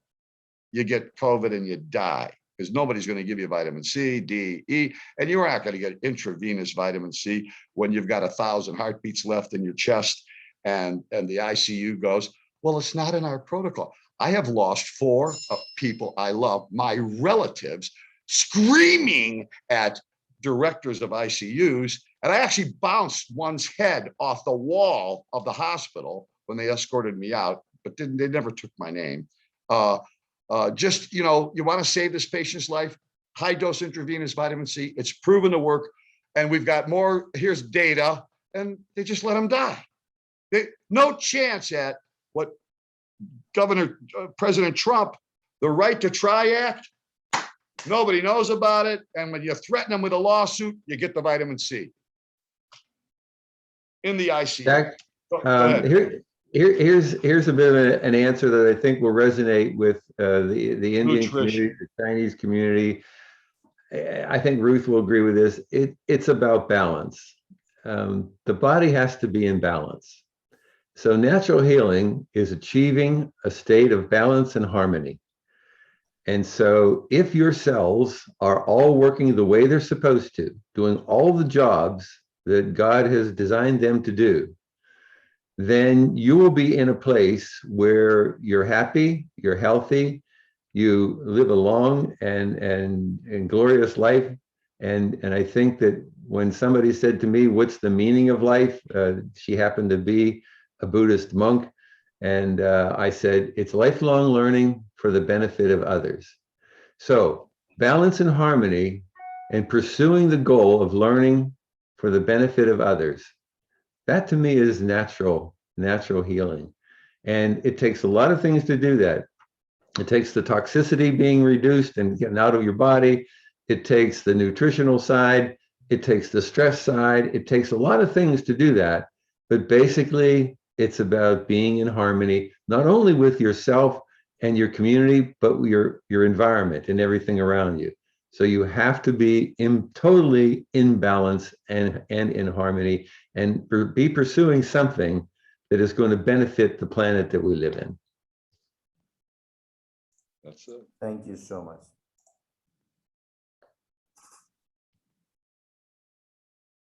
Arijit, thank you very much for this session. You know, last year on December 13th, we delivered the first Future of Medicine Foundation and conference and doctors forum. I had 7 days notice and we pulled off a miracle on December 13th. Gregory, I'm sure you remember how well that went. And then Arijit and I started working on, we thought it would be a 3-day Future of Medicine conference, and the horrors of man's inhumanity to man unfolding throughout the last year kept Scott Tips and me and everyone else so enamored and overwhelmed in dealing with saving human lives. And I mean, we saved a lot of them when we could get the nutrition to them, and when hospitals adapted the high dose intravenous vitamin C therapies. But oh, by the way, we're coming out of Wuhan, China, the first clinical trial of any significance on Earth in relationship to high dose intravenous vitamin C is out of Wuhan with Dr. Zhu Yangpeng, who's on our board. Okay, so there's all kinds of horrors and lies and media. You know, did China know what they were getting when America delivered the foundations of COVID to them? The answer is no. I might be the only American with that information, but you'd have to live 23 years there and you'd have to actually have the relationships I have with their children. Okay, I'm Uncle Jack. They don't lie to me. So at the end of the day, tomorrow's a really big day and it'll be a 4-hour day and it'll probably go into 5. But at the end of the day, we don't know how to thank you, Arijit, because you are a global leader. And I look forward to you speaking during one of our events next year and throughout the year. You are delivering grace to a globe of humanity, my son. And I'm glad to be on your coattails, delivering the future of medicine with the finest medical practitioners on the face of the earth. And oh, by the way, anybody that needs to understand anything about getting nutrition in your body, but don't know your ass from your elbow, get to olaloa.com.